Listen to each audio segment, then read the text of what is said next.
I don't regret using the hatchet to deal with those maids at all. They dared to kill people, so dying by my hand doesn't make them unjust souls. I've lived 2 lives, and both times my surname was Chi. In my past life, I was Chico, and in this life, my body is called Chiku too, just with a slightly different character in the name.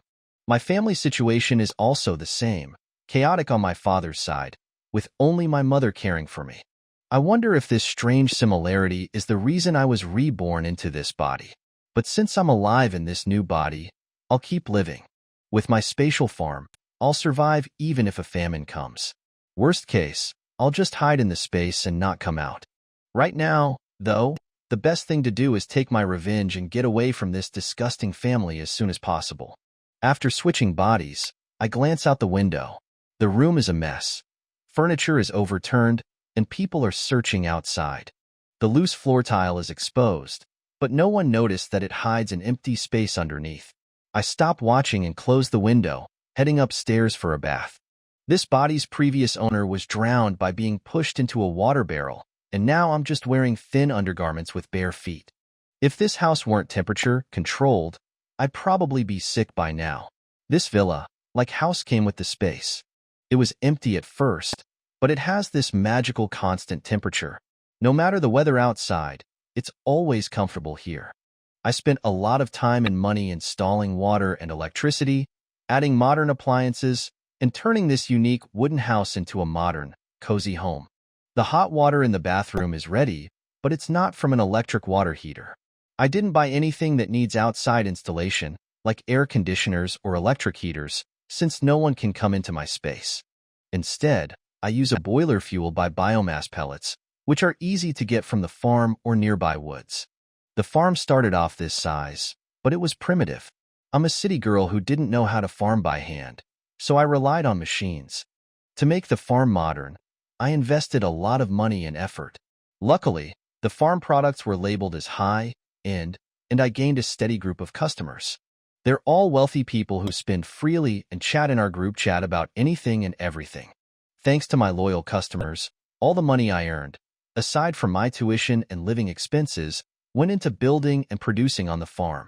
I followed the modern rural development standards, and it paid off. All the time I've spent managing the farm and honing my skills will be the key to my survival in this new, unfamiliar world. As for how this space came to me, it's a bit ironic. It came from a jade piece charm my mother gave me, supposedly a family heirloom passed down from my grandmother to my mother when my parents got married. But whether it's truly an heirloom, who knows? After my father's mistress showed up with his illegitimate son, my parents fought over their divorce and assets for a year. My grandmother never even mentioned the so-called heirloom and instead mocked my mother for only having a daughter, saying it served her right to be kicked out of the family register. When my parents were getting divorced, my grandmother's words were harsh, and her face even worse. It was during this time that I found out the true meaning behind my name. It wasn't anything sweet like my mother used to say about being her precious daughter. No, my name, Chiku, was a bitter reminder that my father didn't want a girl. The ku in my name wasn't about being cute. It meant something like, not allowed, showing how much he didn't want me. Knowing that, I cut ties with my father and his side of the family. Once, when I tried to stop my parents from fighting, I got hurt and ended up in the hospital. That's when the blood from my wound touched the jade pendant I always wore, and it unlocked the hidden space inside it. The pendant disappeared right after that. I kept this secret to myself, not even telling my mother. I pretended the fruits and vegetables I grew in the space were from the market. When my mom asked me about the missing pendant, I lied and said it broke during one of their fights, and I threw it away. I held on to that secret throughout my final year of high school, and after my college entrance exams, I got into a top engineering university. Once I was in college, I started using the space more seriously, farming and running my own little operation. The land in the space made crops grow faster, but I had to do the work myself. There were no shortcuts. I didn't have to worry about pests, but I still had to build supports for vegetables and pick everything by hand.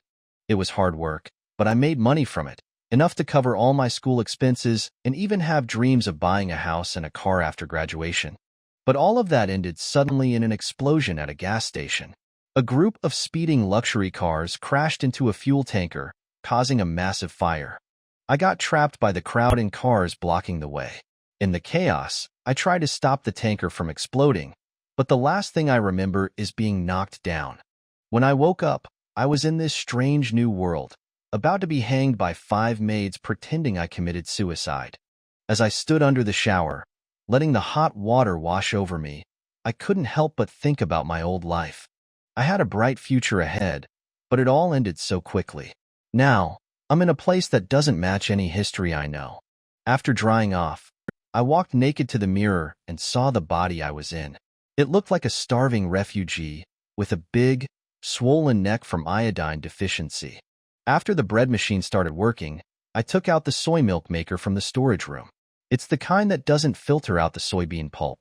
That pulp is actually really good for you, especially when it comes from the soybeans I grew in my space. Even the ones from the market, if you drink the soy milk with the pulp for a month, you'd probably gain a few extra pounds. I was hoping that drinking soy milk made from my own soybeans for a month would help me put on some weight and make this body look a little more human. But first, I had to soak the soybeans. I realized I forgot, so I quickly measured a cup of soybeans and soaked them in a stainless steel bowl next to the machine. Then, I went over to the rice bin, measured out a cup of rice, rinsed it, and put it in the rice cooker with extra water to make a runny porridge. Rice soup is good for the stomach, especially when you've been starving. Long-term hunger can cause stomach ulcers, and I wasn't sure if I had one, but drinking rice soup would help regardless. It's soothing and raises blood sugar. I've always loved drinking porridge, whether plain or salty. Usually, I soak the rice overnight, but I was too eager today. I'll do it next time. Once the rice cooker was working, I washed my hands again, took some leftover bread from the fridge, and cut it into slices. After putting the slices on a plate and setting them on the table, I grabbed a piece of bread, ate it quickly, and cleaned up. Even though I was still really hungry, I didn't want to overeat and make myself sick, so I made a big cup of honey water. Satisfied, I carried it back to the sofa, kicked off my slippers, and curled up with the drink. But halfway through the honey water, my arms felt weak. I put the cup down and noticed my wrist was sore and bruised. Looking closer, I saw the same bruises on my ankles and knees. That's when I remembered how this body's original owner had died, pinned down and drowned. Now, the bruises were showing up. I touched the back of my neck and walked over to the full-length mirror by the door. I grabbed a small folding mirror and used it to check the back of my neck. Sure enough, there were terrifying bruises, fingerprints, clear as day. I could almost feel the force used to hold the original owner's head underwater. I put the mirror back in silence and returned to the sofa to dig through the pile of clothes for something to wear. I needed to go out and figure out what's going on. The original owner of this body is dead, and I could leave anytime I want, but I'm not willing to go just like that. Everything the Chi family has now came from the foundation the original owner's mother, G, built. She was a skilled businesswoman who multiplied her dowry into farmland, shops, and a big house. Then, after her husband became a high-ranking official, she died at just the right time to make room for someone new with better connections. Now, her only daughter is dead too, and all of her wealth and dowry have fallen into the hands of these ungrateful wolves. Oh, and the original owner's ex-fiancé's family gave gifts every year, but she never got to keep any of them. The first year's gifts were taken away after her mother died, and she never saw anything after that. Those things should have been her personal belongings, right? Her maternal family can't help. They're far away and have no influence over her father, who's now an official. They probably cut ties a long time ago. I think it's a good thing, though. No other distractions. I can focus on dealing with this family of wolves. The original owner is gone, but since I've taken her place, I have to avenge her. She was only 14. This poor girl was the real wronged soul. I found a set of clothes, a top, pants, and a skirt, and studied how to put them on. Standing in front of the mirror, I dressed myself. The fabric was faded, a little tight on the shoulders, and the sleeves were short. The pants were a hassle, with no elastic band, just a belt I had to wrap around 3 times to keep them up. I worried that after a few steps, the pants might slip down. The skirt was better, with a tie string, though it was short, leaving my feet completely exposed. The maid's skirts weren't this short. Theirs at least covered their shoes. Speaking of shoes, I found a pair of soft, soled indoor slippers, but one sock was missing, so I just put them on barefoot. They were tight, but at least the soft material didn't hurt my toes. I sighed. Who knows where the original owner got these clothes? They were just slightly better than rags. Her mother died, her father remarried, and now he completely ignores his daughter. A father like that should rest in peace as soon as possible. Just as I was about to leave, I realized something fell off on my head. I touched it and remembered I still had the towel wrapped around my hair. My memory is really getting bad, like early onset dementia or something. I went back upstairs, took out the hairdryer, and dried my hair. This body was so malnourished that even the hair was brittle, sparse, and yellow.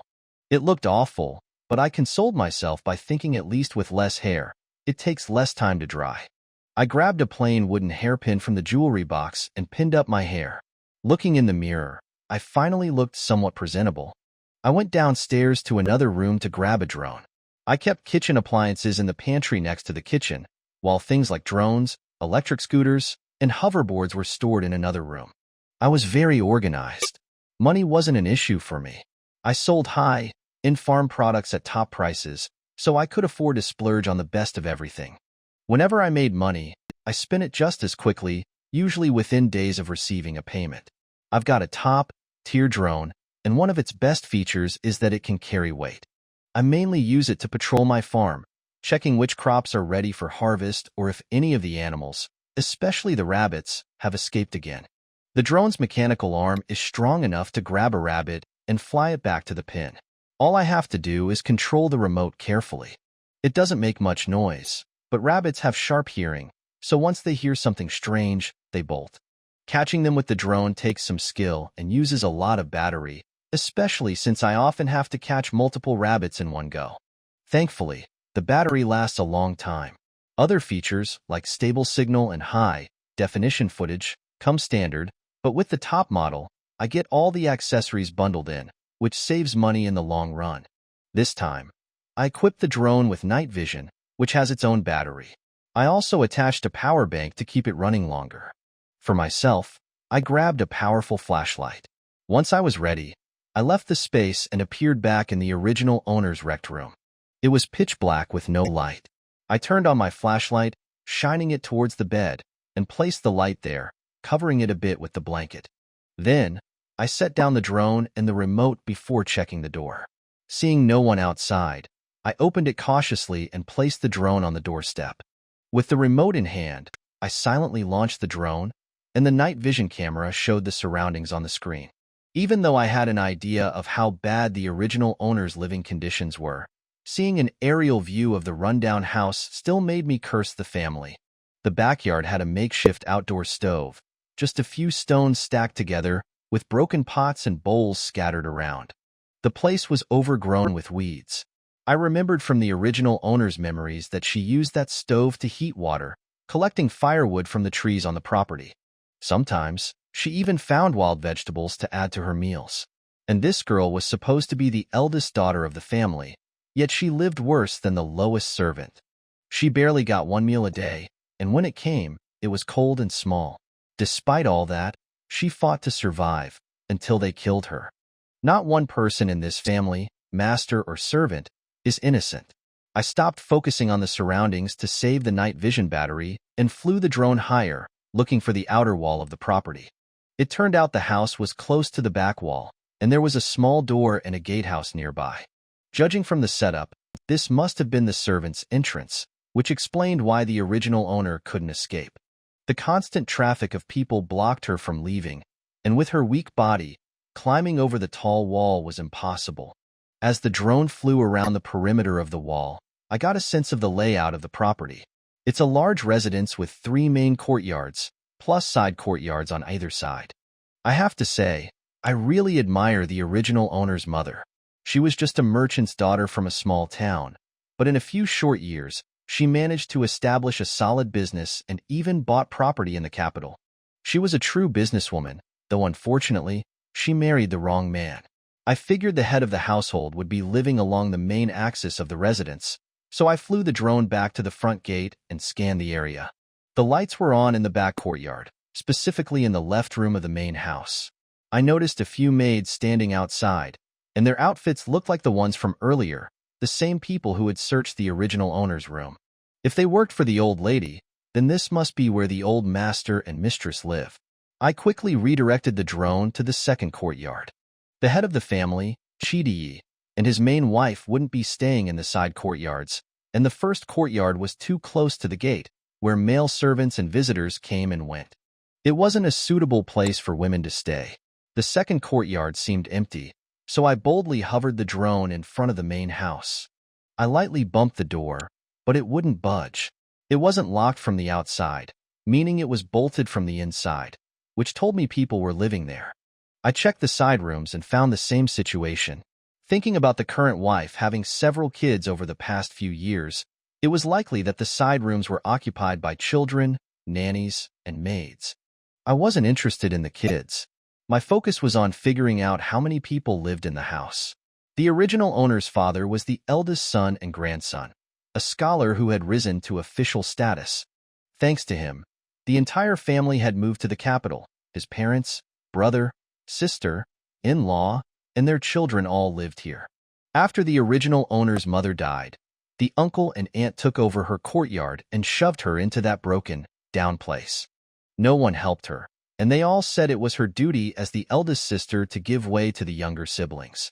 At the time, the original owner was just a child, with no mother to protect her, so she had no choice but to obey. But now, I'm the one in control, and I'm not the kind of person to turn the other cheek. Everything that belonged to the original owner and her mother, I'm taking it all back.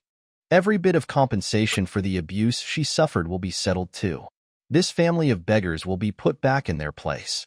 As the drone continued its stealthy sweep of the courtyards, I not only identified which houses were occupied, but also found a pleasant surprise: the grain storerooms.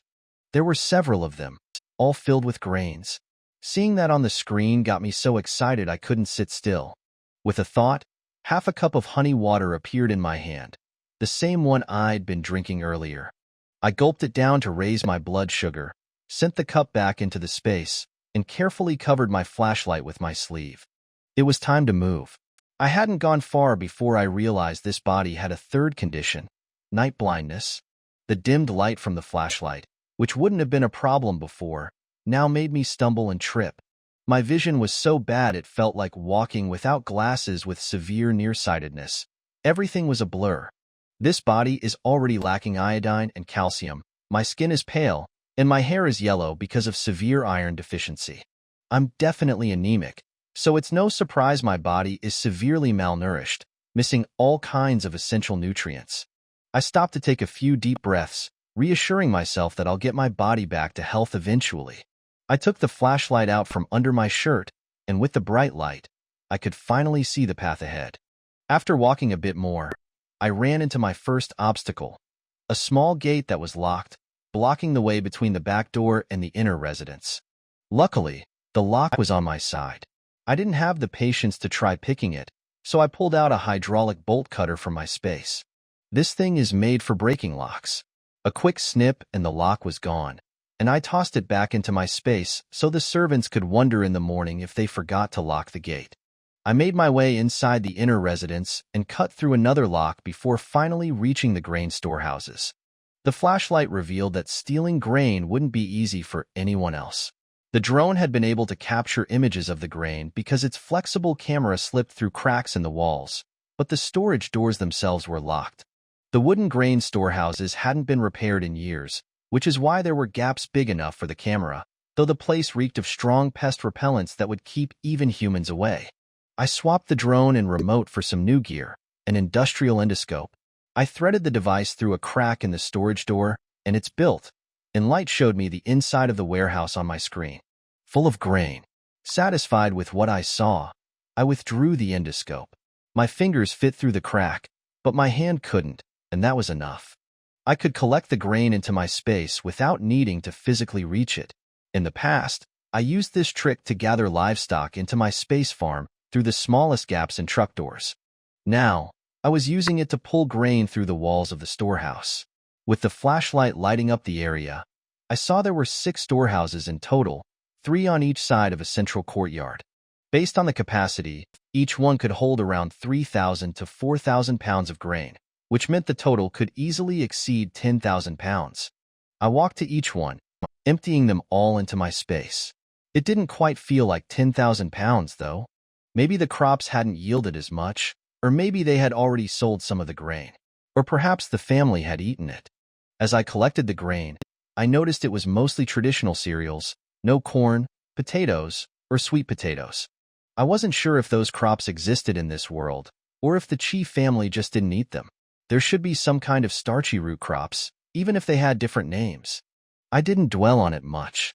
It was just a passing thought, probably because I'd spent most of my university years managing and building up my space farm. After working as a farmer for so long, it's natural to have a habit of paying attention to crops, but if I wanted to, I could quickly shift my focus. There's plenty of time. Eventually, I'll find out if this world has more efficient, filling crops. If other countries here have such grains, the court would surely promote them for widespread planting. After clearing out the chief family's grain stores, I returned to my villa in the space farm. I washed my hands and drank half a big cup of warm honey water, leaving the rest for later. The rice porridge in the rice cooker was ready, but I didn't have time to sit down and eat. I grabbed my flashlight and headed out again to explore the area around the grain storehouses. It didn't take long to find something useful, a bookkeeping room just on the other side of the wall from the grain stores. Both the grain and bookkeeping rooms were critical areas, so it made sense they were next to each other. But this lock was sturdier than the last, so I couldn't just cut it open. I went back to my space to swap my flashlight for a headlamp and grabbed some tools. Slowly, I started picking the lock, sweating as I worked, but eventually, I got it open. Inside, the room was divided into sections with several tables. I didn't touch anything on the desks, focusing only on finding the place where the account books were stored. I was curious about the gifts the original owner's ex-fiancé's family had sent over the years. I needed to find the record of those gifts, starting with this year's New Year gift list. If I found it, I could confirm if they had been recorded properly, and if the gifts were listed in the family accounts, I'd search through the older records too. Luckily, I found a wall that didn't sound quite right when I knocked on it. I pulled out a hammer and, after some careful tapping, discovered a hidden compartment in the wall. It wasn't big enough to store much, but there was this year's account book inside. I quickly found the entry for the New Year's gift from General Bai's family, confirming that there was a separate booklet for the gift list. Excited, I pulled out the relevant page. It was just one sheet, easy to remove without messing up the whole book. After putting everything back in place, I quietly left the room, locked it up, and returned the broken lock to make it look as if nothing had happened. It was still dark outside, so I decided to keep going. With my headlamp on, I moved to the next locked door. This lock felt a bit more complex, but thanks to the earlier experience, I got it open faster. Inside, I found an even better surprise: the previous year's account books. It felt like hitting the jackpot. Like a mouse in a granary, I happily got to work, going through the records in order and pulling out every gift list from the original owner's ex-fiancé's family since they got engaged. By the time I was done, my weak body was starting to wear out. I quickly restored everything to its original state, locked the doors, and went back to the space villa to finish the rest of the honey water.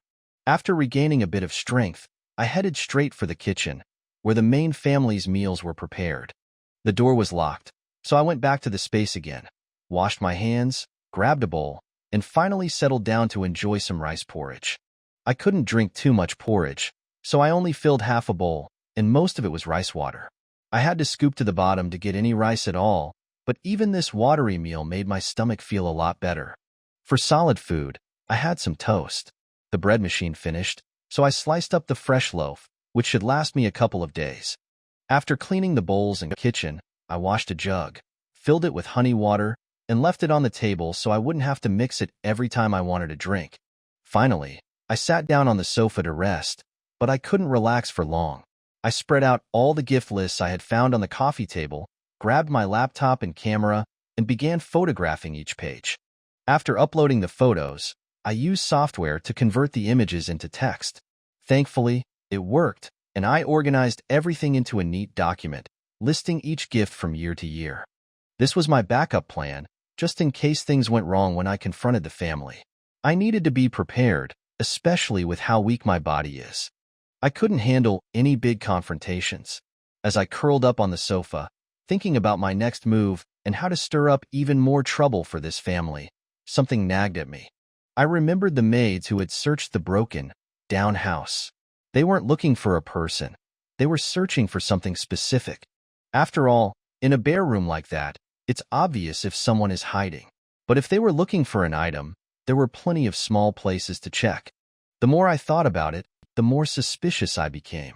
My eyes landed on the dressing box that had been lying on the floor near the sofa. I had grabbed it earlier without thinking, almost like the body had moved on its own. It was strange enough to make me feel like I'd seen a ghost. Maybe that's what the maids had been looking for, the box or something inside it. I couldn't sit still any longer. I crawled over to the box, brought it onto the table, and opened it layer by layer. Aside from a rusty copper mirror, the drawers were empty. They were stiff and hard to open, probably from being buried for so long. As I touched the box, a faint sense of nostalgia and longing came over me, and I realized this must have been the original owner's mother's keepsake. Since it was something meaningful, I couldn't just toss it. I sighed, wondering if it could be repaired. If fixed, it could make a nice storage box. As I ran my fingers along the box, something felt off. The bottom of one of the drawers felt like paper. I took out each drawer and flipped them over. Sure enough, thin envelopes were stuck to the bottoms, each containing sheets of paper. Carefully, I pulled them out without tearing anything. The paper was old but high, quality red paper, and what I found written on them shocked me. It was the original owner's mother's dowry list. The maids must have been ordered to find this. Thanks to the original owner's upbringing, I can understand the writing on these dowry lists. Her mother, who came from a merchant family, taught her how to read, write, and handle money from a young age. She wasn't an uneducated or unreasonable woman.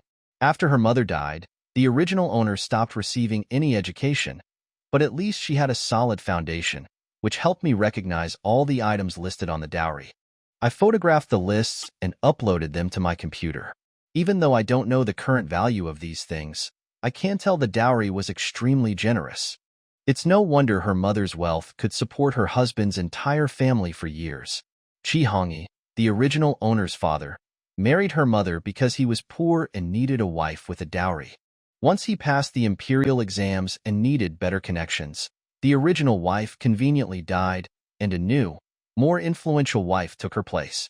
The original owner became a forgotten member of the family, an unwanted reminder of their past. Now, they even ordered her murder. It's just like they say, a man's 3 joys, promotion, wealth, and a wife's death. Chihongi got all 3. What a winner in life. With a scowl, I slipped on my shoes and went out to find a weapon. Farm tools make great weapons: shovels, hoes, pickaxes, hatchets. Any one of them can draw blood. In rural fights, it's common for these tools to lead to serious injuries. I've got plenty of these tools in my villa, and I already used one to injure a few maids earlier. The blood-stained hatchet will come in handy again. I have over 20 of them. They're cheap. You can buy them at any rural market or online for next to nothing, and they even come with free shipping. I've tested all of them and separated them into 2 piles, the ones that feel right and the ones that don't. Funny enough, the hatchet I used to attack the maids was from the wrong pile. It felt awkward when chopping wood or clearing a path in the forest, but it worked surprisingly well on people. I have to give myself some credit. I wasn't even fully awake when I first arrived here, but I still managed to grab a hatchet and defend myself in a life or death situation. My tools are stored in the outbuildings behind the villa. There's a row of small storage rooms, spacious enough to park a farm truck and with plenty of room for shelves. I spared no expense, filling them with equipment and organizing everything neatly on metal storage racks. Unused tools and spares are kept separate from the ones I've already used. On one rack, I even have a whole line of tools: shovels, hoes, pickaxes, and hatchets, without handles yet. The spare wooden handles are bundled together with thin bamboo sticks, which I use to build trellises for fruit and support the nursery. These wooden handles could work just as well as clubs. They're long and sturdy, made from dense wood to last. They'd definitely hurt if you hit someone with them. And the thin bamboo sticks? They're meant for supporting plants, but they'd sting like crazy if I hit someone with one. A couple of hits, and they'd break the skin for sure. Looking at her skin and Bone's wrist, Chica gave up the idea of hitting someone with a stick. Her gaze fell on the thin bamboo. She turned and went to the adjacent processing room. The wooden handle was a ready-made stick, but the thin bamboo wasn't. The bamboo was longer. Chiku bought all lengths over 2 meters, which could be used for building vegetable racks, greenhouses, or fences. When setting up melon and bean frames, if a 2-meter length wasn't needed, she'd go to the processing room and use a handsaw to cut it shorter. In short, it was better to buy longer than shorter. Rebuying shorter ones wasted both time and money. That room was specifically for storing saws. She grew fruit trees, and pruning them required saws. Besides the electric chainsaw, she also bought a multi-functional woodworking saw with an industrial vacuum cleaner. The collected sawdust and wood shavings were raw materials for biomass pellets, which her biomass fuel stove needed. The leftover ash was high-grade wood ash, a premium potassium fertilizer.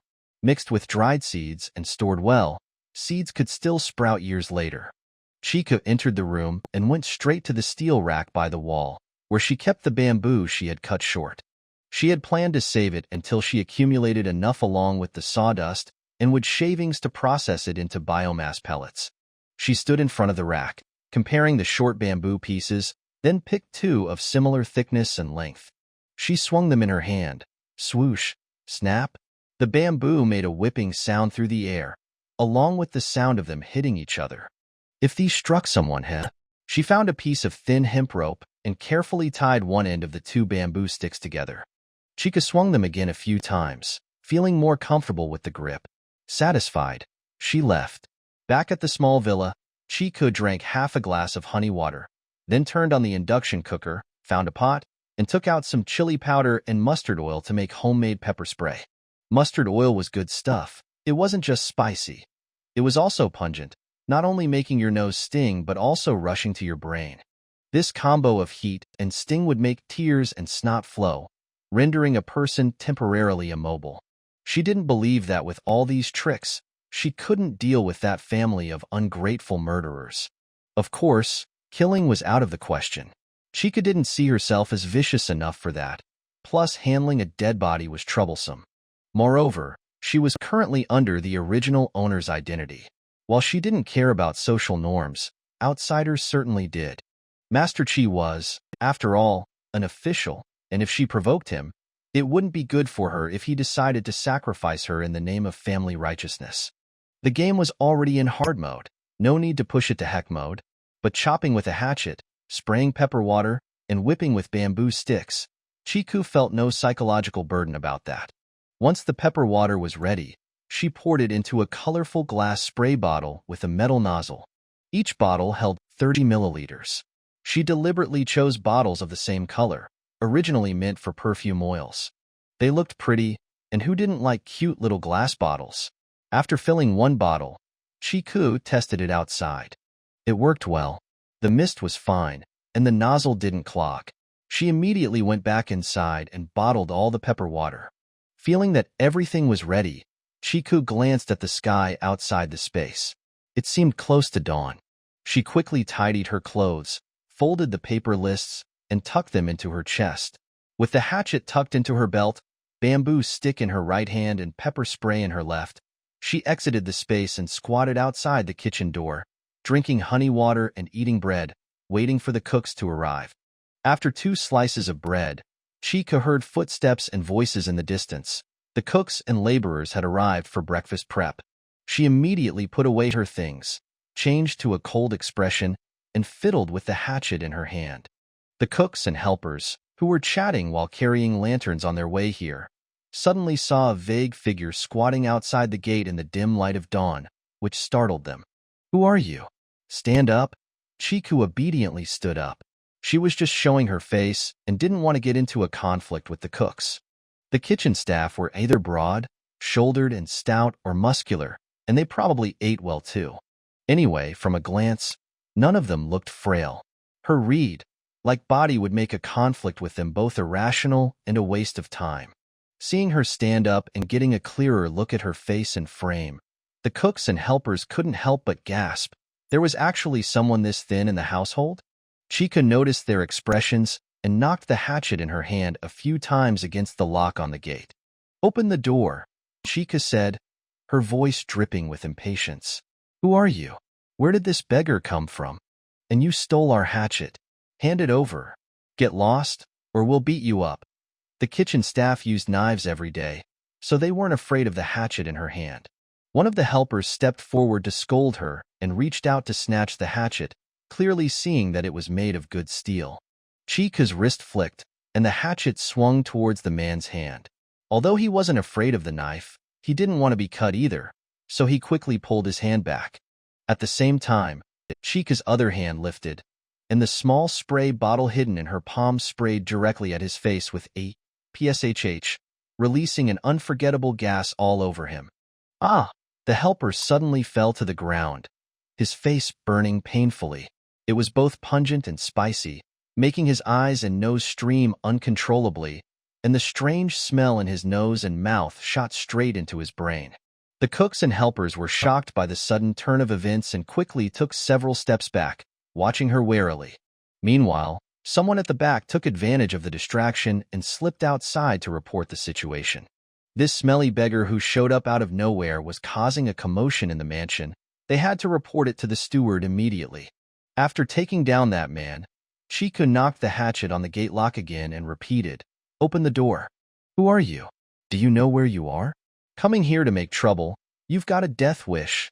The head chef knew he couldn't back down.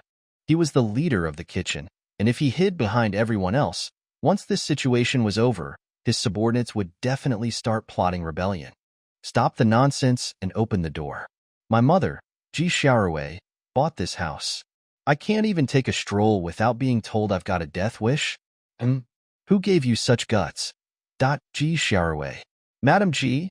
A surprised voice came from an old man in the crowd behind. "Are you the eldest young lady? Eldest young lady?" The kitchen staff immediately sensed the scent of deep family intrigue, turning their heads toward the voice. Chica also looked over. Judging by his appearance, he was at least in his 50s, with hair mostly gray, but who knew his actual age? The eldest young lady is the only daughter of the first wife of Master Qi. After that lady passed away, the old madam replaced most of the servants in the household, except for a few old ones who were used to serving the masters. The new servants didn't know there was an eldest daughter from the first wife and called the second master's eldest daughter the eldest young lady. The old man recounted the past. "I've been a kitchen helper all these years. Back then, almost the entire kitchen staff was replaced. The steward took pity on me because I was too old to be sold off, and ever since Madam passed away, there's been no news of the eldest young lady. I never expected to see her again today." The master and the madam had quite an age difference, and hasn't it always been said that the master was focused on his studies, vowing not to marry until he passed the imperial exams? The cooks and helpers exchanged glances, realizing that according to the old helper's words, they were part of the newer staff, and naturally, what they knew of the household's history was only what the Qi family had told them. That madam passed away after the master passed the imperial exams, and then he married the current madam. In truth, the Qi family was only able to settle and build a home in the capital thanks to the first wife. All the family's money came from her.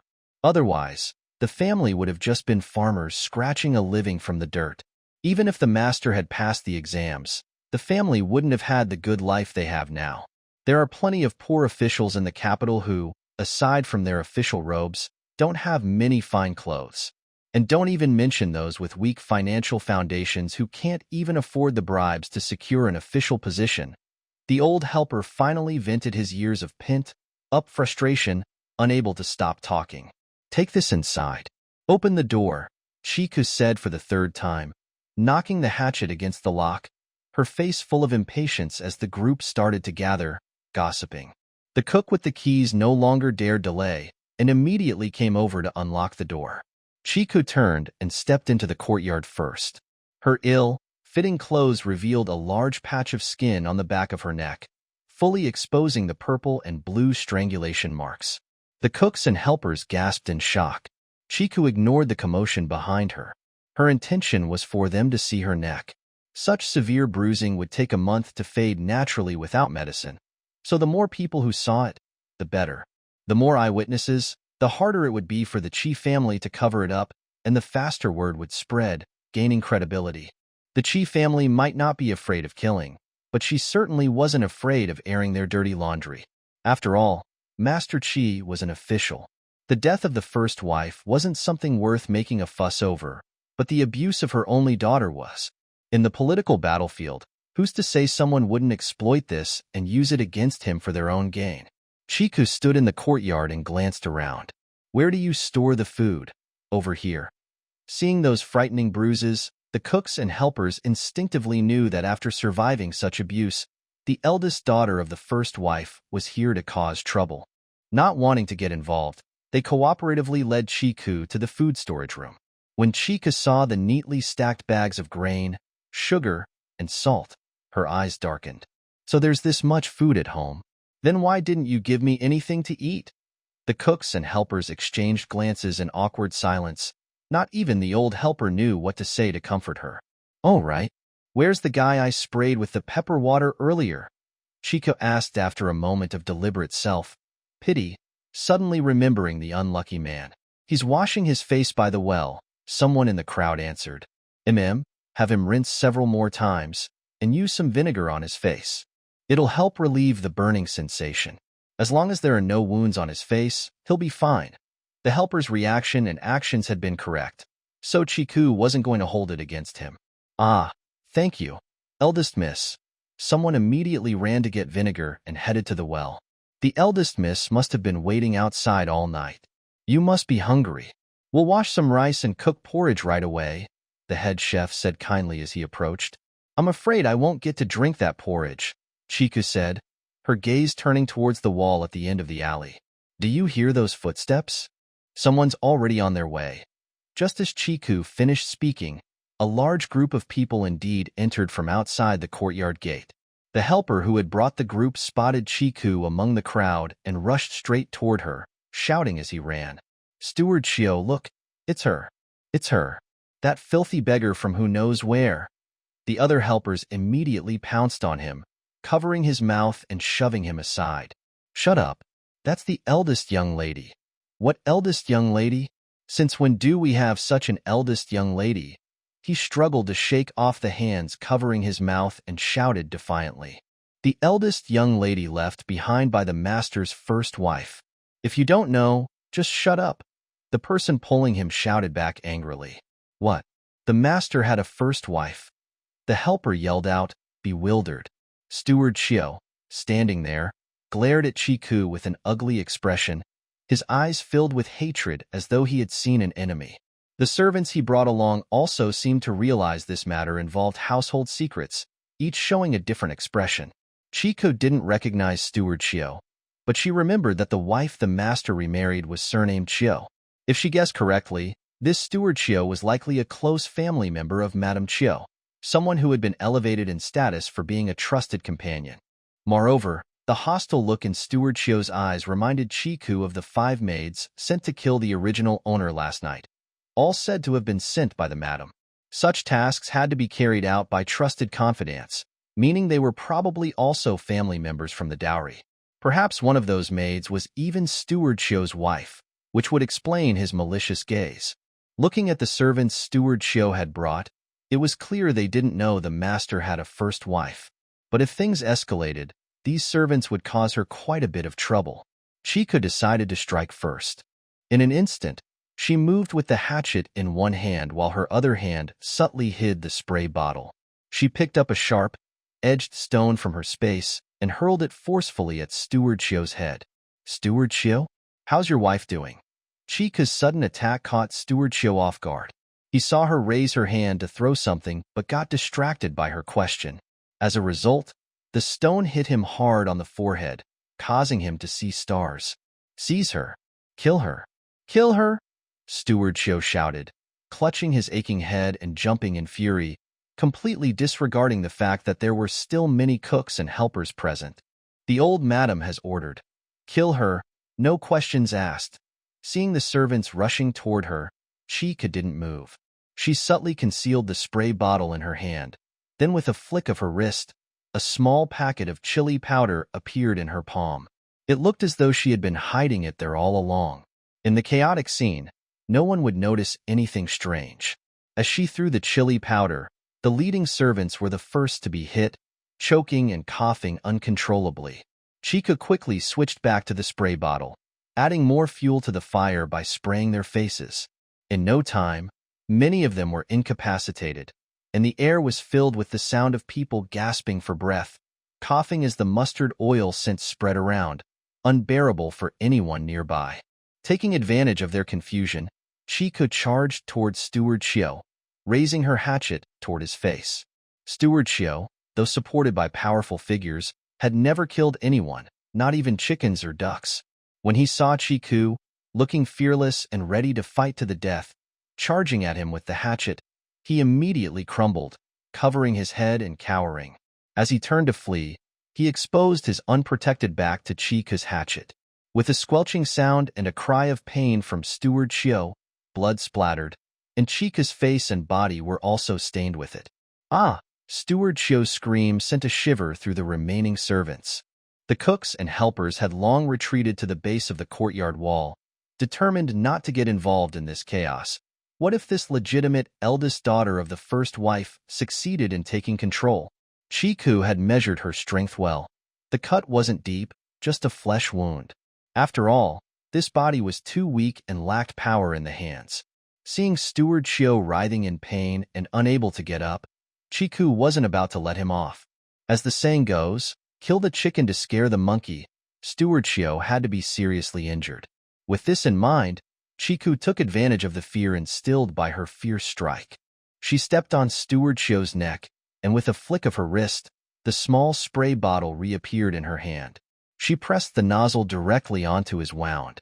Ah! Steward Xiao, who had only been groaning in pain, suddenly let out a piercing scream. His face turned bright red, veins bulging on his forehead and neck. The sound seemed to come from the depths of his soul, so terrifying that it sent chills down everyone's spine. His body convulsed and thrashed uncontrollably. Chica couldn't hold him down and quickly stepped aside, watching as he futilely rolled on the ground in agony. The bleeding wound, now soaked in chilly water, was an excruciating torture. But the worst effects were yet to come. The tissue around the wound would dehydrate and necrotize, the pain would intensify, the wound would heal slowly, and infection would likely follow, leaving a permanent scar. With the medical standards of this era, even if Steward Xiao survived, he would be left half dead for the rest of his life. Knowing that Steward Xiao no longer posed a threat, Chiku ignored him and stood tall, holding her hatchet in one hand. Her cold gaze swept across the scene, causing everyone who met her eyes to shudder. They instinctively shrank back, hoping not to be noticed, and some even quietly retreated. No one dared to step forward and confront her. Chica lifted her arm holding the hatchet, wiped her blood-stained cheek with her forearm, smearing some of the blood but leaving enough to make her look even more terrifying. Hey! Chica fixed her gaze on the servant closest to her, nodding toward him. He immediately began trembling, bowing his head with a grimace. What is the eldest miss command? Who sent you? The madam or the old lady? We were sent by the madam. And Steward Xiao saying the old lady ordered to kill me without question. Is that true? Yes, it's true. Chica nodded. No wonder the servant called her eldest miss so smoothly. So you all knew I was the eldest miss of the Chi family? We only just found out. We really didn't know before. Please, eldest miss, understand. The servant broke into a cold sweat, and the others were equally uneasy, unwilling to be drawn into the household's inner strife. All right, I won't hold it against you. You serve those who pay you, nothing more. Thank you, eldest miss. Thank you, eldest miss. The servants all bowed deeply, their gratitude sincere. Meanwhile, Steward Xiao's agonizing screams gradually died down. After thrashing on the ground for so long, he was visibly exhausted, looking like he might not make it. Hurry up and take Steward Xiao back. Tell them up top that the old lady and the madam failed to kill me last night. They better wash their necks and wait for me to settle the score. What they took from me and my mother, they'll spit back out. What they stole, they'll return. If they don't, I'll chop them to pieces." Chica's eyes gleamed with murderous intent, making it clear she meant every word. "Yes, yes, yes." The servants swallowed hard, knowing this was a dangerous message to deliver, but they had no choice. With a nervous flurry, they quickly hoisted Steward Chio and ran off, dragging the others who had been sprayed with chilly water along with them. Chiku stood still and turned his eyes to the cooks under the courtyard wall. Under that gaze, the cooks and handymen all stood up straight against the wall, their whole bodies stiff, and they kept begging God in their hearts that they were just a group of cooks at the bottom, and the eldest lady, this new incarnation of the vengeful god, must not be found. If you go to them, every wrongdoer has his own debtor. Why are you just standing there stupidly? Go make some porridge. I'm starved to death. Oh. Go right now. Go right now. What kind of porridge would you like to eat, miss? Are there any vegetables? Let's make some vegetable porridge. Just add some salt. Don't add any sesame oil or shredded meat. It's just pure vegetable porridge. Just a little salty. Do you understand? Chico is very kind and easy to talk to, but she doesn't know that her image as a new revengeful evil goddess will not be changed in the eyes of everyone in the short term. However, even if she knows, she definitely doesn't care. It is better to be feared than to be soft and easy to bully. I understand. The requirements for the vegetable porridge were too low. The cooks didn't understand. They agreed. Then, according to usual custom, the person responsible for making the porridge immediately washed his hands and prepared to wash the rice. The chef opened the door of a small room where their cooks were temporarily resting and asked the eldest lady to rest first. Then the kitchen started to be busy with breakfast, which was very lively. Not long after Chiku entered the house, a handyman brought a pot of brown sugar water. The stove in the kitchen was very powerful and boiled water quickly. It was really thoughtful to make a pot of brown sugar water for the eldest lady. After collecting the brown sugar water and saying not to disturb her, she bolted the door of the hut. Then she flashed back to the villa of Space Farm. After washing her hands, she ate 2 slices of bread and poured the almost soaked beans into the soy milk machine. While waiting for fresh soy milk, she was busy upgrading her weapons. After the fight just now, Chiku discovered that the watering can was not safe and was still in the category of melee combat. She already had hatchets and bamboo sticks for melee combat. She had to find a more powerful long-range weapon than the watering can. In such a large villa, there were so many rooms that Chiku classified and collected items. After searching around, she found something useful in one room. Toy water gun. Seeing these large and small toy water guns, Chiku remembered why he bought this thing. She bought this during the summer vacation when she was a sophomore in college. She was running around to various farms and plantations to buy seedlings. When she got tired, she went back to the farm to rest. After sweating outside, she went inside and looked at the clear water. In the river, her only thought was to play in the water. Simply soaking in the water was not fun, so she bought a water gun to entertain herself. Since there was no one else around, she carried the water gun and learned the gun shooting movements in action movies and played by herself. After a summer vacation, these water guns were idle. If she hadn't seen them now, she wouldn't have remembered that she still had them. Of course, the Gatling water gun that requires 2 hands to hold cannot be taken out for use. But the mini water gun given as a gift, Chiku thought he could give it a try. The mini water gun is very small and can be held with one hand. It is called a Palm Thunder water gun. It holds 70 to 80 milliliters of water. It has a larger capacity than the glass watering can just now and has a longer range, up to 4 or 5 meters. Chiku took out all the mini water guns, took the unused watering can, poured the remaining pepper water into a water gun, and tested it outdoors. The effect was excellent. If this was sprayed directly on the face, coupled with the impact of water pressure, it would definitely be very sour. Chiku quickly poured all the pepper water into the water gun. Because it was a gift, they were all the same color, which was good. No one knew how much pepper water she shot in a water gun. As for the pepper water she had just filled the glass watering can, well, it can be used for other purposes after being cleaned. The water gun was ready, and the fresh soy milk was ready. After Chi drank half a bowl of bean dregs, he felt that his little bird's stomach was a little full, so he stood up and wiped his mouth. The remaining soy milk was poured into a large bowl. The soy milk machine and the bowl were washed together. The dining table and kitchen were cleaned up. Chiku picked up a water gun and put it in the waistband of her skirt. She inserted the bamboo stick into her lower back and left the space with the hatchet. Returned to the kitchen rest hut. The brown sugar water on the table was a little cold, but the temperature was just right for her taste. Chiku poured out half the bowl, took 2 or 3 sips, put it down, quietly removed the latch on the door, and waited for someone to call her to drink porridge. She is waiting for work here, and the main room is already in a mess. The old couple called their son and daughter-in-law into the house to discuss countermeasures. Chiku actually hid in the kitchen all night, and now he is here to take revenge. What should he do? Looking at the Chi family who were in such a mess and never got to the point, the current eldest Lady Chio almost broke the veil in her hand. She didn't know until she got married that her husband had a first wife who left behind an eldest daughter. The age difference between their stepmothers and daughters was exactly half. She was 16 and Chiku was 8. She was not even pregnant herself, so she became a mother first when she entered the house. However, her parents actually knew about this, and they only got married because they liked Chi Jinshir Chihongi and thought he was a talent. Chio herself was so angry that she couldn't sleep all night. She didn't like Chico.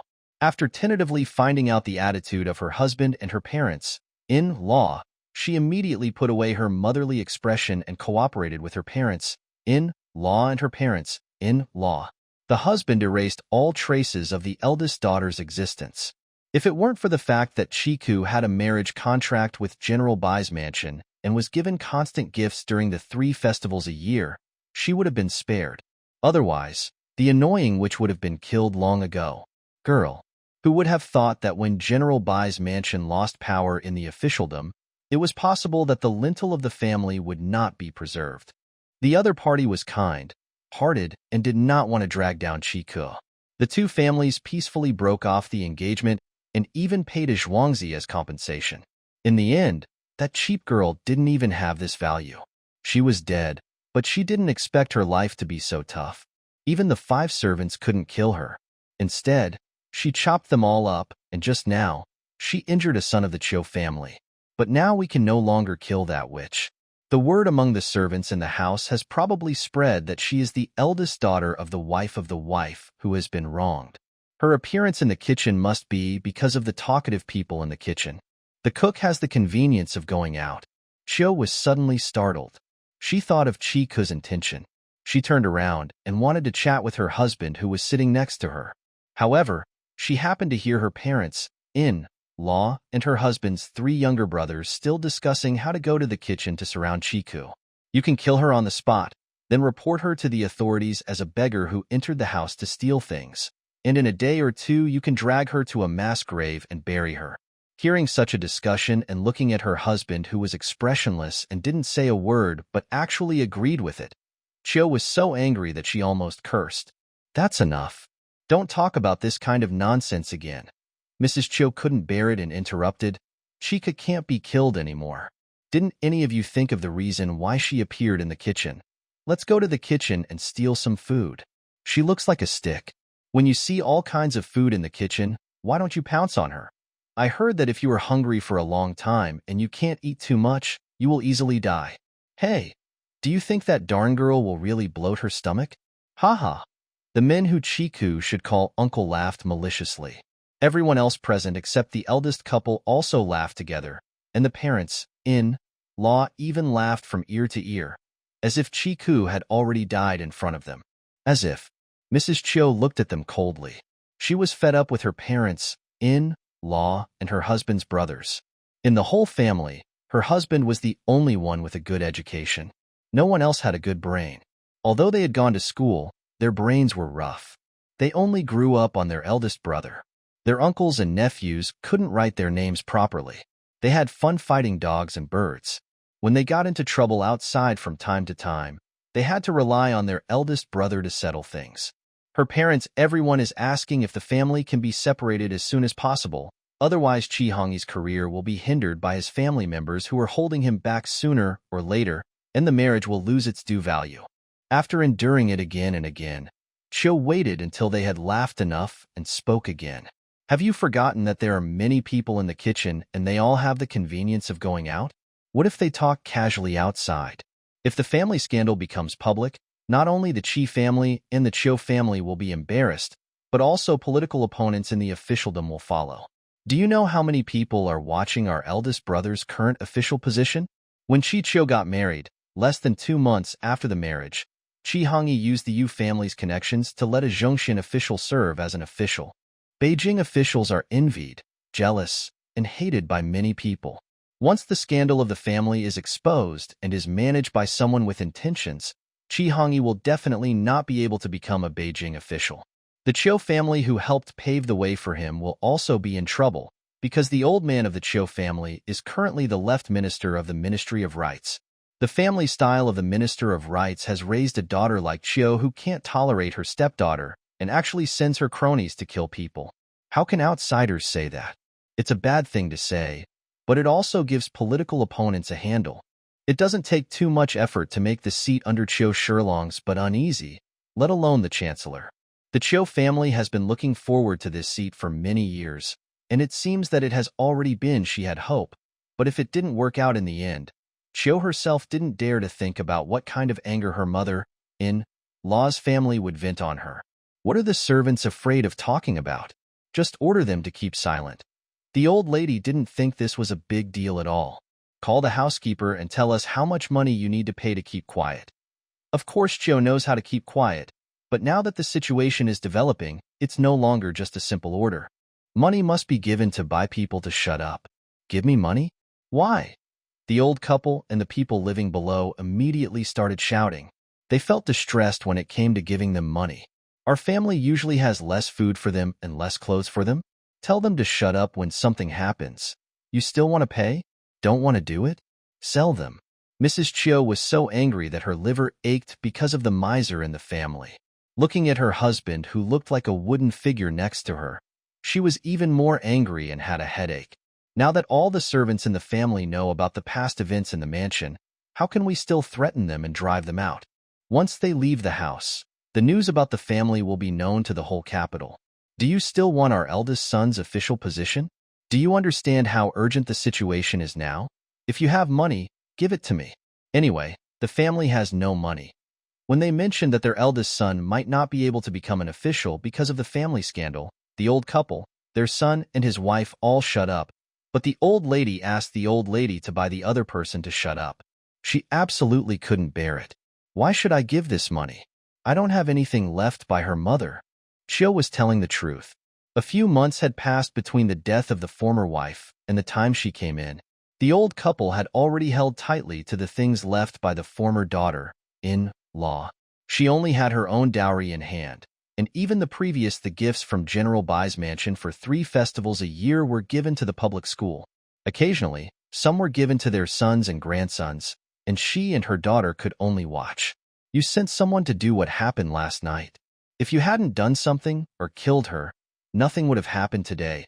After all, it's all my fault now. Cho couldn't help but her voice rose a few degrees, but after a second thought, she held back her breath. I can pay for it, but since if the private house pays for the servants in the government to shut up, then I will be in charge of the public accounts from now on, and I will be in charge. When Cho said this, the whole family quit. Everyone knew that if the father-in-law was in the hands of the old couple, the children and grandchildren could still get some money to spend. But if it was in the hands of the elder sister-in-law, the rules of a wealthy family would be different. Put it up, it's just how much you should pay every month. Don't even think about spending an extra half a penny. Listening to their noise, Mrs. Cho sneered in her heart. She knew that this trick would work. If she was asked to pay, she would be the leader. The Chi family, who regarded money as their life, would definitely refuse. Have you thought about it, mother-in-law? Should the money be paid by the public or by me? Boss, what do you say? That Sangmangsing is your daughter. The old lady changed her eyes and felt that she still had to rely on her eldest son for this matter. Cho was her stepmother after all, and of course she was not willing to pay for her stepdaughter's affairs. Money. If you don't want to spend money to buy people to shut up, you have to give Chiku a sum of money to buy her silence. She has suffered in the past few years, and she must seek justice for herself. Chi has been an official for several years. My experience in officialdom has broadened my horizons. I have the same thinking as my wife. Things that can be solved with money are small things, but it is of course best to spend less money. Give that darn girl money? Why? Everyone in the Chi family started shouting again, and 11,000 of them refused. Chiku asked us to spend money to buy peace. It is much cheaper to give her money than to give hush money to the whole family. Moreover, this kind of hush money is generally according to unwritten practice. Give me an extra month, or even a few months based on my monthly salary. Think about how much our family spends on this every month. How much will this double amount cost anyway? Chiku, maybe we can save some more. When the servants see us coaxing Chiku, they will take the initiative to shut up when they know that the master is powerful. After Chi settled the accounts like this, the people of the Chi family shut up again. Over the years, their family has only added people but not subtracted them. The monthly schedule of servants made the old lady feel distressed, while at the same time, they had to imitate the ostentation of a wealthy family. In addition, the expenses for a large family to live together are like running water. However, the recent years have been bad, and it is difficult to start a business of reducing food production. The income is not as good as before, but the expenses cannot be reduced at all. That's easy to say. What if she opens her mouth like a lion? Give her all our family's money? Don't forget, from yesterday to today, she injured 6 people. It's so easy to just spend a small amount of money to get rid of her. It's not that she has never seen money. She has lived a good life without worrying about food and clothing since she was a child. She was considered an older girl when her mother died. If you have a memory, be prepared. 3 melons and 2 dates can't be spent. Mrs. Chiu had no hope at all for the stingy Chi family, and even her husband was unreliable in this regard. The father-in-law spent lavishly on Chiku and his wife's property. It was a dream to spend so much money on others with just a few hundred taels. She's such a loser, she's worthy of a lion's mouth. The old lady scolded her again, while the 2 men with the highest status in the family remained silent. She still has the dowry list left by her mother. Chiu reminded her in a faint tone, successfully making the old lady speechless again. The old lady still remembers how much dowry her daughter-in-law brought in. At this time, Chi stretched out his sleeves and stood up. It's getting late. I have to go to the yamen to order a meal. Chiku is still a child. She is angry now. You can coax her first and wait until I come back in the afternoon. You still have to go to the yamen today? Can't you take a leave? We haven't finished discussing it yet. Ms. Chiu stood up with her husband. Just as she stood still, the old lady shouted again, Chiku is your daughter. Who can coax her when you are not at home? We don't have that much face. What reason do you use to ask for leave? Sick leave? Someone who was fine yesterday and has no pain today asks for sick leave today? Asking for personal leave? Is there something important at home? Are you using this family scandal to ask for personal leave? Chi said impatiently, I need everything now. Normally no one would notice anything. After being choked by him, the Chi family lost their voice. The whole world was not as big as their son's official body. In the end, they could only watch Chi and Chiu leave. As soon as the eldest couple left, the sons and daughters-in-law below couldn't sit still either. First, the daughters-in-law said that their children were about to get up at this time, and they had to go back to take care of them. The sons were even more impatient with such trivial matters and followed their wives. In their opinion, Chiku, a girl, is so difficult to deal with. If she hadn't been so good with a hatchet, they would have gone to the kitchen and captured her. In the blink of an eye, there was no one in front of the old couple. The old lady was so angry that she scolded her son and daughter-in-law for not having anyone to rely on. But when she wanted to send someone to the kitchen to catch Chiku directly, the servants below knelt down and begged. The old man and the old lady have mercy.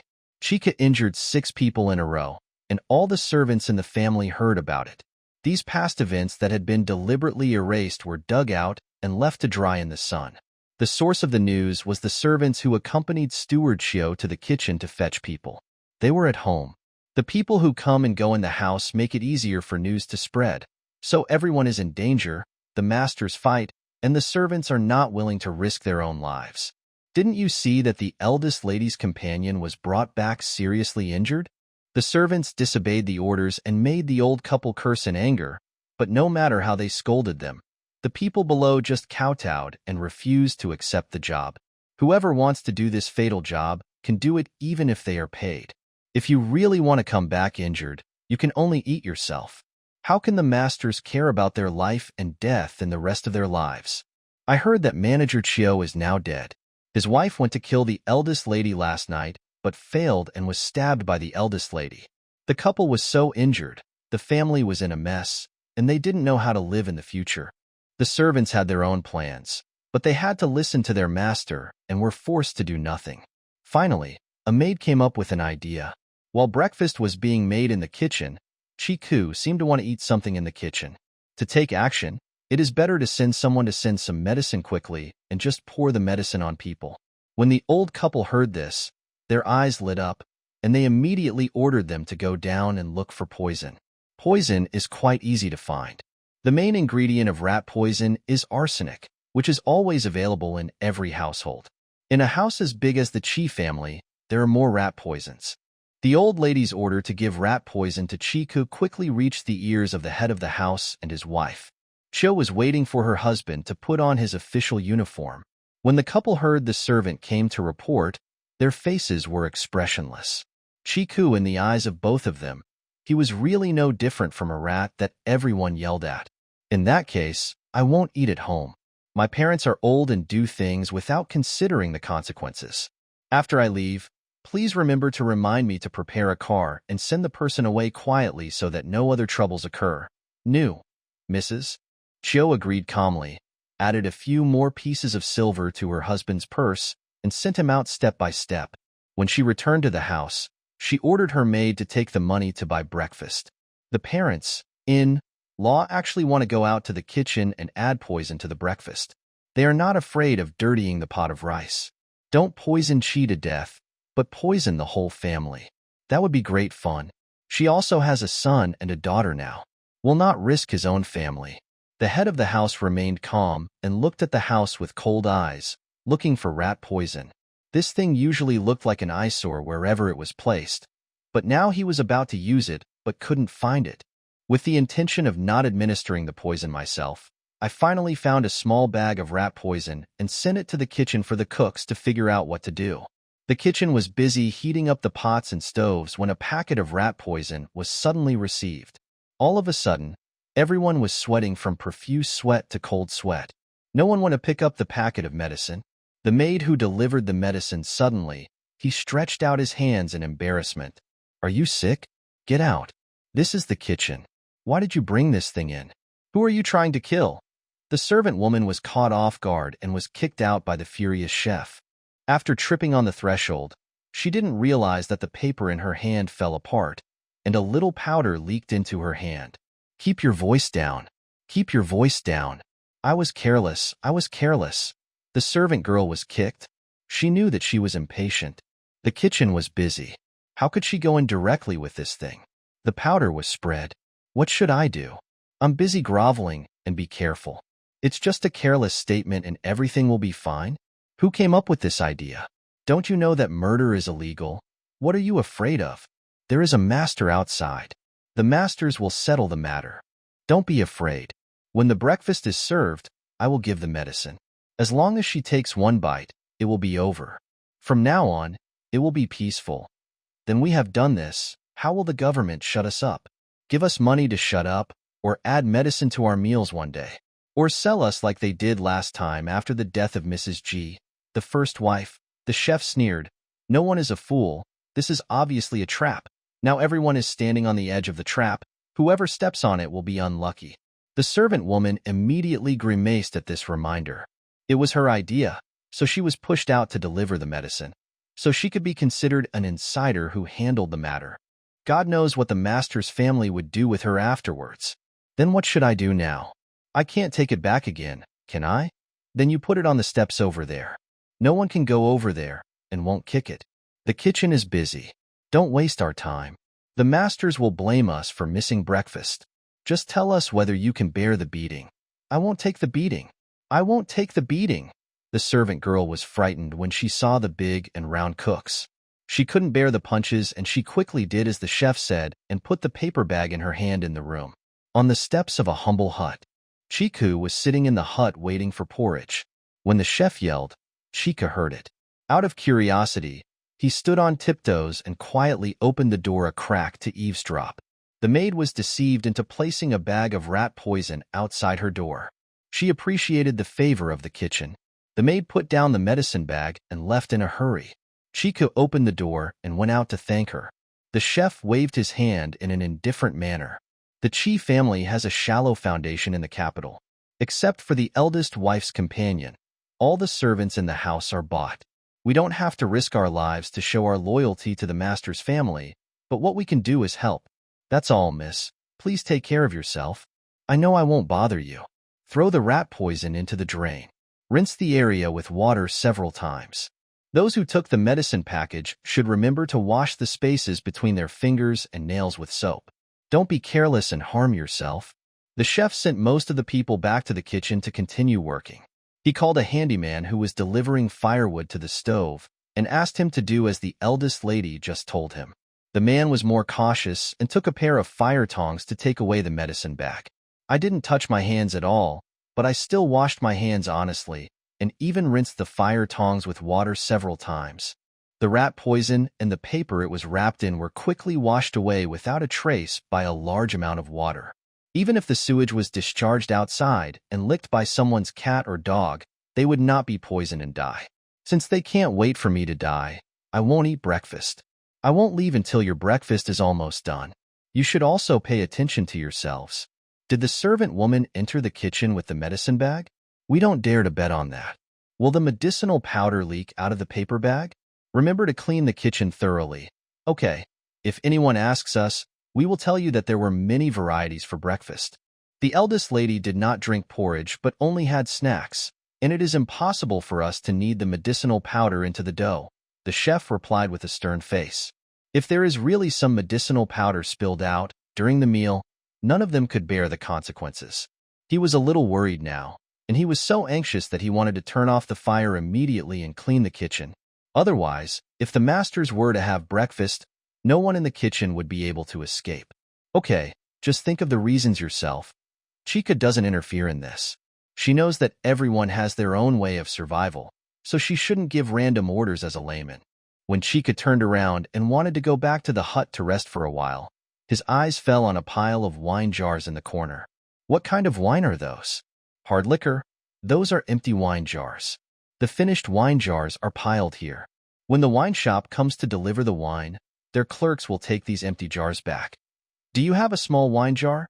The one that can be held in your hand is best. There were piles of wine jars that held several kilograms of wine in the corner. Chika felt that this body might not even be able to hold an empty jar for too long. There are some. It's for the dinner table. It's not big. It can hold about half a caddy of wine. Bring it to me and take a look. The material doesn't have to be too good. Pottery will do. Then give the lady something for our servants to use. The chef was going to get the fine porcelain wine bottles, but after hearing what the eldest lady said, he turned around and went to another room. When he came out again, he was holding 2 black ceramic wine bottles in his hands. Chiku took it and weighed it with his hands, and immediately understood that half a caddy was equivalent to 8 taels. This is good. How many more are there? Give me 4. The chef immediately brought 2 more. Chiku took the 4 wine bottles and entered the resting hut.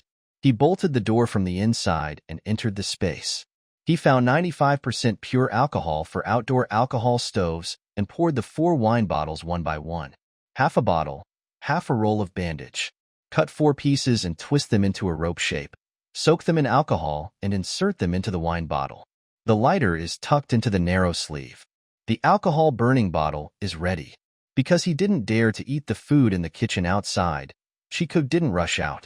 He washed his hands leisurely, heated up a bowl of porridge for himself, and ate half full with a little pickled cucumber and fermented bean curd. It was caused by long-term hunger. The craving for food surged into my heart under the temptation of the sweet rice porridge. My appetite was voracious, and every pore in my body was clamoring to eat, and eat more. Chica tried hard to control his surging appetite. He didn't even have time to wash the bowl, so he took 2 pieces of bread and rolled them on the sofa to eat. After the bread fell into his stomach, there was nothing else to eat in sight, and his roiling appetite finally stopped. After resting, Chiku washed the dishes, wiped the table, and cleaned the kitchen. Then he went to the storage room of electronic supplies to find 2 card-type body cameras. After checking the battery, he looked in the mirror carefully. It's fixed on the body, very symmetrical, and looks like a decoration on the coat. This family of white-eyed wolf murderers must leave video evidence to be at ease. Otherwise, they can take advantage of their status as elders and kill them at any time. In a flash, he returned to the resting hut outside, with the hatchet stuck in his waist, a water gun stuck in his front, and a bamboo whip in his right hand. He calmly opened the latch and went out. He casually waved to the busy cooks and handymen and walked out the door to the kitchen. In the middle of the night, he used a drone to survey the terrain of the entire house. Chiku simply went straight to the main courtyard on the central axis. He first went to the second courtyard where the elder lived. The old couple lived in the third courtyard at the back, which was very close. Pack this up before going over. The servants I met along the way were all frightened when they saw her coming. Some were so frightened that they stood close to the wall, while others rushed to report the news. When passing by the Dongkoiwan area, Chiku saw the news. The cheap uncles and aunts came out, but Chikiki didn't know which uncles and aunts they were, since they were not good people anyway. Chika flicked his wrist, and the whip of 2 thin bamboo strips tied together crackled, frightening the uncle and aunt who wanted to assume the posture of elders and instinctively shrank back. Seeing this scene, Chika sneered, put the bamboo whip under his armpit with his backhand, took out the water gun on the waist of his skirt and fired it, hitting Uncle Cheap directly in the face, and a choking smell wafted away. Then, the cheap aunt next to me also got wet. It was spicy and choked. She covered her mouth and knelt on the ground and coughed until she couldn't breathe. The cheap uncle screamed in pain because the chili pepper water got into his eyes. The surrounding servants were all frightened. They stood hesitantly in the alleyway, hesitating and not knowing what to do. The servants following their master and wife were all panicked and shouted to find a doctor. The scene was full of chaos. It was a mess. Chika's move is still to strike first. She is extremely weak now. Of course, these cheap uncles and aunts are threats to her, but they are all small characters, and it is not worth spending time bickering with them. So she poured some pepper water on them and left them busy, so that she could have time to find the rightful owner to settle the score. Chio and the old couple naturally received the news quickly. Chiku was coming this way. Her uncles and aunts who could stop her were suddenly attacked by her. They were busy looking for doctors and could no longer help. Seeing that Chiku was about to reach the door of the long room, all the companions Chio could mobilize also arrived and blocked the door tightly, blocking Chika's way as if facing a formidable enemy. Chika didn't argue with them. They were supported by Mrs. Chio with money, and they were in charge of whoever served the bowl and who they were responsible for. They were born in the Chio family and were their companions. There was nothing to blame for being loyal to their own young lady. So, Chiku took out the lighter from her narrow sleeve and lit it on fire. Chika put the rope too long and couldn't burn her for a while. She still had the leisure to put away the lighter and swung it with her other hand. It is natural to be afraid of fire. It can be seen that the eldest daughter born to the first wife of the former wife really does not care about killing people. However, the servants blocking the courtyard door must cherish their own lives. They screamed and panicked. The ground ran away in both directions. But they had blocked the door too hard before, and this sudden change blocked their own way. The Molotov cocktail thrown by Chika smashed at their feet, the pottery bottle shattered, and the fire burned wherever the alcohol flowed. Everyone present was stunned. When they came back to their senses, they only remembered shouting that the water was gone and put out the fire. How could anyone remember even half of Chio's instructions? The men digging soil and carrying water ran back and forth to put out the fire. It's too late. With a hatchet stuck in his waist, a water gun on his belly, a Molotov cocktail in his left hand, and a thin bamboo whip in his right hand, Chika walked into the courtyard in a swaggering manner, looking directly at Chiu, who was standing at the door of the main room, who was still standing next to her. The only ones who work are the young girls serving in this courtyard. Chiu's face was so angry that she turned blue. She didn't expect Chiku to work so hard, and found that she had underestimated this stepdaughter who she had never taken seriously. Chiu. Chiku stepped into the courtyard gate and politely nodded to Mrs. Chiu, who was standing above her. She looked calm and relaxed, but it highlighted the other person's nervousness. Chiku, what do you want? After being knocked on the door, Chiu naturally had no good temper and wanted to find out Chiku's intention. I have sent someone to call your father back. Okay, if he can make it in time, he might be able to come back and hold you in his arms to watch you die. Chiku smiled brightly, but her wrinkled face made her smile particularly ugly. Ah, this is a classic scene in drama. What? Miss Chiu and the girls around her couldn't help but take a breath and stared at Chiku below in disbelief. You want me to die? How dare you want me to die? Miss Chiu, you screamed too loudly. Please keep it down. Why don't you go on the road quietly? This way your death will look more peaceful. Last night, the original owner was restrained by 5 servants who held his hands and feet around his neck and drowned. In the bucket, she died peacefully and silently, and Chika didn't want to let her go at all. How dare you? I'm your stepmother. That's certainly not what you were thinking when you killed me. Chika looked unmoved. Looking at her expression, Chiu's heart grew colder and colder. I am the granddaughter of Minister Chiu. My grandfather was the Minister of Rights. If you dare to touch a hair on my head, my family will never let you go. Oh, the granddaughter of the Minister of Etiquette turned out to be an evil mother who would kill her stepdaughter? What a good tutor. But don't worry, you have already been buried in the grave by then. You won't be able to see how your mother-in-law dealt with me. Who will win now? Not sure yet. Chiu's heart felt cold again. She knew that reporting her natal family background would only bring humiliation to herself. Chiku was so incompetent now that she really couldn't find anything else that could move her to let her go. Hurry up. You can get a bucket or a rope. Move. Don't just stand there.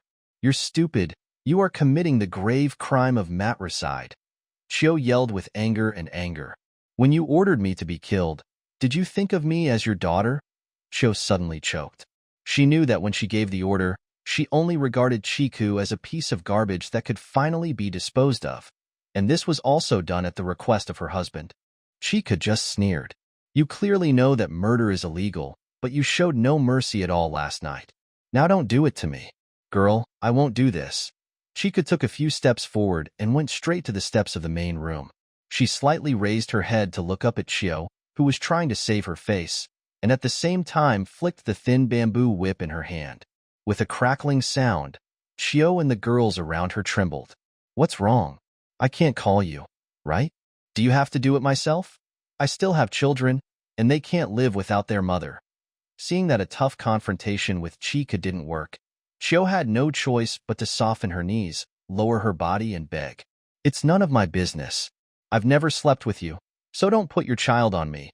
Chiku was just messing around, and a set of quotations from a scumbag made Chiu sure and the girls around her so confused that they became confused for a moment. They are your younger brothers and sisters. Oh, that's it. Chika's expression softened a little, and Chiu thought there was something going on.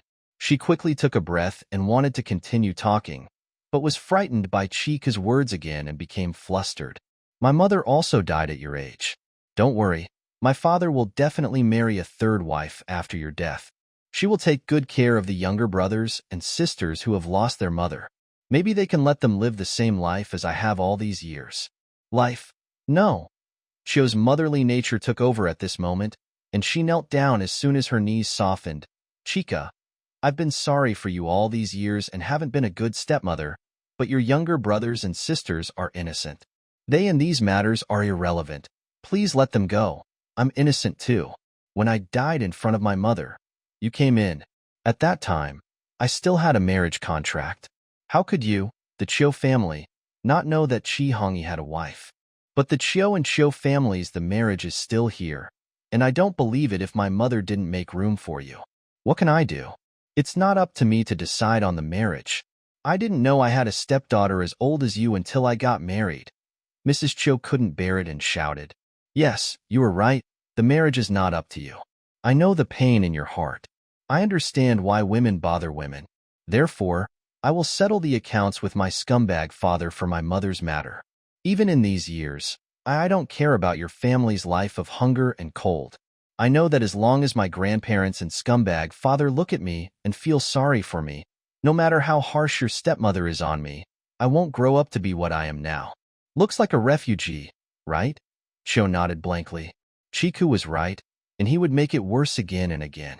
Isn't it because the Chi family themselves did not regard Chiku as a family member? She was Chi Hongi who had married a merchant girl and bowed her head for money. It is an insult to one's aristocracy. If it hadn't been for a previous engagement and the constant gifts from the groom's family during the 3 festivals of the year, the Chi family would have let Chiku go with his mother.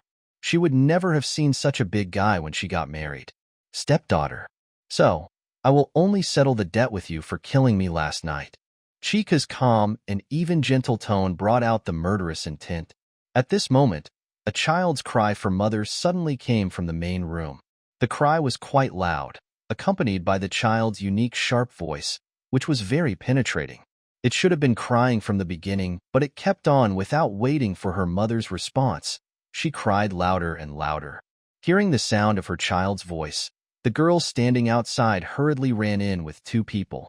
Chio, who was left behind, was also a little panicked. She wanted to go in to comfort the child, but was afraid that Chiku would follow behind and block the room and set fire to it. Who would none can escape. Want to see the child? Chiku smiled lightly at Chio. Sure. Chio, who was already anxious, nodded subconsciously. Then if I let you take a look, will you be able to die with peace of mind after reading it? Chio shook her head wildly, dug her beautifully painted fingers into the steps, and climbed forward twice, her face covered with tears. Chiku, although I ignore you, I never had the intention to kill you. For a family like mine, if the unpopular female family members don't want to stay at home and be an eyesore, there are many places to send them out. The worst thing is to send them home. Going to a temple is like going to jail. It's better to send him to a nunnery or a village outside. The Chi family has a shallow foundation in the capital. They don't have a temple, but they have a village, right? Are you hungry? You are a daughter, and you have been engaged to the eldest son of General Bai's family since childhood. It is a family of generals. My mother, in-law, said that it is a good thing to have this family, even if General Bai's family is in bad luck now. The 2 families have broken off the engagement, but if you are brought up well at home, there is no problem in breaking off the engagement. There are many well-matched and good families in the capital, so you can just marry to another family. It is because your Chi family cannot tolerate you and insists on your death. Your father said that all the servants in the family were bought and their mouths are not trustworthy. My companion is a loyal son of the family. Your father is the head of the family, so I have to listen to him, Chioshir said while crying, until she sobbed. At this time, her personal girls also knelt on the ground and cried together. Are you telling the truth, or are you deliberately trying to shirk responsibility and blame others? I'm telling the truth. It's the truth. I, the girls, bear witness. Hearing signs of softness in Chika's tone, Chioshir seized the opportunity and pulled the girls to testify together. The girls sobbed and nodded together. Miss, we are all personal attendants in the house. The master and the wife did not avoid us when they were discussing. What we all heard was that the master asked the wife to send a companion. Among the girls, the only one wearing a red jacket, the girl said in a hoarse voice. Why did you decide to kill me after all these years? Wouldn't it be better for me to just go with my mother? Not to mention, because of the engagement, the Chi family is more concerned about the fact that their family history is too embarrassing among civil servants. It's because the Chi family is coveting the gifts from General Bai's mansion for the 3 annual festivals. Where's the gift? I've never seen anyone go to a public school. Then I'm curious. General Bai's mansion only gives out gifts and never sees anyone? Does it not care about the well-being of my future young lady? Chio's body was shaken. Yes, someone came forward to accept the gift and accept the greetings from General Bai's mansion. Who? This is your second uncle's eldest daughter, Chi Shan. She's pretending to be me. Your existence has been wiped out by the family. Didn't Chi Shan step up to take over the position of the eldest lady in the family? In addition, she is the eldest daughter of your second uncle. The four brothers are not separated from each other, so they are all crowded together in this house. Here, the eldest young lady is her, and the second young lady is also her. Moreover, you two sisters are only 1.5 years apart, and they look similar. Girls are at the age of development when they are around 10 years old. General Bai's mansion has never suspected that the Miss Chi who appears dignified and generous every time is not you. What does this mean to the Chi family? On the one hand, marrying a merchant girl and relying on his wife to earn money is an insult to the noble scholar, and on the other hand, he covets other people's gifts. Doesn't this count as insulting his elegance and desecrating his noble family? It doesn't matter. So once the two families break off the engagement, the family will treat you. What if I don't break off the engagement and fulfill the engagement? That means Chi Shan married in your name. Anyway, the daughters are raised in the boudoir. How do outsiders know how many daughters the Chi family has? Since Chi Shan has replaced me to this point, my life and death are no longer important. Why on earth did you keep me alive for so long? It's said that it's because your mother left something for you. I don't know if it's true or not. Sometimes when I hear them talking, they have this meaning in their words, but your father didn't tell me in detail, and I don't either. I dare to ask, for fear of making your father angry. Then you ordered to kill me last night. Was it because you really found the relics my mother left for me? Or was it because you gave up the search and killed me to end everything? I don't know. I just sent a companion at your father's request. Chio completely gave up her dignity and begged on the ground. I really didn't want to kill you. You believe me. Chika looked at her pitiful look. Her face was expressionless, and she didn't believe a word in her heart. Affected by the subtle influence of his family for so many years, and the fact that he was already holding back his anger, Chiku believed that there was a high probability that Chio hated the original owner from the bottom of his heart. If he really wanted to keep out of sight, he would have sent him away as early as possible. It's just Zhuangzi from other places. Why leave people at home for so many years and deliberately watch the little girl who lost her biological mother struggle to grow up in hunger and cold, and finally let her die painfully by drowning? Did the original owner dig up the ancestral graves of the Chicho family in his previous life? Chika felt that if she had the chance in the future, she might dig up the ancestral graves of these two families again, or simply blow them up and knock them down.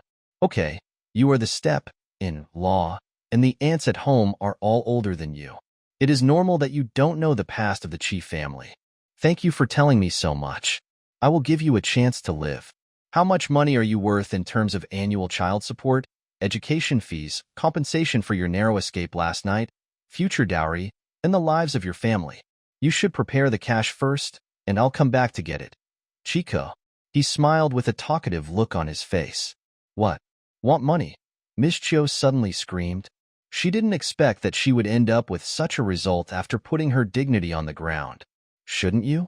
Could it be that your confession just now was a show for me? Then you'd better die, Chiku said and stepped up the stairs. No. Stay away from me, Chio screamed and backed away, her legs weak in panic. She was still kneeling on the ground, her hands tightly protecting her face. Chika looked at the sharpened bamboo whip in his hand. It was so scary, I was afraid that she would get closer and scratch my face. Look, Mrs. Chio, you have revealed your true colors so quickly. You are worthy of being a mother. You are indeed able to bend and stretch. Chika shook her wrists, and the thin bamboos struck each other and crackled. Not to mention Chio, the girls around her all backed away, protecting their faces or lowering their heads, for fear of being hit. Chio, who covered her face with her hands, tightened her mouth in grief and indignation, took a deep breath, and looked pitiful when she opened her mouth. It's not that I won't give it, I really don't have any money. Chio, let me ask you, who is the master of the Sangmin Star? What? What's the master? Chio was stunned by the question. Master mourns, do you understand? Master of the sect star, mourns. What does filial piety mean? Is it right for an elder to die? You are my stepmother, right? When you die, does it mean to mourn? If the elders in the family do not die, it means that I am mourning. The munching didn't work hard, it's my fault.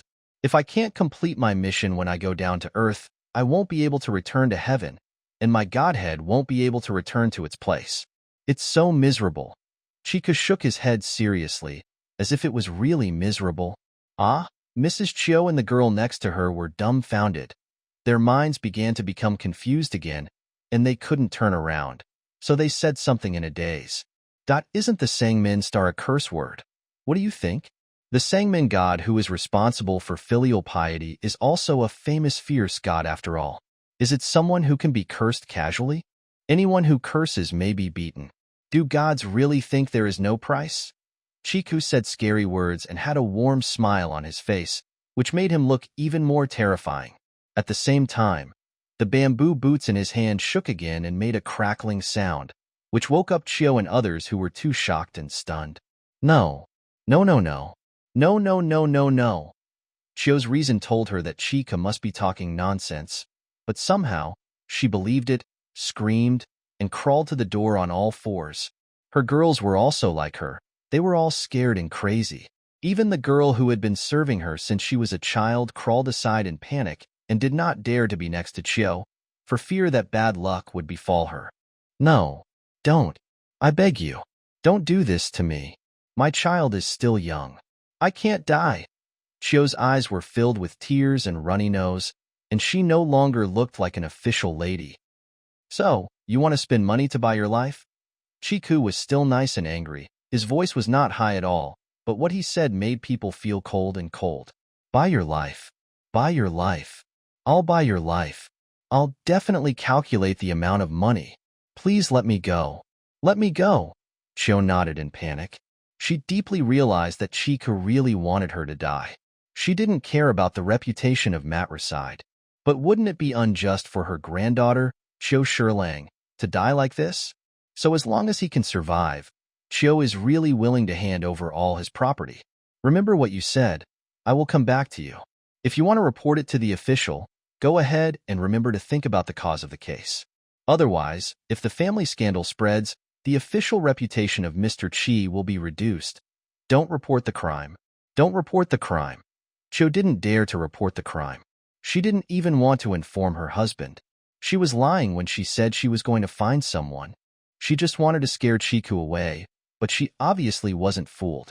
Chiu knew in her heart that once someone was sent from her family, go and call Chi Hongi back. All the colleagues in the Yamen must be curious about what happened to the Chi family. As for the current chaos in the Chi family, anyone who is interested can understand everything by just listening under the wall. Tomorrow it will be known to everyone in the officialdom. Chico also knew that Chiu didn't dare to play tricks. Seeing that she had been frightened enough, she walked down the steps by herself, preparing to go back and cause trouble for the old couple. At this moment, the girls suddenly heard screams in the room, and then a beautiful little boy rushed out of the room, swinging his short legs like a cannonball and slammed into Chiku on the steps. Bad guy, don't bully my mother. Get out of here. Chiku quickly stepped aside and stepped down the steps. After pulling away, he raised the thin bamboo whip in his hand and whipped the little boy hard. No! Chiu screamed, struggling to get up and pounce on her son, trying to pull her son back. Master! The girl in the watery red bra moved faster than everyone present. She rushed forward and not only grabbed the young master, but also pulled him into her arms, holding his head firmly, blocking Chi at the cost of an arm. That bamboo whip is awesome. Ah! The girl couldn't help but cry out in pain, feeling scared for a while in her heart. She was glad that she had managed to hold the young master, otherwise she would not have been able to bear the blow. Chika didn't want to slap someone with a bamboo whip and it would be over. She quickly put the bamboo whip under her arm and took a few steps back. At the same time, she took out the water gun in front of her and fired it at the girl's arm. Ah! The girl who was holding the young master felt a sudden burning pain on her injured arm. She couldn't help but let out a shrill scream. Her feet were no longer stable, and she rolled down the steps with the young master in her arms. At the same time, a pungent smell wafted out, and Chiu and the girls around her screamed uncontrollably. They were choking and coughing and had a headache, and they wanted to stand up in a panic to check on the two people below. The girl in the crimson bodice trembled with pain and screamed hoarsely. The young master she was protecting was not sure whether he was frightened by this incident. He sat on the ground, neither crying nor fussing, staring at Chiku with his big eyes.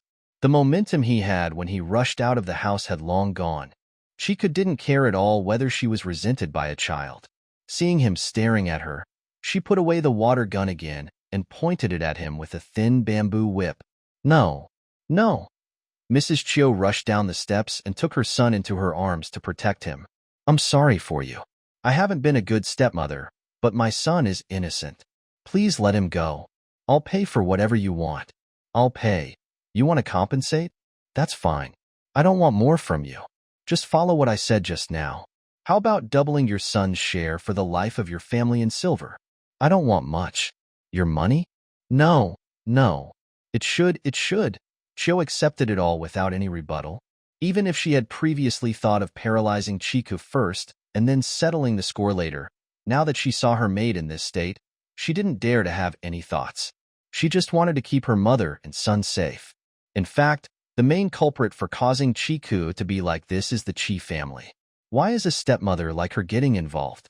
Thinking of this, Mrs. Chiu immediately put down her anger towards Chiku, and while nervously protecting her son, she began to calculate in her mind how much money she could give.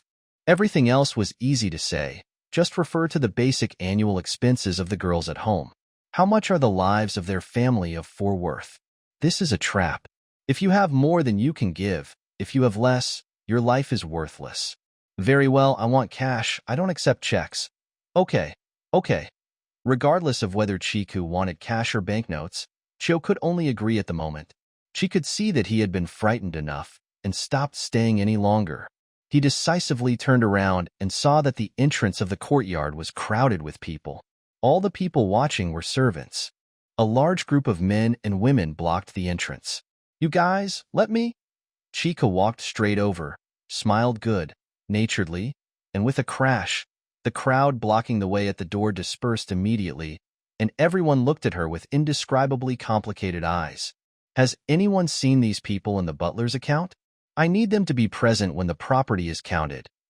All the respectable stewards seemed to be on the old lady's side. A voice came out from the crowd. Okay, thank you. Chika nodded slightly in the general direction of the sound, and then turned under the passage formed by the human wall and entered the courtyard where the Chi family lived. The various courtyards of this house are independent of each other and are not closely connected. Therefore, there are many alleys extending in all directions. Halfway through, Chika stopped and looked at the servants opposite, forming several layers of people as if they were facing a formidable enemy. The wall blocked the narrow alley, making it difficult for them to move. Chika couldn't help but shook his head and shook the remaining 3 Molotov cocktails in his hand. Don't do it blindly if you don't know how to organize troops. The way you are now is perfect for me to light a fire. Do you want to give it a try? The servants immediately panicked. They were standing quietly in the alleyway, but suddenly they looked very aggressive and intimidating. With just one word from Chiku, their momentum was about to dissipate. This young lady really dared to throw fire at the crowd. Who is not afraid of death? Make way. Chiku took the rope in his hand, put away the pottery bottle, and made a gesture to light it. Masters, what are your servants getting involved in when they fight? What kind of virtues do the masters of the Chi family have? You are so bad at your job? It's been a long time and you haven't figured it out yet? You protect your master loyally, but if you are really injured and disabled, will the masters you protect give you good treatment and make stable arrangements for the rest of your life? Chika didn't talk to these servants about any big principles, but directly attacked their hearts and minds, starting from their immediate interests and using a few simple words in plain language to make these servants' hearts flutter. I say it again, give way. Chiku secretly took out the lighter from her sleeve with nimble fingers, covered it with her fingers so that the people opposite could see the secret in her hand, and clicked to create a flame. Seeing that the eldest lady's hands were bursting with fire, she shouted, and the servants blocking the road on the opposite side retreated one after another or pressed against the walls on both sides. But there were too many people blocking them. I can't even get out of the way. That's good. Chiku turned off the fire, put away the lighter, and was about to walk through the wall of people that the servants had reluctantly left, when suddenly there was a burst of anxious footsteps behind him, which suddenly attracted the attention of everyone in the alleyway. The maid who rushed over in a hurry did not expect this place to be like this. She was stunned and stopped at the same time. When she saw that it was Chiku who was making trouble standing next to her, the maid's expression changed. I wanted to run away in a panic. It's okay. It's okay. Stop. Chika happened to have one hand free. He held a thin bamboo whip and whipped it. With a crack, the man was frightened to the point where he stood. There is nothing to disturb the place where the masters live. Come to think of it. Just come and leave when you want. Do you still have any masters? If you don't want to do it, just redeem yourself and get out. The servant girl had never dealt with Chiku, but she was inexplicably scared. She was so frightened by this scolding that her legs weakened. Tell me, what are you doing in such a hurry? Chiku deliberately kept someone here just to see her acting suspiciously. He came in a hurry because he obviously had something to say, but when he saw her behind him, he immediately ran away. This unspeakable thing must be related to her, of course. Just listen to it. Yes, it's Xuan Gui's family who is dying. I would like to ask the old lady for mercy and hire a doctor. What's wrong with that person?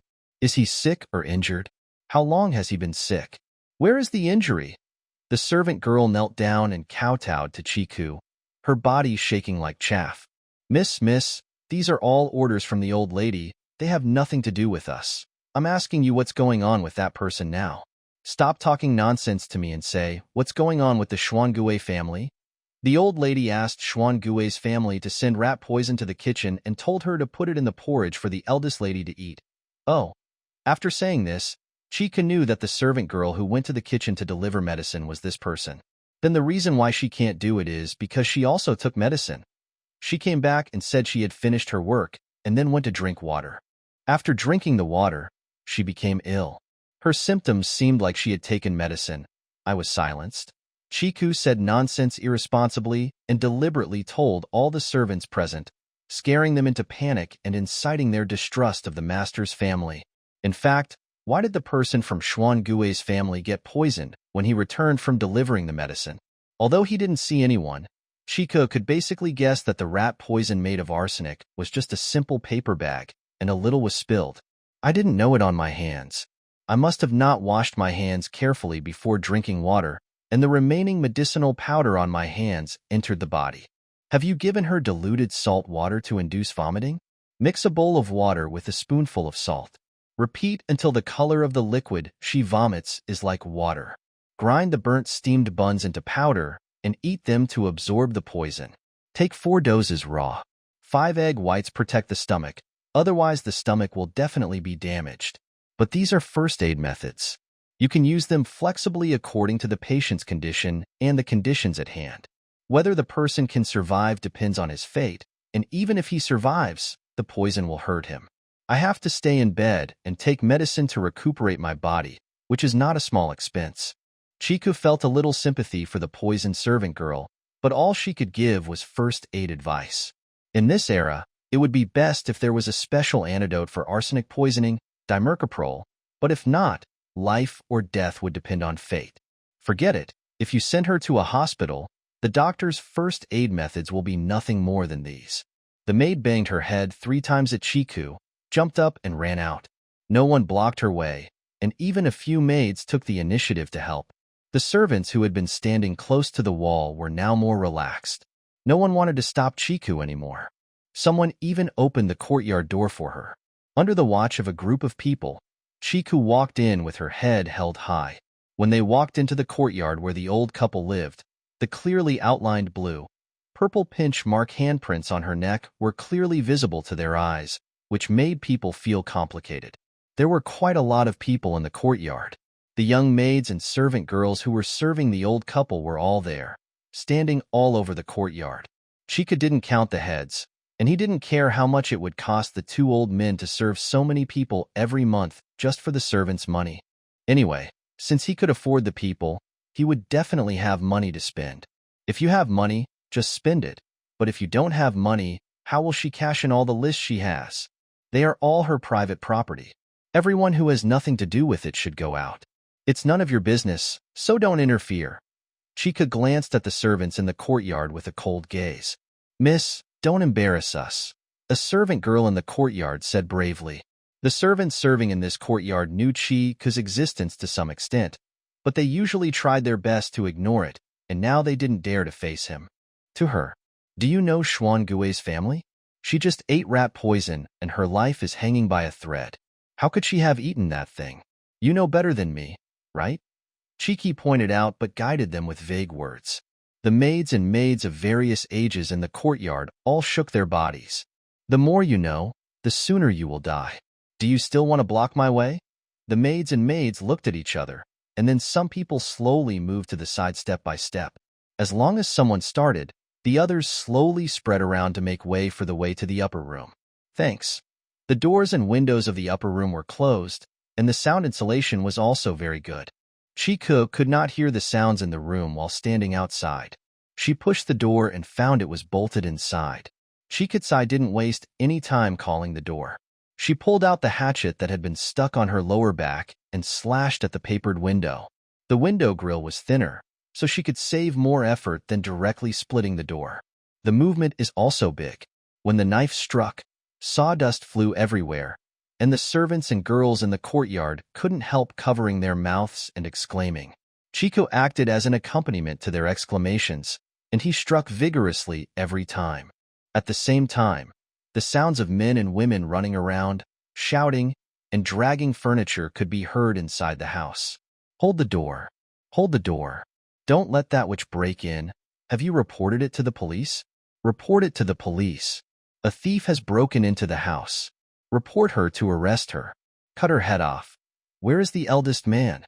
Has anyone gone to find the eldest man and tell him to go home quickly? Where are the servants outside? Are they all dead? Why did this Sangmangsing get in here? Someone is coming." Chika gathered her strength and waited until now, then cut a hole in the door and window in one breath. The occasional movement from behind the door told her that the door was blocked by large pieces of furniture. "That's it." Chika put away the hatchet, turned his back to the servants in the yard, and used a lighter to light the 3 Molotov cocktails that he had not put down all the way. The flames sprang up with a scorching temperature and then started to burn. "Throw one in through the crack in the door." "Ah, fire. It's all fire. Run away." "Where are you going to run away?" "The door is blocked by us. We're going to be burned to death." "Sangmangsing. This Sangmangsing. I told you that she was strangled to death when she was born. You must keep her. Now she wants us to kill our whole family. She and her witchy mother, you are here to harm our family." You could tell by hearing this voice that it was the old lady. Chiku was a little unhappy when she heard this last sentence outside. Ji Xiaorui, the original owner's mother, worked hard to earn such a property for the Chi family. The truth behind her death cannot be investigated now, but as a mother, in law, it's fine. My daughter, in law, has good things, but she doesn't speak well of others. This grudge has been recorded. Chiku still had 2 lit Molotov cocktails in her hand. She didn't throw them all into the hall. The main room had a light and 2 dark layout. That is, there were only windows and no doors. The only door in and out of the house was the increasingly dangerous fire door. So, Chica walked to the dark room on the left, and while everyone in the room was paying attention to the fire at the door, she used a hatchet to cut open the window of the room, threw in a Molotov cocktail, and then followed the same pattern. Walking to the right in the darkness, he cut through the window and threw in the last Molotov cocktail. All 3 rooms were on fire at once. As long as there were no other combustibles, the fire would be extinguished after the alcohol burned out. But how could there be no flammable things in the rooms where we live and sleep? After setting the fire, Chiku walked down the platform and stood in the yard, standing by and watching. However, the girls and servants in the yard did not dare to watch motionlessly. They quickly called the servants outside to help carry water, and the main room was full of ghosts and howls. As people shouted for help, countless buckets of water were brought in from outside and poured directly on the burning windows one by one, which actually put out the fire. But after the fire was out, the people inside the house didn't come out so quickly. They blocked the only door and had to move it away. In panic, they forgot to open the window from the inside, and someone outside tore it open. The window paper was soaked with water. He reached in through the gap Chiku had cut and pulled out the window latch. Then he opened the window and climbed in to help. Chio, who rushed over after hearing the fire, looked at Chiku, who was watching the show, as if he had seen a ghost. He stayed far away from her, fearing that getting in contact with her would bring misfortune to him. The other chief family members were not so calm when they saw the smoky scene with running water all over the ground. Men, women, old and young huddled together and chattered, but they couldn't take advantage of the crowd to rush over to Chiku and slap her down twice. Dare. Among them were two brothers and sisters, in-law who had been sprayed with spicy and unknown liquid by Chiku before, and they were still suffering. The other brothers wanted to have nothing to do with the eldest brother's affairs, so they left it to the eldest brother. I was tossing around the house, but I didn't expect something happened in my parents' yard. So I came over because I had no choice but to come over. I knew very well that she was a ruthless character who dared to kill people and set fires. Who would be willing to risk his own life to practice for this dead star? Chiku took advantage of the chaos of the crowd and quietly changed to a water gun filled with pepper spray, then played with the hatchet in his hand and stared at the door that was about to open. Her actions made the cold-blooded chief family members even more afraid to step forward. Everyone was afraid of being sent over and being stabbed by her. Standing with only one girl, Mrs. Chiu looked on with cold eyes. She decided in her heart to take this opportunity to seize the power of the family and then separate the family. She could not let her children grow up in such a relative environment. Finally, with the efforts of everyone, the door that was blocked by large pieces of furniture was finally unlatched and opened from the inside, and a small group of people came out coughing one after another. Chiku was standing on the side of the steps under the platform with a hatchet in her hand. She was blocked by the guardrail of the veranda above. People coming out of the house couldn't see her at all, while the rest of the chief family were standing in the yard. Chiu pursed her lips, took a few steps back with the girl, and stood in the shadows. Seeing the people coming out of the house, the chief family wanted to step forward to express their filial piety, but seeing Chiku standing there, her legs were a little weak. As soon as they hesitated, Chiku took action. She took out a water gun and pointed it down the steps. The crowd sprayed pepper spray. It was impossible to miss at such a close distance. The two oldest and best-dressed people in the crowd were her targets. The old couple of the chief family, who had suffered a fright, were coming out cursing. They were full of swear words in their hometown dialect. The servants around them could understand them somewhat in the past few years. Every word was dirty. Ears are definitely not something that officials can express, but this old couple didn't know it. They just kept their mouths open. At this moment, Chika's pepper water attacked them and sprayed them directly in the face. They were cursing with their mouths open and choked. Their heads only felt a buzzing, and they didn't know anything. It seemed that the old couple suddenly coughed and fell to the ground. Their eyes and noses were red, and tears were streaming down their faces. At the same time, there was no one around them. There was a choking smell. Those who unfortunately took 2 puffs covered their mouths and noses. He coughed and ran away quickly. In just the blink of an eye, there was no one around the old couple, and instead there was the sound of coughing and sneezing all around. Chika put away the water gun, carried the hatchet, and walked over in full view of the public and without any obstruction. She bent down and cut each of the 2 old men's thighs. When she saw the blood flowing out, she put away the knife and turned to stand. A few steps away, he drew out his water gun, pointed it at the wound, and fired 2 more shots. Ah! The old couple, who were feeling extremely uncomfortable after choking on the pepper water, had no time to react to the 2 more wounds on their bodies. Then they felt the most painful pain in their lives. The pain made them raise their necks and scream loudly, their voices completely loud. It didn't look like an old man of this age, and it didn't sound like a human voice. It was broken, like the roar of a wild animal. Touching the exposed wounds with pepper water is equivalent to torture. The weaker ones might be able to go directly to heaven and leave this beautiful world under this strong stimulation. People in the courtyard were frightened by this scene, and some of them had fast legs and feet that were not touched. The people who got the pepper water even trotted out, and it was safer to stand outside the courtyard gate and watch. Cho was a little dizzy, and she and her girl were holding hands to support each other. Both of their faces were pale. Her personal girl had suffered a crime for protecting the young master before. She thought that was it, but now she saw only after seeing the tragic situation of her parents. In law did she realize that her girl was lucky, and it was her parents-in-law who suffered the fatal crime. The rest of the Chi family were also trembling. Men and women moved towards the courtyard door. They thought they were hidden, and no one would notice them. They also didn't expect that there were so many of them standing together and moving at every move. The fastest way to leave the courtyard was just the door. 3 or 5 steps away. Those lying on the ground were still the elders of their Chi family, and no one wanted to step forward and care. Chiku could see the situation clearly at a glance, and the Chi family's coolness was beneficial to her. The old couple on the ground did not die after howling. They had lived a pampered life for so many years. They had eaten a lot of good food and were in good physical condition. However, given their age, after all this hard work, they only had the strength to breathe.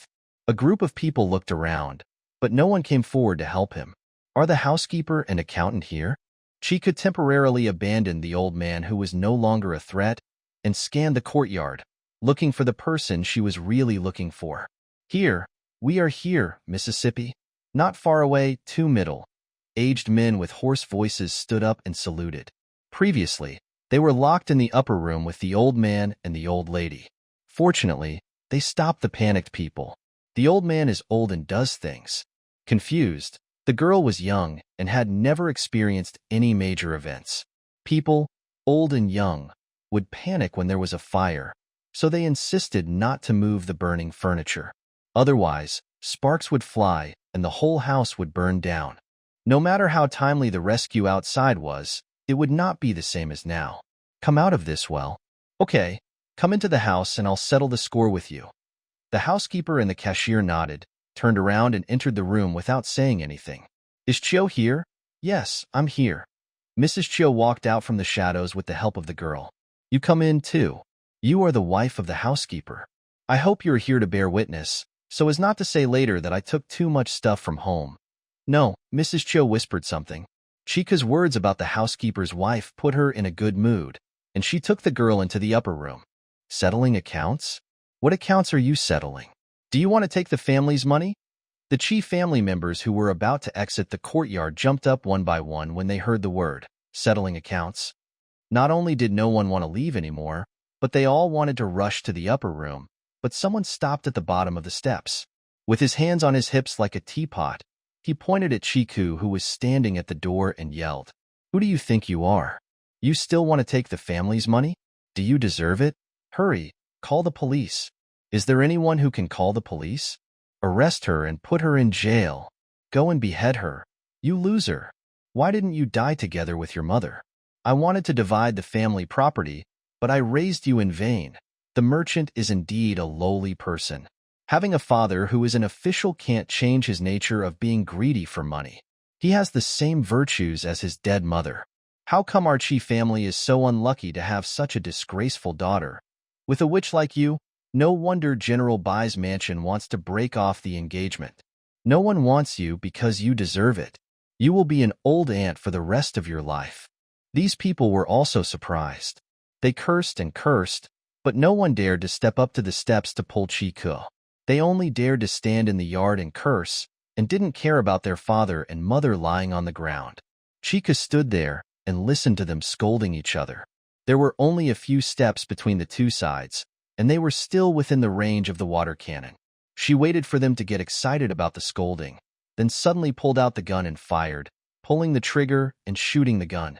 All the pepper water inside was sprayed out. The young and old of the Chi family who were scolding each other choked violently and couldn't say a word anymore. They all covered their faces and howled. Chiku was condescending and shot the water gun. The pepper water all hit their faces, but they were choked and wanted to die. Eyes, nose, and skin are all burning and painful. Chiku put away the empty water gun, picked up the thin bamboo whip from his waist, and walked down the steps. He would whip it at anyone he saw, and he would whip it on the face. They covered their faces with their hands at first, so their hands were injured first. They instinctively let go of their hands. As soon as their faces were exposed, Chiku followed up with another whip, so the skin on their faces was broken. Then there was the stimulation of the pepper water, and immediately their howls turned into screams. My face. The ones who screamed the loudest were the female relatives. Whether they were the elder aunts or their daughters, Even if Chica's thin bamboo whip didn't hit their faces, it still couldn't stop them as if the sky was falling. Scream. Of course, Chica doesn't whip people randomly. She mainly whips the older men and women. Among the juniors, the original owner Chiku is the eldest. The second in line is Chi Shan, the eldest daughter of the second wife, who is only 1 year younger than her. Half a dozen years old, she is now 12 years old, still a child. Even if she pretends to accept gifts from General Bai's mansion in recent years, it is all because of the teachings of the elders in the family.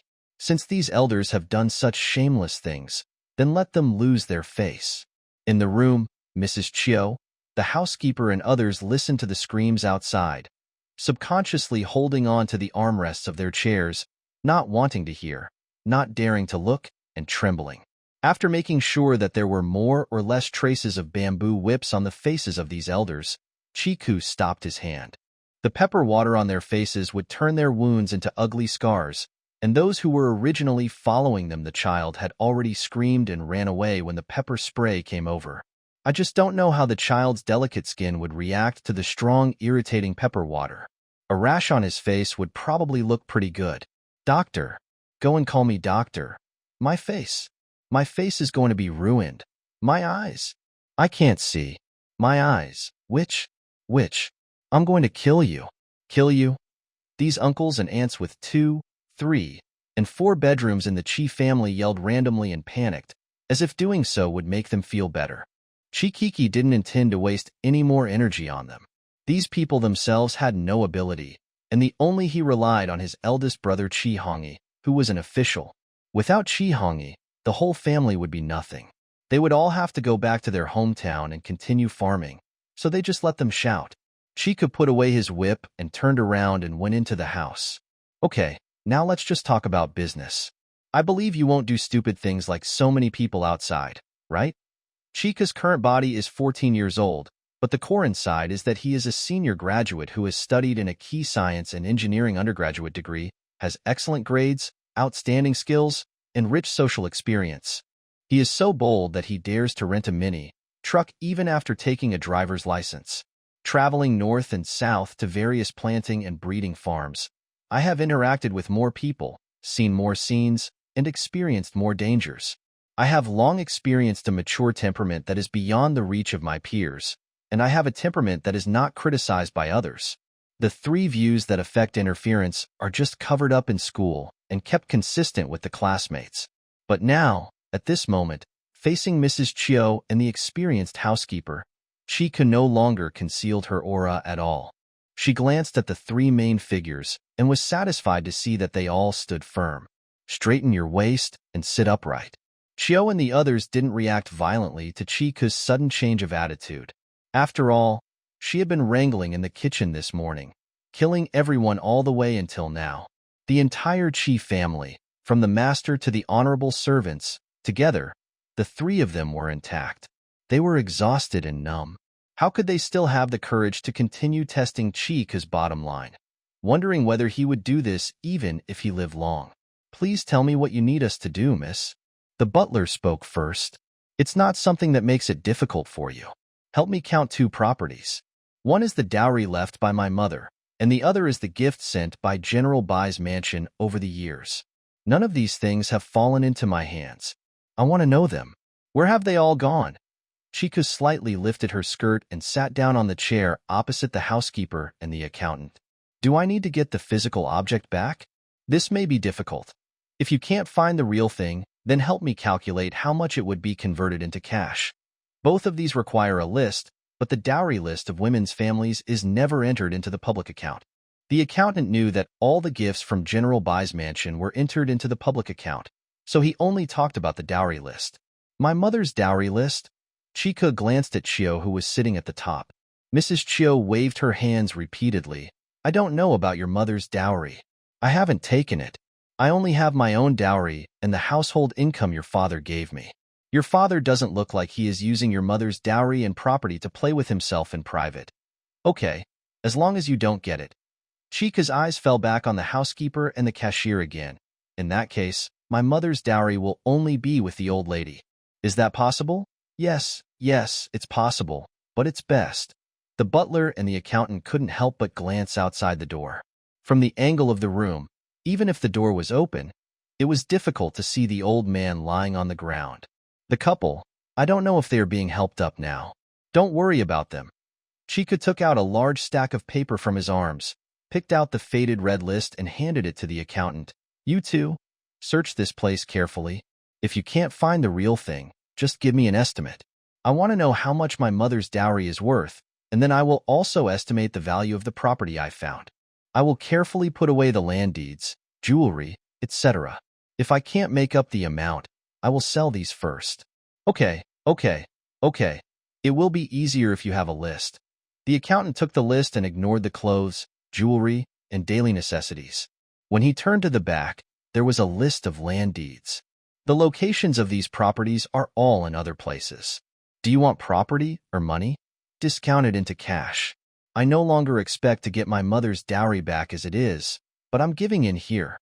Don't treat me as a fool when you discount it. When appraising, give more or less. The price difference in the final total amount was huge. What Chiku said was to remind the other party that she didn't understand the tricks involved. No, they are all real prices. They must be real prices.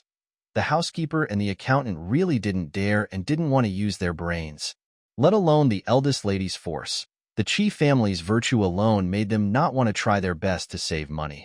Anyway, the money saved could not be saved. It's better to let the wronged eldest lady take it away if it's in their pockets. Okay, next is the account of the many gifts given to General Kashiwa Mansion for 3 festivals a year. These are all put into the public account, but the old man and the old lady make the decision to distribute the things to each room. The accountant said hurriedly. Chika's eyes turned to Chio, who was standing above him. Mrs. Chio waved her hands repeatedly. Don't look at me. The female family members didn't share those things. They were all shared by the sons and grandchildren. In other words, Chi-shan shared some jewelry and clothing materials. She wants to take your place. Every time she goes to meet the Bai family, you should always wear something on your body and head. My daughter and I didn't hold other things anyway, but my son's share was just a decoration, and your father took it away as soon as he turned around. You are the wife of the housekeeper, and you don't have anything that I divided among you? Chio's expression changed. Not only is your position as the wife of the head of the house unstable, but your wife's status in the husband's heart is also not very good. Chiku stabbed Chio in the heart with sharp words. Chio clenched her fists and warned herself not to be provoked, but she was really so angry. Since everything has been divided among the rooms, and I won't be able to get it back, let's just discount it all. Chiku ignored Chio and turned to the accounting clerk. The accountant looked a bit grim. Miss, I'm afraid there isn't that much money in the account. No money? All the wealth my mother earned before she died has been lost in the past few years. The 4 houses are all only accessible. I have read the account books. I saw that the wife in front of me earned more when she was still here. After her death, the income from various industries has declined year by year. In particular, the harvest in Zhuangzi has been declining year by year due to natural disasters. One year, the business of shops in the city was also greatly affected. People with a shallow foundation like ours should have reduced their expenses and lived frugally, but there were so many masters in the family who were unwilling to reduce their share. Instead, their expenses increased. Now we can no longer make ends meet. Oh, my mother earned money to buy this house. As you all know, in the entire 4-bedroom Chi family, only the eldest man is a student. The other 3 masters have bad names. They are all just digging in the fields. They hugged their eldest brother and came to the capital to become city dwellers. But in fact, they have no knowledge or skills to make a living in the city. Now that the situation is bad, they cannot go out and earn money for the family, and they don't even have a long house. It is necessary to keep them.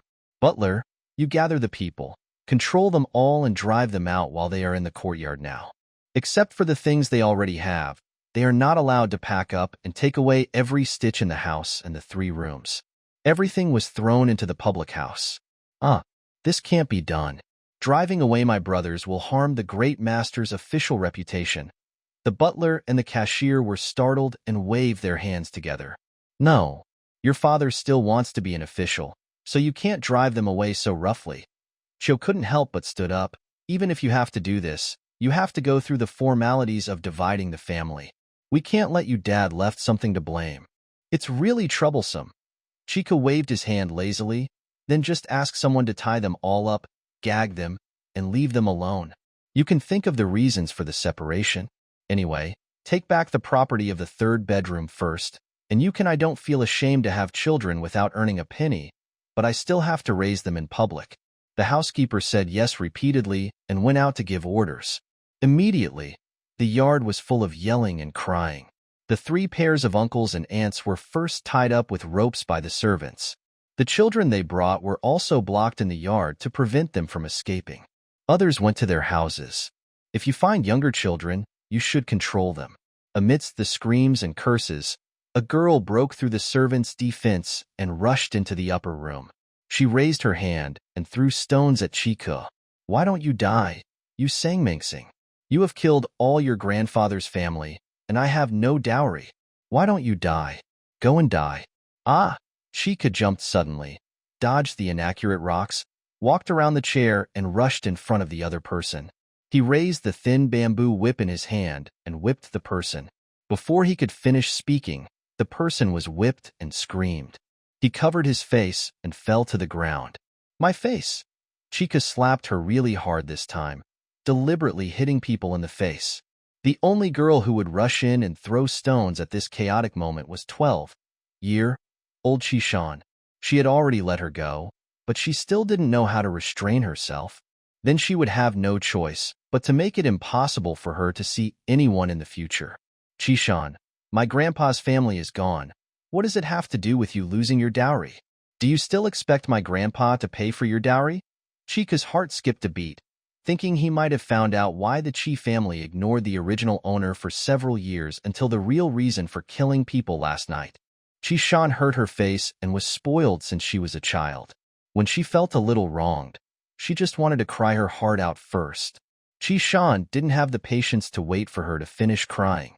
He picked up a thin bamboo whip and slapped her head and face hard, making Chishan scream, rolling all over the ground. The accountant didn't dare to sit in the room. He put the dowry list in his arms and ran outside to help the housekeeper. Mrs. Chiu was sitting at the table holding her arms tightly, not daring to come down to stop her. Seeing that Chishan was beaten so badly, she felt a little gloating in her heart. She was a step-brother, and her husband's younger brother and sister-in-law were all better than her. She is older, so how can she respect her? Their children follow the same example and have no respect for her, an aunt. And of course they are too lazy to say nice things at the moment. Chishan was frightened by the beating and ran around the room and finally hid under the table. Chica pretended to lift the table, and Chishan screamed, hugged the table legs, and cried for mercy. "Don't fight. Don't fight. I won't scold you anymore. I won't scold you anymore. Spare me. Spare me." Chishan cried hoarsely, sobbing as if she might be out of breath at any time. "Tell me, why do you need my grandpa to pay for your dowry? I eavesdropped. Your mother is dead, but you have a good marriage contract. Your grandpa promised to prepare a dowry for you, but your grandpa's family disappeared not long ago, and the dowry is gone. How come my grandfather's family doesn't have one? I have no idea." Chica struck the leg of the table with his whip, and the crisp crackling sound made even Chiu tremble. "I don't know. I really don't know." Chishan was so frightened that she hugged the table leg tightly and dared not let go, for fear that Chiku would flip the table and slap her again. "I heard this all from eavesdropping. Your grandpa's family is gone, and then General Bai's government wants to break off the engagement. Your grandparents say it's useless to keep you. When you die, you will be thrown into a pile of homeless people outside the city, and a body collection team will take you to a mass grave." Chiku understood everything now. The dowry promised by the grandpa's family, the engagement contract from General Bai's mansion, and the 3 festival gifts a year, combined, are the reasons why the original owner has been struggling to survive since the death of his mother at the age of 8 until last night. When Chishan had impersonated herself and went to General Bai's mansion and only recognized her, the dowry from her grandfather's family was Chica's biggest life-saving talisman. However, these 2 conditions to protect her life were gone, and the original owner Chiku was also in his own home. It loses the value of continuing to live. Then, Chica came to this world. Chica touched the scary purple pinch mark on the back of his neck. After a moment of silence, he sighed. Ah, I really want to kill someone. Chio's heart trembled when she heard these words. A cold air rushed from the soles of her feet along her spine to the top of her head. Her scalp was numb, and she suddenly felt the fear of falling into the abyss and facing death. This made her absolutely believe that this was Chica's true words, and she really had murderous thoughts. No. Chishan was so frightened that she hugged the table leg and trembled wildly. I don't want to die. I've told you everything I know. Don't kill me. I don't want to die, miss. At the door, the housekeeper, the accountant, and the stout servant girl were standing there holding ropes. I don't know how much they heard, but they all had complicated expressions. Chica didn't bother to care about what people were thinking. She stepped aside and nodded her chin lazily at Chishan. She's just in time. Let's take her out. The family must be neat and tidy. No. Don't kill me. It's all your grandparents and your father's idea. It's none of my business. It's none of my business, Chishan screamed wildly, dodging and struggling under the table. But the maids overturned the table, grabbed her collar and dragged her out like a chicken, and then dragged her to the yard. She was gagged and her hands were tied behind her back and thrown together with her parents, siblings. It finally became quiet inside and outside the house, and there were no more annoying noises. Come on, steward, accountant, let's continue. Let's make a brief estimate of how much money I should be able to get back. Take the time to get things done. If we finish the matter early, we can restore order in the house as soon as possible. The housekeeper and the accountant nodded repeatedly and returned to their original seats in the room to sit down. Chio was still at the top, with only her girl by her side. The two women did not dare to make a sound, for fear that Chiku would think of them. Come. The accountant took the list of dowry and evaluated each item according to what was written on it without the actual objects.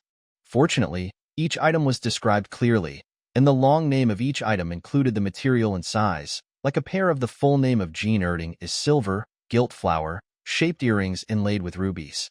Regardless of the shape, just the words, silver, gilt and inlaid with rubies, are worth a lot of silver, as well as gold and silver bracelets. Write down the weight clearly, like a 4-ounce filigree silver gilt inlaid jade bracelet or something. Such a heavy bracelet is definitely not for daily wear and can only be kept at the bottom of the box, but one is worth a lot, not to mention that such bracelets are all in pairs. There are several pairs. Chica listened quietly, and while listening, he was also adding up in his mind. Just the jewelry fabrics, seasonal clothes, furniture, daily necessities, and the silver for pressing boxes together exceeded 1,000 taels of silver, not to mention the land. It is a top-grade paddy field, and it costs at least 10 taels of silver per acre no matter where it is. If it is a top-grade paddy field on the outskirts of the capital, it will be even more expensive. It will only be cheaper unless there is a disaster, but it must be worth the price of a medium-grade paddy field, and it cannot fall to a lower-grade paddy field. If the price of the land is gone, and the land property in the dowry list is 50 acres, then it is calculated as 10 taels, which is 500 taels of silver. In this way, the minimum value of the entire dowry list is 2,500 taels of silver, and it is estimated to be 3,000 taels. Even higher is normal. Chio was secretly jealous after hearing the total. She didn't even have so many good things in her dowry. The merchant girl was really rich. When she thought about it after she was jealous, Chio felt heartbroken again. All the money had to be paid by her family. Okay, let's search these rooms first and see if we can scrape together 2,500 taels of silver. The housekeeper and the accountant shook their heads and smiled bitterly. They could see at a glance that they could not raise 2,050 taels of silver even if they turned the whole yard upside down. Why are you so anxious? Didn't we confiscate the property of the three families? Let's count them together and let the people there search and find out all the money they hid. Don't let the family raise a greedy rat. The family doesn't know it yet. Chica thought of the granary she had stolen in the middle of the night. The Chi family must have been blamed for this, so she had to make some preparations now. When it came to this, the housekeeper and the accountant agreed without asking for Chio's opinion at all, because they couldn't do it. During the inspection, we also cleaned up the accounts of General Bai's mansion. Chiku finally handed over another set of lists that he had held in his hand for a long time. The cashier took it and jumped up in shock after just one glance. There are still people in the Chi family who feel sorry for me. Of course, Chiku would not admit that she had stolen it. She just made up any excuse and pushed the blame out. As for who they would let take the blame, she didn't care. The butler pulled the accountant over and took a look. He was so shocked that his scalp was numb and his back was chilling. He was worried about the future of himself and the accountant. All the servants in the family might have to be purged. By then, could he continue to be the butler? It's hard to say. The Mid-Autumn Festival gift is the most important gift given by General Bai's mansion in recent years. Because the weather gets colder after the Mid-Autumn Festival, furs to keep out the cold are sent with this festival gift. They are sent every year. The furs alone are worth thousands of taels. Plus the rare specialties from various places and the fashionable clothing and jewelry in the capital, the total value is less than 3,000 taels of silver. The accountant did the calculation much faster than before. After all, these things have been transferred to the public house. He has seen the real thing as the accountant's hand, so he knows it well and can estimate it quickly. So the total of my two properties should be around 5,000 or 6,000 taels? Yes. Chika nodded slightly. It has been 6 years since his mother's death. The original owner's gift of 3,000 taels of silver was divided into 500 taels per year. He gave furs and specialties as well as expensive and beautiful things that were fashionable in the capital. The purchasing power of the silver was quite strong. Realizing that his focus was a little off, Chika blinked and brought his thoughts back. Very good.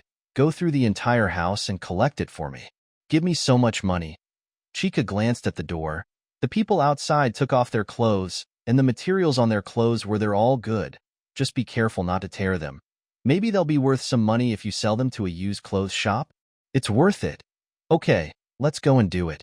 You have been worried and scared for a long time. I will give you 1/10 of the money I copied. It will be considered as a relief. 1/10. If 5,000 or 6,000 taels of silver can be copied in the end, 1/10 will be 500 or 600 taels of silver. The more silver they copy, the more they will get. The housekeeper and the accountant immediately became energetic and went out neatly. After a while, the yard was filled with screams and curses. The old couple, who had already recovered from their nerves, even cursed loudly, but no one paid attention to them. Several servants held them down and patted them down. Chika listened to the noise outside the house and turned her eyes to Chio, who was looking up at her. The girl next to her couldn't help but wince when she saw Chika's eyes. Miss Chio, are you ready to pay the compensation? It's still being sorted out. I'll go back and supervise it right away. Chio's head was pounding. As soon as the two accounts were calculated, she knew it was going to be bad. She couldn't even think about sending people away with hundreds of taels of silver. The idea was that it would cost 1,000 taels to satisfy Chika's enlarged appetite, but her dowry really didn't have that much cash. Mrs. Chio felt very sad. She really didn't know that the gifts given by General Bai's mansion over the years were actually worth 3,000 taels. Now she had to pay Chiku a lump sum compensation. She probably had to sell all the land and shops to get enough, and the family's assets had shrunk. So what if she finally gets the power of running the family? She has no money to use it. Thinking of the real estate shop, Mrs. Chio felt a pang in her heart. When General Bai broke off the engagement this time, he gave a zhuangzi as an apology. This was not included in the public account. Chi Hongyi had always discussed such a big thing as the divorce between the two families with the Bai family. That zhang she accepted the land deed last night. This is the private property of their eldest son, but no one should know about it. The past few years have been bad, with drought in the north and floods in the south. Zhuangzi is a lifesaver, and every additional acre of land in his hand can be used by his family. People can have one more mouthful of food. Thinking of food, Chio was perked up again. She remembered that there were granaries at home. Although each granary was not big, there were several of them, and together they could store tens of thousands of kilograms of food. Chika couldn't let Chika know about this, otherwise there would be trouble. In order to cash in the grain, there is also a shortage of grain in the capital. The wealthy families who have grain at home are strictly guarding the amount of their own grain and are determined not to let outsiders know, and not a single grain of grain is allowed to be released. Just after making this decision, Chio's eyes turned to the housekeeper and accountant who were busy in the yard. When she was thinking about how to find a chance to talk to them, a young man dressed as a servant suddenly rushed in from outside the yard in panic and went straight to the tent, shouting, "It's not good. It's not good. What are you doing? You're in a hurry. What do you look like?" Seeing that it was one of his subordinates, the cashier quickly scolded him. "Food. The food is gone." The boy who came to report the news was so frightened that his face turned pale and his legs became weak. He pulled on the hem of the tent's clothes as if he had seen a savior. "What?" The cashier was confused and couldn't believe it at all. "Are you serious? Really?" "It's absolutely true. The 6 granaries are locked tightly, but all the food in them is gone. Not even a grain of grain is left." The boy didn't care about keeping secrets at this time. Anyway, the family already had it such a mess. What can one more piece of information about him do? The food is gone. After hearing the boy's report that the food had been stolen, Mrs. Cho couldn't sit still. As soon as she walked out, she heard the boy finish the follow-up. The black man in front of her almost fainted. "It's all gone, madam. All the food is gone. It's absolutely true." The boy knelt on his knees and kowtowed to Mrs. Cho in fear. Who did this?" Cho was furious.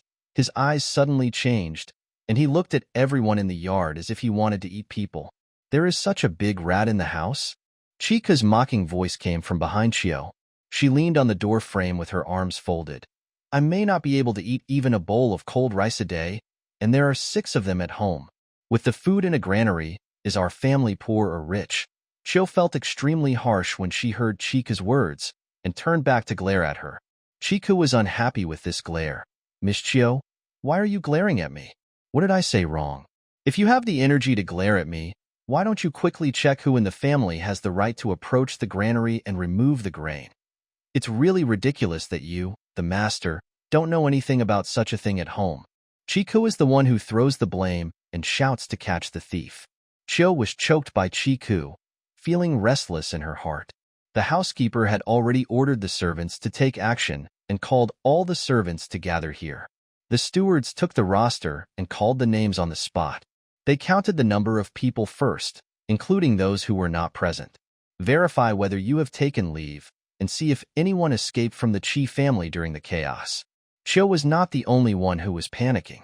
The old couple of the Chi family, their 3 sons, daughter, in-law, and children who were tied up and gagged were also whining in panic. The servants were even more panicked, waiting for other servants to come over. During the concentrated time, people who arrived one after another stood together in 2s and 3s and whispered. The granary was stolen, and the only food that the family could eat was the little that was stored in the kitchen pantry. The whole family probably had to eat porridge to survive for a few more days, because it is also difficult to buy food in the capital now. There are many grain stores in the city. Everything is closed. Ordinary people can only go to a few grain stores that cooperate with Gwansong to buy official rice.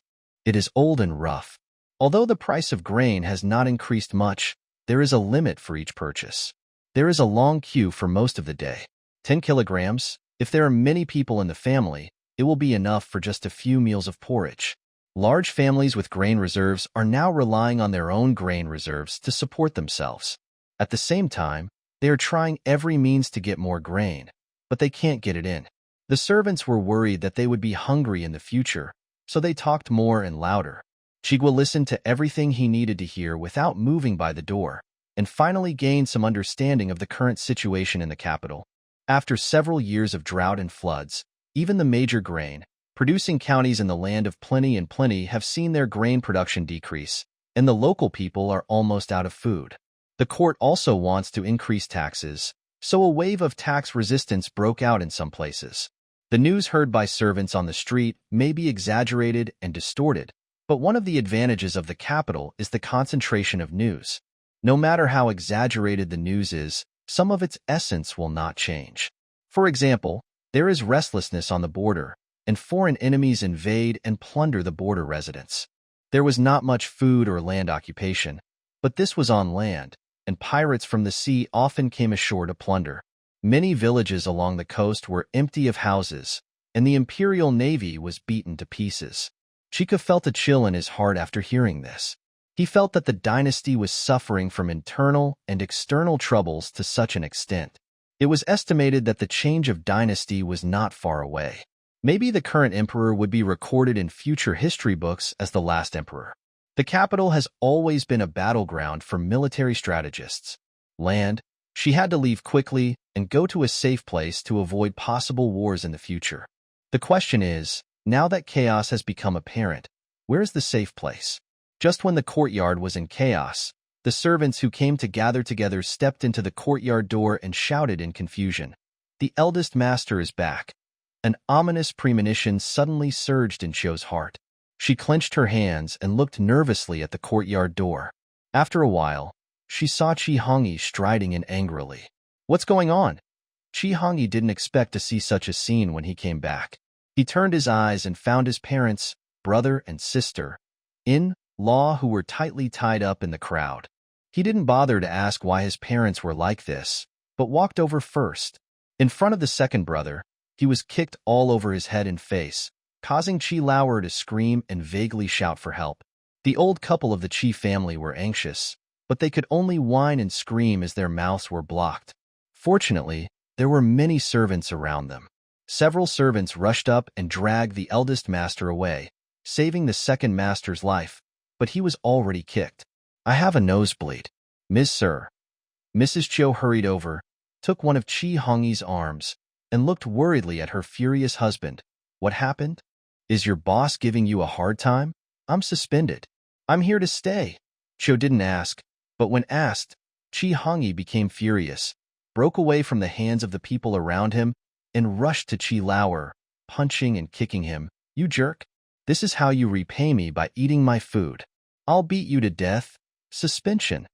Mrs. Chiu screamed in disbelief. She turned to Chi Lauer, who was lying on the ground and rolling around to avoid his elder brother's legs and feet. There were sparks in his eyes, and he waved his servant to come over. "Pull the elder brother. Come on, bring the stick. Don't let the old man hurt your foot." Chi Hongyi was pulled away again by various hands, and the servants with sticks quickly gathered around him, giving him the impression that he could beat the second master to death with just one order. "Why are you suspended? What's going on?" Chiu asked her husband in a low voice. "This jerk violation a common girl on the street. The girl was killed in the street. The censor got the news and filed a lawsuit against your parents' family. He accused Shirlang Chiu of shielding his in-laws and misbehaved. The Ministry of Civil Affairs issued a document asking me to live in peace." Chi Hong was so angry that he shouted out the reason why he was suspended without even saying goodbye to the servants in the yard. He could not stop feeling angry, so he simply ordered the servant with a stick to beat Chi Lauer again. "Beat him up. Hit. Beat me hard. Break his evil leg. Let's see how he continues to rob civilian girls." The servant swung a thick stick and beat Chi Lauer until he screamed in agony. His wife struggled and squirmed, blocking her husband's body with her body to take the beating for him. So the two couples were beaten together, crackling, and the stick hit their flesh. Their children cried and screamed, but no one paid attention. "Don't beat him to death. Keep your breath. It's unlucky to have someone in your family die." After hearing what her husband said, Mrs. Chiu was so angry that her family had suffered for nothing. But she also knew why the censor used the Chiu family as a raft. In addition to taking the opportunity to apply eye drops, it was also because Chi Hongyi's official position was too low and not worth it. The imperial censor specially handed out documents, and now he would sue both families to avoid losing money. The Chiu family was a little shaken, and his husband was even suspended from his job. Chi Hongyi is the only official in the family. Although he is a low-level official, he is an official who eats imperial food. When the officials' families go to the official warehouse to buy rice, they buy another kind of rice. It is better than the rice of ordinary people and not so unpalatable. Although it is still limited, but I can buy 30 kilograms at a time. Miss Sir. Miss Chiu's heart ached when she thought about the theft of her family's granary and her husband's suspension. Miss Sir, you are suspended from your job now. Will it affect your going to the official granary to buy rice? No, if you stay idle in Guandai, you can keep your official status and you can buy rice. Chi Hongyi's emotions were still with Chi Lauer. He watched angrily as he was beaten with bruises by his servants. Hearing his wife's question, he was a little dazed. Why do you ask this? The granary at home was stolen. It was all stolen. Not a grain of food was left. Chiu sobbed. Her eyes reddened, and she started wiping her tears with her handkerchief. What? Chi Hongyi was shocked. He could no longer care about his second brother and sister-in-law and grabbed Chiu's wrist forcefully. The granary was stolen. Chiu was in pain but did not dare to cry out. She nodded desperately. Just now, the clerk from the accounting office came to report that we were checking whether there were any missing servants at home, and you came back. That's food for 6 granaries. 6. Chi Hongyi also felt that his eyes were darkening for a while. Although the 6 granaries were not full, the food stored in them would be enough for the family to eat this year. Now tell him that the granaries were stolen. Miss Sir, what should we do now? Every household is short of food now. Even if I go back to my parents' house to borrow food, I probably won't be able to borrow much. Chi Hongyi didn't have any good ideas. After listening to Chiu's words, his face turned as black as the bottom of a pot. The Yu family was sued by the censor. How could he have the face to borrow food from the house? There's no food at home. The only food we have in the kitchen is what we have in the kitchen. We can't even survive for a few days even if we just eat gruel. Chi Hongyi was so irritated that he wanted to scratch his head. Hearing the second room's ghost cry and howl made him even more irritable. He waved his hand and asked the servant to spare the lives of the couple.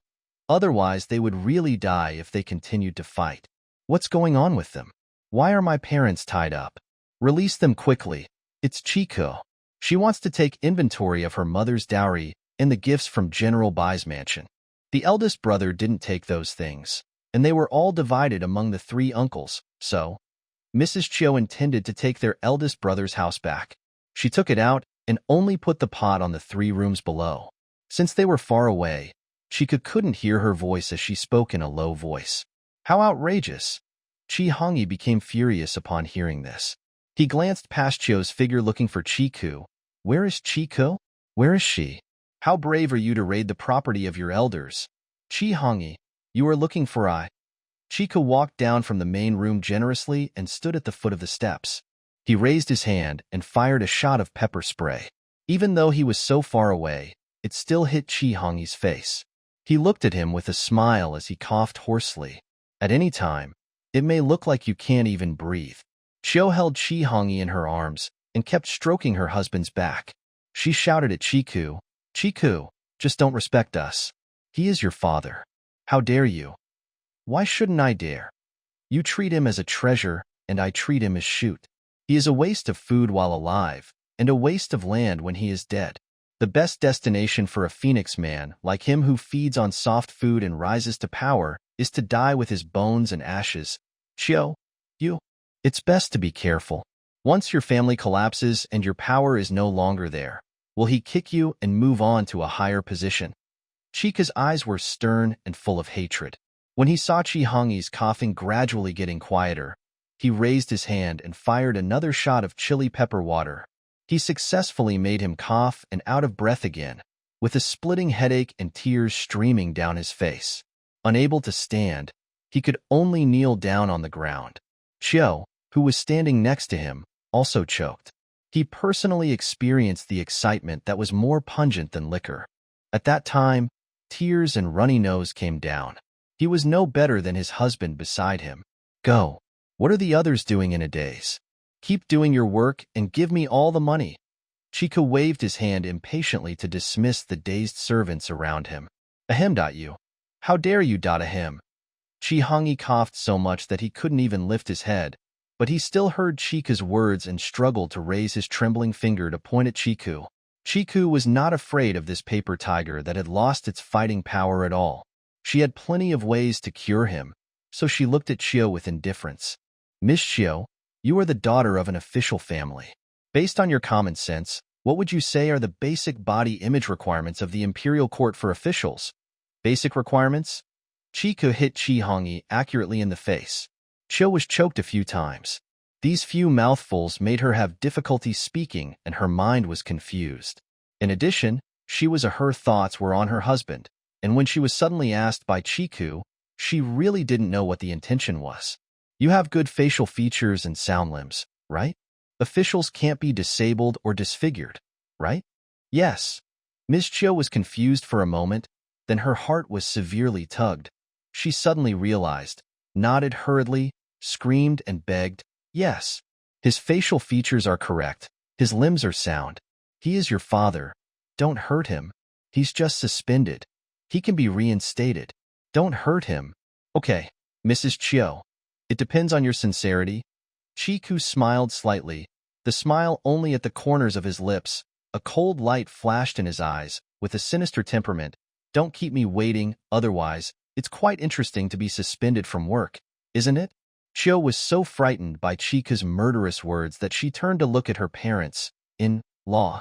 Her parents had been alone for 3 years. Chiu was feeling panicked and dizzy. She didn't know whether to nod or shake her head. She only had one thought in her mind now. If she didn't meet Chiku's request, she would really can do anything. Okay, today is chaotic enough. You are the eldest lady. I will leave the rest to you. I will go back and rest. When it gets dark, I hope to hear the news that you have started to raise money. Don't forget, only cash is accepted. Chiku admired his foresight very much. As long as cash is not needed, banknotes will become useless paper at any time in troubled times. Only gold and silver can maintain their value forever. Okay. Chiku said whatever he said, and Chiu didn't even have the slightest objection. Where can I find you? There's only one place I can go. You know where to find me. Chiu's face was feverish and she was speechless as she supported her husband who was still coughing. Chika happened to be tired of this messy scene, so she found a way to exit. Moreover, she should have had a good rest since last night, but she didn't expect that before leaving, she received the surprise news that Chi Hongyi was suspended. Chiku was very happy. He was smiling all the way back to the shabby house. It's good to be implicated. If you don't seek death, you won't die. The officialdom is like a battlefield. Suspension is a very delicate punishment. It can be reinstated at the top or demoted at the bottom. Whether Chi Hongyi can be reinstated depends on whether anyone accepts the gifts he gave. When it comes to giving gifts, Chika's face lights up with smiles. With her searching so hard, does Chi Hongyi still have money for his official career? As Chika walked, he calculated his bottom line in his mind. The granary was stolen, and Chi Hongyi was suspended from his job. She needed money to eat and run her official career, so someone would definitely come to her to bargain for less money. Chika calculated over and over again and decided on the original owner. The mother's dowry must be taken back, and not a single penny should be lost. If the remaining money is in the round, she can erase the fraction and only take the round amount. After all, she intends to take the money and leave, and the money she gives up will be treated as a gift to Chi. The family helped her move out of her household registration to establish a single female household and pay for the road navigation fees. Killing for revenge is unrealistic after all. Let's not mention that Chika can't commit murder. Let's just say that whoever dies of the four most darn people is asking for trouble. If Chiu family is killed, the Chiu family is not just freeloaders and they need to be held accountable. If Chi Hongyi is killed, he is the foundation of the Chi family. If Chiu family drags their children and their daughter's future life into chaos, she will definitely hold a grudge and wait for revenge. If Chi Hongyi kills the old couple, Dingyu, once he explodes, Chiku will suffer for causing trouble in the name of his biological father, but Chi Hongyi's 3 younger brothers can be killed by anyone, and they will all die without harming the Chi family at all. So after thinking about it, there are only 2 ways to solve this situation. Either kill the Chi family and Chiku can collect the inheritance, or make a big fuss and teach them an unforgettable lesson and then take the money and leave. Using the Chi families in terms of family finances, it is worse than death to clear out the property. With so many people in the Chi family including masters and servants, it is obviously unrealistic for them all to die. No matter how good the layout is, she, the only living survivor, will definitely be the only suspect in the government. Chi's house will also become what the world calls a ghost house. Chi is not happy to have it. With such a legacy, there is only the second option left. Taking the money and leaving, the Chi family will have a hard time. And what's even worse is that the dirty things the Chi family has done are known to everyone. Now the family is short of food, and food can't be bought on the street. Generally speaking, the number of meals at home must be reduced. The population depends on whether the Chi family dares to sell out so many insiders. Any smart person among the servants will use this to threaten the Chi family not to think too much. It is better to eat porridge with the master than to be sold. In a time of famine everywhere, the jerks who were sold would definitely have no good place to go. So they had to rely on the Chi family to have a shelter from the wind and rain. The bad things Chi Lauer did caused Chi Hongyi to be fired now. If his colleagues know that his family is in such chaos again, his suspension and dismissal may be just around the corner. Now the capital has limited grain purchases so that officials can buy more. Good official rice. The more people in the family who are officials, the better. Isn't it human nature to pull others down in order to have enough food for one's own family? When the year was good, Chi Lauer did such a bad thing, and the Chi family could always make things right by spending money to buy lives. But now that the year is bad, they don't even realize it. The younger brother who harmed his brother so much, maybe I am really tired of living the good life now, so it would be good to save their family's lives and let them fight on their own. The more Chika thought about it, the happier she became. She was laughing as she walked, coupled with her face, which was so skinny that she looked like a little old lady. She looked particularly ghastly and terrifying in the eyes of others, and all the servants she met were afraid to avoid her. After returning to the remote and dilapidated hut, Chika locked the door and turned around and returned to her space. She went directly to the villa to rest, took off the body camera from her body, put the memory card away properly, washed her hands and face, and ate something. Went back to the bedroom to sleep. She hadn't stopped since she waked up last night, and she wouldn't be able to hold on if she didn't sleep for a while. Chika rested, but the troubles in the Chi family continued. After washing his face and regaining his breath, the first thing Chi Hongyi had to deal with was his brothers, who were forced to separate their families. They also wanted to see a doctor, and no doctor was allowed to come in. Is it okay for the doctor to see his family's situation? Even if the doctor was willing to keep it a secret, the family scandal would still be known to outsiders. The idea of dividing the family has long been in the mind. Not only is the Chiu family dissatisfied, but Chi Hongyi himself also knows that his parents and younger brothers are a drag. However, the reason why he has not made up his mind is that his parents have blocked it and his younger brothers are unwilling. Speaking of things, everyone in the Chi family knows the history of their fortune, so the eldest brother should not expect to enjoy a good life to himself. Now Chi Lauer has caused a big disaster for his eldest brother by being suspended from work. No matter how his parents and younger brothers curse and plead for mercy, the separation of the family is a foregone conclusion and cannot be changed. The fact that Chi Hongyi was able to marry his step-in-law after the death of his first wife shows that he himself is also cold-tempered. The interval between the funeral and the wedding was only a few months. In total, it was 100 days of filial piety for the first wife to marry her step-in-law. The room is ready. With such a temper, Chi Hongyi obviously would not make good arrangements for the three younger brothers' families after the separation. His parents could just take care of the eldest son in their old age. He was not going to let his younger brothers go, who usually used his name to do mischief outside. Divide the family property? So beautiful to them. The tied-up parents, brother, and daughter-in-law were still tied up, but they were not allowed to sleep in the yard where sewage flowed across the ground. Instead, they were sent to the east and west wings to be detained separately, and the parents were sent back to their bedroom in the main room. Mrs. Chiu arranged for a dowry servant to look after them.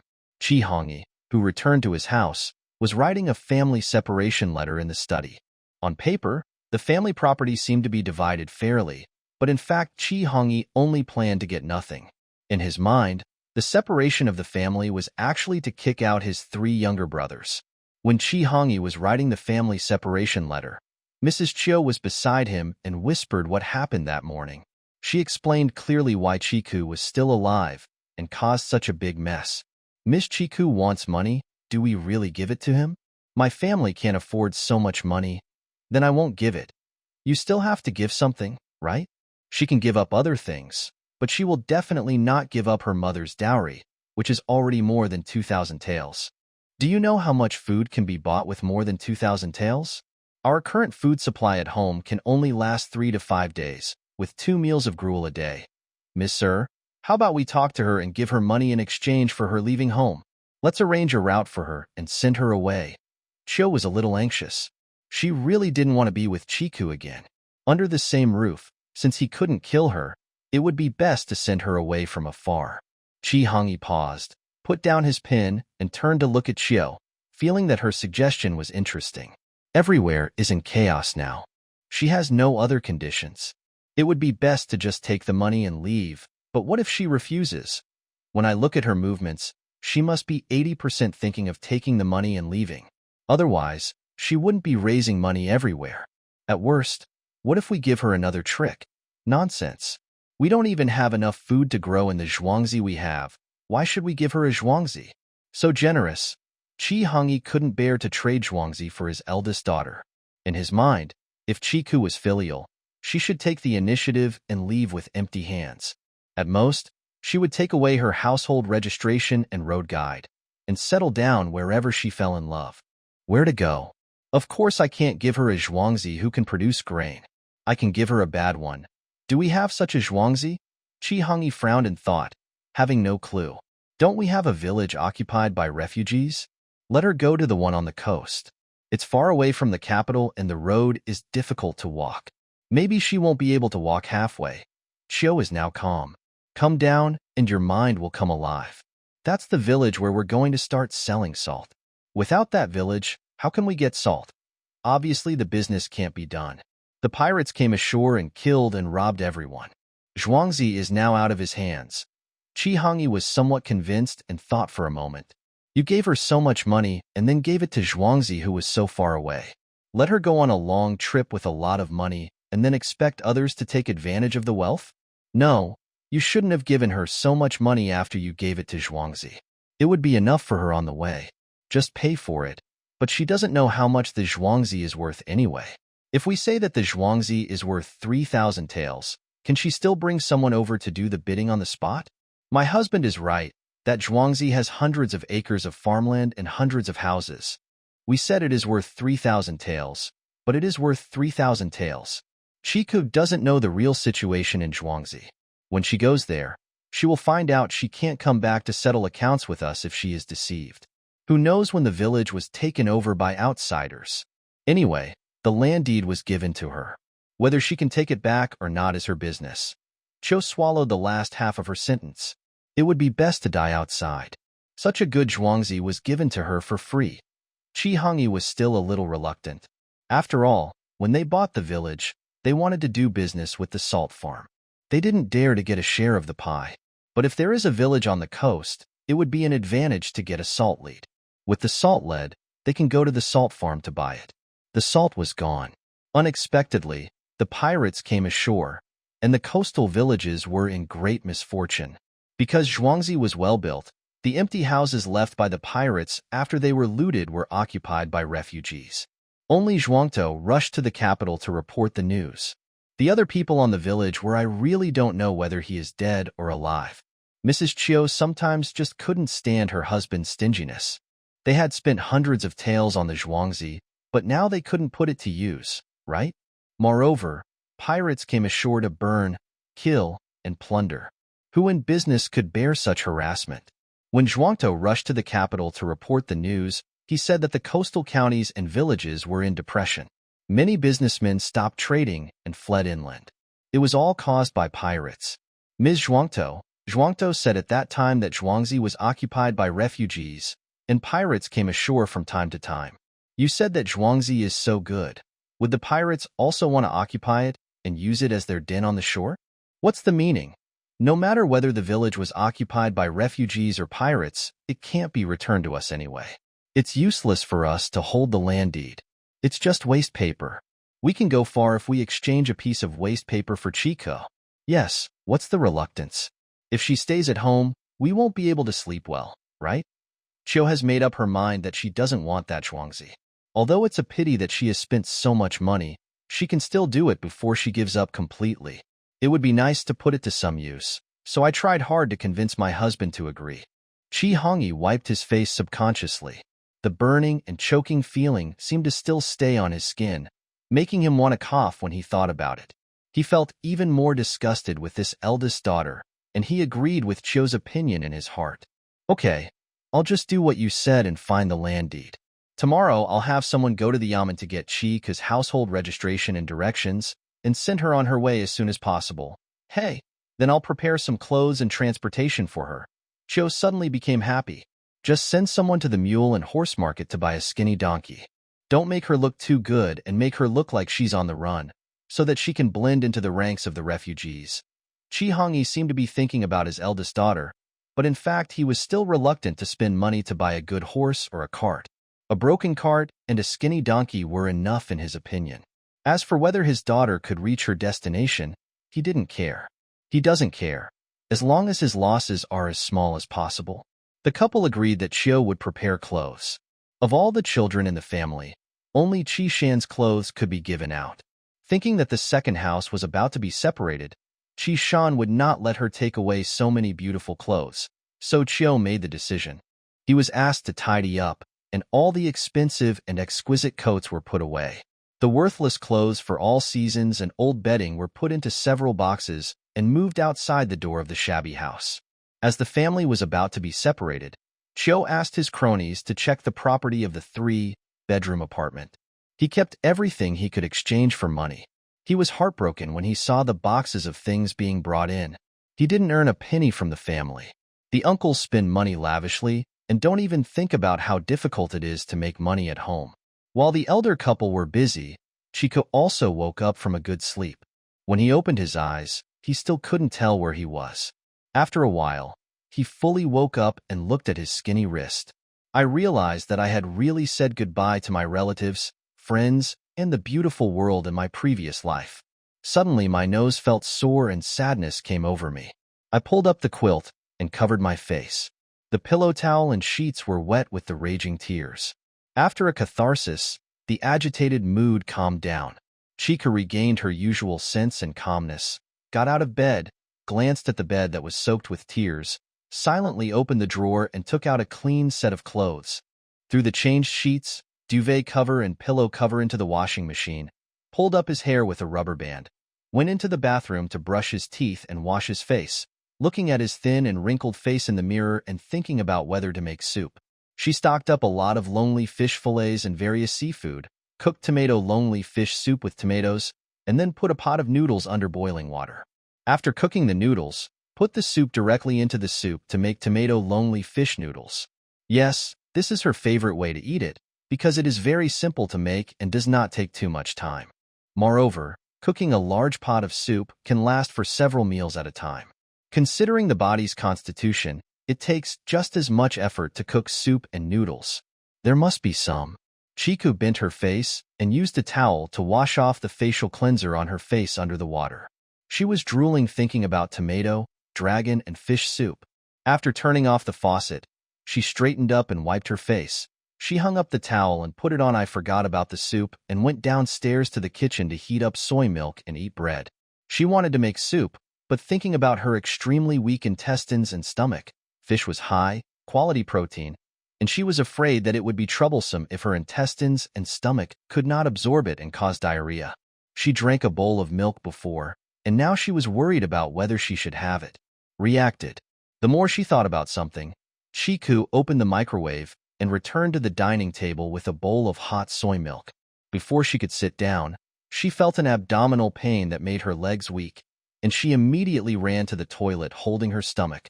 A few minutes later, Chiku washed her hands and came out. With her eyes black and weak, she went to the living room to look in the mirror. She looked at the hunched back and dead face in the full-length mirror. She wanted to kill Chi Hongyi. She thought she was in the toilet just now. He would have diarrhea to the point of death from dehydration, and his weak body couldn't even withstand a single episode of diarrhea. After standing there blankly for a while, Chica finally gathered some strength and shuffled back to the dining table. She stuffed the slices of bread and soy milk into her stomach. As long as she didn't die on the toilet, nothing could stop her. Eat something. After cleaning up after eating, she took a flashlight and went to the basement. The basement of the villa is a magical space. Time stops for things put in it, and they will not rot or go bad. Moreover, the space below is huge. Chiku put up several rows of warehouse steel shelves to store fresh food, vegetables, fruits, and vegetables harvested from the fields. Eggs, milk, frozen seafood, steaks, and lamb legs purchased online were all stored in the basement that needed to be kept fresh and frozen. It didn't matter how long they took them out. She once tried putting a cup of hot water in the basement, but it took a month for her to remember to take them out and see that they were still the same. It was as hot as if it had just been poured out of a thermos. The lighting in the basement used an emergency light connected to a battery. After she went down, she did not go deeper. She stood at the top of the stairs and meditated on the quail eggs she had stored. Then a plastic egg tray fluttered into Chiku's hand. A box of 30 fresh quail eggs. Chiku returned to the kitchen with this box of quail eggs, took 4 and boiled them in the shek in a small pot, and put the rest in the refrigerator. He planned to eat 4 boiled quail eggs every day and eat them at separate times. Eat one every hour to allow your stomach and intestines to slowly get used to absorbing protein. The quail eggs were cooked very quickly. After a few minutes, Chiku ate 1 cooked egg. The remaining 3 were placed in a rice bowl on the dining table, and then he went to do his own business. She has a lot of work to do. There are endless things to do in the farmland every day. The poultry that lays eggs have to collect eggs every day. In the past, she could sell them all after just shouting in the WeChat group. Now she keeps them for herself. Fortunately, the basement is big enough to store it without fear of damage. Chiku put on a set of work clothes specially designed for working in the fields, including a hat, gloves, mask, and overshoes. After being dressed neatly, she felt empty. She drove the agricultural electric tricycle out of the tool room at the back and rode to the egg house to collect the eggs. The quails, chickens, ducks, geese, and pigeons used to lay eggs are all raised in one place, in free-range greenhouses, making it easier for her to collect all the eggs in one trip. Use an egg picker to pick up the eggs on the straw and carefully stack them in the basket. In the past, you would pack them into egg trays for sale after returning home. Now you don't have to do this last step.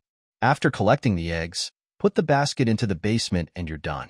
The basket was filled with thick straw and was neatly stacked in the back compartment of the tricycle. Chiku went back to do daily cleaning of each greenhouse and filled up the food trough and water tank.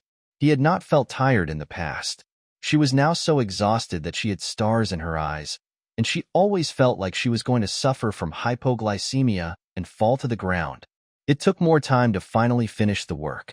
Chiku rode back to the villa, opened the door, and then saw the baskets flying up on their own, following Chiku all the way into the basement and landing safely on the ground. Forklift panels used as moisture-proof pads. This trick is her unique skill as the master of the space. It is only useful inside and cannot be used outside.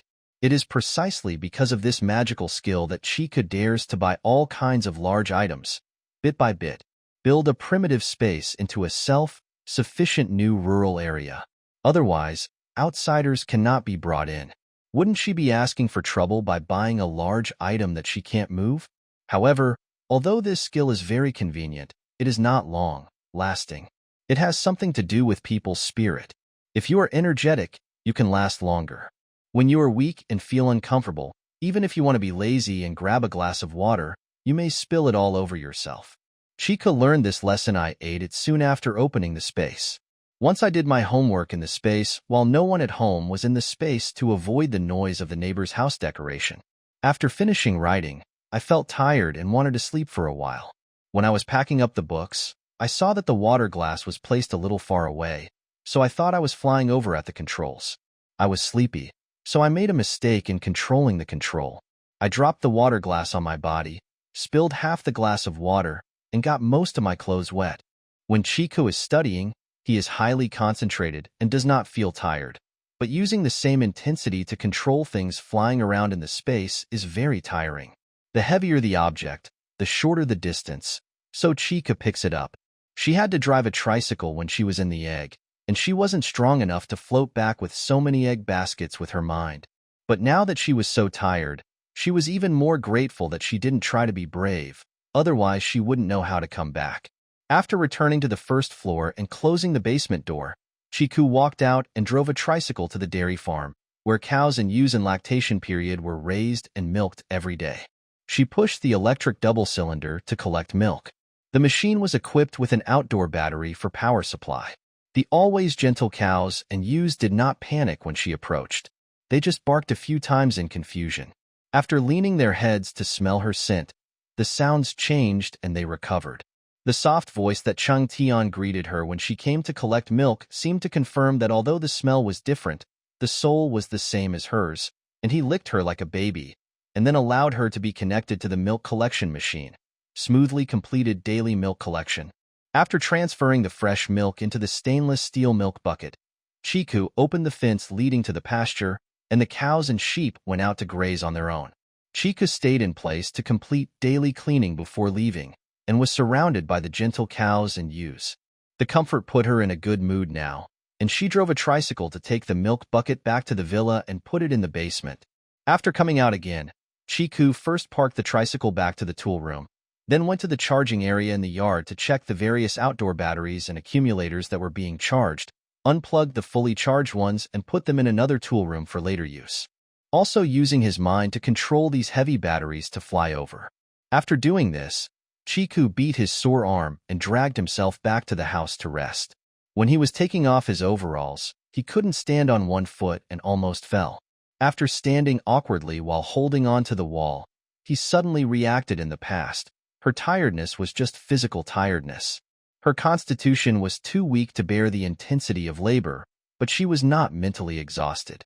She would have been mentally exhausted when she was not feeling well. If her mental intensity corresponded to her physical constitution, she should have been tired after doing so much work. She needs to sleep, but now she is very active mentally. It is estimated that she can do advanced math problems or college physics problems for several hours in a row. The mismatch between spirit and physique is easy to understand at first glance. It is normal for a foreign soul to enter a weak body and the spirit to be stronger than the body. But Chica knew that she could not look at it so simply. Her mental strength seemed to have increased. But it's hard to describe how strong this enhancement is. Anyway, Chica knows that his connection with this space has been strengthened, and it seems that there are new things in the space. Something new? Chiku was stunned for a moment, and suddenly remembered. Where did the grain go from the granary she emptied before going to bed? When she stole the grain, she knew it would add up to less than 10,000 kilograms as soon as she took possession of it. But after it was stored in the space, she didn't care about where to put the grain. She just put it there casually, and now she doesn't seem to see it. There is also the cause of her accident.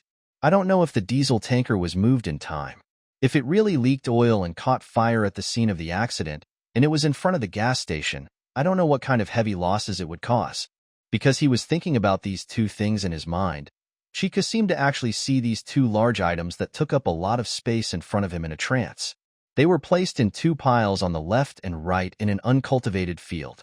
On the left-hand side was the high pile, grain package. On the right is a semi-trailer tanker truck specially designed to deliver fuel to large gas stations. Chikong thought he was hallucinating. He blinked and raised his hands to rub it. Then he found something was wrong. The overalls on her body were still half taken off. Her left leg was in her trouser leg, and her right leg was exposed. She was like this before. This posture almost caused her to lose her footing and fall, but now she was standing barefoot in the wilderness. The breeze blew coolly on her bare legs, and the hot sweat from working was also blown away. If it weren't for the fact that he had to hold up his pants with one hand, Chiku really wanted to perform a world-famous painting, The Scream, live. How big is her space?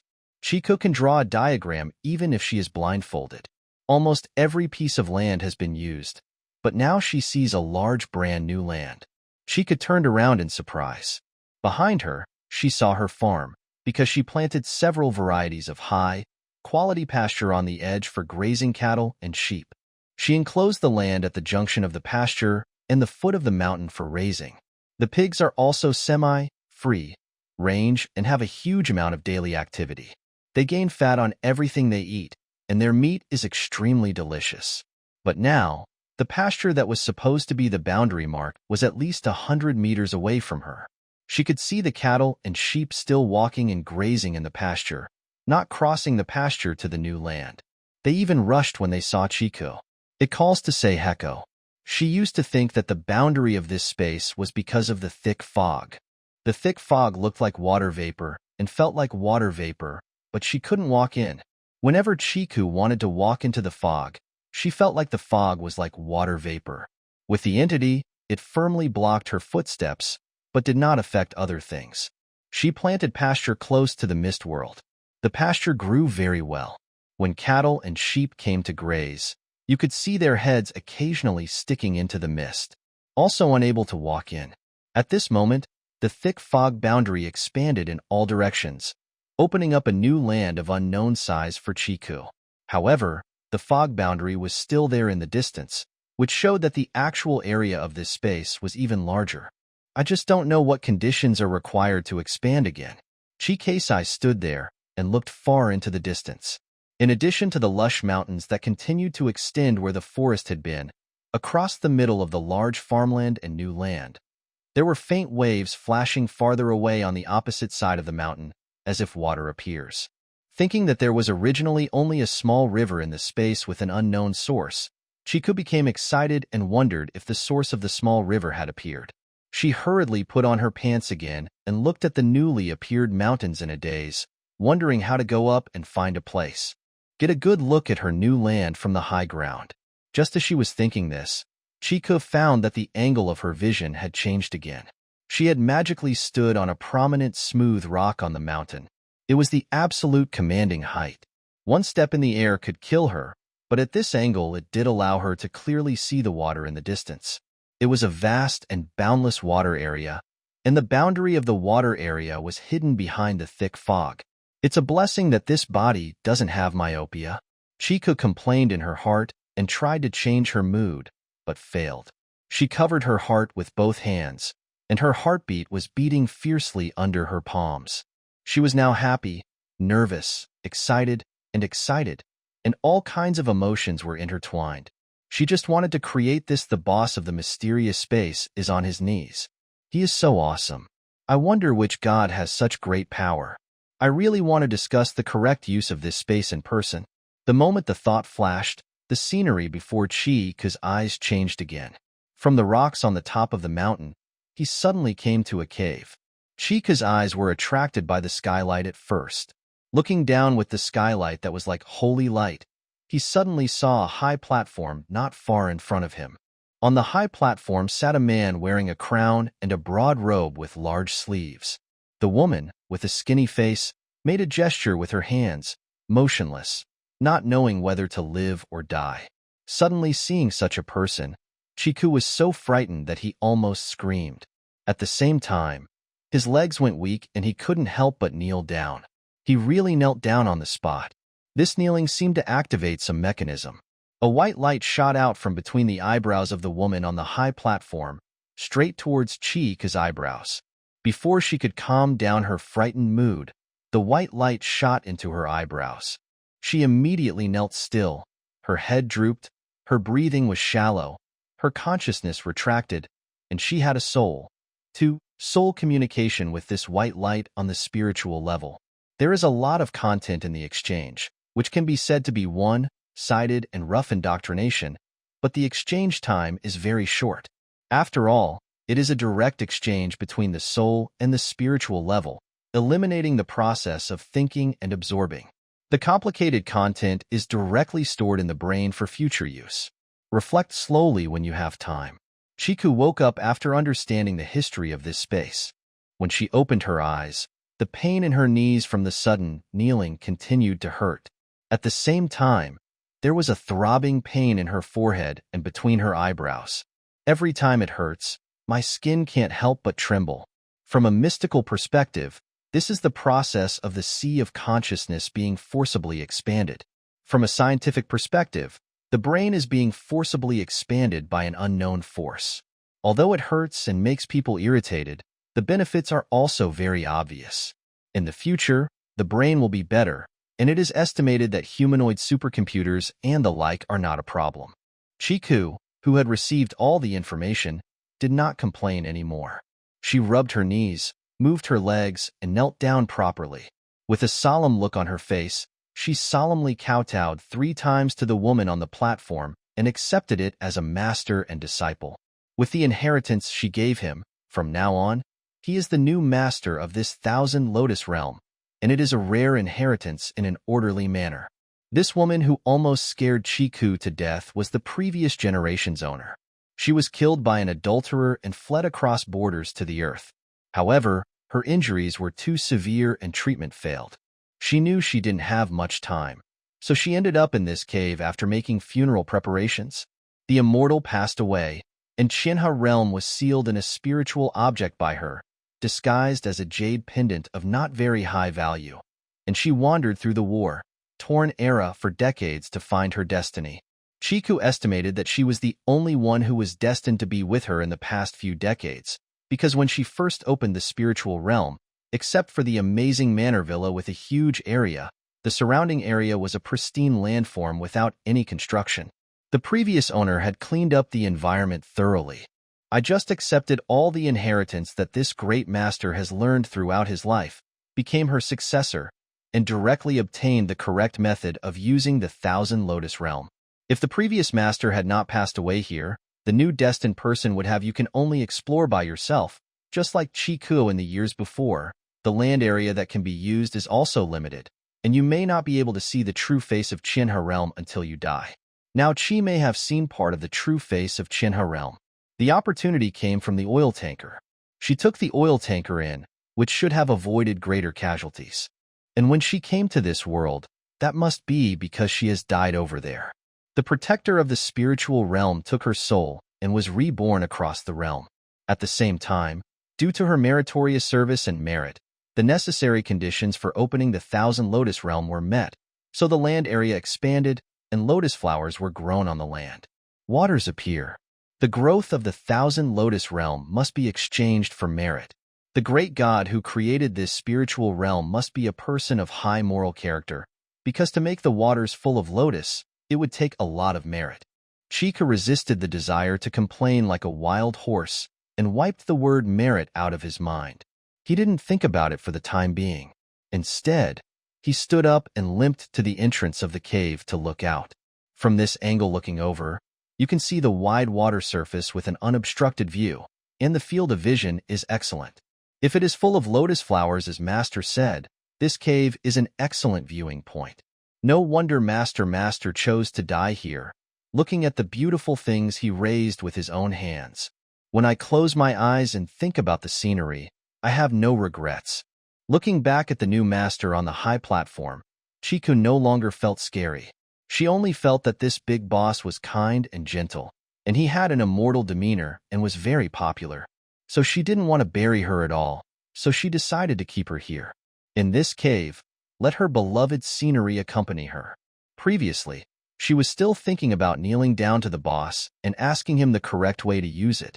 Now she did kneel down to the boss and got the correct way to use it. This can be regarded as the shortest time for her wish to come true. Chika leaned on the mountain wall at the entrance of the cave and waved goodbye to the master on the high platform.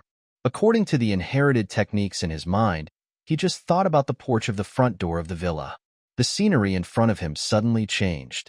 Chiku stood there in the blink of an eye from the cave, under the porch of the main entrance of the villa. One of the ways to use the Shinha realm is to move to any point at will without using tools. So before, she could do whatever she wanted, and the scene changed again and again. These were all natural powers possessed by the Lord of the spiritual realm. There was no need to make a fuss, just use them skillfully. Chika felt that it would be easier for her to do farm work in the future. She no longer had to drive a tricycle around, and she could travel all over the farm with just one thought. Thinking of the new land that was expanded due to the reveal of Shinha realm, Chiku was gearing up. She had to plan carefully and think about how to develop her agricultural business next. Just as he was about to go into the house to get a drone to take a look at the panoramic view of the land, Chika suddenly thought of the grains thrown on the land. He quickly thought about it and went to the tanker cab to take a look. The driver was not there, and the car key was inserted in on the switch. She didn't know whether the driver got out of the car in time to escape or whether the rules of space kicked the driver out when she brought the tanker in. Anyway, she was sure that in this Shinha realm, apart from the master she had just recognized, She was the only one alive. People, ignore the tanker for the time being. The diesel oil sealed in the car has a long shelf life. Chica turned around to move the food. She couldn't leave the food alone. It would be easier to throw it outside, but it was so humid outside that she was afraid of mold if left there for a long time. It was a pity to waste it, so she tried to move the food with her mind. But as the new owner of the spiritual realm, she was not strong enough to take it all away at once. It took several trips to put so many food packages into the basement of the villa. This villa was built by Master. She traveled through many worlds, large, medium, and small, and saw all kinds of buildings. She combined various architectural elements that she liked, so she built a villa with a rooftop, a terrace, and a balcony. The big house looks a bit like a small Western-style building in the style of the Republic of China, but considering the vast surrounding land, a more appropriate definition should be a manor villa. The materials used are also quite sophisticated. It is indeed made of pure wood, but the wood is very hard. This house at first, Chico did all the interior and exterior decoration of water, electricity, and electricity alone. It was a lot of effort to drill holes in the wall, which was more tiring than drilling holes in a concrete wall. Through the inherited memory, Chica now knows that this was specially hired by his master to build the house. The advantage of this wood is that it is strong. It was so strong that several of her drill bits broke. How much she complained about this house at first, but now she likes it so much. Chica doesn't care about being slapped in the face. Can being slapped in the face by the master be called a slap in the face? After this busy trip, Chico decided to take a rest and stop taking the drone. There was no rush to plan the land. At this moment, she wanted to check her knees. She could bear the headache, but the pain in her knees, the feeling still lingered, and she was already injured. She was afraid that her sudden kneeling would injure her knee even more. Now she was like a brittle mage who couldn't bear any injuries. When he went back upstairs and took off his pants, he saw that his knees were already a large area of blue and purple. After spraying Yunnan Baiyao, Chica dug out a pile of sports protective gear, found knee pads and tied them on, and did not forget them. The wrists and ankles were also strapped with protective gear. Before she almost fell, she discovered that her body coordination was poor and her ankles were weak. It was easy for her to trip over her left foot and fall over her right foot. Moreover, the original owner was forced to twist her hands and feet and press her into the water, and she drowned. Her hands, feet, and knees were all covered with bruises. Injury, it is safer to wear protective gear. Seeing that the time was almost up, Chiku, who still had a headache, decided to find something to do for himself. It would be more uncomfortable to sit around and wait for the headache to pass. It was better to move around to divert attention from the headache, so he prepared to leave the spiritual realm to see Chiku. Did the family raise money? After putting on the dress that didn't fit, they washed their hands and went downstairs. They didn't forget to touch a quail egg at the dining table and eat it. Standing under the porch at the door, Chiku went out with a thought and stood in the still messy broken house. It was pitch dark outside and she didn't know what time it was.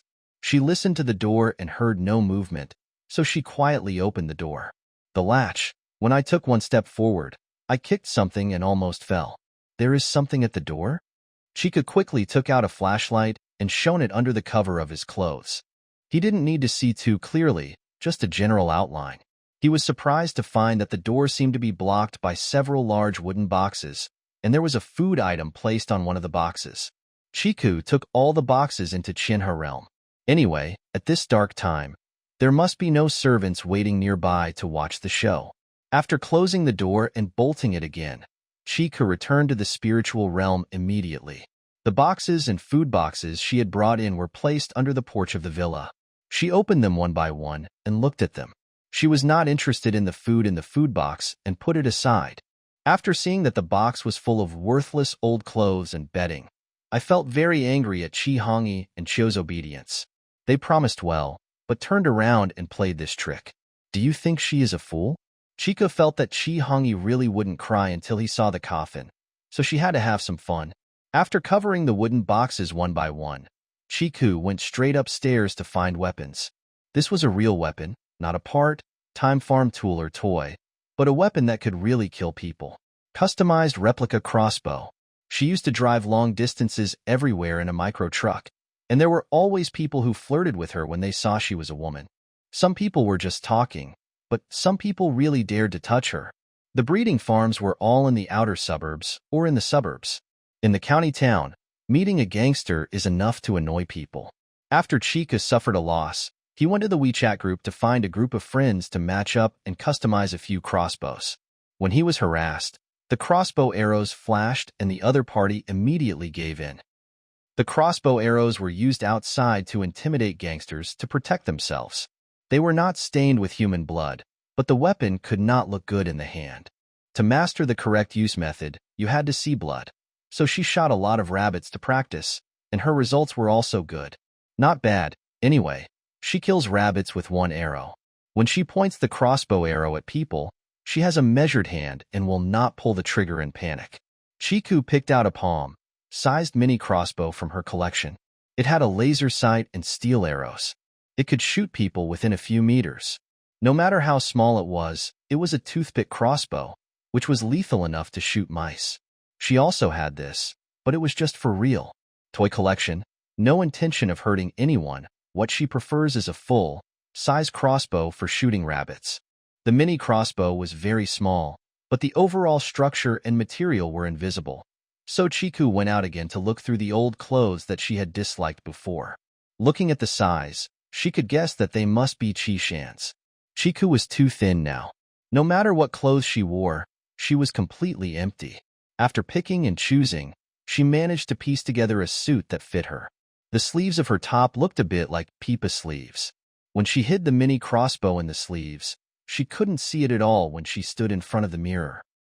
After everything was ready, his body could no longer bear the fatigue and his headache was relieved a lot unconsciously. Chiku turned on the alarm clock and lay on the sofa to rest for a few hours to regain his energy before taking care of the Chi family. After dawn, the servants of the Chi family who came to observe the condition of the eldest lady saw that the boxes and food boxes at the door were gone. They immediately reported to the eldest master and eldest lady. Both of them thought that Chiku must have put away the things in the middle of the night. They felt that as long as she did not put them away, if something is thrown out, it is accepted. So if Shuangzi is given to her and she leaves the capital, she will accept it. Chiku woke up to the sound of the alarm clock. Her headache had completely disappeared. She washed, combed her hair, and changed clothes. She put on all the wrist braces, knee braces, and ankle braces. The sleeve-type protective gear was all too big on her body. Fortunately, she still followed the trend and bought it. The strap-type protective gear and the elastic band provide greater pressure and stronger protection. Even if she has a physical conflict with Chi Hongi or Chioshur, she is not afraid of being injured if she falls. She even trimmed her nails, all in preparation for the fight. After getting ready, Chiku ate something first: bread, white porridge, and a quail egg. It just felt a little full in his stomach. No matter how greedy he was, he didn't dare to eat more. Then he put the mini crossbow into his sleeve and put the crossbow outside the door. The suitcase was returned to the Chi family's shabby house. The food in the food box was poured out, and he pretended to have eaten it. He picked up the quilt from the ground, shook it, and threw it on the ground to pretend to be sleeping on it. Then he opened the door latch and walked out in a swaggering way. Come out and go straight to the Long House's residence. All the servants Lu met saluted her respectfully. No one dared to ignore the young lady like before. What happened yesterday frightened every one of them. As Chiku walked, he pricked up his ears to listen to the whispers among the people. The masters had now lost all their prestige, and the servants no longer worked conscientiously, but sat together in small groups and chatted. From their mouths, Chi Kadong listened and listened, and he finally figured out what happened after she left yesterday. Chi Hongi was suspended from his post, and finally made the decision to separate the family. In the next few days, the household registration and road records of each house will be handed down. From then on, each will go to their own Yangguan Road and single, plank bridge.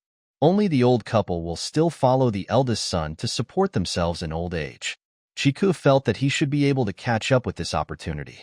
Chi Hongi would definitely not keep her at home anymore. He just wanted to test out what other secret ideas the couple had, so as not to be tricked by their schemes. Chi Hongi and Chio were sitting in their room. When their servants came to report Chika's arrival, They quickly put on the air of a master and his wife and sat in the hall drinking tea with indifferent expressions. As soon as Chiku walked in, what he saw was the pretended serious faces of the couple. She didn't say heko or say heko. She just found a seat and sat down carelessly, which made both Chi-hongi and Chio feel unhappy. You are waiting for me so neatly. Are you ready with all the money I want? As soon as he sat down, Chiku preemptively tried to test him. You have room and board at home? Why do you need so much money? Chi-hongi felt uncomfortable when he heard the money. A bowl of cold rice a day is called eating? A house with a leaky roof is called living. Chika looked directly into Chi-hongi's eyes and sneered. Chi-hongi, why don't you go and live there? Oh, I forgot. The day before you got married, we have indeed lived this kind of life in the countryside. The money our family earned was used to buy pens and ink for you to fix, but there was no spare money to repair the house. It was only when the first wife Ji came in that she completely changed her life.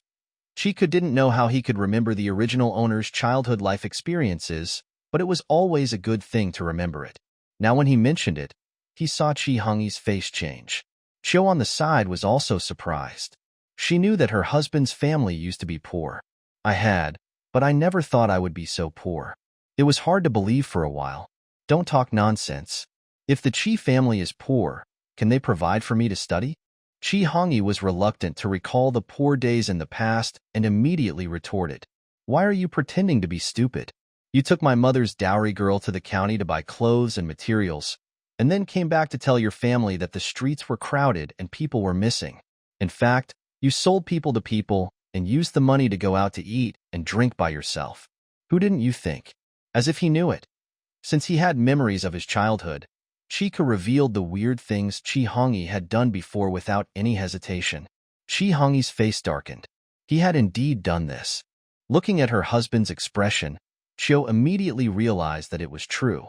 She looked at Chi-hongi in surprise, as if she was meeting her husband for the first time. So what if you know? I am her husband, and what is hers is mine. Selling her a girl is nothing. Chi-hongi did not feel at all that the girl who secretly sold his wife had done something wrong. Yes, you can sell your wife. So what does it matter if I get back my late mother's dowry and my own personal property? Stop talking nonsense and give me the money quickly. My patience is limited. When Chi-hongi saw that the topic had changed so quickly, his daughter was not fooled by his words at all, and his face became angry. Chiku was not afraid of him at all. He shrugged as if to relax, but in fact, his right hand had already grasped the mini crossbow hidden in the sleeve of his left hand. He fumbled to check whether the switch of the sight was turned off and whether the laser aiming was okay. A light spot? She didn't want to be discovered. The family has no money, Chi-hongi said angrily. It's none of my business that I don't have money.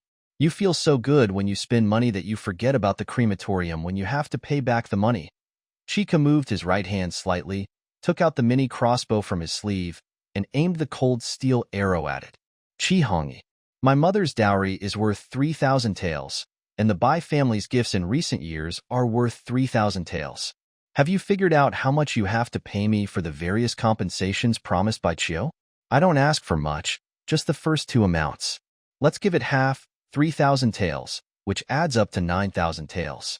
How can there be so many? Chi-hongi suddenly stood up and became furious. Chio shrank his shoulders and sat silently on the chair to reduce his presence. The money was calculated by the housekeeper and the accountant yesterday. It's useless if you don't agree with it. There is a list to prove it. List? Chi-hongi was startled, then remembered something, curled his lips, and smiled proudly. What evidence do you have? Your mother's dowry list and the Bai family's gift list were burned by us last night. Of course Chi-hongi was proud. The key evidence was gone. So he still wanted to ask for money from his family? Just kick him out. Chika also smiled. She did not get back the original dowry list and Bai family gift list yesterday, but what does it matter? She has weapons in her hands now. Come here. Beat this deceitful female liar out with a stick. Chi-hongi thought he had the upper hand and loudly called the servants waiting outside the door, and he no longer acknowledged in words that this was his eldest daughter. The corners of Chio's mouth also curved in joy. The maid outside the door heard the call, and although she strode in, she obviously hesitated when walking towards Chiku. Chiku took advantage of the short opportunity before the servants surrounded him, suddenly raised his hand, pointed at Chihongi, and pulled the trigger of the mini crossbow. Attack! There was a muffled sound. Except for Chiku, everyone else in the room seemed to have been suddenly immobilized by a martial arts master. Their eyes were all looking between Chihongi's legs without blinking. A short, shiny steel arrow was pierced deeply between his legs, and it was firmly pierced into the chair with the corner of his robe. Ah! The first person to wake up and scream was Chio. She jumped out of her chair in an instant and quickly crouched down to hide on the side of the chair. Ah! The servants and women were also frightened, and they didn't even bother to arrest anyone. They only regretted that they had lost 2 legs and almost rolled out of the door.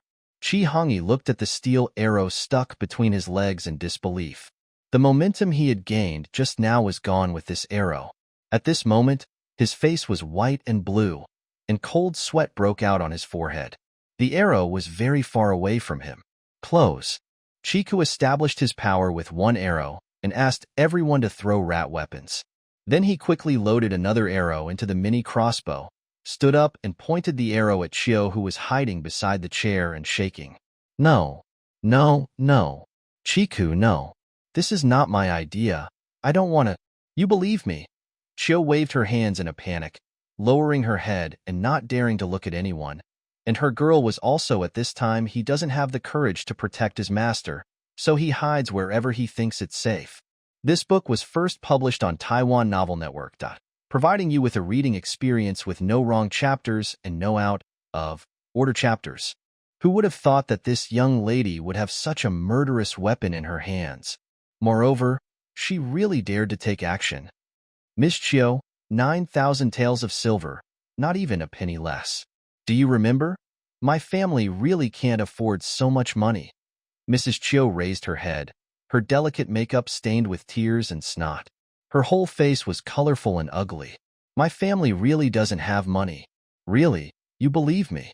Food was stolen from our home, and we don't know where to get money to buy food. It's very difficult to buy food in the capital now. Theft of food must be caused by thieves, and it is impossible for one person to remove so much food. There must be many people involved in the division of labor. Instead of crying about poverty with me, you should think carefully about the people who can escape suspicion every day. Close to the granary, Chika raised the mini crossbow and took 2 steps towards Chio, causing her to scream in fear. Then he stopped, full of bad taste, and kept a cautious distance.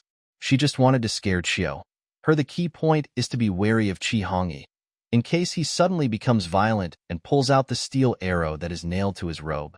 As a man in his prime, he must have the strength to throw steel arrows with his bare hands. The theft of food is the fault of your incompetence as the manager. Compensation for me is 2 different things. Madam Chio, you actually confuse the 2 things. Isn't your wife the manager too bad? Don't you have the ability to take care of yourself? At home? How did you learn it? No education? Chio's face heated up at the ridicule with a gun and a stick, but her husband beside her seemed to be mute, which made her feel angry again. You want cash, but I really don't have any at home. How about we pay you with something else? Chio said, as if she remembered that there was something valuable at home. What? Chiku was a little interested in what they could offer in exchange, and was disgusted by Chio's poor acting skills. We'll give you zhuangzi. Chihongi, who had been pretending to be mute, seemed to have sorted out his emotions and spoke in a cold voice, but it always felt like he was gnashing his teeth. But if you take zhuangzi, get out of the capital immediately. Look, since you are my daughter, I have indeed wronged you over the years, so I will let you go. You actually have a zhuangzi worth 9,000 taels in your hands. Chika laughed. Do you know how to count? Do you know how many acres of land this 9,000 taels zhuangzi needs to occupy? Since it is zhuangzi, it must be out of town, and the land price in the capital cannot be used to impose a price. So Chiku boldly made another sarcasm. Besides, even if she does not understand prices, such a large amount of money can definitely buy a luxury house in the capital. How could Chihongi have such a valuable zhuangzi? It is impossible to have a zhuangzi that is worth half as much. She had clearly observed the current financial situation of the Chi family yesterday. If there is such a valuable zhuangzi, the food and clothing expenses of the family will definitely be raised to a higher level. For telling such a lie so confidently, do you think she is easy to deceive, or do you think she is stupid? As for not reporting to the official, that's just to put it nicely. It's not because he is afraid of death. If he dares to go back and report to the official, the family scandal will be publicized. Chi Hongyi is currently living in idleness and is suspended. If he publicizes such a family scandal for the world to discuss, his reputation will be ruined. Do you want more? How to seek revenge? Of course, Zhuangzi is not worth 9,000 taels, but it is at least worth half.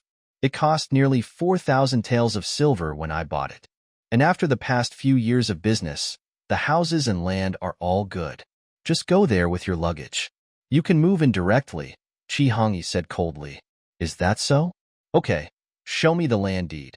Of course, Chiku would not believe that the Chi family really had such a valuable Zhuangzi, and directly asked for evidence. We will give you the land deed only if you promise to take Zhuangzi and leave. We will also provide you with household registration and road guidance. From now on, you will have nothing to do with us. I agree that taking money and leaving has nothing to do with us, but I want to do it first. See the land deed. The land deed will state the location of Zhuangzi, the land area, and the 4 boundaries. You will know whether Zhuangzi is worth 4 or 5,000 taels of silver. We have 4 maps. I can show you this, but not the land deed. Then you are playing tricks on me? Zhuangzi is not worth so much money at all. You too want to fool me, make me faint and agree to your unequal treaty to drive me out. Chika raised the mini crossbow in his hand. Why are you so dead? Are you still stubborn at the end of the day? Money is more important than life. Zhuangzi is worth at least 3,000 taels. He has 200 acres of high, quality paddy fields. This alone is worth 10 taels of silver per acre. Doesn't the hard work we have spent on the business for many years count as money? Mrs. Chiu really couldn't stand being hit by that arrow. He threatened and had the courage to intervene. The couple originally bought the village because it was cheap. The previous owner also used it to sell salt and store the goods imported from the salt field.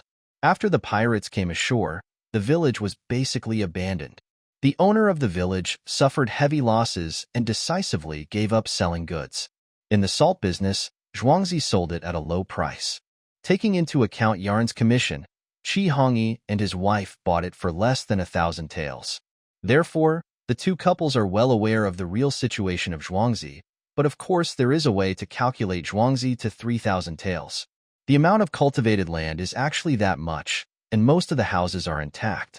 Considering the reality of pirates coming ashore, burning, killing, and looting, if we calculate based on normal times, 2,000 taels would definitely be fine. It would be really difficult to calculate further to 4,500 taels. After all, it is the land of a coastal village. Land prices are not going up. Homesteads are the same price as uncultivated miscellaneous mountain land. 1 tael of silver per acre is the highest price. But why does it matter? They knew Zhuangzi's true situation, but Chico didn't know. Who else would he lie to if he didn't lie to her? When she left the capital, it was unclear whether she would survive until she reached her destination. There was no fear that she would find out that she had been deceived and come back to find someone to settle the score. It was based on this idea that Chiu intervened so boldly. There is no proof for what you say. Show me the land deed. No matter what Chi Hongyi and Chiu said, Chiku insisted on this. She would not listen to anything else. She really didn't value the 200 acres of high, quality paddy fields. When she first opened the Thousand Lotus Realm, she got the land there are more than 1,000 acres, so she can engage in farming and breeding, and now it has been expanded again. Although it has not been measured on the ground, she can be sure that the new land area will be much larger than the old land, as she is the master of the spiritual realm. It will be less, not counting the area of the mountain forest and the area of the big villa. Chi Hongyi is willing to take Zhuangzi as compensation, and Chi Ke is of course also willing to accept it, because this can be regarded as having a real place to stay in this world. Otherwise, she took the household registration and the road to lead her away from the capital, and she was unfamiliar with the place. Where would she go? Settled? Are you a black householder here? However, bargaining means coming and going, but Chi Hongyi and Chiu Shi are not talented negotiators. The trump card they wanted to hide was not hidden from the beginning. It was really stupid. That Zhuangzi has farmland and a house. The 3,000 taels really didn't lie to you. Then are you still running this village? Yes. Qiu nodded bravely. Is there anyone in the village? Chica raised his eyebrows in surprise. Do you have the deed of betrayal? There is no contract of sale, it is employment. Qiu opened her eyes wide and started talking nonsense. Even the stewards are hired? You are so far away in the capital. How can you be so relieved? Don't worry, he's my roommate. We can rest assured that he's in charge. Qiu's lies became more and more smooth. You can send him back when you get there. Since you are running a business, you should have records of profits and losses. Show me the ledger. You haven't said yet whether you want that Zhuangzi. There are too many secrets in the account book, so it's not convenient for me to show you. This won't work, that won't work either. I don't want this Zhuangzi anymore. Bring me 9,000 taels of silver. Chiku was furious and turned towards Qi Hongyi with the mini crossbow in his hand. No! Miss Qiu screamed while holding on to the chair, her heart pounding, but she absolutely couldn't and didn't dare to jump out to block her husband's arrow. No! Stop! Qi Hongyi was still nailed to the chair and couldn't move at all. Suddenly, he saw the cold light of the crossbow pointed at him, and Master Qi's calm and self-control, which had been quite impressive just now, collapsed again. I really don't have any cash at home, so that Zhuangzi is worth a little bit. You said it's not worth 3,000, then how much do you think it's worth? I believe that the 200 acres of cultivated land in Zhuangzi actually exists, but it's hard to say about the other things. Nowadays, land prices have plummeted, and the prices of the best fields have all been cut in half. If you ask me, if this Zhuangzi is worth 1,000 taels, it's worth it. No, we will lose a lot of money on 1,000 taels. According to your statement, after Zhuangzi pays off 3,000 taels for the price, can you give cash in cash for the remaining 6,000 taels? Qi Hongyi and Qiu both choked. Chiku slowly showed an evil devil smile. If you can get 6,000 taels of cash, then I can accept the price of 3,000 taels from the unknown village. If we give you 6,000 taels of cash, you will break away from the Qi family. We will have nothing to do with each other, right? After you complete the household registration and roadmap, and give me 6,000 taels in cash, I can accept the price of 3,000 taels from the unknown village. It's easy to apply for household registration and road registration. In the past few days, my family is going to split up, so I'll just do it for you together. Okay. Remember to fabricate the identities of a few servants and get a few deeds of sale. Otherwise, I am a girl living alone and traveling alone. Aren't you afraid of people in the government gossiping? My address in Zhuangzi is definitely not the same as the address of my ancestral home, right?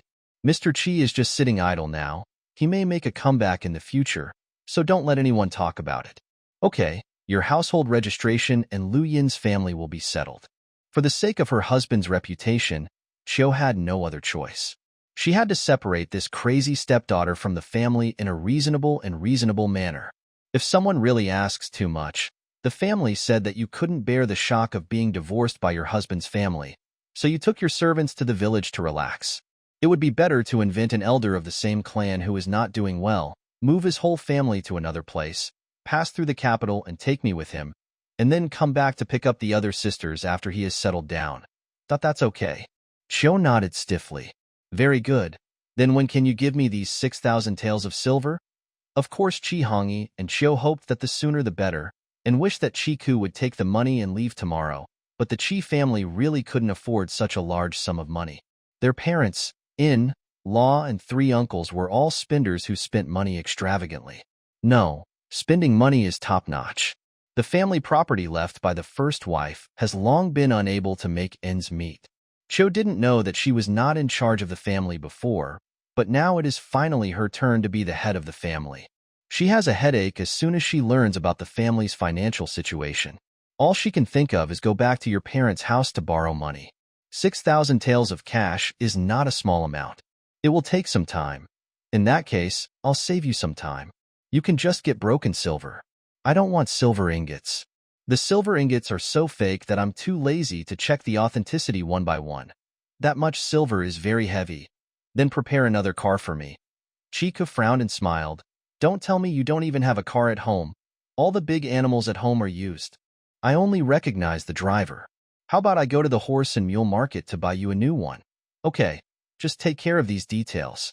Just don't keep me waiting. Chika dug his hand into his sleeve and took out an arrow, pulling glue, then walked towards Chi Hongyi, pointed a crossbow arrow at his neck with one hand, and neatly pulled out the steel arrow pierced into the seat of his chair with the other hand. Okay, I won't waste your time anymore. Hurry up and raise money. This little crossbow arrow was left to you by your mother. Chi Hongyi's eyes fell on the pure steel arrow, and a new thought came to his mind. Yes, my mother left it to me. Seeing Chi Hongyi's expression, Chika became even more vigilant, fearing that he might have wrong ideas, but he was not afraid of him either. People like Chi Hongyi were most afraid of death, and what they wanted most was to live a good life as a master. When he realizes that he will be buried with him, he will restrain himself. So Chika put away his crossbow and arrows, turned around and left. Mr. Sir, you are not hurt, are you, sir? Seeing that Chika had really left the house, Cho knelt down and moved to Chi Hongyi's legs and asked nervously. Chi Hongyi shook off his wife's hand on his thigh with a dark expression. You pack up, go back to your parents' house, and tell your father-in-law that Chika has a new crossbow and arrows, as well as the things she used to spray pepper spray on. They are not weapons allocated by the imperial court to the army. Why her dead mother was able to make money and settle in the capital in just a few years must have something to do with the rebels. We can't do anything with Chi, but my father-in-law must have something to do with it. Okay, I understand. I'll go back and clean up right now. Cho immediately understood what her husband meant. It didn't matter whether the Ji family in front of her was really related to the rebels. Based on the things in Chika's hands, if she was said to be related to the rebels, it was related. Chi Hongyi knew the good reputation of righteousness and annihilation of relatives is also conducive to his recovery. Bring the children with you. Don't frighten them if there is chaos in the house. Chi Hongyi is still full of fatherly love for his young children. The family split up. Chika swaggered back to her shabby house and saw a food box at the door. He brought it into the house and opened it. There was a bowl of gruel inside. Thinking about the food in Chi's house now, he smiled happily, and then Putty closed the food box and didn't eat it all. He just bolted the door and went back to Chinha realm. In Chi's house, soon after, Miss Chiu cleaned herself up, dressed up, and took a car with her children to her parents' home to visit her parents. She closed the door with her mother and talked in secret, crying and begging her mother to help her. When Mrs. Chiu heard that her daughter had been so wronged, she was furious. She sent a female nurse who knew boxing and kung fu to go back with her daughter in the afternoon and tied Chiku to the Chiu mansion before the curfew. As long as she, a living person, disappears, the troubles she caused were all over. She didn't have to give away any money, and she could still get her crossbow arrows. But when the person was in their hands, it was not up to her whether she would live or die. She had escaped from death before. She is lucky, but good luck will not protect her a second time. Chi Hongyi, who stayed at home, took the written family separation letter to his parents' courtyard and asked his servants to press the fingerprints of his brothers one by one. The family property distribution written in the family separation letter was very fair, but in fact not a penny was given to them. This family separation letter is only for outsiders to read, to express his benevolence as the eldest brother and to gain sympathy from others. The old couple had been with their eldest son, and they were not kicked out, so they did not speak for their 3 sons. The fact that their eldest son was suspended made the old couple hate their second son who got into trouble, so naturally they would not confront the eldest son. They knew full well that their old bones would turn into ashes within a few days after leaving Chijai.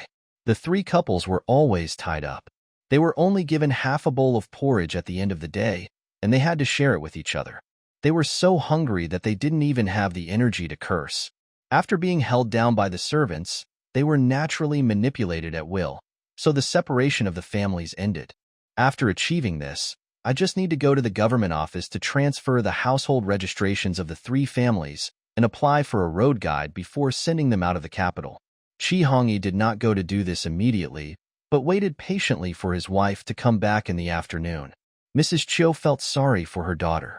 She heard that thieves in the Chi family had stolen food, so she supported her daughter with 2 trucks of food.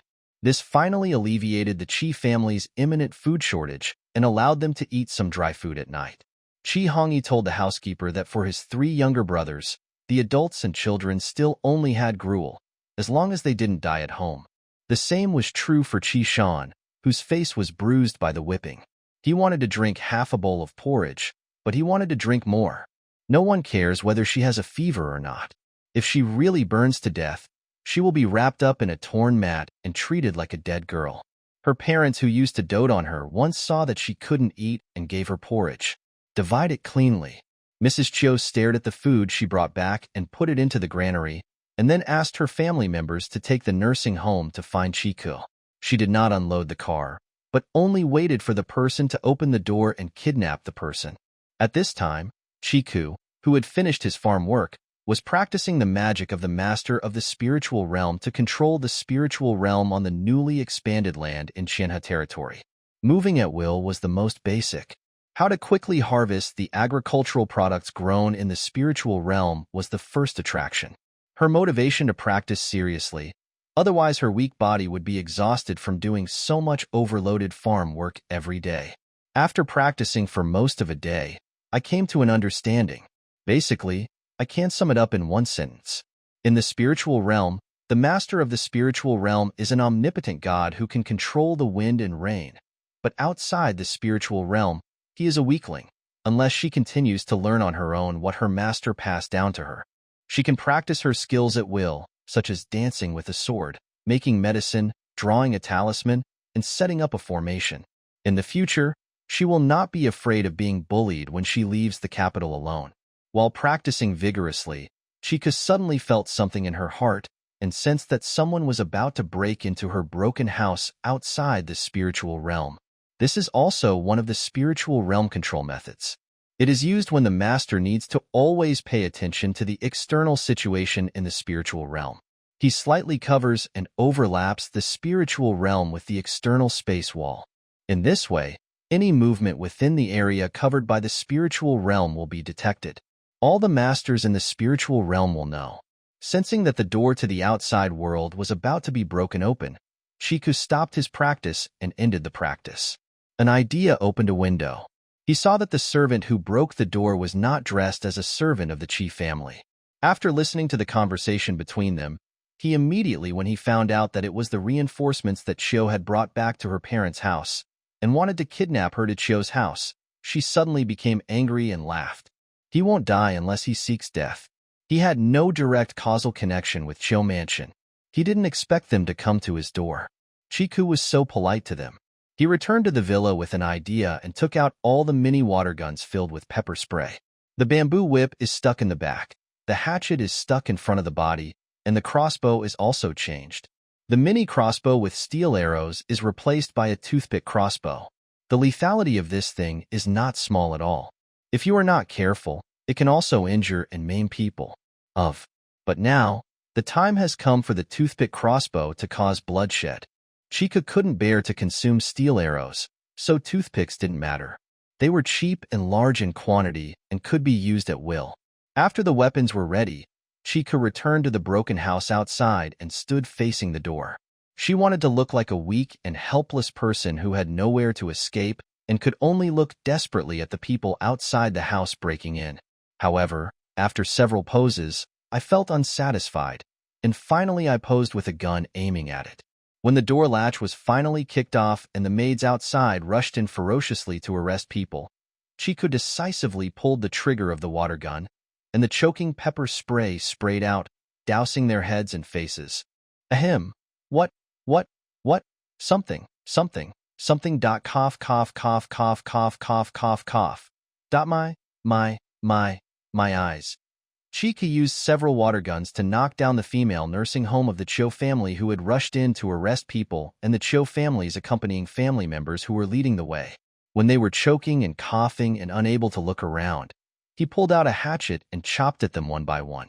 Cut off the hands if they can stretch them long, cut off the feet if they lift the legs high, and cut off the muscles if they can cut off the joints. I deliberately want to leave some wounds and illnesses as souvenirs for them. After chopping melons and vegetables, Chiku walked out of the broken house with blood on the floor, carrying a bloody hatchet and his clothes stained with blood, and walked towards Chi Hongi and Chiu with a cold and murderous look on his face. In the courtyard where the family lived, no one of the chief family servants, male or female, dared to stop them wherever they passed. Those who dared to report the news were so frightened that they were unable to speak. When she heard that the female nursing home supported by her parents and her family members who were accompanying her were all wiped out, Jo screamed in fright. She yelled, "She is coming," and screamed at her men to close the door of the hospital. "Mother-in-law, what should I do? What should I do? She is coming. She will definitely kill me. She will kill me."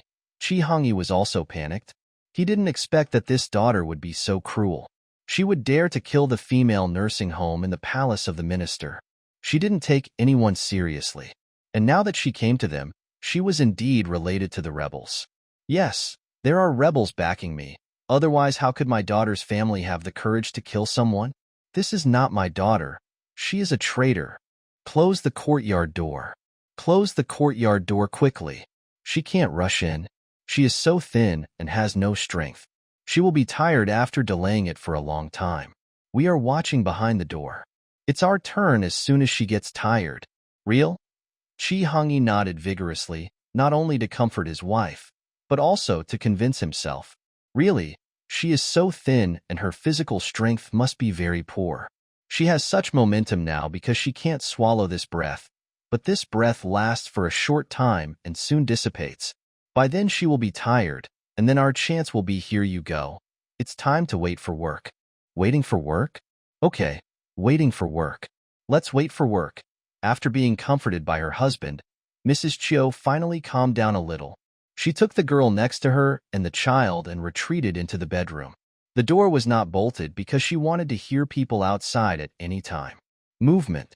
Chi Hongyi made arrangements quickly. The maid in the courtyard stood fearfully behind the locked courtyard door, leaning against the crack in the door to peek at the movements of the young lady who had once again narrowly escaped death. When Chika saw that the courtyard door was closed, she knew that the capricious couple was afraid. She sneered and turned around to leave. Now the house was empty, and many of the rooms that were originally occupied by people were vacant. She just picked a courtyard and went in. The courtyard door was bolted with a bang, covering the spiritual realm, monitoring every move around the courtyard and the couple in the house. After receiving the news, Chi Hongyi and Chiu were dumbfounded again. Now that the Sangmengsing had occupied a yard to fight with them, it would not be easy to sneak in the middle of the night. This house was many times stronger than the shabby house she lived in before. It's not easy to break through the door or climb over the wall. She has many tricks. If she really sends people to sneak in, they may die. The thought of not being able to deal with this dead girl makes the couple so angry that they vomit blood. After the anger returned, the aftermath still had to be dealt with. Most of the injured were the female nurses of the Chiu family. Chi Hongyi and Chiu had to step in to comfort them, but they dared not go out now. They had to ask the housekeeper to deal with the aftermath, but they didn't dare. Sending someone to the hospital is just a matter of sending someone to the street to buy medicine and come back to bandage it yourself. In the rest of the day, I only have time to send someone to my parents' house to say something and then ask Chiu Mansion to send someone back. Otherwise, if I am caught during the curfew time, I will be guilty. Bye.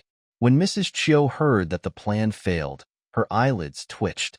She knew that the Chi family's matter could not be solved. It happened that the men were coming back from work, so Mrs. Chiu did not dare to delay any more and told her father-in-law and husband about the Chi family's affairs. Hearing that such a big thing happened in the Chi family in the past few days, the two generations of Chiu family were speechless. Based on their experience, this matter can no longer be carried on forcefully. It is best to fulfill the child's wish and give her the money, provide her with a way to move out of her household registration, send her out of the capital, and then send people to follow her, look for an opportunity outside, and then grab the money and land deeds back. As for whether the person dies or not, it doesn't matter. The property and the good crossbow belt just come back.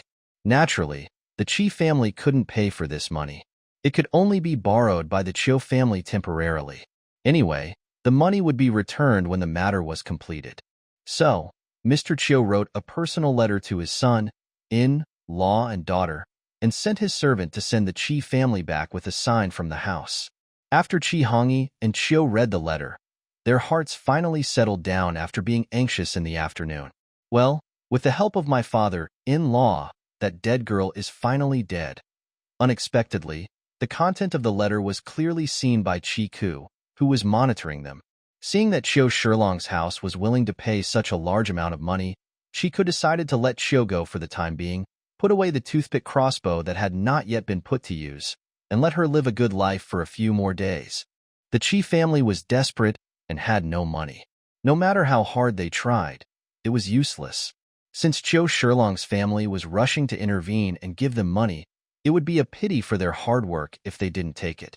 After formulating the plan, Chi-ku went directly back to Qianhing to take a bath, and then came out to choose a bedroom with a bed in the yard to sleep. The next morning, Chi-ku slept until he woke up naturally. He went back to Qinhe realm to wash up, cleaned up, and came out without opening the courtyard door. He showed an attitude that he didn't care about hunger or death. Her attitude made everyone in the Chi family feel uneasy, especially the servants. They had never thought about putting a food box, even a bowl of porridge, but they were afraid of being scolded by the master and his wife. They had all heard that the previous one, the servant girl who was poisoned by rat poison, was saved by the first aid method taught by the eldest lady. Who would want to mess with such a powerful eldest lady? Chiu wrote a reply to her parents early in the morning and sent someone to deliver it.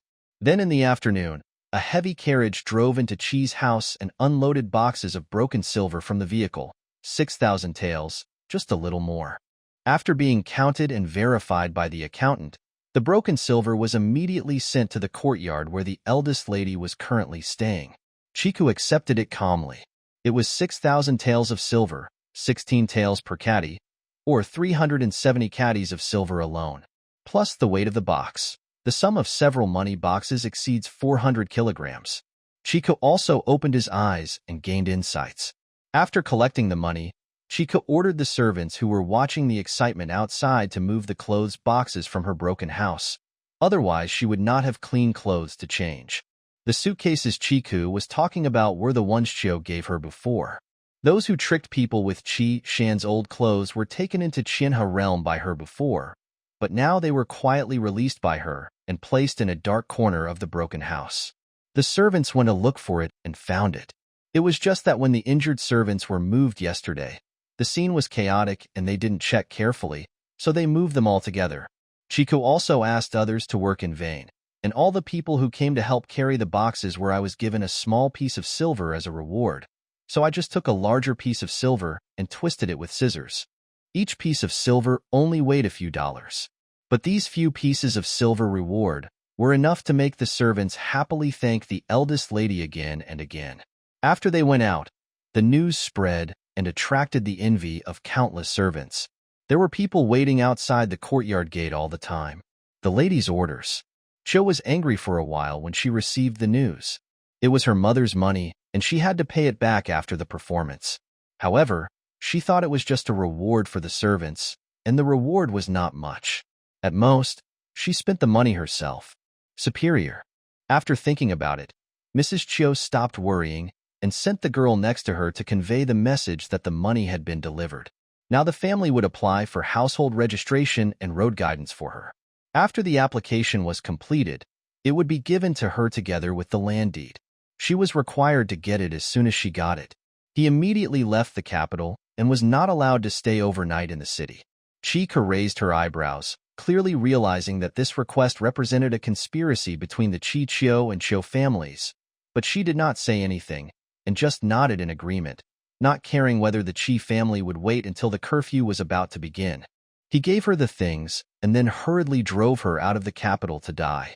At the same time, he took back the money that had been used as a prop. After listening to the girl's report and learning that this crazy female stepdaughter had agreed, Chiu was secretly relieved. She was really afraid that this crazy female would notice something and cause trouble again. She had a family and a family. How could she be so tormented by others? The most disturbing person stopped making trouble, and the Chi family moved quickly. In addition, Chiu Shilong's house also sent people to send a message to the officials in the household. Apparently there was a reason for the family separation, and the household registration, the move, out and road transfer were completed smoothly within one day. As expected by Chi-ku, She received the household registration and road directions brought back from the yamen by the Chi family in the middle of the afternoon. There was not much time left before the city closed doors and started the curfew.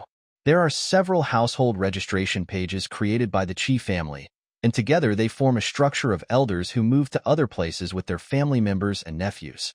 There are men and women with all kinds of names. Chika looked over page after page. Suddenly, his eyes were fixed on a piece of household registration. The name written on that piece of paper was Chiku, and the gender was female, free, and the daughter of the fabricated elder. Converted from the year of birth, she is about 15 or 16 years old, 1 or 2 years older than Chiku. It is simply convenient for her to settle down directly under her real name. This household registration page was an unexpected surprise.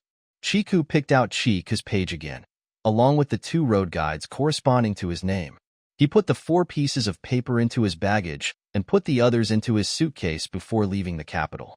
She is the only one, and she only needs to take the 2 pieces of paper from Chiku with her and put the rest into the villa in Qianhing.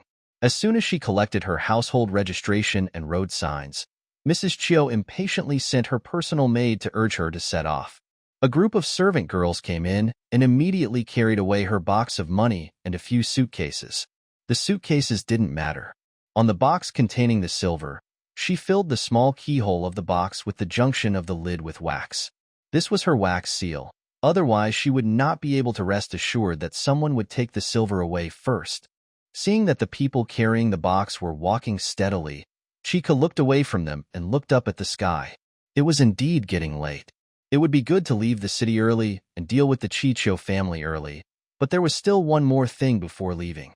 Something to do. Don't worry, I will never return after this trip. I have to say goodbye to my elders. We will never see each other again, and we will officially end this cause and effect. Is this goodbye so important?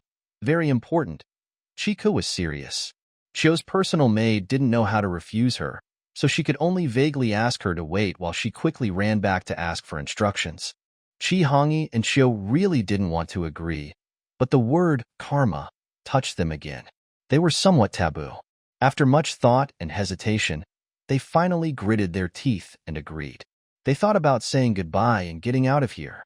After a while, Chiku was brought in. She was so thin that she had an ill-fitting dress hanging empty on her body. Chi Hongi averted his eyes, not wanting to look at this ugly girl. Come to say goodbye? Come on, hurry up, let's go. Let's beat the drums soon. Chi Hongi and Chio sat upright, their eyes flickering, showing that they were restless. Yes, where's my land deed? I'll give it to you when you get in the car. Chi Hongi thought that he wanted to say goodbye in person because he didn't get the land deed and was afraid of being deceived, so he wasn't as nervous as before. Okay. Although Chiku was curious about where Zhuangzi was located, she wanted something else even more. It's my first time to travel far away. Do you have a map? How bold. You dare to ask for a map just by opening your mouth. Chi Hongi said forcefully. He patted the armrest of the chair and said, No. Chiku understood that the map was probably still for military use and there was no civilian map. Although it was a pity, it really couldn't be forced. What should I do if I get lost outside? How can you get lost while walking along the official road? There are boundary markers along the way. Even if you can't read, you can't ask for directions. Chi Hongi shook his father's authority for a time. I can't help it.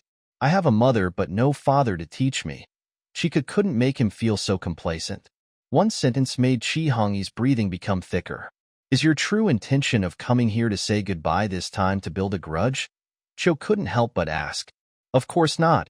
Chiku smiled good-naturedly. Before I say goodbye, I have to take away one last thing. Is there anything else? Chi Hongi and Chio sat up subconsciously. I told you that the land deed will be given to you when you get in the car, so don't cause trouble again. Where is my mother's tablet? Chiku finally unleashed his ultimate move. The memorial tablet. Chi Hongi and Chio both breathed heavily. There is no tablet in this house for the first wife Ji, and she has not even enjoyed the incense offering all day long. As the eldest daughter-in-law, my mother's coffin is placed in the ancestral grave, and she enjoys uninterrupted incense offerings and sacrifices. My current household registration transfer has nothing to do with you. I think you will definitely not be willing to enshrine my mother's tablet in the future, So why not ask me to do it? Let's go so that you don't look like an eyesore. Chica spoke sincerely, but the master and servants in the room were instantly frightened. They asked for a tablet. Where could they change it for her? The lady has never been worshipped in the family. What are your expressions? I can't even take away my mother's tablet. Chico could see everyone's expressions clearly. His face remained motionless, and his heart was filled with unsurprising joy. Your mother is my first wife after all. Her tablet has been enshrined at home for a long time. It is not appropriate for you to take it away. When you settle down, you can find another tablet and worship it sincerely. Chi Hongyi's mind was spinning really fast, and he immediately made up a story. Come on. Chica pretended to hesitate for a moment and nodded slowly. That's fine. Then before I leave, I'll burn incense and tell my mother's spirit in heaven to ask her to wait for me a little longer. No need, as long as you have the will. It's getting late, so hurry up and get on your way. Chi Hongyi frowned impatiently, and if he continued to pull on it, the secret would really be revealed. I won't be allowed to take the tablet away, nor will I be allowed to worship or offer incense. Have you enshrined the deceased tablet? No offerings. Chi Hongyi became angry and had been feeling aggrieved for several days. Thinking about how an official could bear to be forced into this job by his own daughter, Chi Hongyi stood up suddenly and pointed at the door. Give it to me. Get out. Get away. I don't want to see you again. Darn, what I'm waiting for is your words. Chi Ku was neither angry nor afraid. Her expression was calm and her words were soft. She just raised her right hand. No. Chiu felt a strong bad feeling in her heart and shouted at her girl, stop her quickly. But before the girl next to him could make any move, Chica pulled the trigger of the toothpick crossbow in his hand, and a sharp toothpick flew out and pierced Chi Hongyi's leg. Ah! There was a chair behind Chi Hongyi, and his wife was on the left. He could only run to the right, but as soon as he raised his leg, Chica pulled the trigger. At such a close distance, the toothpick accurately penetrated into the flesh, and a sharp pain hit him. Immediately, his legs went weak. He screamed and fell down, clutching his crotch. Mr. Sir. The way Chi Hong lay down made people involuntarily think about the worst. Chiu's voice sounded like the sky was falling. Chi Ku was unmoved. Instead, he admired Chi Hongyi's acting skills. The toothpick at most penetrated his groin, and he covered it as if he had cut off his descendants. I'll fight with you. Mrs. Chiu went crazy. If her husband was really seriously injured, there would be no possibility of returning to work. How could he live this life? So he waved his beautifully painted fingers and rushed towards Chiku. Chica didn't even bother to give him a look. He wiped the cuff of his right hand with his left hand. With the water gun in hand, he raised the gun and fired. The spicy pepper water sprayed Chiu's face, interrupting her attack. Ah! Chiu covered her face and rolled on the floor in discomfort, coughing, choking, and her eyes hurt. Cough, cough, cough. My dumb wife faced. Cough, cough, cough. Chica held the water gun in his left hand and looked coldly at Chiu's personal girl who was hiding behind the chair. The girl was so flustered by her sight that she screamed and ran away with her head covered. While the servants standing elsewhere in the room had long been, he ran out, and no one dared to stop him. Chiu's family members were all frightened. With no outsiders around, Chiku became bolder. He flipped his right wrist, and a thin bamboo whip wrapped with hemp rope appeared out of thin air in his hand. He walked up to Chiu, bent down, and gave her a fierce slap on the face. Smoke. The old and new grudges that had been accumulated for several days suddenly broke out. Chica struck hard. Chiu was beaten until she screamed, but she couldn't escape no matter which direction she rolled. Her hair was messed up and her hairpin fell to the ground. There were swollen whip marks on the upper body, arms, and face, and some of them were broken and bleeding. If they were stained with chili pepper water, the skin would not heal and would definitely become scarred. Chica showed no mercy at all. She was also very angry and uncomfortable. At the same time, she probably still had some residual consciousness of the original owner in her body. The resentment accumulated in this consciousness caused her to lose control of her emotions. She had to finish her anger and vent her anger on the original owner.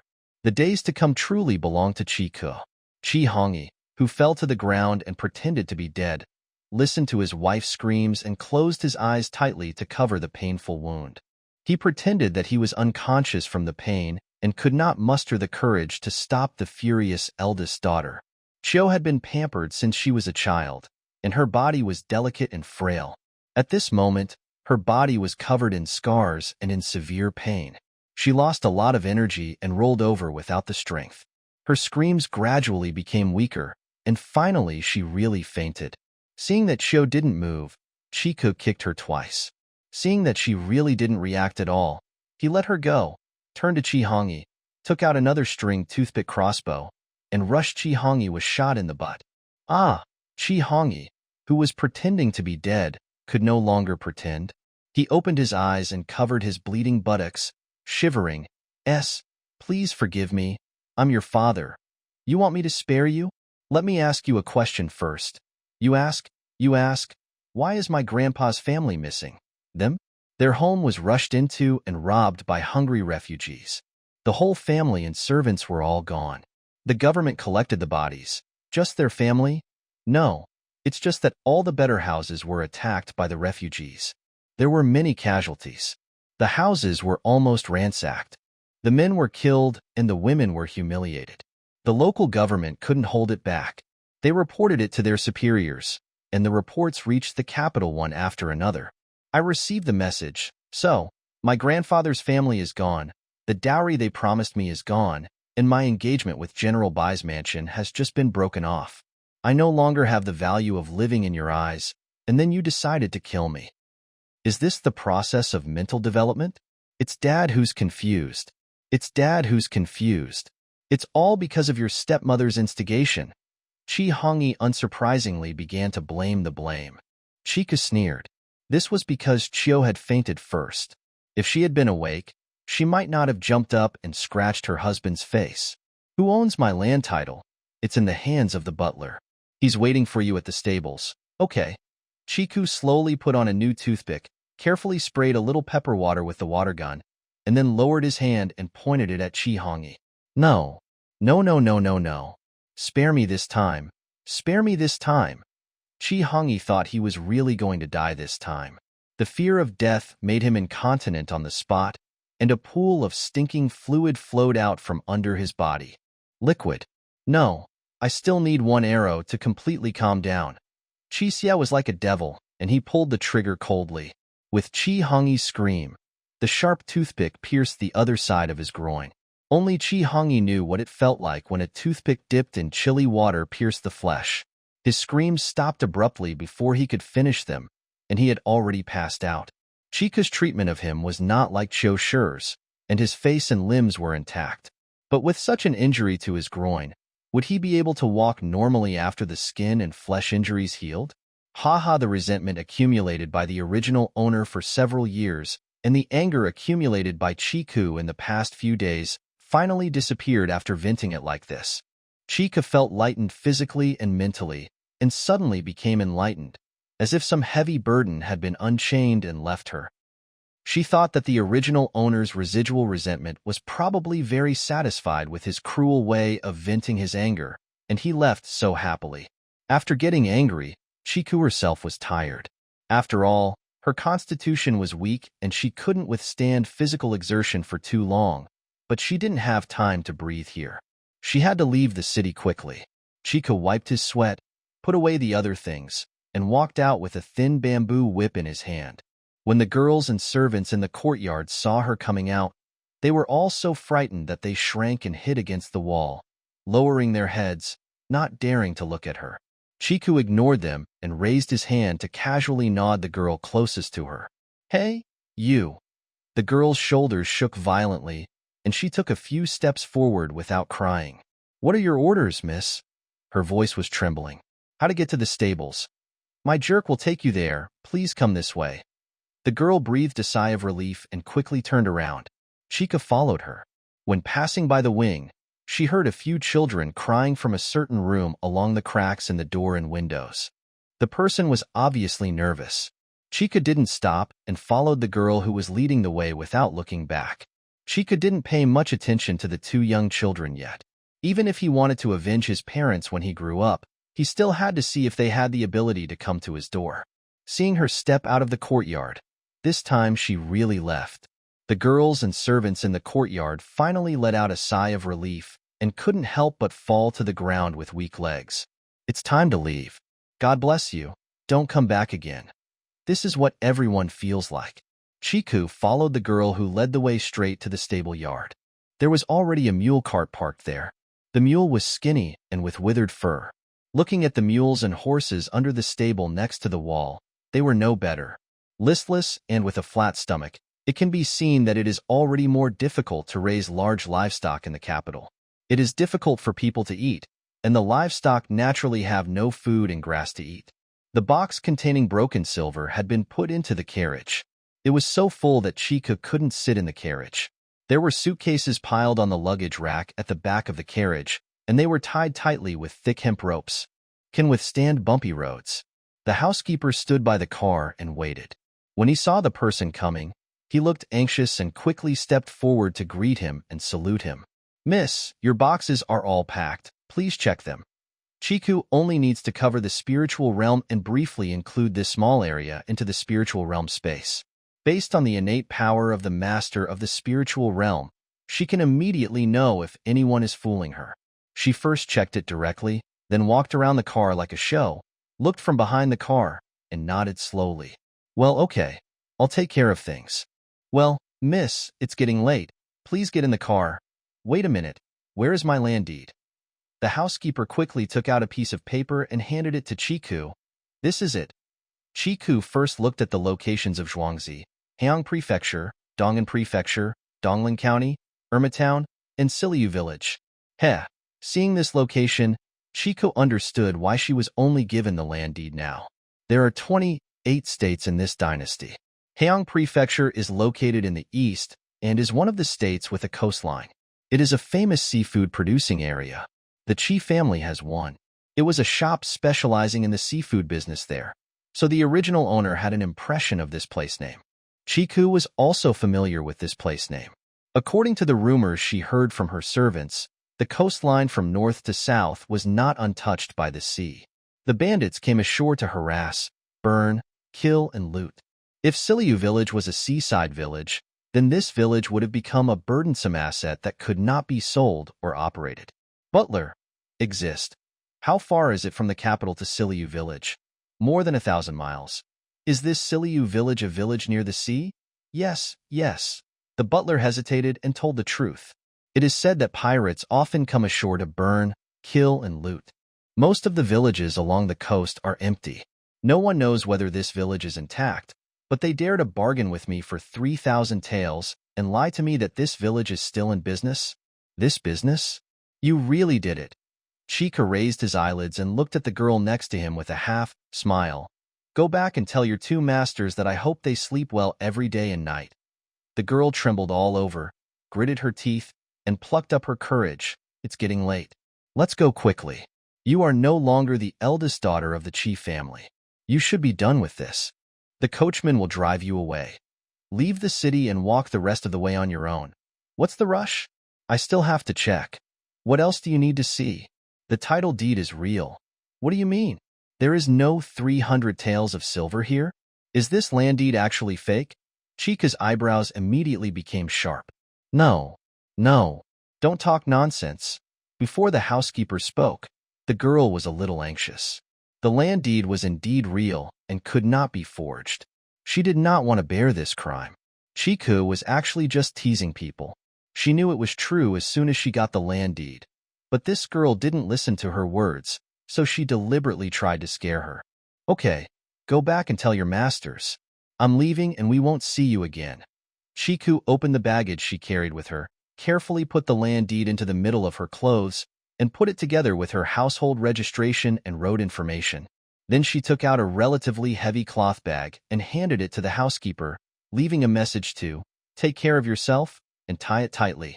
After carrying the baggage, we got on the shaft of the carriage one after another with the coachman and officially set off. As soon as he got the cloth bag, he knew it was silver, and it was heavy. The housekeeper held the silver in his hand and watched the car go out of the back door with a complicated expression. When the car turned a corner, He sighed and returned to his mind, and returned to the house. The granary was stolen. The house is in chaos, and he, the housekeeper, has reached his limit, and now he must make plans for himself. After giving the housekeeper the money, Chiku could only get rid of the excitement of the best Chi family and concentrate on learning driving skills from the coachman. That mule is really powerful. With such a dry and thin body, it can still pull hundreds of kilograms of weight. The driver drove the car smoothly out of the back door, around the alley to the main street in the city, and walked all the way to the main road leading to the city gate. There is not much time left to beat the drum at the top of the city. The coachman drives the car very fast. Otherwise, he will be pitiful if he does not have enough time to return to Chizhai after sending people out of the city. Chiku was rocking back and forth in the car. The car was a little bumpy. After all, it was just a broken carriage with a simple structure and no advanced shock absorption means. On the road in the capital, it was still bumpy as the speed increased. Only when the coachman is used to this old trick can he still sit securely. The mule cart sped along and left the city smoothly. The soldiers at the city gate also looked listless. When they saw that it was a broken cart with thin plates that leaked air from all sides, they didn't bother to take a second look and just let it go. Although the people on the streets in the city have many sallow faces, thin skin, big necks, and diseases, on the whole they still look like human beings, much better than Chico. The scenery when you leave the city is not good. There are only a few hungry people left on both sides of the official road. There are many refugees with bad voices, and their appearance is much scarier than Chica's. Chica couldn't help but frown. She had read about such a scene in books, but now she was experiencing it personally. This made her feel a little uncomfortable. She quickly withdrew her eyes and focused on the coachman. After learning his driving posture and movements, she would have to walk the rest of the way to Haeong Prefecture on her own, and it wouldn't be far if she didn't know how to drive. The coachman also taught her hard, and not far after leaving the city gate, he handed the reins and whip to Chiku for her to test drive. A long distance of thousands of miles is not so easy, and it is not easy for a novice to drive the car steadily. As soon as Chiku got started, she found that she learned new things much faster. It was the first time in her life that she drove a mule cart. She took over the reins and whip and was able to do it well. Even the cart driver was surprised and praised her for being smart. He also told her some more experiences, such as how to get out a wheel that got stuck in a pothole. This is a common occurrence when walking outdoors, especially on rainy days, so the coachman kindly suggested that if you see the weather is not right, don't rush to set off on the road as soon as possible. Find shelter from the rain. When it rained, Chica remembered that the car didn't even have a hat or a raincoat to keep out the rain. Although she would definitely stay in Qianhing to rest on rainy days, how could anyone not bring a hat and a raincoat with them on a long journey? And not only these, but also dry food and drinking water. This was because she knew she wouldn't be able to walk far, so she didn't bother to prepare them. Chica remained silent and listened obediently to the coachman sharing his experience. After driving for a while, the coachman saw that he was really driving smoothly and stopped accompanying him. Chiku took the reins and stopped the car, and rewarded the coachman. A broken piece of silver said goodbye to him. When she set off again, she quietly covered the surroundings of the car with her spirit realm, especially the rear of the car. She soon discovered the person who was suspected of following her. She did not take it lightly, but drove steadily and continued walking, planning to find someone with fewer people to compare with. Put the car into Qianhing. The person following the car obviously planned to do it again in a less crowded place. After all, there was 6,000 taels of silver in the car, so he had to be careful. This gave Chica time. She accelerated slowly, turned along the official road, and drove forcefully into a bare wild forest. The bark of the trees had been stripped off by hungry people, and the trees would die without the bark. Then they were cut down for firewood. Looking at the tree stumps all over the ground, it must have been a lush forest before, but now it is sparse. As long as there is a forest, Chica doesn't choose, and there is not much time for her to choose. The people following behind are also speeding up to catch up. She drove down, avoiding some people who were cutting firewood, and walked to a place where the trees were thicker, and then disappeared. The people who were cutting would looked up after finishing their work and found that the mule cart was missing. They thought they had fainted from hunger. He had a hallucination, and he kept saying it was strange while holding firewood and hurried away. After Chica hid in Shinha realm, she parked the mule cart directly on the newly added land, then unloaded the mule and let it graze freely. It was a long distance of thousands of miles, and she was a little afraid that such a skinny mule would not be able to walk this far. Road. The mule happily went straight to the pasture. None of the cattle and sheep that were grazing with it did not chase it away. They very wisely gave up a piece of grass to the new friend. Chica felt relieved when they saw that they did not start fighting and turned around. He unloaded all the boxes from the car and took them back to the villa together with the small bundles in hand. The boxes, weighing several hundred kilograms, were easily carried with the strength of the lord of the spiritual realm. Chica took a short rest and waited for her work, holding her crossbow and waiting for her pursuers. There were several people following him. They also found that they had lost their target after turning along the official road. They searched the ground and found 2 deep, fresh ruts. They judged on the spot that they must have entered a wild forest and immediately pursued him. The ruts left obvious traces in the field. The few people chased them all the way deep into the forest, and then found that the ruts suddenly stopped and disappeared. They were surprised and suspicious, and they stood there and started discussing. Overhearing their conversation, they confirmed that they were the guards sent by the Chiu mansion to rob and kill him. Chiku appeared from behind them with a repeating crossbow. Each of them shot an arrow directly into their lower bodies. The steel arrows had strong penetrating power. Chica's shooting her skills were good, but the Chiu family guards who had been chasing her were caught off guard. No matter how high their martial arts skills were, they could not block the crossbow arrows at such a close range.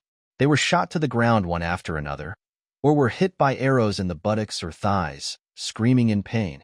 On the other hand, Chica planned to ambush the pursuers early in the morning and could not give them time to return to Chiu mansion to report the news. Therefore, after confirming that the threat was lifted, Chica walked over with a cold face, ignoring their pleas for mercy. They mercilessly pulled out the arrows from their bodies with bare hands, which would increase their wounds, increase their pain, and cause them to lose blood faster. Chiku did not search their bodies and was not interested in their belongings. There were so many hungry refugees outside Yulinzi, so she did not need to worry about the follow-up. If they could persuade the refugees to go to the city to report to Chiu mansion, that would be their ability.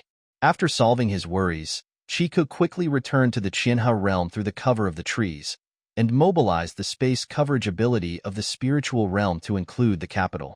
A virtual scene appeared in front of him. He entered through the city gate and went straight to the north.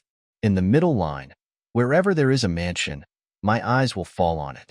Finally, I chose an area with more mansions and found an alleyway that was rarely used by people, and used that as the location for her to reappear. This is also the ability of the master of the spiritual realm. She can move at will through space coverage, but the moving distance is limited. Simply put, the moving distance cannot exceed the coverage of the spiritual realm. How big the spiritual realm is, she can only move that far at most, which is considered this kind of space jump is very suitable for traveling long distances. No matter how far the distance is, just jump a few times to get there. Chica returned to the capital. Not only did she want to cause trouble for the Chiu mansion, she also wanted to make a large purchase. The capital was full of goods, and she had to buy necessities such as oil, salt, soy sauce, vinegar, and cloth. After buying enough, she set off on the road. No matter how much I loved stocking up in the past, I couldn't stock up on too many daily necessities, such as daily care products and sanitary products. My habit was to buy some when I saw a sale, and I could stock up to 2 or 3 years' worth at most, including all kinds of sauces and condiments.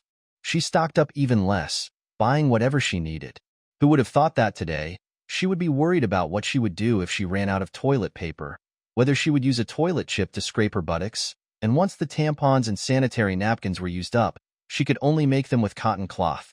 Menstrual belts have poor blood absorption, and back and side leakage can be annoying. Traveling through ancient times is really unfriendly to women. The mule was grazing in the Ling territory, but Chica didn't pull it out anymore. After walking out of the alley, she went shopping leisurely by herself, getting to know the current situation in the capital and feeling the prices. As for the address of Chiu Shilong's house, she didn't ask the guards before, but it didn't matter. Chiku believed that she would be able to find out after shopping around for a few more days and buying more things. Now it's almost time to beat the drum. There are not many pedestrians on the street, and many shops along the street are closed, showing a depressed scene. When passing by a soy sauce shop, there happened to be a woman carrying a pot to buy soy sauce. After asking the price, she complained that the price had increased, but she still filled half the pot and left in a hurry. Chika looked curious and wanted to step forward to ask the price. Before he could stand firm, he was dismissed as a beggar. Looking at the old clothes that didn't fit him, Chika had no choice but to go to the cloth shop first. Walking another street, we caught up with a cloth shop that was closing. The couple were busy going in and out. When they saw a customer coming, they welcomed Chiku in enthusiastically. The couple was smart, and they were still doing well in this age. Those who have spare money to buy new cloth don't care how the money comes from. They open a shop and do business without rejecting anyone who comes. When Chiku entered the store and glanced around, he saw that in addition to cotton and linen, there was also a small amount of silk and satin on the counter. Even if these silk fabrics were plain, they were all shiny and bright. As expected of a shop in an area where wealthy people live, the goods were complete and beautiful. Classy. Out of curiosity, Chiku asked around the price of fabrics in the store, and then bought himself enough cotton to make 2 sets of skirts and socks, and fine linen to make a middle coat. When he paid, he not only paid for the cotton and linen, but also in addition, she paid an extra sum as a deposit and asked the store to pack all the inventory overnight. After calculating the total price, she also asked the store the opening time of the day. She decided to drive over at that time to pick it up and hoped that the cloth accumulated in the store would be given to her as a pawn. At head, this was a big deal, and the store owner and his wife were very happy. They agreed repeatedly and signed a contract to pick up the goods. The boss took the initiative to take Chiku to the backyard. Since he had to drive here tomorrow, it would be inconvenient to park in front of the store. The backyard is spacious. You can park your car directly, and it is also convenient to move goods. Coming out of the backyard, Chika remembered the features on both sides of the door, said goodbye to the store owner and the couple, and continued shopping with the cloth in hand. At the same time, he quietly took out the alarm clock and set a 12-hour countdown in case he was late to get the goods tomorrow. Chika wandered until the sound of drums could be heard from the horizon. Then she turned into a dark alley and quietly returned to Qianhing. She put the fabric in the living room. She went into the kitchen to wash her hands for dinner, pressed 2 ounces of noodles with a noodle machine, and washed them. I threw a handful of shrimps into the noodles and ate them warmly. I cleared the kitchen and dining table, soaked the rice for tomorrow's porridge in the rice cooker, made an appointment for the porridge cooking time, carried the fabric upstairs, and walked into the sewing room. The sewing room is very professionally decorated. It can be moved out as it is, and it can be opened as a tailor shop. Chico can use a sewing machine. There used to be an old-fashioned sewing machine at home. She grew up watching her mother use this sewing machine to make clothes for her family. Children are very curious. She learned from her mother and quickly mastered the skills. Her mother discovered that she had this talent and thought that her daughter would pursue a career in fashion design in the future. She enrolled her in an art class to learn painting and cultivate her aesthetic sentiment. For several years, as Chika grew up, she realized more and more clearly that what she was interested in was the mechanical structure of sewing machines. Learning to make clothes was a natural development, and it was an unexpected surprise to be admitted to a major engineering major. There was room for her to make clothes in college. When she was eating in the cafeteria, she revealed that she knew how to make patterns, cut, and use a sewing machine. Before she finished eating, she was surrounded by a group of young ladies. Then she got to know many Hanfu clubs and girls who like cosplay make clothes for them for a fee, which helps her expand her network and meet many people who like painting. She often calls her to help when there are activities that require painting cultural shirts. The place where she works away from the eyes of others is the sewing room of the villa. Again, she is not short of money, so she buys everything. There are several sewing machines, and there are corresponding machines for both thick and thin fabrics, and storage and sewing. Thread spool racks are lined up next to one wall. They are all large racks with hundreds of thread spools, the kind that can hold pagoda threads. Because I am always making clothes, I have a lot of sewing, related spare parts and auxiliary materials. I bought these. This stuff is so addicting that I can't stop using it. Chiku opened the fabric and hung it piece by piece on the fabric shelf. Then he took a soft ruler and pen and paper and stood in front of the full-length mirror to carefully measure himself. Then he went to get a set of Chi Shan's old clothes and put them on the cutting table. Taking it apart piece by piece along the seams, using this as a proof, she sewed a new dress for herself overnight, especially the trousers, which she changed greatly. Not only did they change from loose to slim, but also the waistband of the trousers was changed to a drawstring. It was too troublesome to tie the trouser belt. After the whole set was ironed and smoothed, there was still a little time left, so I decided to go to bed and sleep. When the alarm clock rang, Chiku, who had not slept enough, could not open his eyes. This alarm clock was said to be a cure for sleeping in bed. It would not stop until he got up and pressed the switch. If it rang for a long time, it would jump back and forth on the table, make more unpleasant noises. Chiku struggled tossing and turning for a long time, finally got up sleepily, turned off the noisy alarm clock with difficulty, sat on the edge of the bed and dazed for a while before he became more or less awake, put on his shoes, combed his hair and washed, then stood on the scale to record this. She had developed a new habit in the past few days. She would weigh herself after getting up and washing up every day. In comparison, she had already gained several taels and was not far from 70 pounds. Go downstairs to the kitchen, put some salt and shrimp into the cooked rice cooker, and continue to cook the shrimp porridge. The shrimp was raised when she was making rice shrimp in the spiritual realm. It was obviously a freshwater shrimp that finally grew into the size of a prawn, and the taste was great. It is delicious and sweet. The rice flour fish and rice flour duck are equally delicious. Every time a batch is raised, there is not enough to sell. Anyone who has eaten it will buy more when they come back. From now on, there is no need to sell it. They will all be kept. Eat by yourself. The shrimp porridge still needs to be cooked for a while. So Chiku took out the honey he picked himself, spread it on the toast, and put it in the oven.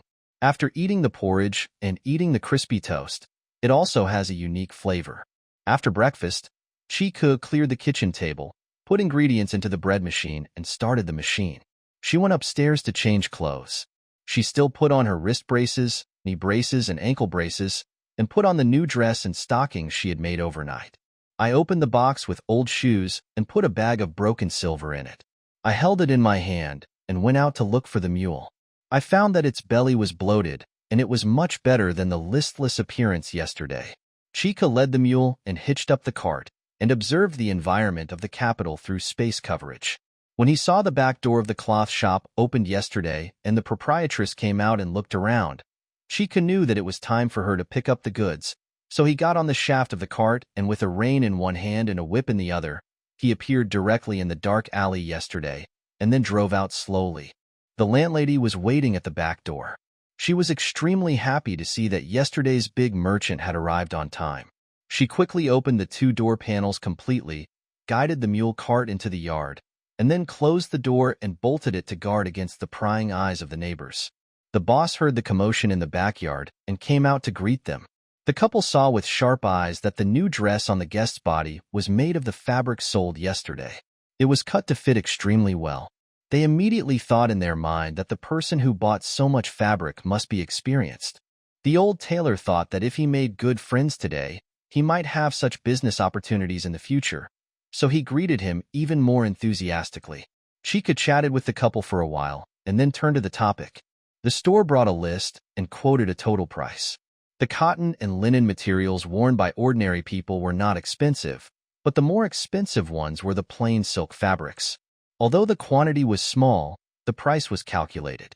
It was considerable, so the total price exceeded 500 taels of silver. Chiku took out the bag of broken silver from the car and asked the boss to weigh it. He would take as much goods as he could.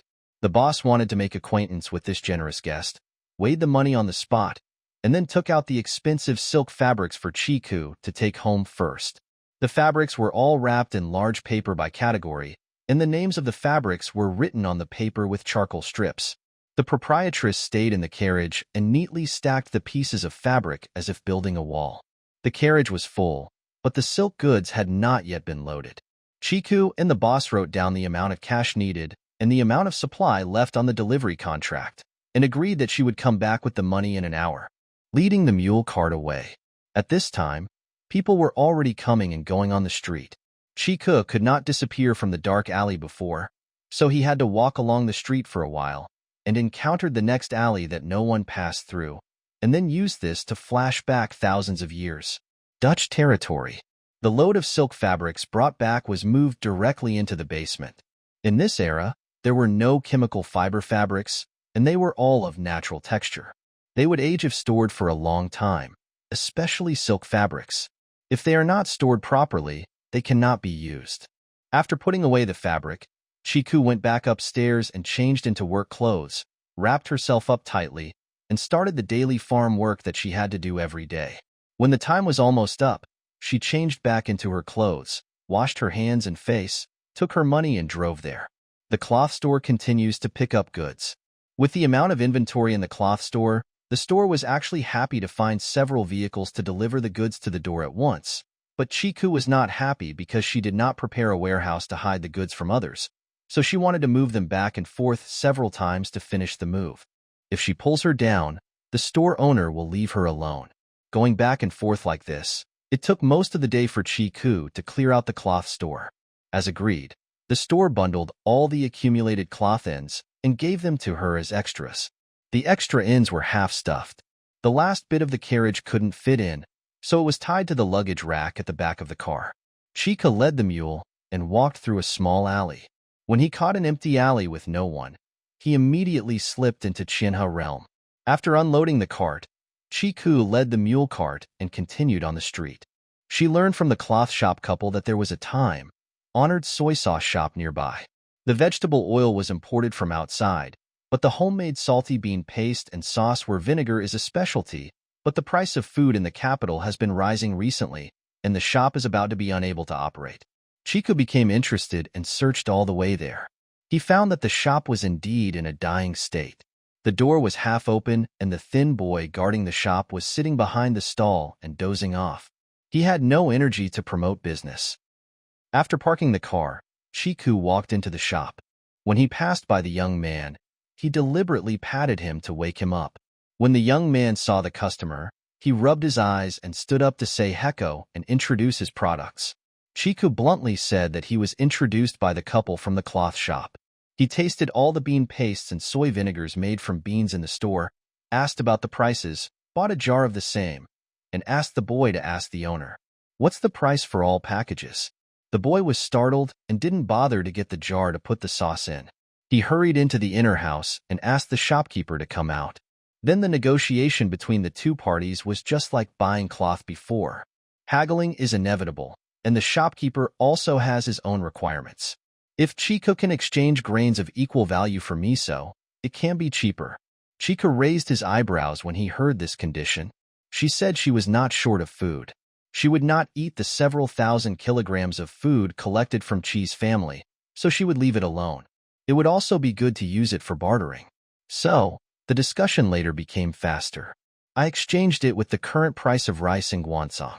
No need for fine grains, just coarse grains. She could give as much grain as the sauce worth how much money, and the quality of her grains was better, so she could still to save some food. She saw the official rice sold by the official warehouse to the common people at this house. In her opinion, it was not enough to be used as feed, but it was better for people to eat than to eat grass roots and tree bark. Chiku could also guess from the store owner's words why he wanted to trade grain. This ancestral business was probably about to close down. Instead of making so much sauce that couldn't be sold, it was better to keep the grain to feed his family. It would take several days for the store to pack all the sauces and vinegars in its vats into small jars, so it was agreed in the contract that Chiku would pick up the quantity of goods every day, and Chiku would pay a batch of grain for each delivery. The only requirement for the store is that the jars for packaging must be clean. The store also repeatedly guarantees that the small jars of sauce it claims to sell are not eaten by bad people. After the business was concluded, Chiku put the salty sauce and soy vinegar she had just bought for free into the carriage, and then continued shopping. She still had a lot of things to buy. The shoes on her feet were still soft, soled embroidered shoes, which needed to be replaced urgently. In addition, she had to sew clothes and she should have some needles and threads for embroidery, and she should have all the daily necessities needed to live in other people's homes. You have to go through the streets and alleys to find the homes of ordinary people to buy these bits and pieces. Small businesses have closed down, and you can only buy some inventory by visiting them door to door. Chiku led the mule cart for a walk on the street. At the same time, the atmosphere in Cho Shurlong's mansion was heavy. Yesterday, the mansion was sent to follow Chiku. After she left the city, they would snatch the money back from her cart, but no one came back overnight. Someone from the Chi family came to report early this morning and learned that Chiku had beaten his biological father and stepmother severely before leaving home yesterday. Now both the couple were seriously injured, and they did not dare to ask a doctor for fear of exposing the family scandal, so they could only ask Cho for help. The government helps. When Mrs. Cho heard that her daughter was injured, she was very upset. She quickly sent a car to take her daughter and son-in-law to her home for treatment. When she saw that her daughter had ugly whip marks from her face to her body, even after the treatment, she would definitely leave scars and disfigurement. Mrs. Cho just felt that the sight of her daughter was almost fainted.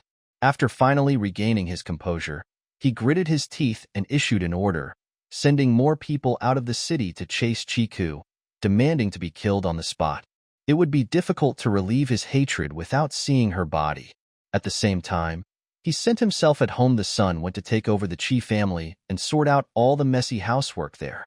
The father and son of the Cho family, who were officials in the court, were already in office at this time. It was not until they received a letter from home that they learned that something worse than they expected had happened. However, they could not take leave immediately, so they had to reply to the letter and let the wife handle it. It was more important to treat the patient first. Mrs. Cho was busy here, and the other rooms in the Cho family had more or less different thoughts. However, there was a unified attitude that Chiku, a humble commoner, beat her parents and caused great loss to the Cho family. She must die. With this in mind, even more people were secretly sent to find Chiku. As for whether these people were really just going to avenge their own family, or whether they wanted to be the first to find such a large sum of money, only the masters behind them knew. Chiku walked around the streets and bought not only the needles and threads and new shoes she needed, but also steelyards and scales. She found craftsmen who made wooden barrels, basins, and weaving baskets, and made an appointment to pick up the goods. When the drums sounded at that time, she was standing in the courtyard of a dyeing shop and bought all the people's inventory, including dyed defective cloth and undyed gray cloth. The dyeing shop owner and his family wanted to finish the business and just close down, leaving the money. Buy rice to eat. Hearing the sound of the drum, the two parties hurriedly said goodbye. According to the curfew requirements, civilians were not allowed to walk on the street after the last drum sounded. Chiku was not afraid. When he came to the street, he found that he was the only civilian walking around, but directly the risk of disappearing like this was too great, and she might be seen by the residents on both sides. So she led the mule cart and turned into the nearest alley, put the cart into Qianhing, while she went out from the other end of the alley, and when she raised her eyes, I saw a large house with the name Cho Mansion on the plaque. With a thought in her mind, Chica quickly retreated back to the previous alley. The spiritual realm was immediately covered, and a virtual scene appeared in front of her that only she could see. She peeked at the activities of Cho Mansion, and then found that the atmosphere in the mansion was tense, and there were many people in one courtyard. When he glanced over consciously, he found Chi Hongyi and Chiu Shi lying in the two bedrooms respectively. He immediately knew that he had found a place. The couple was seriously injured and returned to their parents' home for treatment. The family was busy with their affairs. After finding the real owner, Chiku entered Shinha realm where he was. He unloaded the mule first, moved the scattered items in the carriage into the villa, and then conducted a small experiment. Use the newly purchased steel scale to weigh 1 kilogram of rice, and then use the electronic scale to weigh it again, and you will get 560 grams. This is equivalent to about 35 grams, which makes 1 kilogram 16 taels and 1 kilogram 10 taels.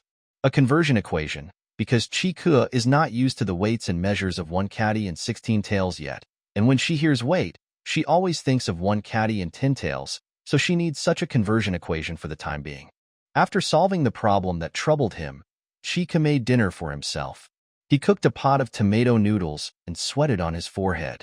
After eating, he still thought about the deliciousness of tomatoes, so he simply cooked another pot of tomato dragon fish.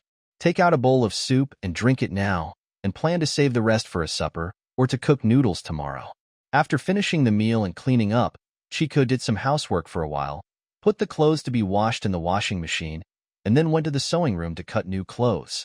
She didn't have to rush as much as she did last night. She could take her time and do it more carefully. Seeing that the time was almost up, I went downstairs again, took out the drone, put on the night vision goggles and strapped on the power bank.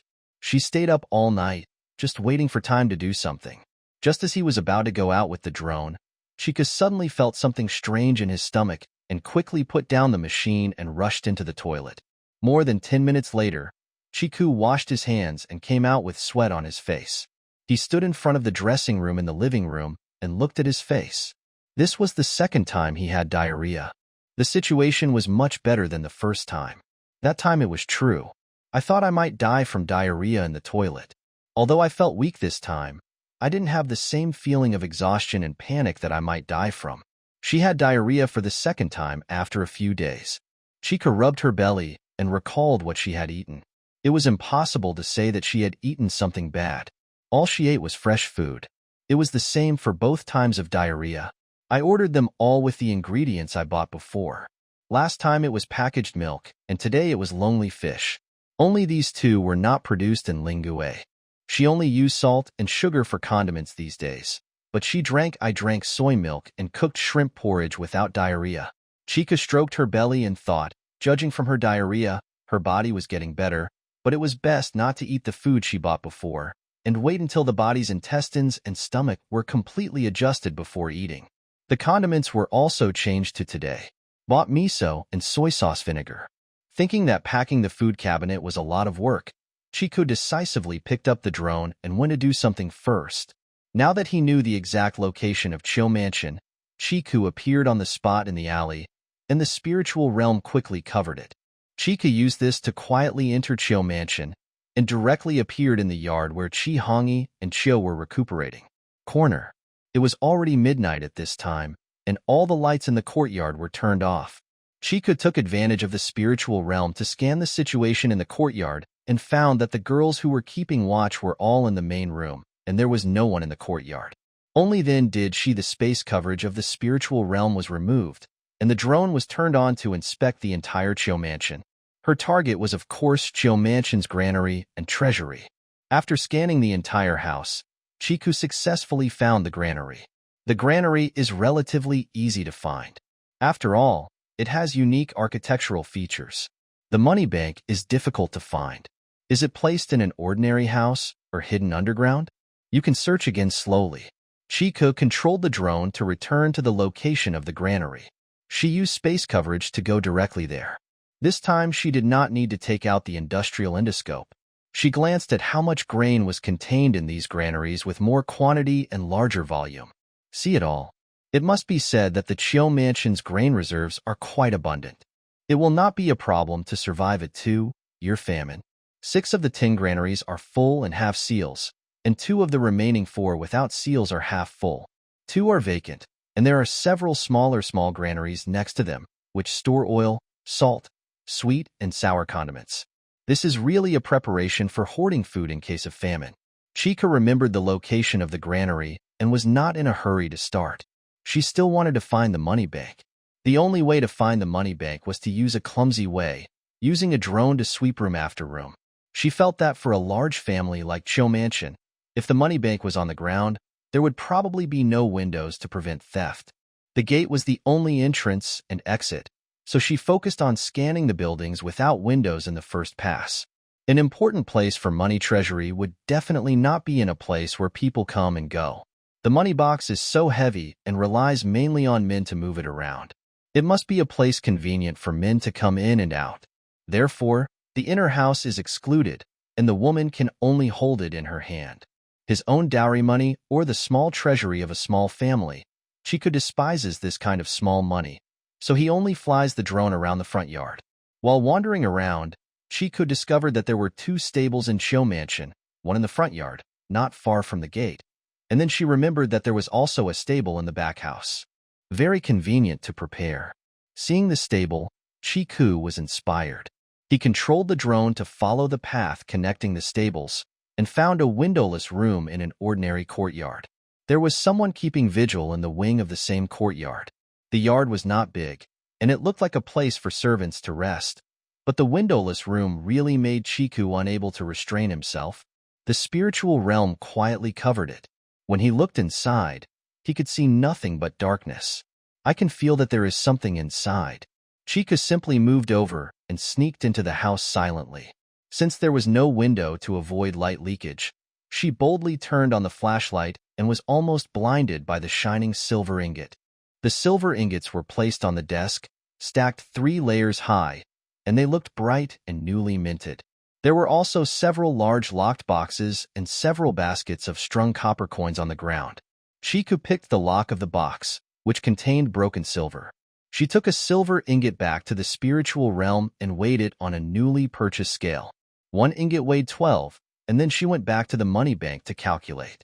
Taking into account the weight of the silver ingots, plus an estimate of the broken silver and copper coins, there are approximately 30,000 to 40,000 taels of silver in this vault. This was a lot of silver, but Chiku just felt strange for no reason. He had an intuition that the Chiu mansion might still have money hidden somewhere. The grain, oil, salt, and sugar stored in so many granaries were all bought with silver, and they had already been eaten. 2 granaries, 2 are half full, and 10 granaries are about to be half full. We must quickly get new grain from other places. The 3 to 40,000 taels of silver in front of us are probably not enough to spend. Maybe this is just a public account. The house is used to meet the daily expenses of the house. Chiku pursed her lips and put the pried lock back on the box. She wanted to look for the big fish first. If there was one, she wouldn't need to touch the small money here. After escaping from the money bank, Chiku found a dark angle, took out the drone, and continued to inspect the surrounding buildings along the path leading out of the stable. She was now a little doubtful that if there was a bigger money bank, would it be placed on the ground or on the ground? Underground. If the previous money bank was used by the public accountant, it would most likely be known to the whole family. The furniture accumulated by the Chiu family for generations should be stored in another place. But overall, it must be a place that is convenient for men to carry money boxes in and out. If it is underground, it is not unusual for the front yard to be the entrance that actually leads to the inner house. Chiku controlled the drone along the path and passed through the main hall and swept straight down. After scanning back and forth twice, there was no suspicious discovery. When he pulled the drone up to take a look at the panoramic view of the first courtyard, he suddenly discovered there is a small garden behind the main hall. There is a rockery in the garden. The drone circled lightly around the rockery. The mountain is solid and densely covered with vines and plants. There is no gap for people to get through. After seeing this rockery, Chiku's magical intuition appeared again. After carefully scanning the small garden to confirm that no one was there, the spiritual space covered it, and he was there in the blink of an eye. There were stone paths around the rockery, which did not leave any footprints. Chiku covered the flashlight and fiddled with the vines and circles around the rockery. Then she felt a strange breeze. When she lifted up the layers of vines, she immediately found a spacious entrance and a dark passage. The rockery is indeed the best cover to cover up the secret passage. Taking the drone back to the spiritual realm, Chiku turned the flashlight to the brightest and walked into the heart of the rockery. The passage was not short, and she did not need to lower her head inside. It would not be a problem for an adult man to come in. She walked straight along the passage. From the panoramic view seen before, it is not difficult to guess that the direction of this underground passage is towards the inner house. Under the strong light of the flashlight, Chi-Ming could clearly see that there were torches at regular intervals on the walls of the tunnel. The torches looked quite new, and they did not feel stuffy after walking for so long. It was obvious that the ventilation was good, which shows that the tunnel there are often people walking around, but I don't know if it leads to a secret money bank or a private prison. No matter what it was, I didn't know until I got there that Chiku finally stood in front of a thick wooden door. The lock on the door was large and heavy. Chiku tried it. The internal structure was very complicated, and she couldn't pry it with her skills. But it couldn't be cut directly with hydraulic pliers, so I had to use a space covering method to get in through the door. Then, Under the sweeping light of the flashlight, she saw large boxes stacked all over the floor. In the basement, which is at least the size of a bungalow, boxes are stacked against the walls, leaving only half of the floor for people to walk on. The light of the flashlight was not enough at this time. Chiku took out the outdoor battery and connected it to the emergency light. After illuminating the entire room, he could see more clearly. This underground secret room is very large and has a square layout. If it is separated slightly, it can be used as a bungalow to live in. The walls and floor are made of bricks and are very dry. The dust on the floor and on the lid means that no one has come in a short period of time. The highest box is stacked 4 levels, and the 2 lower levels are not placed on the ground alone. The boxes stacked high require 2 people to lift them up and down. Therefore, the top level is more chaotic and not as neat as the lower level, and there are still some boxes in the corner. There is a red coral tree as tall as a person, a jade horse half as tall as a person, and other treasures of astonishing size. Seeing the treasures that filled half the floor, Chika licked his lips. His face was hot, his mouth was dry, and he couldn't help but feel excited. It seems like I found a treasure room. Taking his eyes back from the treasures in the corner, Chika focused his eyes on the huge number of boxes, wanting to see what was inside. She had to move a ladder to reach 4 layers of boxes, so she pried open the boxes with a lower layer. After opening all the boxes that could be opened, Chiku was dazzled. The boxes are all gold, silver, and jade. They are either gold ingots or silver ingots, and the jades are mostly ornaments, suitable for displaying on a shelf for appreciation, but for some reason they are stored in the basement. Is it possible that they are not visible to the light? Chika thought for a moment. The head of the Chio mansion was Mrs. Chio, the Minister of Rights. The Rights Ministry had many opportunities to receive gifts, and the tributes were fat enough. If these jades were extracted from tributes, they must be hidden more securely. The total value of the property in this real treasure room is difficult to estimate, and Chiku doesn't want to calculate it. She only needs to know that she will move them all at once, but not now. She is still in the capital for a few days to purchase. She had to wait until she had bought enough to pick up the things before leaving. Otherwise, if the Chio mansion happened to discover the theft and cause a big problem, it would be quite troublesome for her. She did not want to encounter officials on the street questioning passers-by to check their household registration. Chika restored all the boxes that had been pried open, swept the floor with a broom, and erased the footprints she had made. Then she disappeared and went directly back to Chinha realm to eat the leftover pot of tomato, dragon, and fish soup. Put it in the basement, prepare the ingredients for breakfast, and go upstairs to freshen up and go to bed. This time I slept better and got up as soon as the alarm clock rang. After washing and weighing, Chiku went downstairs to make breakfast. After eating and drinking, he changed clothes and went out to work. After loading the grain into the cart from the basement and harnessing the mule, Chiku led the mule cart and appeared from the alley nearest the soy sauce shop. After driving the cart, he turned the corner and was taken to the backyard by the waiting boy. On the small street, both parties were very cautious about this transaction. Otherwise, the news that someone suddenly had a batch of grain would be ruined. The men of this family unloaded the grain from the car, inspected the goods on the spot, and then happily moved it to the cellar. Of course, a shop like theirs, which makes miso and soy sauce and vinegar, has a cellar, so they dared to boldly propose this transaction request, and after the big vat for making sauce is cleaned, the grain can be put into the vat to prevent insects, rats, moisture, and fire. The amount of food in exchange for the amount of sauce was stated in the deed. Chika came to move one at a time.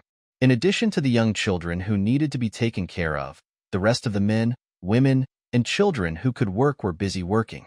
The jars saved at home were not enough. Ask your old partner who has been working with you for many years to deliver it when the door is open early in the morning, when the sky is still dark, so the neighbors can't see it and avoid talking about it. Chico did 2 transactions that day, once in the morning and once in the afternoon. He spent the rest of the time walking around the streets, buying this and that. There were many closed shops in the city, and there were no food stalls on the streets. The restaurants she occasionally passed by were all closed, and she even came across a closed car dealership, selling draft horses and carts at low prices, so she picked a horse and a caravan. The horse was not sick, but it was starving and thin. The car was also very good, with strong wood. Chiku was about to change the car. The small broken car given to her by the Chi family could not travel a long distance. If it really carried hundreds of kilograms of luggage, if you go for a long distance, hundreds of miles, the wheels of the cart will crack, and the carts of the big car dealers all use good wood for the purpose of traveling long distances. After buying this set of cars, Chiku was inspired. She felt that there should be a lot of car dealers in the capital that were also facing closure, and they should be able to get some bargains. There were not too many big animals, and she could afford them. We also need a few sturdy vehicles, both for carrying people and cargo. As soon as this idea started, Chiku thought of the mule and horse market, and immediately went straight to inquire about it. While he was in the capital, he quickly collected some large animals. They might not be able to buy them when they went outside. The hungry victims would definitely put themselves in trouble. The animals were slaughtered and eaten. The mule and horse market is easy to find, but it is not as lively as in the past. It is deserted. There are only a few mules, horses, cattle, donkeys, and sheep brought out for sale, and they are all so thin that their ribs are obvious. The sellers all have sad faces. Chiku wanted to buy them all in one go, but she also knew that if she bought like this, she would cause trouble for herself, so she could only choose to buy, first looking at the mules, horses, and donkeys. As long as they were not sick and not old, the bargaining was successful in the end. She bought a horse, led it away, took the horse back to Qianhing in an uninhabited alley, and let it graze freely on the grass. Then she went out to continue shopping and shopping. At the end of the day, in addition to bringing back 2 carts of sauces and newly bought odds and ends, Chiku successfully bought a horse and a cart from 2 car dealerships. More and more businessmen were selling their assets and closing down businesses. The whole capital, there was no sign of prosperity in the business, which gave Chiku a sense of crisis. He just wanted to seize the time to buy enough things and leave quickly. Early the next morning, Chiku went to exchange grain for a cart of sauce as usual. Then he rushed to the Luoma market and bought 2 donkeys, 1 male and 1 female. He sent the donkeys back to Qianhe territory and continued his journey. I went to the homes of several craftsmen who had made deposits and brought back the reserved pots, buckets, and baskets. In the afternoon, when Chiku was driving another cart of grain to change the sauce, he was pulled aside by a daughter-in-law of the family and asked her with a blushing face if she wanted pickles. That daughter-in-law's family was a pickle maker, and she was facing the same problem now. Difficulty. I couldn't bear it when I saw the guests bringing carts of grain to exchange for soybean paste. In order to prove that her parents' pickles were delicious, the daughter-in-law even took Chiku to the kitchen to try them. Chiku first took the chopsticks obligingly and nodded after tasting them. The taste was indeed very good, and the deal could be done, but the risks must be made clear to his wife. The family must be strict with their mouths, and no information should be leaked, especially no one. For family members who are involved in pornographic gambling, such bad habits cannot be changed and will only bring disaster to the family. The capital is currently short of food. Once irrelevant people know about it, they will definitely not be able to keep the food they just acquired. This daughter-in-law is not the kind of young daughter-in-law who is soft-skinned and has no independent opinions. She is a woman in her 20s who has given birth to 3 children. She has been exposed to many things since she was a child, and she knows the stakes well. She is willing to use food when meeting guests. After changing the pickles, she thanked her with red eyes and hurriedly went to find her husband to make arrangements. Seeing the daughter-in-law running out excitedly, Chiku, who was left behind, had a new inspiration. It is said that people are divided into groups, and businessmen with good quality and high reputation must have similar people in their circle of friends. Now she has for sauces and pickles. It would be great if there was a wine shop. Wine is a good thing. With strong liquor, she can pickle salted eggs. Otherwise, she would be really worried about picking up several baskets of eggs every day and not being able to use them up. Thinking of this, Chiku immediately went to find the family member, told him her thoughts, and hinted that if she was willing to sell the prescription, she would be willing to buy it with fine grains, and she promised that the prescription she bought would only be used by herself and would never be sold for profit. The number of condiments she has is limited, and she has to finish them sooner or later. Most of the learning materials she has in hand are about modern brewing methods. It's not that she can't learn to make a makeshift brew, but it feels safer to get a few ancient brewing recipes. Ready-made masters can be consulted. Chika's words made the elderly head of the family thoughtful. The two exchanged glances and smiled tacitly. After changing the soybean paste and kimchi, they drove away. The family didn't even bother to cook dinner. They closed the door and sat together to discuss the matter of selling the son. It's not as good as it used to be. In ordinary days, this recipe is the lifeblood passed down from our ancestors. But now when people are running out of food, one prescription can be exchanged for a lot of fine grains. Whether the prescription is more important or the person is more important, there is no need to compare. As for whether people keep their promises after buying the prescription, they have no control over it. With the help of this family, Chika's big shopping suddenly became a lot easier. She no longer had to search everywhere for the daily necessities she wanted. The female family members knew best who had good products with good quality and low price. Every time when she came to exchange for sauce, the latest news came to her ears. Those who wanted to exchange for food brought their own things to exchange. The neighbors couldn't understand what this family was doing. When asked, they said that there were merchants from out of town who planned to purchase goods together. Go to the south to sell. The south is flooded, but there is still food and vegetables to eat. The life of the people in the capital is much better than that of the people in the capital. Those who come to do business are all old businessmen with good family traditions and tight, spoken opinions in their circle of friends. Nowadays, no one is holding their own grain bags tightly. They are most taboo about letting outsiders know how much grain they have. Their transaction volume is large, including coarse grains, and even if they have to replace the fine grains, Chiku is not afraid that their brains will cramp and trick him.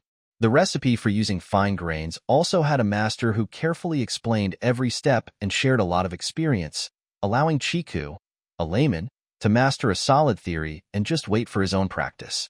After changing it like this, the food produced from the Chi family quickly ran out. Chiku had to turn his attention to Chio Mansion.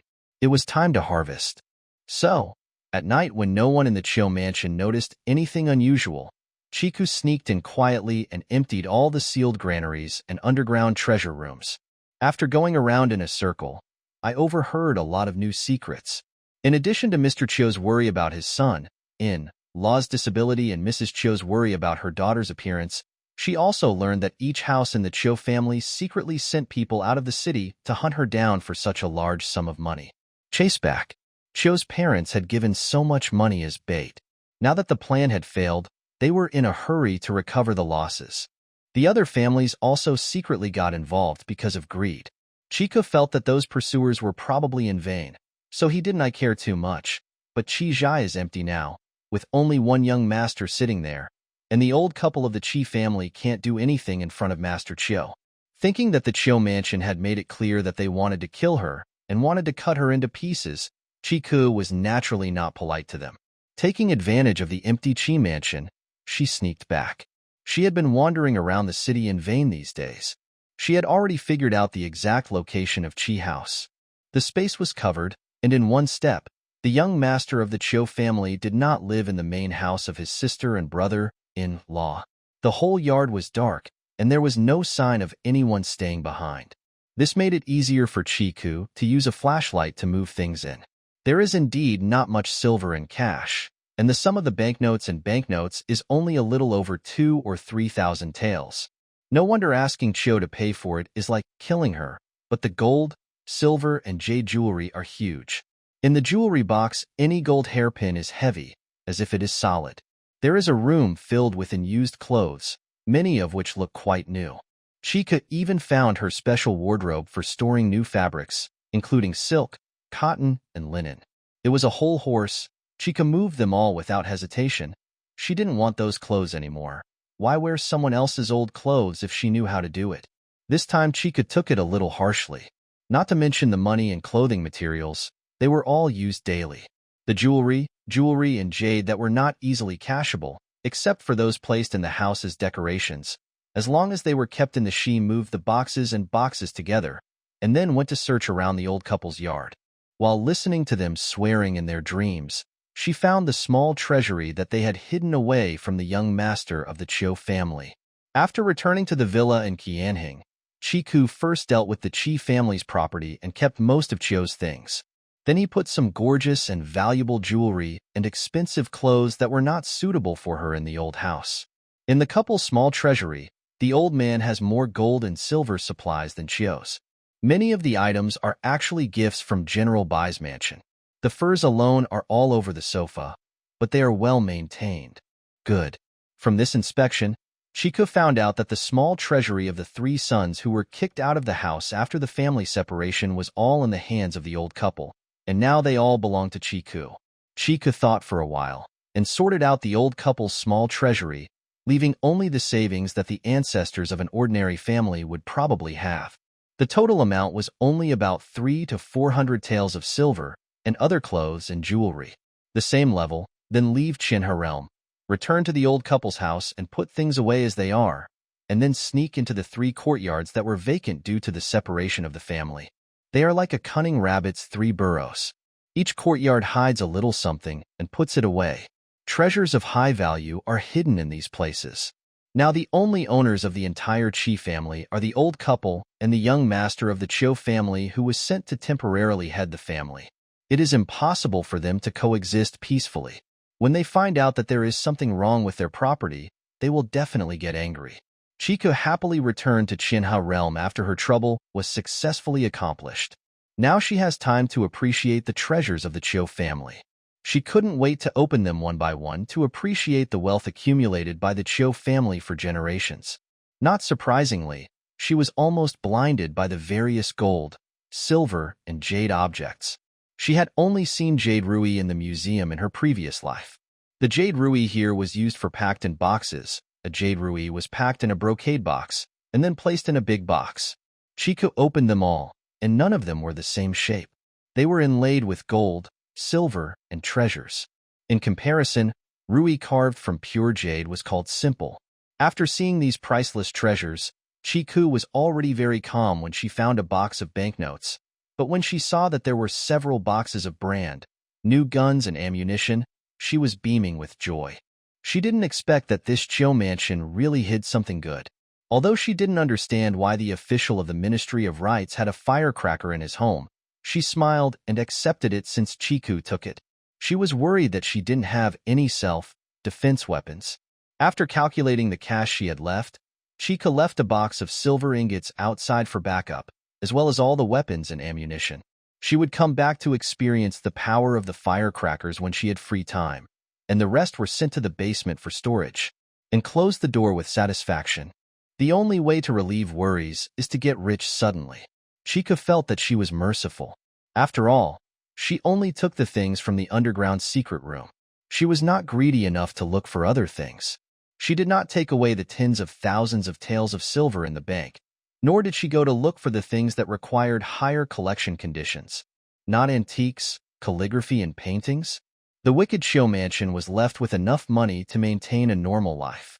The newly acquired grain allowed Chiku to do several big businesses, and he also bought many large, skinny livestock and cattle and sheep, both male and female, as well as cubs, allowing these animals to escape being eaten. However, this animal trade is just like being a thief. Every time I take advantage of the early evening when there are few people on Kinga Street and take away the animals secretly, I feel too tired. Seeing that he had already stocked up a lot of things to collect and daily necessities, Chiku was ready to officially hit the road. Only then did the small businessmen who had done transactions realize that the excuses they had used to prevaricate the neighbors were true. No wonder they promised that the buyer would not use them for his own use. Looking for profit in the capital, this big girl really wants to go south. Saying goodbye was simple, and the backyard of the soy sauce shop that had been bustling for a few days returned to its usual quietness. The family stopped doing business. Except for having family members carry rice bags to buy the unpalatable official rice every few days to hide it from others, the rest of the time, I spend my peaceful life behind closed doors, praying that this terrible famine will pass soon. Chiku said he was leaving, but in fact he stayed in the capital for another 3 days.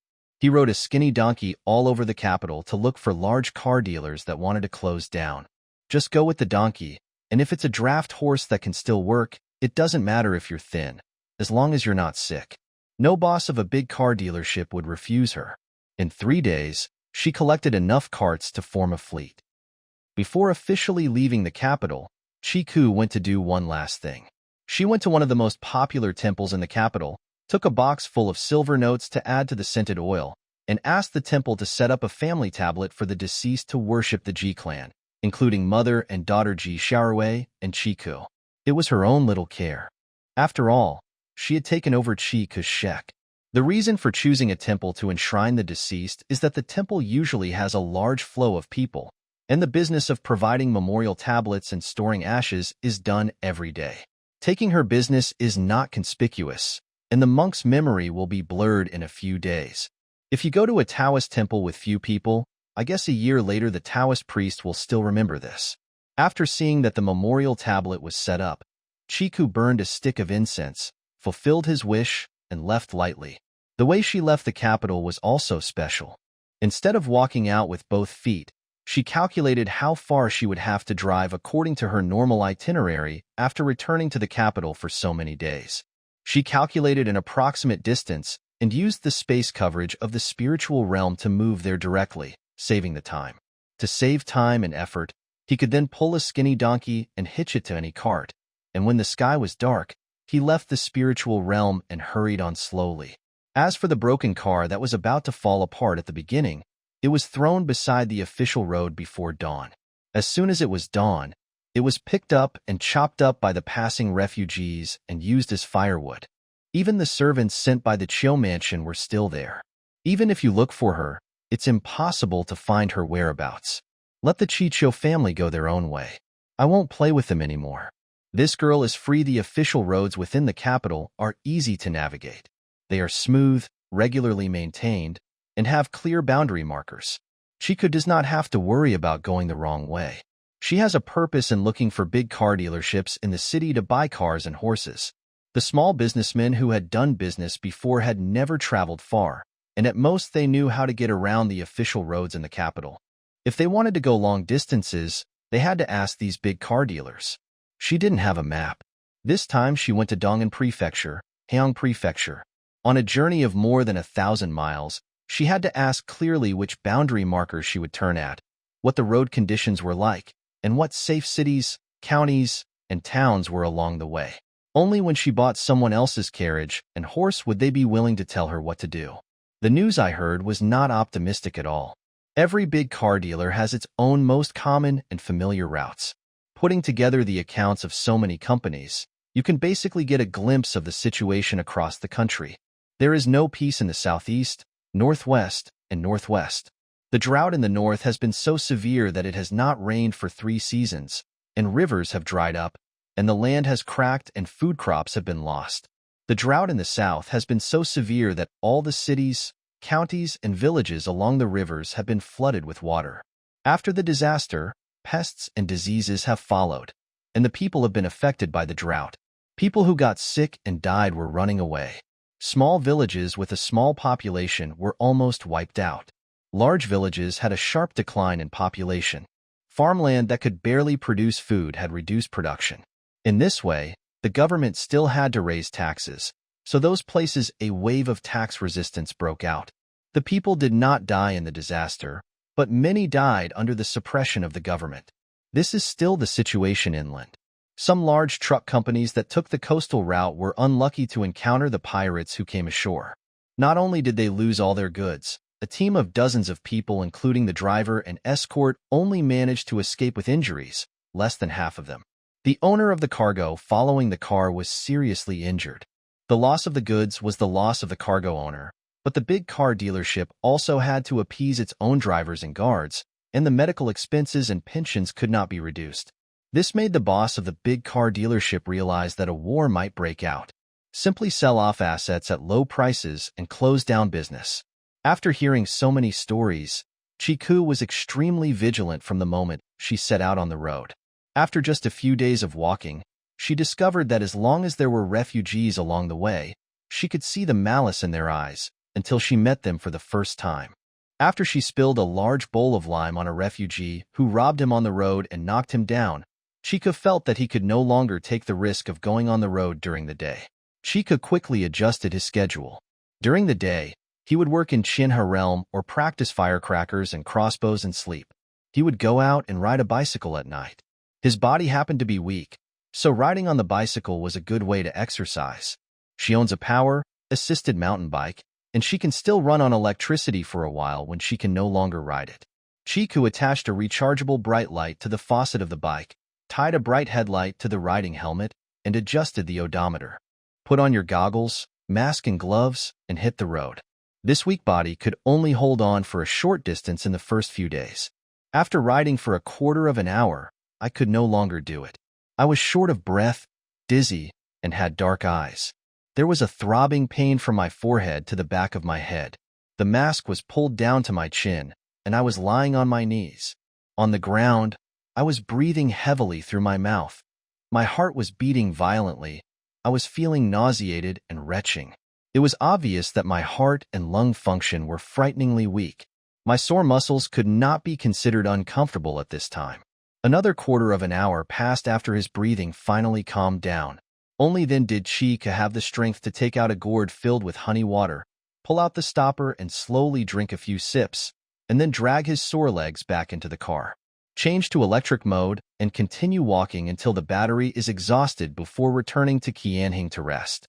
After gritting my teeth and carrying it on for a few days, my body finally passed that threshold. I immediately felt better, and the distance I rode gradually became longer every time. Chika didn't know that her night ride was not seen by anyone. She was a homeless person who could only sleep in the wild. Some people had seen the light passing by on the official road in the middle of the night.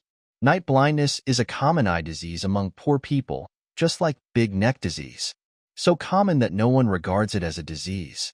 The refugees who are too hungry to sleep can see the bright light, but cannot see the people behind the bright light.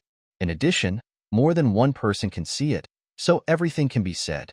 Speculations and rumors spread and turned into rumors that the night-wandering god descended to Earth and appeared to patrol the world. Chiku, who had no idea that he was regarded as a night-wandering god, finally passed the Gyeonggi boundary marker after riding for several days. The road conditions also changed, from flat to potholes. Although it was still an official road, the maintenance efforts were obvious. It is worse than the Gyeonggi road section, so the riding process is naturally bumpy and bumpy. Chika stares at the road ahead with his eyes suffering from night blindness, not daring to lose sight for a moment. Otherwise, he will hit a big stone. To fly out. After working so hard every night, Chiku would not treat herself badly when it comes to eating. Ever since she found out that the food she bought before was conflicting with her current body's stomach and intestines and could not be eaten for the time being, she opened the ban and bought chickens produced in the spirit territory.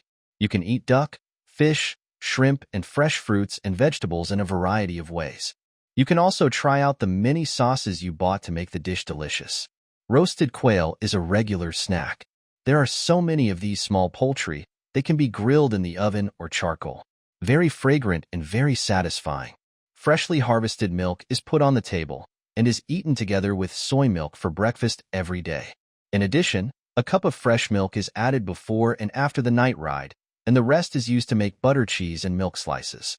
She has a small milk powder machine and a milk tablet machine, which are her largest machines. In the past, her milk and goat milk were initially used to make milk powder.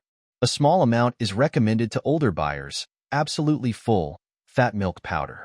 Does not contain any additives, only pure milk flavor. If you want sweetness, you have to add sugar when brewing, but everyone who has tried it says it is good. Especially a cup of milk before going to bed can help the elderly who sleep less regain a baby, like sleep. As a result, the number of people buying milk powder has expanded. Some buyers who like outdoor sports suggest that it be processed into milk tablets for their convenience to carry and eat. Some of the many large and small machines in Lingzhou were slowly added to meet customer needs. Now it is more convenient for Chico. Milk tablets are easier to store than fresh milk and milk powder, and they don't take up much space. When he has a little leisure time, Chiku will project the panoramic photos of the newly added land taken by drones on the screen, thinking about new land planning, wanting to take out the solar panels in stock, and want to build a large factory to put all of the production machines are concentrated. and they want to add a new pasture to raise local livestock instead of raising them together with the existing livestock to avoid any unexpected consequences in reproduction. She had to plan all of this alone. Unlike in the past, when she encountered any difficulties, she could just talk to the group and get extremely professional guidance. She believed that behind these guidance must be agricultural experts or professors. The rapid progress of agricultural technology is closely related to their selfless help. Otherwise, she would not even have a clue where to get video learning materials, what agricultural books to buy, let alone the channels to buy high-quality seeds. Lingjing has many advantages in planting. One of them is that the seeds do not degrade. The original seeds purchased are only the best in the first generation. The second and third generations are barely enough, and then they are no longer good. Therefore, farmers have to buy seeds every year instead of keeping them themselves. But the seeds left in the spiritual realm can be planted forever without degradation. She determined this after several experiments. At the end of every semester, she was busy preparing for exams and could not take care of the production in the Ling territory. When the crops overgrown and set seeds, she collected the seeds and divided them into experimental fields. Plant them and see what they grow, and after trying all the varieties I've grown, good seeds are good seeds and the yields never disappoint. Before this matter was put aside, the most it made Chiku think was that he could save money by buying seeds. Even if he wanted to stock up, he didn't need to stock up on too much quantity, just stock up on varieties. But now that she is in this world, this feature of the spiritual realm means that she does not have to worry about the land running out of seeds after a few years of planting at the destination. She can completely use the large amount of farmland in the spiritual realm to produce seeds and save seeds. However, Chiku had no idea how many generations of seeds produced in the spirit realm could be planted.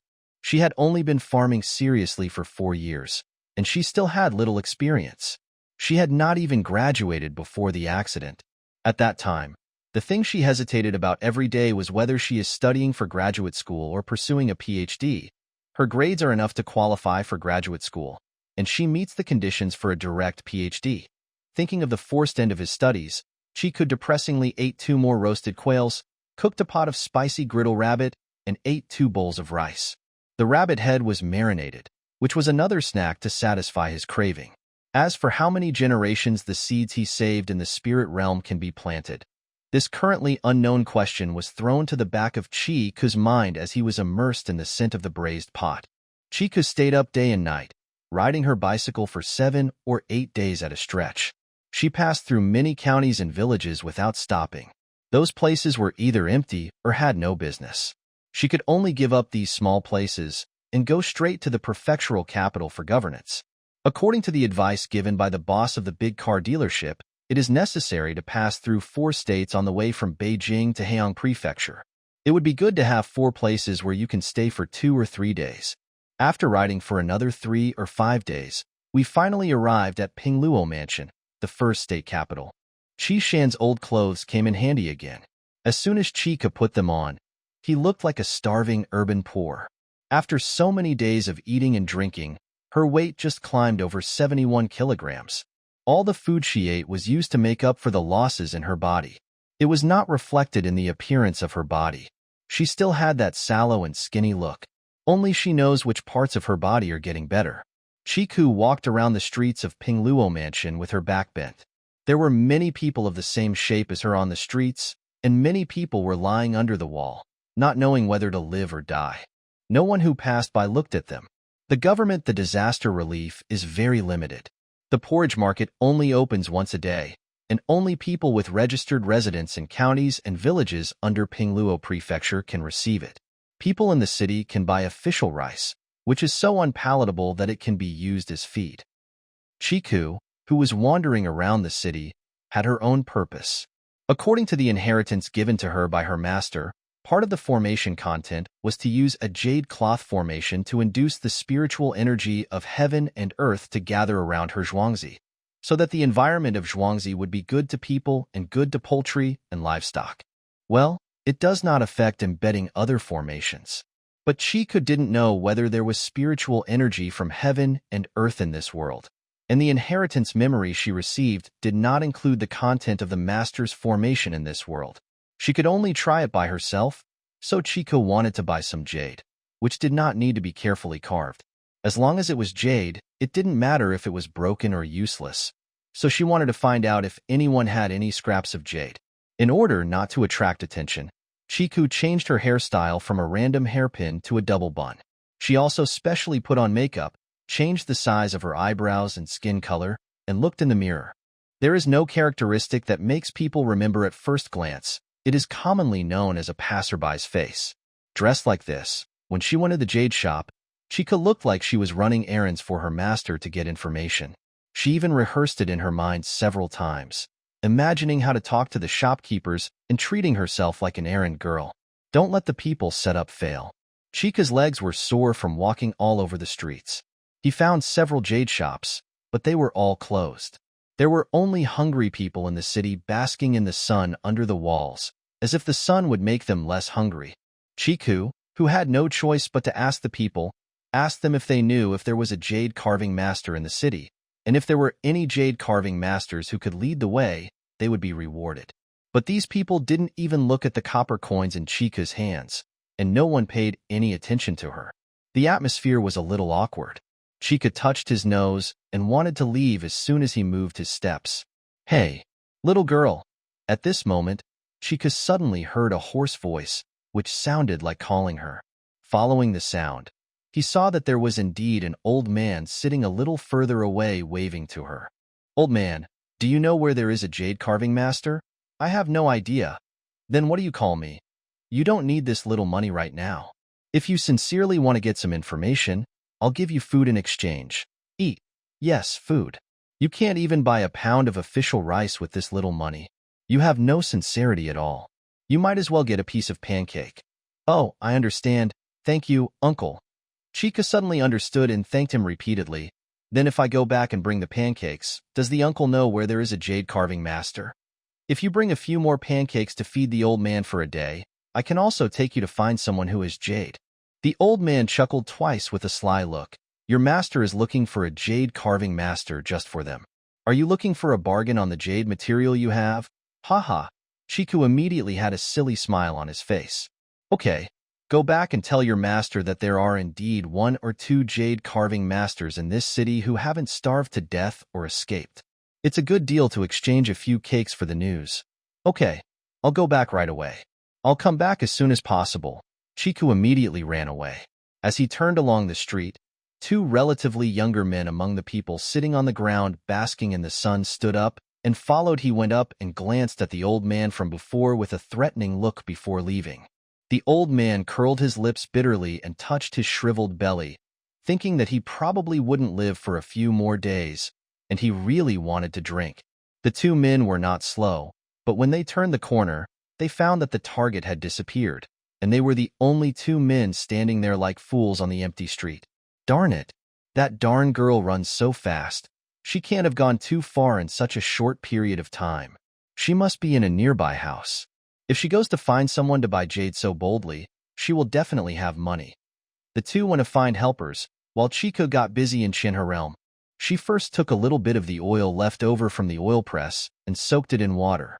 While waiting for it to soften, she took a few bags of coarse grains from Chio's family, ground them on site with a mill, and mixed them in proportion. The oil residue has also been soaked until soft, mixed together, and kneaded to make steamed buns. Oil residue is vegetable oil residue, such as peanut oil, soybean oil, corn oil, etc. Chiku has grown all the oil crops that can be extracted.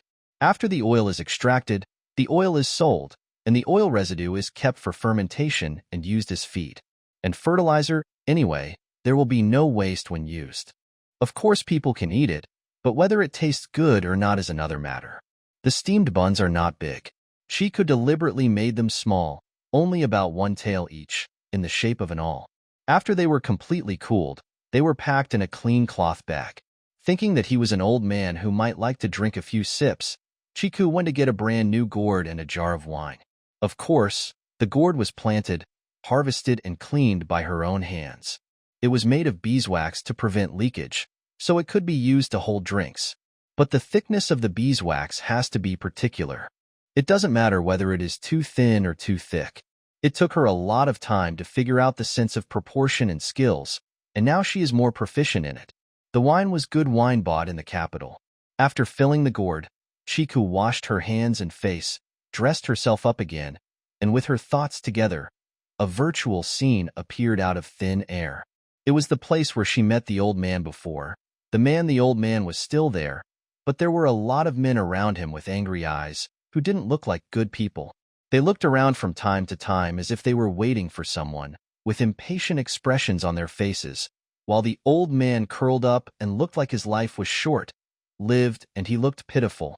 Chika touched her chin, feeling that her previous conversation with the old man might have attracted the attention of the local gang, who wanted to block her. Thinking that she might be about to fight as soon as she showed up, Chika tied the rope tied to the wine gourd and the bag containing the cornstarch tightly, so that the two things were tied together. Then she put on a pair of labor protection gloves and a piece of gauze. Putting the towel in his arms, he prepared quicklime powder and a water gun filled with water. He looked around the street and estimated how long he could escape from these big men with his current physical strength. Draw an escape route. After making the arrangements, she walked out of a street and alley filled with garbage, carrying a steamed bun and a gourd. "Old man," Chiku shouted excitedly when he was far away, and waved the thing in his hand, which immediately attracted the attention of the old man and those gangsters.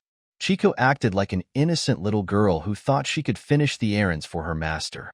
Following her shout, she took a few steps forward, then suddenly stopped slowly, and looked at the old man swept around behind him, hugged the bag tightly in his arms, took a few steps back, turned around and ran away. The gangsters who were just waiting here found out that they had been discovered. There was no way they could let her escape. Not only was it the bag of food, but also the gourd, which must have been wine. Both of these things were attractive enough to grab. The old man was still curled up. He felt that he was about to die. He was not afraid of death, but he could not be a full man. He was also a little worried about the little girl who was working for the master. How could such a thin body outrun so many men? But Chika really ran away. She had repeatedly calculated the distance between where she stopped and the alley behind her. As long as she entered the alley within the range of her physical strength, she would not be afraid even if there were people in the alley. She had placed quicklime powder there in advance. Fortunately, when Chiku escaped into the alley, no pedestrians came in from the other end of the alley. She decisively put the food in her hands into her realm, covered her head with a gauze scarf to protect her face, and hid her face from the crowd. He took out half a bowl of quicklime powder hidden in the garbage. In just a few breaths, the gangsters chasing her also turned the corner and rushed into the alley. Then their eyes were blurred, and a large amount of white powder came down from their hoods, and they were all sprinkled. "Ah, it's lime. My eyes, I can't see." Dazzled by the lime powder, they opened their mouths to shout again, and choked on a lot of lime powder. Once this stuff entered their mouths, they couldn't spit it out. They heated up when exposed to water, and their mouths quickly blistered. Chika put down the bowl, took out a water gun and shot it into their pockets to make these people suffer a little more and remember this lesson for the rest of their lives. The gangsters' painful screams spread quickly, and everyone nearby heard it, but no one dared to come over to check the situation. This happened every day, and they were already numb. Some pedestrians passing by the alley caught a glimpse out of the corner of their eyes. Finally, he quickened his pace and trotted away.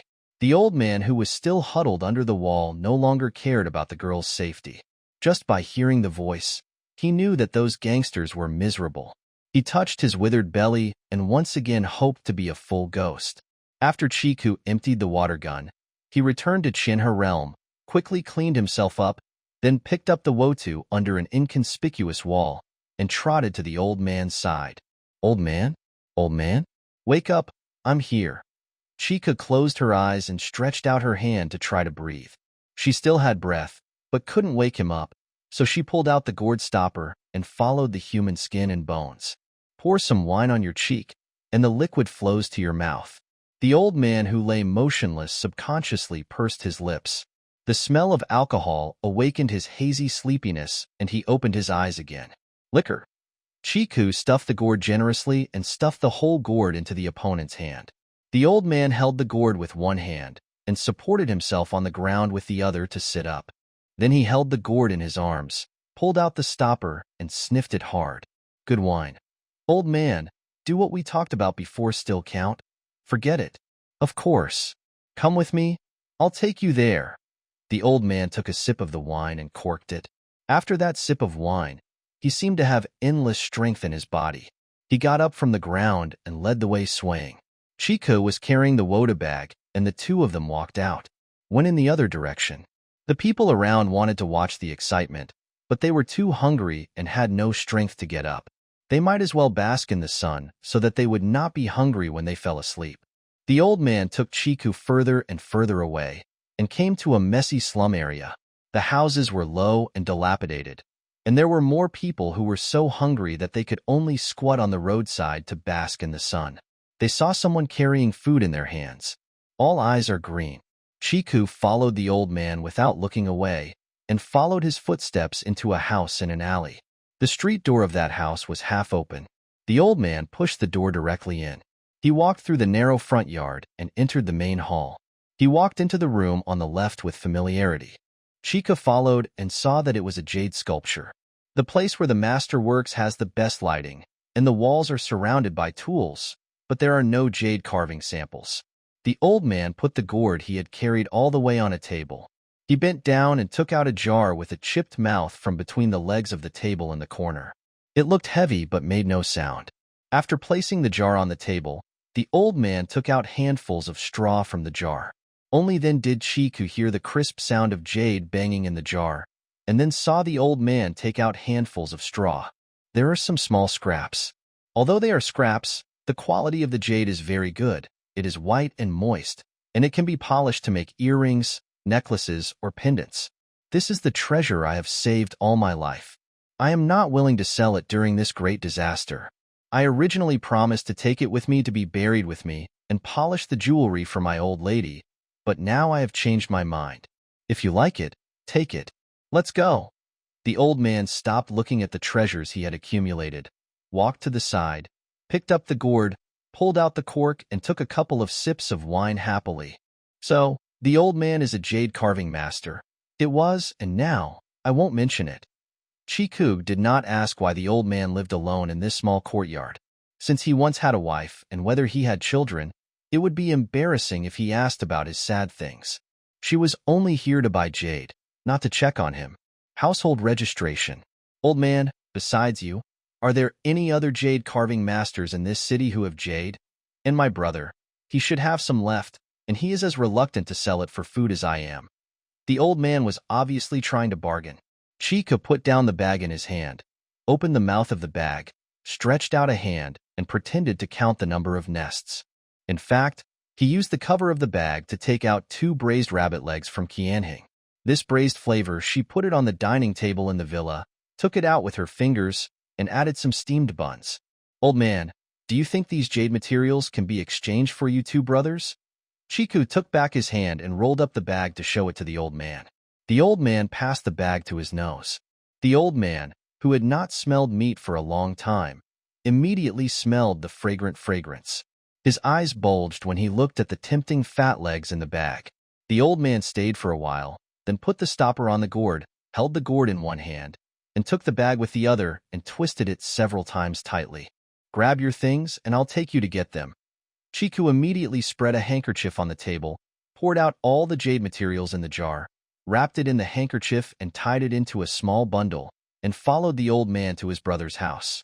Big Brother's home is not far away, just in the same alley. Just walk past 4 or 5 houses. The old man pushed open the courtyard door and went straight in. Now every household had nothing to eat and nothing of value. It didn't matter whether the door was locked or not. Even if any family got a little food, it would only be enough for 1 or 2 days, so they still had the strength to move. They would go out early and come back late to find work outside to earn a living. Those who had no energy would lie in a corner in the sun every day and wait to die. Of course, some people don't want to die in a corner and would rather wait to die at home. Chiku followed the old man into Big Brother's house. The old man was lying in the yard. On the surface, he looked weaker than his younger brother. He screamed several times before opening his eyes. After being fed a sip of wine, he became energetic. Much better. It seems that both brothers like this. The old man helped his brother sit up and put the cloth bag in his arms. The two brothers talked for a while. The elder brother opened the cloth bag and looked at the food inside, and then looked at the guest who brought the food for trading with a look on his face.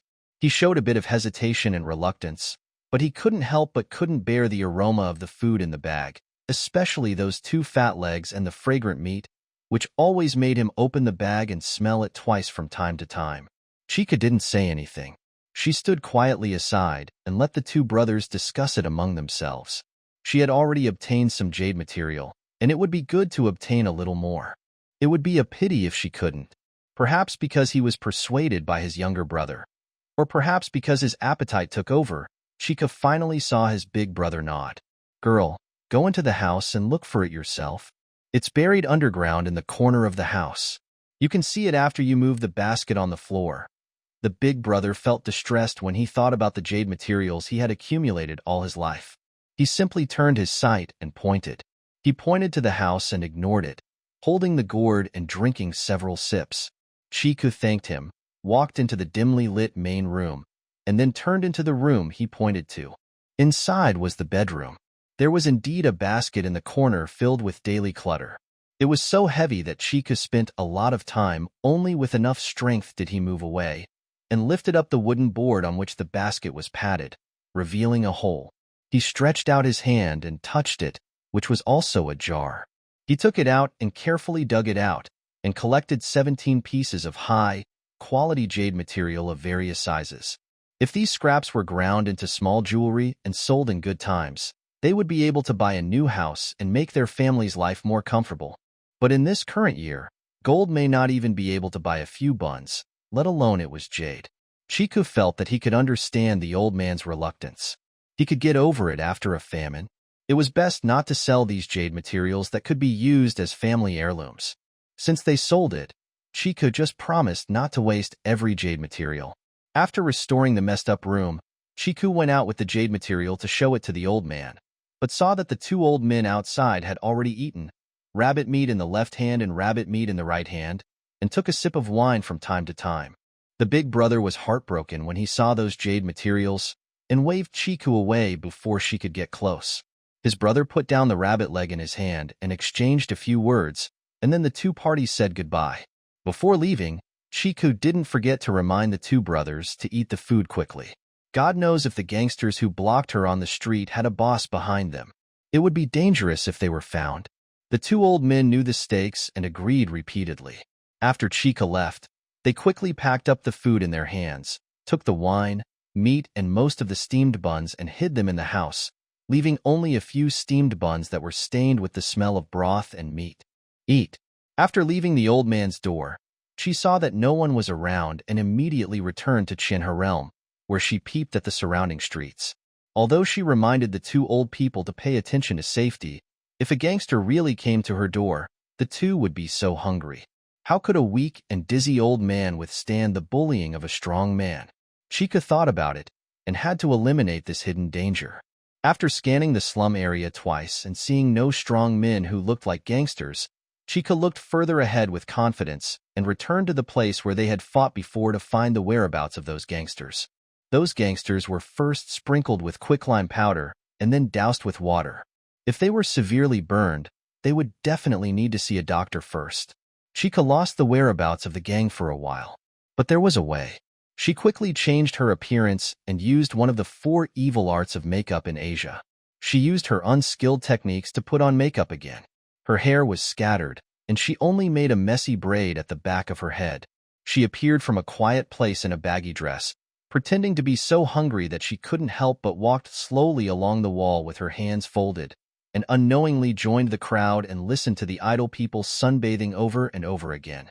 From the recent conflict, a few gangsters chased a little girl, only to have quicklime sprinkled on her head and water splashed on her head.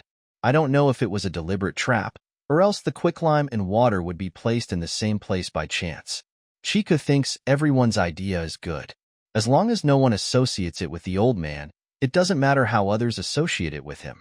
The idle people in the crowd who were listening to the story were naturally curious about the whereabouts of those gangsters and their identities. The main reason was whether there was a boss behind them. If they were just ruthless people on the street, they would have nothing to fear.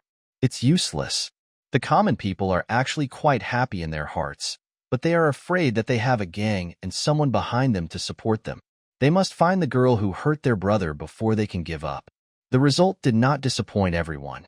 There were indeed people behind those gangsters, because when those gangsters were lying on the ground and wailing, it was the gang brothers who came from behind and sent them to the doctor. Before they left, those gangsters said harsh words. "We'll see if we become enemies with the Ishin gang." Chika remembered the name of the gang and listened to everyone talking about the history of the gang. Unexpectedly, it turned out to be a long, established gang that had existed for more than 20 years. Ordinary people knew where the gang leader was. It didn't take much effort to get the necessary information. Chika quietly withdrew from the crowd, hid in a secluded place, and escaped into the Qianhe realm, slowly looking for the leader of the Ishin gang in the Ling realm. The common people described the area around the helm in great detail. Chiku followed the description and quickly found a large house with a deep courtyard. A large gang that has been able to develop peacefully for more than 20 years without being banned by the government seems to have its own set of survival experiences and is living well. Chiku peered into the virtual view of the mansion and found the injured and sick patients wailing in pain and the doctors sweating profusely. He also found the gang members at the bottom who were clamoring for revenge. The top leaders of the gang were shunned to holding on to his anger. He felt so embarrassed that he snatched the little girl's food and was beaten instead. Telling anyone about it would be a disgrace to their more than 20-year-old gang. The gang bosses believe that no matter what impromptu plan the underlings make, if it fails, they will hide their faces and leave. A gang as big as theirs cannot afford to lose such people, but these idiots insist on shouting out, for fear that no one will know that it is them. The Ishin gang did it, and it makes people angry when I think about it. The people under them are all stupid pigs. Instead of staring at the rations of a passing small businessman and a little girl, it is better to do a good job in the grain business at hand and go in and out. Once it changes hands, the Ishin gang will be able to make a profit of tens of thousands of taels afterwards. The more famine the year, the better the money will be made. Chika frowned as he listened. It is indeed a gang that has been developing for many years without incident. It really has a way of survival. Taking advantage of the famine to make a fortune, it is necessary to collude with the government and businessmen to do things that are inconvenient for them to come forward. No point. I can't do this job at all. She originally wanted to buy the jade materials and leave, but Chika changed her mind at this time. She had to see how much wealth the Ishin gang had. She didn't want too much money. Chika spent several hours looking through this huge house, from dusk to midnight. Anyway, staying in Qianhe and using the instinct of the master of the spiritual realm to find things saves energy compared to using a drone. So she hid it in. She found all the food in the cellar and the treasures in the secret room. Drones couldn't do this. However, the amount of food seemed to be something they could eat for themselves, so Chiku was not in a hurry to take action. The transferred food must have been hidden elsewhere, so he waited patiently for 2 days, doing his own farm work and monitoring at the same time. The day came when the grain truck left the city. In the middle of the night, the whole city was quiet, and there was no one on the street.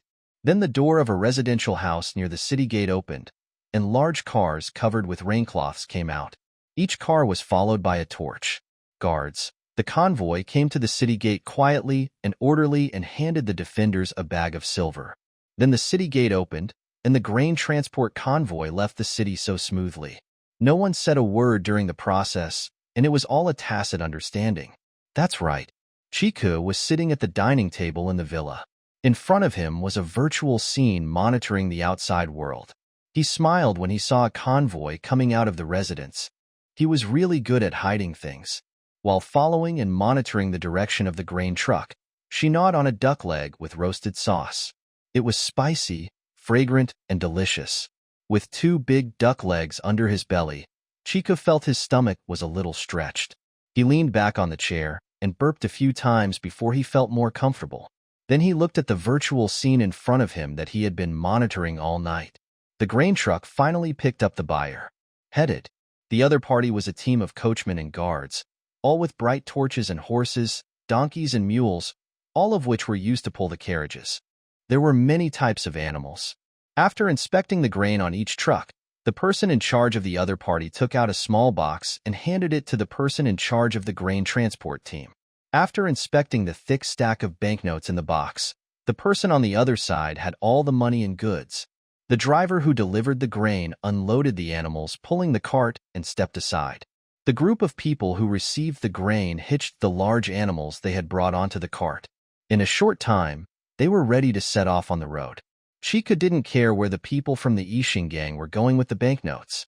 Anyway, they would definitely be handed over to the boss of her gang. So it was too late for her to wait until she had intercepted the food before going to rob the secret treasure house of the Ishin gang. Chika quickly cleared the table and put the tableware into the dishwasher. Chika washed his hands. He left Shinha Realm with an idea and followed the food transport team. It's easy to grab food, just pull it into the spirit realm, but it's difficult to deal with so many people. Chika doesn't want them to bring the news of being robbed back to Pingluo Mansion. Chiku will not do anything that will arouse the vigilance of the government. Don't want to do it. We can't let them leak the news, so we have to shut them up. How to shut up people is very delicate.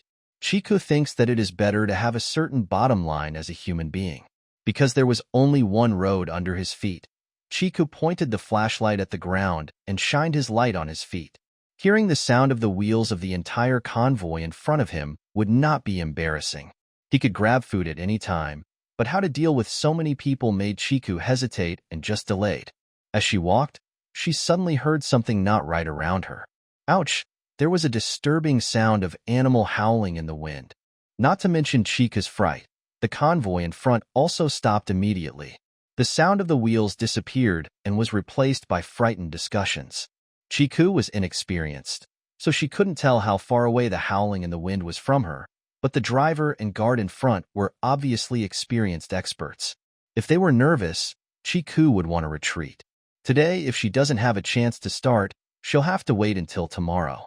She's not in a hurry anyway. The sound of wheels stopped in front of them started to rumble again. She could see that they were not afraid, so he raised his legs to follow them again, and always paid attention to the unusual sounds in the wind. But the animal's howl never sounded again. Seeing that the rumbling of the car in front stopped again, and the light of the fire lit up, as if he was going to camp there, Chiku squinted his eyes and looked at the hazy light from a distance, planning to return to Chinha. Let's rest. Tonight's tracking should come to an end. Just when Chiku was about to leave, he suddenly felt the hairs on his back explode, and there seemed to be something behind him. Chiku turned around slowly with his heart in his heart and scanned half a circle in front of him with the flashlight, but found nothing. It didn't make her feel at ease. Instead, she stared straight ahead with her eyes widened even more vigilantly, always feeling that something unexpected would happen soon. The light of the flashlight shined straight out, and there was nothing except the night wind. After standing for a while, just when Chiku felt that his intuition was wrong, something suddenly appeared in the range of the flashlight light. Not one or two, but a group of people stood in the light just right in formation, neither far nor near. After Chiku saw what it was, his scalp felt numb. A pack of wolves. The figure of the alpha wolf standing at the front is the clearest, and then you can see the slightly blurry figures of the younger brothers behind it. Although the belly is flat, it does not diminish the majesty of the wolf at all. A group of extremely dangerous hungry wolves who had been hungry for who knows how many days appeared silently behind him. Chiku felt that he was of good mental quality for not screaming in fear. Well, that animal howl in the wind before, now that I think about it carefully, it is not the howl of a wolf. Chiku is now in a stalemate with the wolves. In fact, she can go back to Chinha Realm directly. No matter what these wolves want to do, they can't hurt her anyway, but her curiosity prompts her to stand still and stare at the wolves. Stare. After a while, Chiku suddenly had a thought, grabbed it with his fingers, and suddenly there was a white rabbit weighing more than 10 kilograms in his free hand. As soon as the rabbit appeared, there was indeed some commotion among the wolves. The alpha wolf licked his mouth and took 2 steps forward. His lips were slightly lifted, revealing his sharp white teeth. This plump big rabbit was frightened. The instinctive fear of natural enemies made it kick on its limbs and struggle desperately. Although it is a species separated by two big worlds, to this big white rabbit, natural enemies are natural enemies. Chiku is weak now, so he can just carry a rabbit weighing more than 10 kilograms like this. When it flutters, Chiku can't catch it after a few blows. He watches helplessly as the rabbit takes off his hand and heads towards the grain transport team. Direction to flee. The alpha wolf gave a short, low growl, as if giving an order, and then saw a younger member of the wolf pack rushing out quickly, bypassing Chiku and chasing the rabbit into the dark wilderness where the flashlight could not shine. In the blink of an eye, the wolf ran back with the dead rabbit in his mouth. When he passed by Chiku, he tilted his head at her, then ran straight to the alpha wolf and put the rabbit in his mouth. Foot then returns to its previous position. The wolf's eyes were all on the rabbit. They were greedy and hungry, and they kept licking their mouths, but the leader didn't give orders, and no one of the wolves dared to step forward to take the first bite. Chica opened her eyes. This group of wolves was so hierarchical, which immediately gave her a new inspiration. The light of the flashlight was still pointed at the wolves. Chica turned around and glanced at the camp with a bonfire in the distance, with a determined smile on his face. Chica switched the flashlight to his left hand, grabbed it with the 5 fingers of his right hand, and found another big rabbit on his hand. Compared with the previous white rabbit, this rabbit was a giant rabbit that could grow to 30 or 40 pounds. Chica's breed of rabbit it is rich and diverse, with rabbits for meat, fur, and skin. It can raise large rabbits and giant rabbits weighing 10 to 30 or 40 pounds. It is basically a complete range of varieties. The appearance of the giant rabbit caused the wolf pack to stir for a while. Even the alpha wolf shrugged its body and stopped in mid-attack posture without pounce. Chica knelt on the ground, pressing the giant rabbit under his legs. However, such a heavy rabbit struggled with great strength. Chiku, who had just climbed over 71 kilograms, tried his best and gasped for breath from exhaustion. When she was changing her breathing, the rabbit kicked hard, and Chica suddenly lost his breath. Then he felt that he lost his balance and fell on his back. The rabbit that broke free from the restraint ran away. 2 wolf arrows sprang out and chased the rabbit. Chica got up from the ground while coughing. When she finally stopped coughing and stabilized her breathing, she saw the 2 wolves dragging the killed giant rabbit back, still placing it at the feet of the alpha wolf. Waiting for the assignment, he licked the flesh between his teeth and returned to his position. "Brother, let's discuss something?" Chica didn't dare to underestimate such a highly disciplined wolf pack. "I'll give you rabbits to eat and do a little job for me." The alpha wolf purred from his throat and slowly took 2 steps forward, assuming a posture of accepting negotiations. Chica grabbed it with his fingers and once again raised a big white rabbit. This time, he didn't hold it in his hand. He picked up the rabbit's ears and threw it directly towards the alpha wolf. Unexpectedly, under the strong control of the desire to survive, the rabbit turned around in mid-air, and its direction suddenly changed. As soon as it landed, it ran towards the wildland below the official road. A wolf immediately jumped out from behind the alpha wolf, chased the rabbit, and came back in the blink of an eye. "Brother, these rabbits are a deposit. Have you seen the camp in front? Go and scare those people away. They are not good people. Drive them away. I want the food." Chica pointed his flashlight at the wolves, but stood sideways, pointing his finger in the direction of the camp, and repeated the story over and over again. "After you finish your work, the rabbit will take care of it, and you can eat it as much as you want, okay?" The alpha wolf followed Chica's hand in the direction of the camp, but remained motionless, as if he didn't understand her request. Chica repeated the same words over and over again, making his mouth dry. The alpha wolf that had been unresponsive finally made some movement. It turned around and growled at his younger brothers. The wolves behind him swarmed up and grabbed the wolf. The 3 rabbits had eaten all the food in an instant. Except for a little blood, there was no fur or bones left on the ground. It was almost 60 kilograms of meat. But when more than 10 wolves came to share it, each wolf only had 1 mouthful. For the hungry wolves, it was definitely not enough to satisfy their hunger, but it only aroused their ferocious desire for food. After eating the meat, the wolves looked at the camp that Chiku had designated to destroy. This made Chica's heart move. He glanced at the wolf excitedly, took out a live rabbit, and released it towards the camp. The pack of wolves quickly dispersed and rounded up the rabbits. The wolves chased the rabbits and rushed towards the camp. The only one left beside Chica was the wolf. The 3 rabbits just now were eaten by his brothers, and he didn't eat a bite. Chica took out his mountain bike and rode on it, turned on the headlights, and waved to the wolf. "Let's go, brother. Go and watch the fun. I'll feed you the big rabbit after I finish my work." The wolf's teamwork was very strong, and the rabbit was in a hurry to escape. However, the wolf pack's formation was not chaotic at all, outflanking the rabbit from left to right, and just drove the rabbit straight into the camp. The guards keeping watch at the camp saw a pack of wolves charging towards them and jumped up and screamed in fright. Everyone who had just fallen asleep hurriedly got up from the ground and had no time to pack their bedding. The unarmed coachman ran the fastest, and some escaped to the officer's door. Some ran to the depths of the wilderness. The guards drew their swords and wanted to fulfill their duties to protect so many carts of food, but they soon discovered that there were some difficulties. The wolves were too ferocious and were good at cooperating. The guards were also humans. One person could fight against one wolf, and one person could fight against several wolves. It made my legs weak. It was the middle of the night, and the place outside the campfire was pitch black. I could see a wolf bearing its fangs in front of me, but I couldn't see the 2 or 3 wolves behind me ready to attack. They could protect the front, but not the back. Amidst the screams from time to time, the guards no longer wanted to fight the wolves to the death. The first person to escape soon appeared, and there was a second one.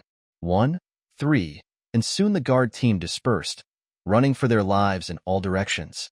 The carts filled with grain were left on the spot, with no one paying attention. The large animals pulling the carts hissed in fear, attracting wolves to circle around them, waiting for an opportunity to take a bite. Chica was riding a mountain bike, accompanied by a wolf who arrived at this moment. Seeing this, he quickly called out to the wolf, "Hold your little brother. Don't bite the animal. I want to raise it. If there is nothing to do, you can take care of those animals. It's better if the bad guys stay away. Don't let them come back too soon." The alpha wolf glanced at Chica, and Chica felt as if he was being glared at with dissatisfaction. He quickly raised his hands and promised, "The rabbit is enough, as long as you can eat it." As if he understood this assurance, the alpha wolf let out a loud howl, and the wolves harassing the livestock in the camp ahead immediately formed into groups of 2s and 3s and dispersed in all directions, chasing those who had run away. In the night wind, Chica could hear screams and cries of pain from time to time. She silently gave a thumbs up to the alpha wolf beside her. "Come on, follow me to get the food."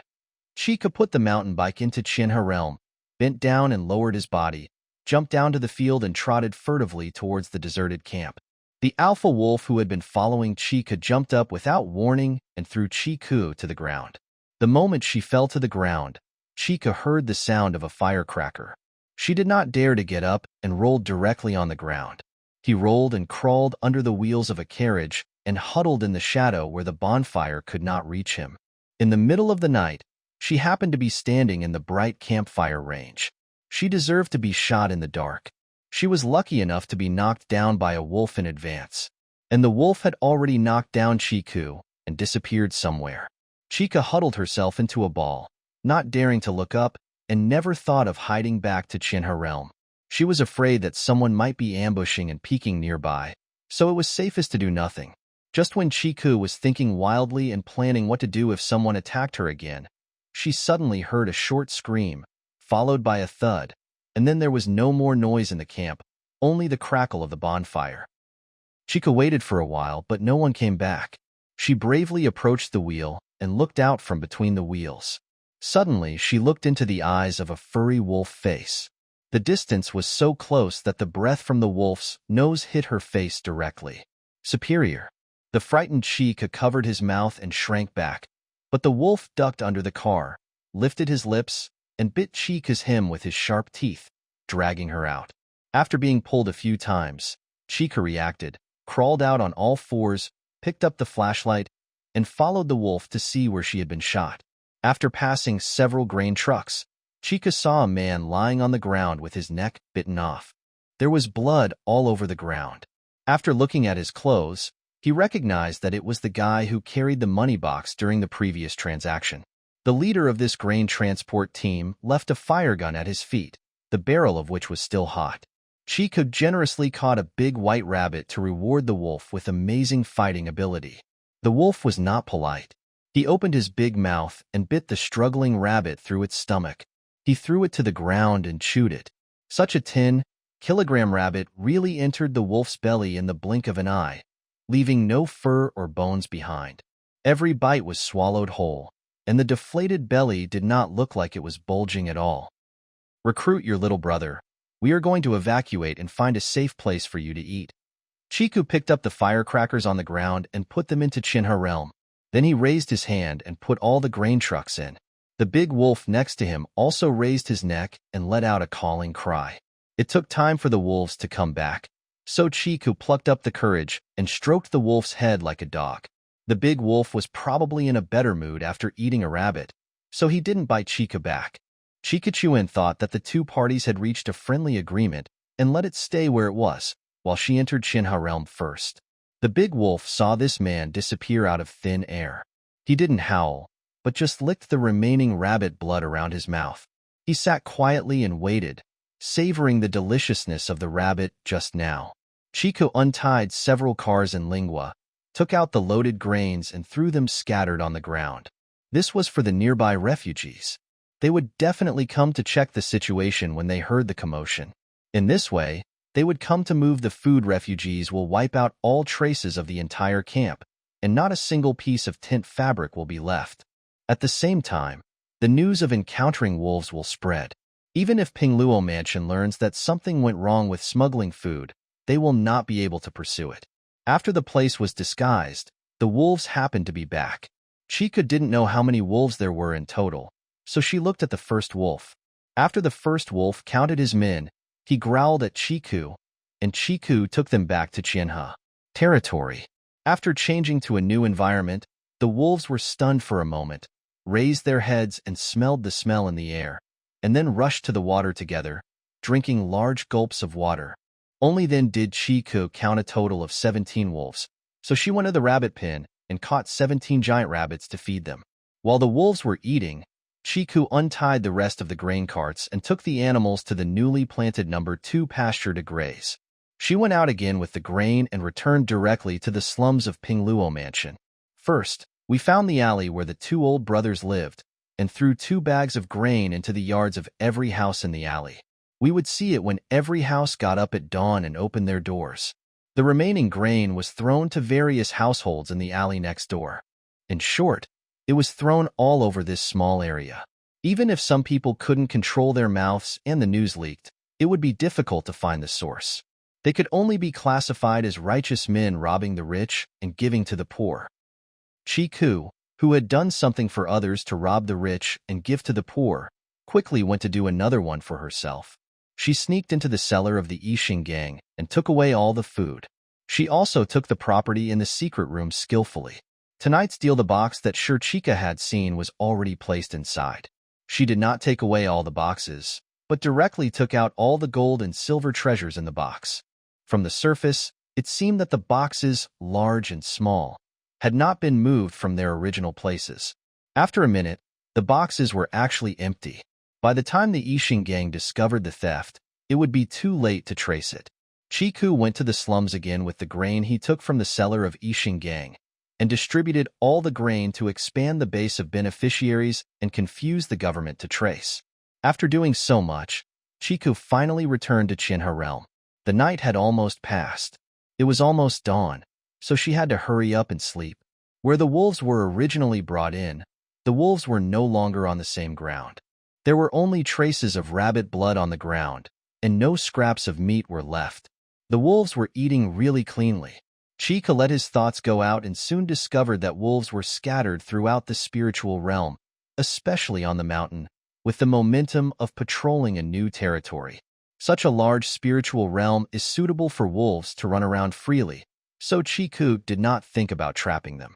She thought that she was not capable of raising a group of wolves as long as they did not harm her farm, so Chica turned around and went back.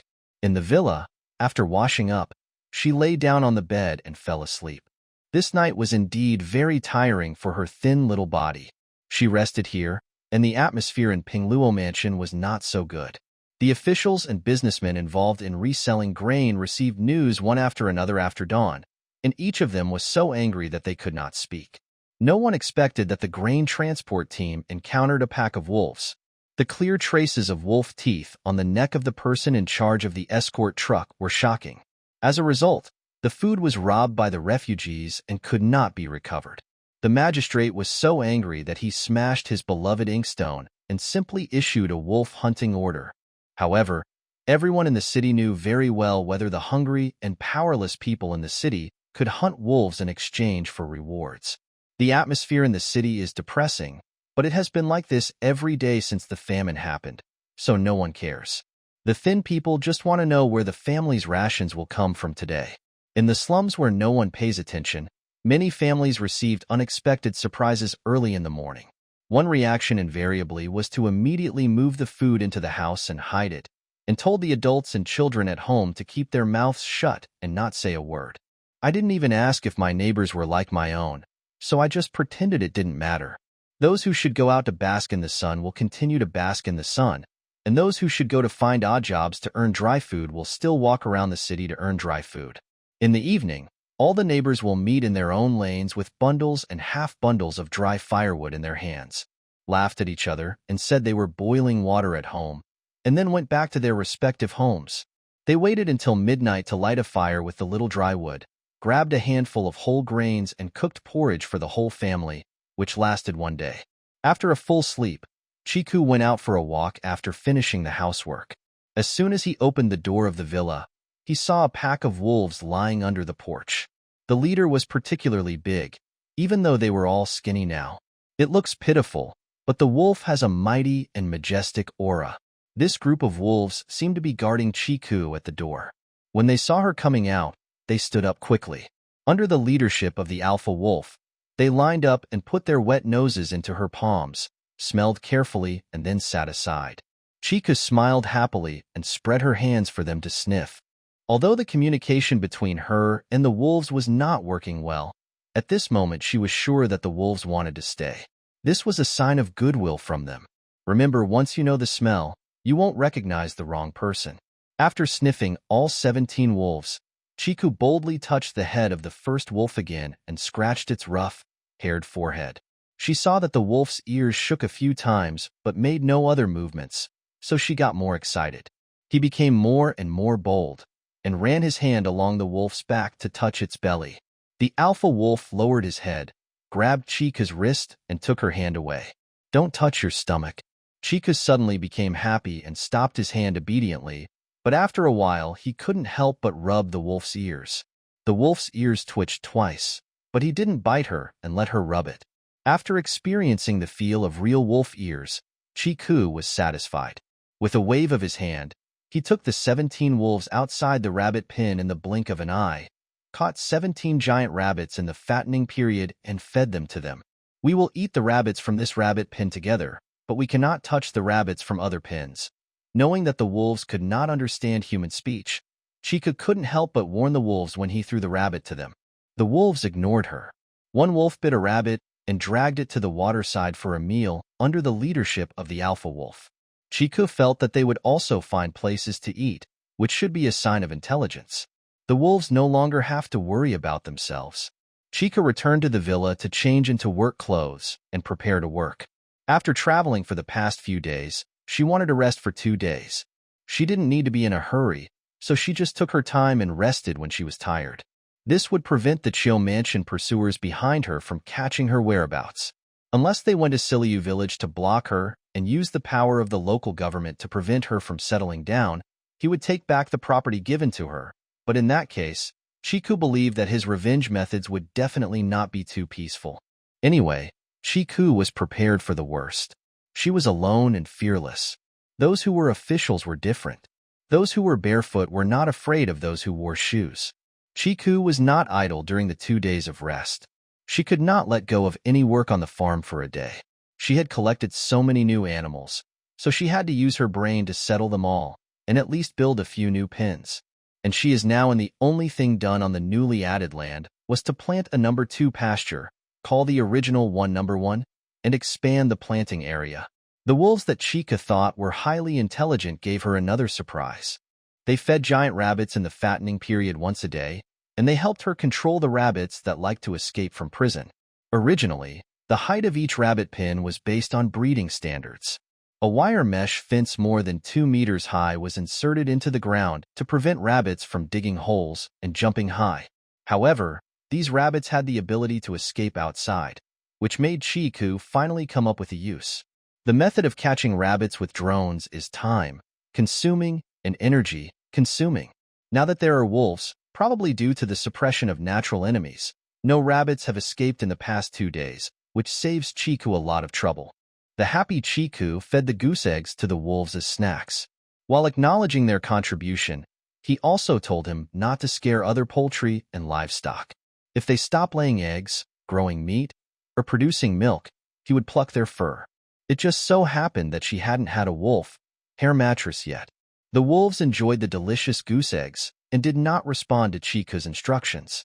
Only the alpha wolf gave her a big eye roll and pawed at the egg basket. He didn't know whether it was because he disliked her for being too slow in knocking the eggs, or because she was too slow to knock the eggs. I dislike her talking too much. I rested like this for 2 days and sorted out the farm work in the spirit realm. All the crops that should be harvested were collected in the basement of the villa. I also got along well with the wolves. I also took the time to collect the grain stored in the house of a big businessman who colluded with Pingluo government officials and merchants. Half of the grain was stolen, and the grain was distributed to the moderately well-off families in the city who were also struggling to make ends meet as their assets shrank. If the officials and businessmen dared to collude together to resell the grain from the official warehouse, they would use their own grain to compensate the people. Chica only took some gold and silver. I paid for my hard work with banknotes, and also took a lot of jade articles, large and small, all of which were of high quality, and kept them for setting up the formation. Her bottom line is not to touch the government, because being an official is another way. Only by finding conclusive evidence of officials' illegal crimes, such as black accounts, can she take advantage of the unspoken rules in the officialdom that everyone has political opponents and borrow others' hands. If you don't let people go, it's best not to confront the government head-on. Precisely because the government was excluded from the beginning, Chica's attention was only focused on the wealthy businessmen. He stole half of their family's grain reserves because he did not want to alert them too quickly. Losing the grain stores along with their gold and silver property would also allow them to go there. Thinking in terms of collusion between insiders and thieves misled their attention. It was none of Chica's business what kind of internal chaos the Ishin gang would become after all their food supplies were stolen. Chica's original intention of staying in Pingluo Mansion was to collect jade materials. Now that she had obtained the items and had rested for several days, she stopped delaying and pushed out her mountain bike to continue on the road. Just when she was about to leave the spiritual realm, wolves suddenly appeared and whined around her. Chica guessed whether they also wanted to go out, so he took them away with him. When the wolves walked around outside, there was a division of labor immediately. Chica watched with helpless eyes as 2 wolves took the lead and ran in front, separated from the rest of the group at a distance, like forward explorers. There was also a rear guard, and the alpha wolf led most of his younger brothers around Chica. Chica laughed loudly, turned on the headlights on the car axle, and bright lights came out. She stepped on the pedal and started steadily. The wolves trotted after her. Chiku became more and more energetic as he rode. While others were walking their dogs, she was walking her wolf and asked him if he was handsome. Handsome or not. After this first time, the tacit understanding between the 2 parties was fixed. Every time it was time for Chiku to set off, the wolves would gather in front of the villa and walk with her to protect her safety. Once or twice, the wolves were the first to notice any unusual movements among the refugees, and they were not necessarily coming specifically for Chiku. They just saw the light and wanted to take advantage of the cover of night to sneak up on the people on the way to grab some food and drink. However, because of the wolf's warning, Chica calmly retreated with the wolves, leaving only a cloth bag containing the nest for others to pick up. Chica relied on her power, assisted mountain bike to run dozens of miles every day. In a few days, she arrived at the second state capital. She stayed for a few days as usual, put on an ill-fitting large dress and pretended to be a low-class girl in the city. Wandering around, he heard from idlers that there were local jade mines that produced jade materials, so there were still many jade shops in the city that were still open for business. Chika found a shop that specialized in making jade materials, negotiated the price, quantity, and quality, and hurriedly went there. A donkey cart bought a cart of jade rough material. The whole truck of goods certainly aroused the interest of the gangsters in the city, but no one successfully tracked down this big jade buyer. They only saw the car turning into the next corner and disappearing. Chika didn't want to play with the local gang anymore. She just wanted to buy something and leave quickly. This was the second state she passed through, and the scene she saw was worse than the previous one. She collapsed on the roadside with no one. She was numb after seeing so many corpses left to rot. You must know that she is traveling at night. That is, she can only see some giant corpses under the light of the light. If she were traveling during the day, she would definitely see more. Thinking of the giant watching Chika made the hairs on her body stand up, especially when she saw it for the first time. Fortunately, there were wolves following her now. They surrounded her and comforted her. Although the wolf fur was rough, a hug is really useful to comfort the injured body and mind. At the same time, the wolves are strictly prohibited from drinking water outside. If they want to drink water, they can only go back to the spiritual realm to drink. The water and soil outside are not clean, and every time they come back, the first thing after entering the spiritual realm is to drive the wolves into the water and use the powerful purification ability of the spiritual realm to give them a good bath. Fortunately, wolves are not afraid of water, so they had a lot of fun driving them into the water to bathe. After rushing to the third state in a hurry, we gradually left the dry area. There were more and more rivers, and there were more and more bad scenes. The corpses of people and animals bloated in the rivers floated along the banks, and there were no people on the banks. People made a fuss, but no one made any efforts to salvage and bury it. The world is difficult. It is not easy to manage your own life, and no one else can do anything about it. Chiku was helpless. Although she felt sorry for the unburied corpse, she didn't want to go into the water to salvage it without any protection. If she drank a mouthful of sewage, she would definitely die. Afraid of getting contaminated by sewage, Chiku naturally didn't want to experience crossing a river with a group of people on a ferry, so whenever there was a river blocking the way, she would jump over it through the overlapping space of the spiritual realm, which invisibly shortened the time. A lot of distance. Before reaching the state capital, Chiku was blocked. A huge team of unknown number blocked the official road. From Chika's perspective, the people blocking her were all civilians with their families. Each family drove 1 or 2 cars, including men, women, old and young. While eating and resting in the car, everyone was unkempt and disheveled, and some even looked sick. Taking advantage of the darkness, Chiku stopped rushing and blended into the crowd to listen to their chat. A few lads easily asked the young people the truth about why they were blocking the road. Although they had strong northern accents, Chika's brain was now enlarged and he was smart. He could understand a new dialect after chatting for a whole day. They are actually military households and ordinary civilians who followed the army from the northern border to change defenses. The name of the army is the famous By Family Army, which has guarded the northern border for 3 generations. Due to successive droughts and insect infestations in the north, the food production of the border people in the north was greatly reduced. At the same time, the south suffered from floods. The national food production was severely reduced. The court's food supply was insufficient. The By Family Army was short of food, clothing, medicines, and weapons, and its combat effectiveness was reduced. It was also difficult. Foreign tribes resisting natural disasters gathered hundreds of thousands of armies to invade and plunder the border for their own survival. The By Family Army led the border people to repel several foreign invasions, but the imperial court was unable to provide reinforcements, so the defense line was eventually broken. The By Family Army's military reputation plummeted, and it was criticized by the court. It was just because of the By family's decades of hard work and achievements. There was no punishment for the crime, and he was ordered to be transferred to the coastal defense line to perform meritorious service. These military households and civilians voluntarily followed the By Family Army, leaving the northern border where there was no grass growing in drought and heading to the eastern coast where the pirates landed. The Bai family army is actually divided into two groups. One is the generals leading their troops south, and the other is the family members of the capital who are packing their bags and heading south to join the army. The reason they are blocked here is because they heard the news during the day that the two groups have joined together. After dawn, there will be set off at a faster speed. If there are civilians who can't survive locally, they can follow them to the eastern states to find new ways of living, or simply join the Bai family army. The young people who said these words to Chiku obviously regarded her as a local looking for a way to survive. They walked from north to south and said the same words countless times every day, attracting many civilians to follow. And these young people, like her people, are actually the children of military families, the reservists of the Bai family army. Being scattered among the civilian ranks is a task and an exercise, so that the civilians who follow will not fall behind, and to gather the homeless refugees and give them hope for a new life. Chiku thanked them and slipped away.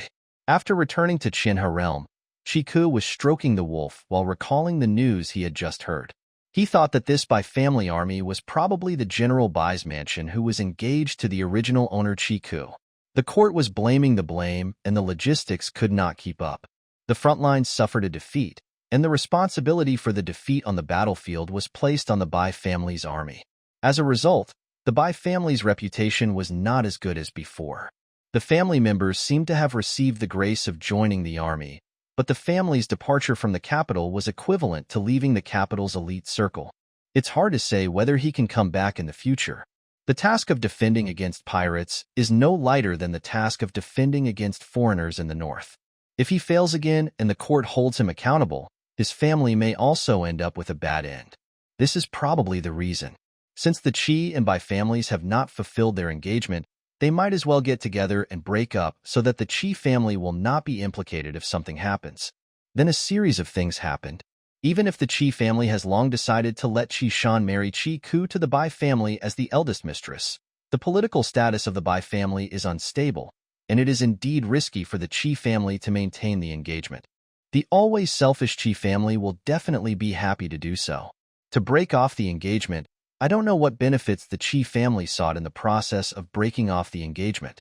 She enjoyed herself for a while, and then put the matter behind her. No matter what benefits Chi Hongyi got from breaking off the engagement, they would definitely not be lucky enough to enjoy it now, and they might have to cash it in for money to treat their injuries. Especially Chio's face. Thinking of the couple Chiku, they feel funny. They are both paper tigers who bully the weak and fear the strong. They will have nightmares in their lives when they think of Chika's name. Chika thought for a while, and the Bai family members must have taken the time to leave Beijing after the engagement was terminated, and she herself was tossing back and forth in the city, which separated her from the Bai family. Encounter. Now there are two choices before us. Either follow the brigade and walk slowly to Haeong Prefecture, or jump over the big army and rush to the front of the big army to reach Haeong Prefecture first. Chika wanted to skip the army, but also wanted to follow for a while. From the beginning of the capital to now, she finally met a group of people who could inquire about many things. This was good for her to understand the current affairs of this country. At least the Bai family military leader, considering that his military household dared to gather so many civilians and refugees along the way, there must be a way for the people to settle down. Chika thought that he also had the need to settle down. It would be good if he could understand some relevant laws in advance, so as not to be blinded. I don't know shoot, I can only listen to people's lies when I get there, and I don't know how I got fooled by others. Thinking of her own interests, Chiku decided to follow the large group and walk for a few days before deciding. It should not be much slower than walking alone. The Bai family army was changing defenses. They had to reach their destination on time. If they marched in a hurry, the civilian team following behind would definitely grit their teeth and keep up. Otherwise, they would be left behind and eliminated, with no one to complain about. Thinking that she had figured it all out, Chika let go of the big wolf that she had used as a pillow. She changed her mind and went to the number 2 pasture to pick an animal for her to pull the cart. She didn't want to keep up with the big wolf on foot. Force. But when Chika saw her animal, 6 dots seemed to appear on his head bit by bit. When she first bought these animals, they were all so thin that their ribs were obviously listless. Now, After raising them in this spiritual realm for a few days, they have all come back. Their bellies are round and full of energy. Although their coats have not yet regained their luster, everyone can see. None of these animals came out looking pitifully starved, like the mule that the chief family pulled her cart. It was the first to enter the spiritual realm, and now it is completely healthy. Anyone who saw it after pulling it out would definitely say it was a good mule. Such animals cannot be taken out for use. Otherwise, walking among a group of skinny animals will be too conspicuous and will definitely attract questions. Looking at his big animal, Chica laughed and chuckled. Was she asking for trouble? In desperation, Chica could only change her clothes and makeup, cover it with the spiritual space, and return to the previous state government office to see who had a large animal to pull the cart, and she would exchange it for coarse grains. After continuous space jumps, I rushed back to the city in one breath. After wandering around for another day, I finally found out that a family still kept an old cow, but it was too thin. Chica found their family and offered the cows in exchange for as much coarse grain as they weighed. The family only hesitated for a few moments before agreeing. The procedures for slaughtering cows are cumbersome, and they have to be reported to the government. In the current situation, the whole family will definitely not be able to eat the whole of the slaughtered beef, and a lot of it will have to be shared with others, so I have endured it until now without killing it or selling it, and just feed it with some water every day. He and Hay barely managed not to starve to death, and he comforted himself from time to time, always feeling that the famine would be over if the famine lasted longer, and the cows could work for the family again. The exchange conditions offered by Chiku made it impossible for them to refuse them. The skinny old cow weighed less than 1,000 catties by visual inspection. Chiku made up the difference and calculated it as 1,000 catties. When it was dark, he quietly pulled in 2 carts of grain and took the old cow away. In the night, the wolves followed quietly for protection. Chiku led Laonyo and drove 2 empty cars around the corner of the street. Then the wolves withdrew from the house and met up with Chiku to return to Qianhe realm. The new cows were kept alone by Chiku in a pen near the water. On one side was the lake shore where lotus flowers would grow in the future, and on the other side was part of the number 2 pasture. The new animals were isolated for a few hours to see if they were sick. After settling the animals, Chiku went back to the villa to sleep. Since she had decided to go with the large army, of course she had to change her biological clock, which was used to sleeping in the day and coming out at night. He had a beautiful sleep until he woke up naturally. After 4 or 5 hours of good sleep, Chiku felt energetic when he woke up. After eating breakfast, taking care of the housework, finishing farm work, and feeding rabbits to the wolves, Chiku was finally free. Go check out the old cow she brought back. In just these few hours, the old cow recovered very well, with a bulging belly and a powerful cry. It didn't look like she was sick, so Chiku was relieved and left the cow in the pen to keep it while she turned around to arrange the cart. Chiku picked a relatively wide trolley, put a homemade water purifier and luggage bedding on it, and there was still a small area for her to lie down and sleep. She had to be careful about her sleeping position, and she could do it with just one movement of turning over. Just roll down. The water purifier is actually 2 large and small wooden barrels. The small barrel is placed on the big barrel. A hole is drilled in the bottom. The inside is layered with charcoal, sand, and gravel. The sewage falls from the top, and the clean water filtered layer by layer falls into the big barrel. Put water purification tablets into the big bucket, and boil the clean water filtered on the first day for drinking the next day. Chiku felt that he should be able to reach Haeong Prefecture alive if he was so cautious. Water purification tablets are readily available, and Chiku bought them in advance. There was a well in the backyard of the villa. She connected an electric pump and installed a square ton bucket on the rooftop as a water tank. She relied on this well for all domestic water. At that time, she thought about purifying water. Tablets are consumables, so stocking up on them saves trouble.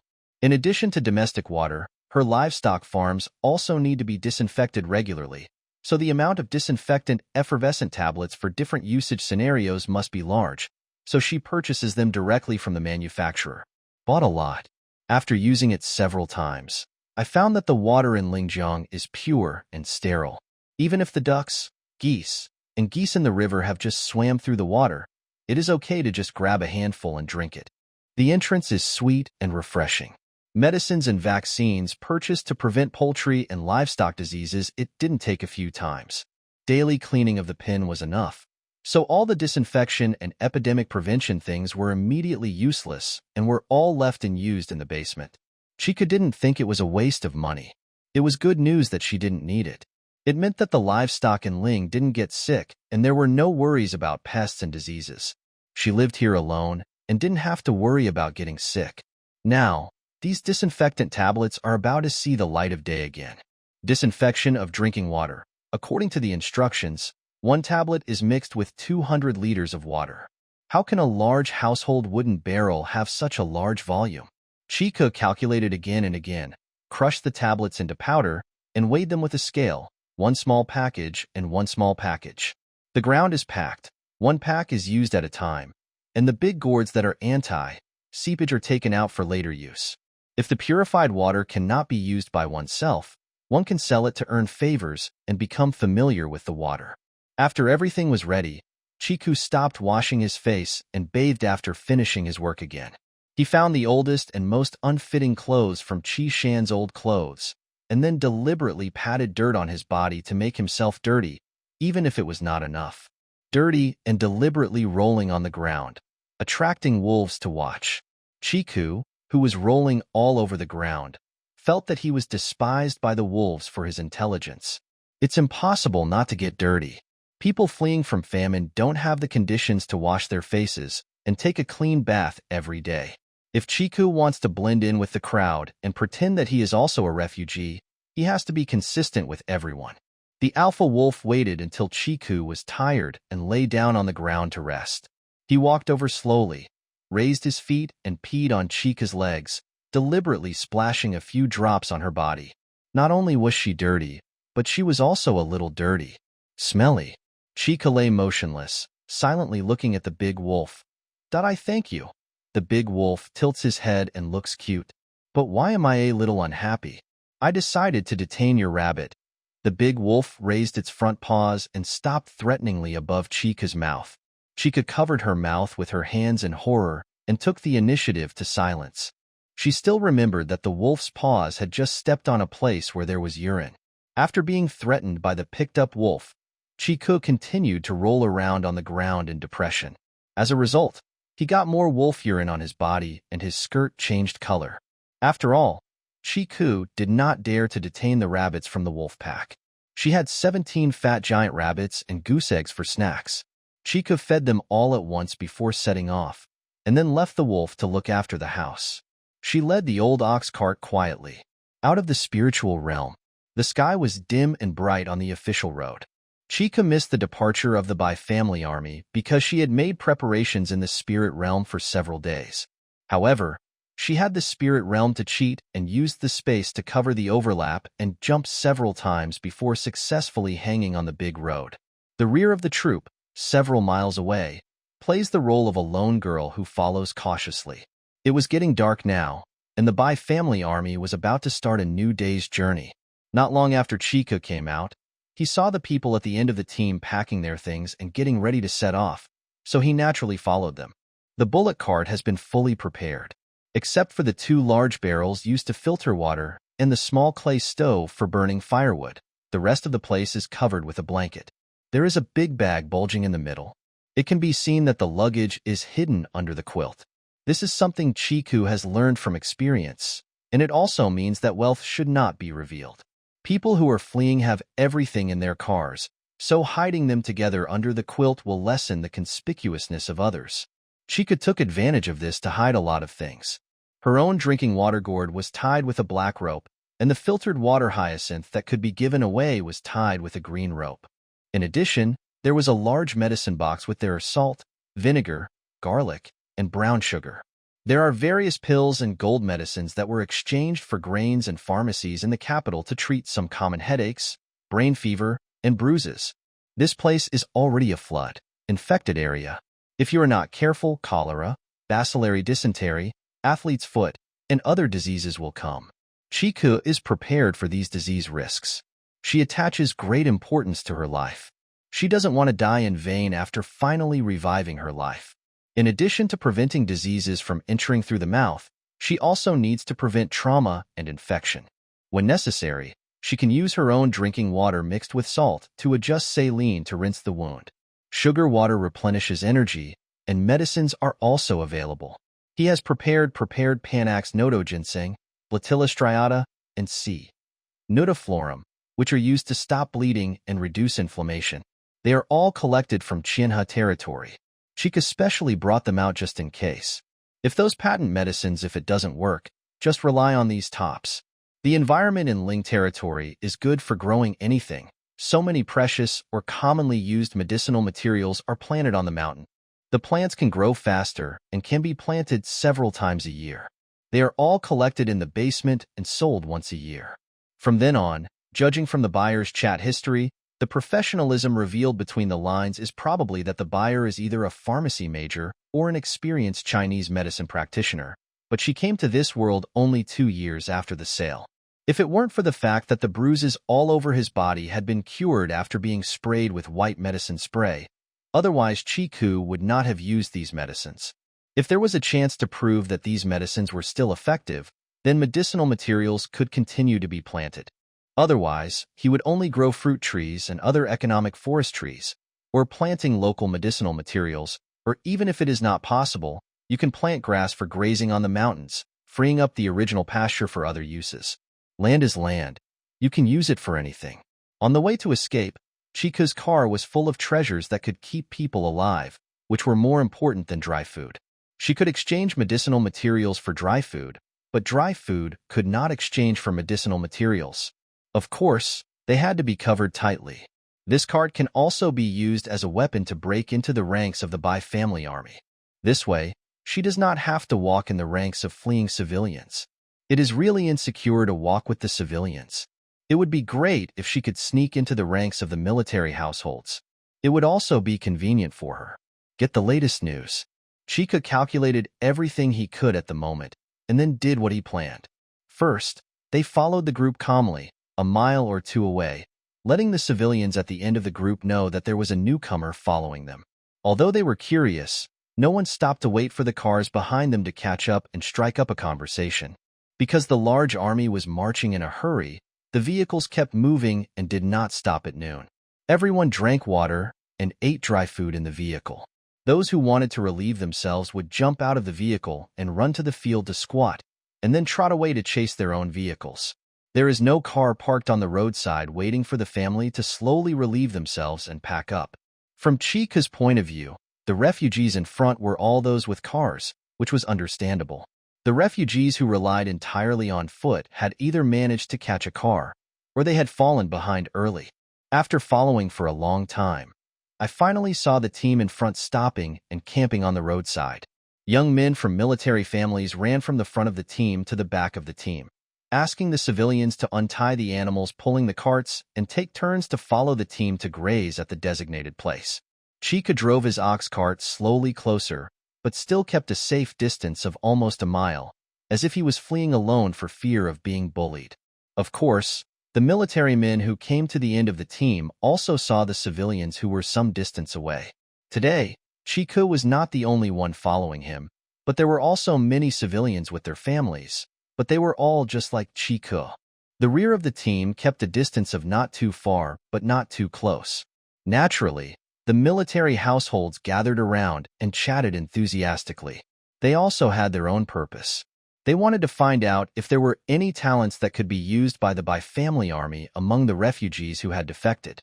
If so, they must bring them into the ranks of their military households, walking alone, not crowded with ordinary civilians. Soon, the civilians with wealth and neat clothes were picked out and taken away by the military families. Those who can still maintain some dignity in their families after the flood must be talented people with some ability. The civilians who were not selected there are all kinds of people, some holding the military household's lap and crying and begging, and some with eyes full of jealousy. Chika watched with cold eyes, just watching the show. She just kept silent, but she couldn't stop others from seeing her. It is rare for a girl to flee alone in a car. It is not that girls who flee are rare, but it is rare that a girl flees alone with a car and property. Such a woman is the best target for the hungry and red-eyed refugees to rob. After the robbery, They can still, it's a shame. But having said that, a woman who has escaped alone for a long distance has gone through a lot, and no one who survives is easy to mess with, and she will be ruthless without any hesitation. The military men didn't want to cause trouble, but they also wanted to have a few words. Chiku, who was sitting on a bullock cart watching a show with her legs hanging down, saw those military families walking towards her in groups. "Stop! Don't come over!" Chiku didn't care at first and was even ready to talk. But when she saw clearly that there were lice crawling in the hair of those military households, she suddenly got goosebumps all over her body and quickly pulled her legs back. "Get in the car, stand on the car, point at them and yell, 'This girl, we don't mean any harm.'" The military men were startled by her scream and all stopped. "I know, but you can't come over. Don't come near me. Just stand there and say something. Don't you know there are lice in your hair? Just stand there. Don't come forward anymore. Don't come near my cow." But the scream was almost broken. It's not that Chica doesn't want to give people face. Lice are scary. She can understand that the current conditions are not good and she can't maintain personal hygiene, but it doesn't mean that she can tolerate people with lice being too close to her. Okay, we won't get close. Don't be nervous. Don't be afraid. I won't be nervous if you don't come close to me. If you have something to say, just say that. We have no other intention. We are just curious about the purpose of the 2 stacked buckets in your car. Aren't you afraid that they will fall down and hit you? Chica's simple water filter stood upright and tied to the big cart. Anyone who was not blind could see it. The military men used this as a good way to start a conversation. Topic: "This is my water filter. I can only hold it like this. If it falls down and hits me, just hit it." Chica spread his hands. "What can I do? Filtered water." Not to mention that the military households were refreshed, the surrounding civilians also turned their attention. The hidden dangers of diseases caused by the floods have not receded. What people and animals lack most is a mouthful of clean water. They will really kill people for a little water. You don't do this? Chico pretended to be puzzled, and she was actually a little curious about what water filtration method the army used to obtain clean water. This is the crudest water filtration method. After filtration, let it stand and use a ladle. Scoop out the upper layer of water, leaving the water at the bottom of the bucket free of impurities, then boil it and set aside. Chiku omitted the step of scooping the upper layer of clean water into another clean bucket and throwing water purification tablets into the water because she did not want to explain the principle and origin of water purification tablets. Although the idle water purification tablets, and there are many disinfectant tablets, but once exposed, it will definitely cause more trouble. It is better to do less than to do more. Chica chose to shut up. Is the water filtering effective? We also filter it, but the filtered water is always muddy. Chiku tilted his head, pretended to think for a moment, squatted down, reached into his bed and groped around, took out a big gourd tied with a green rope and threw it hard at the military households. The military men immediately rushed forward to catch the big gourd thrown over. "You can take this water that I filtered and compare it." The filtered water in this gourd was obtained by Chiku from drinking wells in the city, not from natural water bodies in the wild. Even if she had 10 guts, she would not dare to collect water directly from the wild. "We will borrow this gourd for now and return it to you later." The military men glanced around and sent 2 people to quickly return to the team with gourds. The others stayed where they were and continued to select useful talents from the civilians. Chiku ignored the many eager eyes around her. She rummaged through the bedding a few more times, took out a few dry food pancakes, put them in her arms and jumped out of the car. She walked to the old cow and fed it with pancakes. The cows were fed a variety of oil, dregs pancakes made from pressed oil residue, and a meal of fresh alfalfa was added in the middle of the night. Chica herself ate garlic with multi-grain steamed buns or multi-grain porridge. She had already made clear food arrangements for this trip. The people next to her were so greedy that they drooled when they saw her feeding such a big cake to the cow. Many hungry children drooled and cried, and were scolded and beaten by their parents. Laonyo has a good temper and doesn't mind that today's food has been changed from fresh alfalfa to dry and hard pancakes. The food is still delicious. When Chiku heard the noise nearby, she pretended not to hear it. Most of the parents who spanked their children did so to gain sympathy for her, betting that she would see the children pity and give them a few pancakes, but in fact they dared to shout and want to eat. The child must have been the favored child in the family before the disaster, and developed the habit of getting everything by just crying. The child who has always been neglected knows that yelling is useless and will not make a sound at all. Chikitsai, who didn't want to be a good person, wasn't used to the problems of parents and children, so she chose to ignore them. As expected, several parents made a fuss and saw no reaction at all. They all stopped and hugged their children while cursing and coaxing them away. Whether they could be coaxed was another matter. Laonyo finished 4 big pancakes in one go, and the 2 military men who had borrowed the gourd came quickly with a man dressed as an officer. Chika clapped his hands, shook off the cake crumbs on his sleeves, and waited for the other 3 to approach. "Girl, this is General Mao Shan from our by-family army." Junhuzi gave the introduction while returning the gourd in his hand. "Sorry, we poured out half of it." "It's okay." This was originally water used as a stepping stone. Even if it was completely used up, Chika wouldn't care.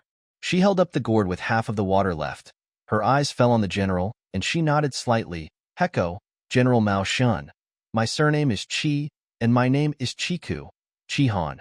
Possibly Ku. Heko, Miss Chi." When General Mao Shan heard Chika's explanation of his name, his heart skipped a beat. He thought it was such a coincidence that he had the same surname as the eldest young master's fiancée before they broke off the engagement. The pronunciation of their names was also similar, one Chiku and the other Chi. But the tone is different. Miss Chi's accent sounds like she's from the capital? Yes, a native of the capital.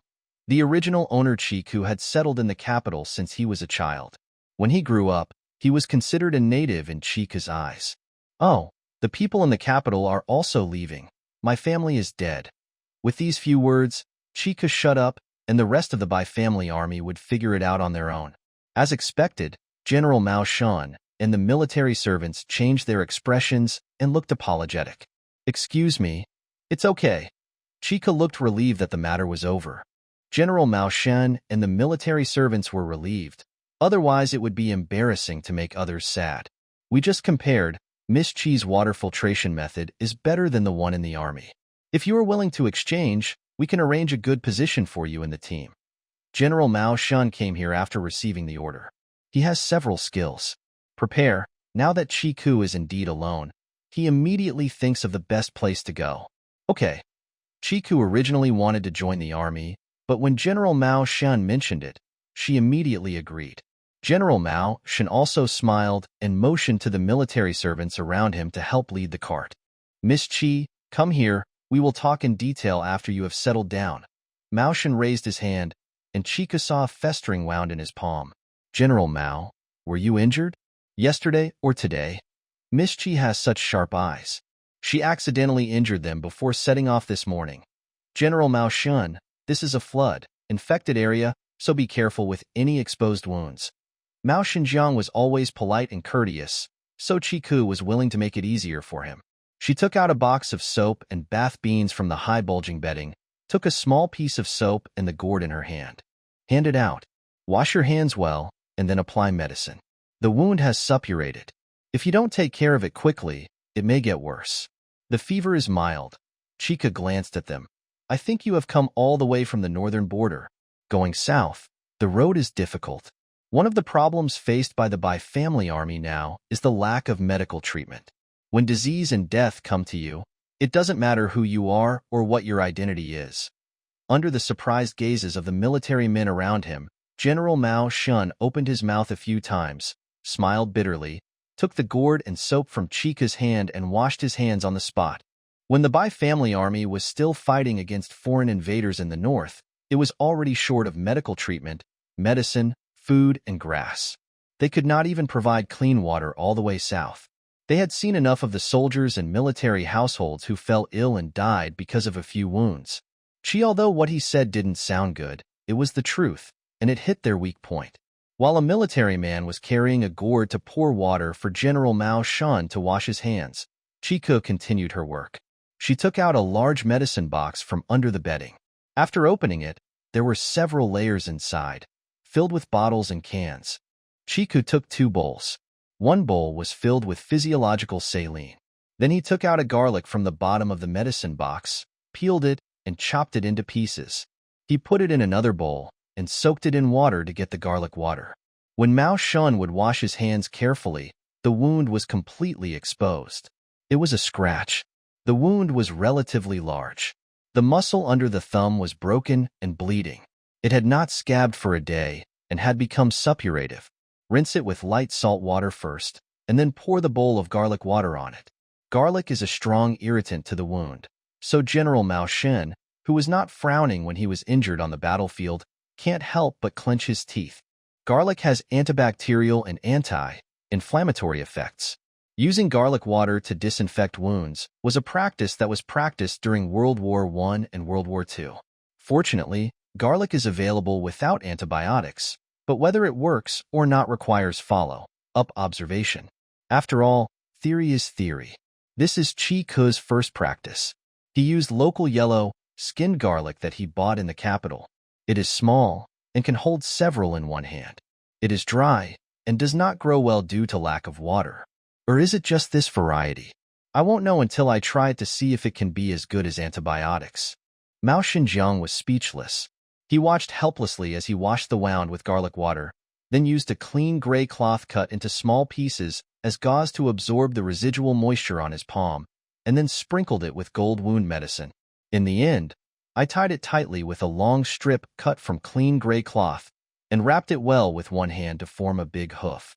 It's just a little scratch, no need to exaggerate, right? General Mao Shan, let me say it again, this is a flood-infected area, not the dry northern border. Cholera and dysentery threaten the safety of people and animals anytime and anywhere. No matter how exaggeratedly cautious, it is better than a wound that will not heal. Mao Xinjiang was silenced again. Looking at his hoof, like hands, he wisely shut up and said nothing more. The soldiers on the side watched with shining eyes as Chiku calmly packed up the medicine. Take the box and stuff the used things back into the bedclothes. Let's go. Let's take you to a good place to have a good rest. General Mao Shen waved, and the military men led the ox cart. Chika sat on the cart and walked into the large army under the envious eyes of the civilians. Chiku was led by others, passing through the ranks of civilians, and entered the ranks of military households that originally belonged to the rear of the palace. He saw many families bringing their own cattle, sheep, horses, and other livestock. They are not in a good condition. Chika doesn't know much about livestock diseases. The livestock in Shinha realm have never been sick. She is a dabbler in this regard who has only read books and has no practical experience, but she can also see that some livestock have disease. Symptoms of disease require urgent treatment. General Mao Shen also discovered something strange. These animals clearly showed fear, as if they were threatened, as if there were wolves nearby.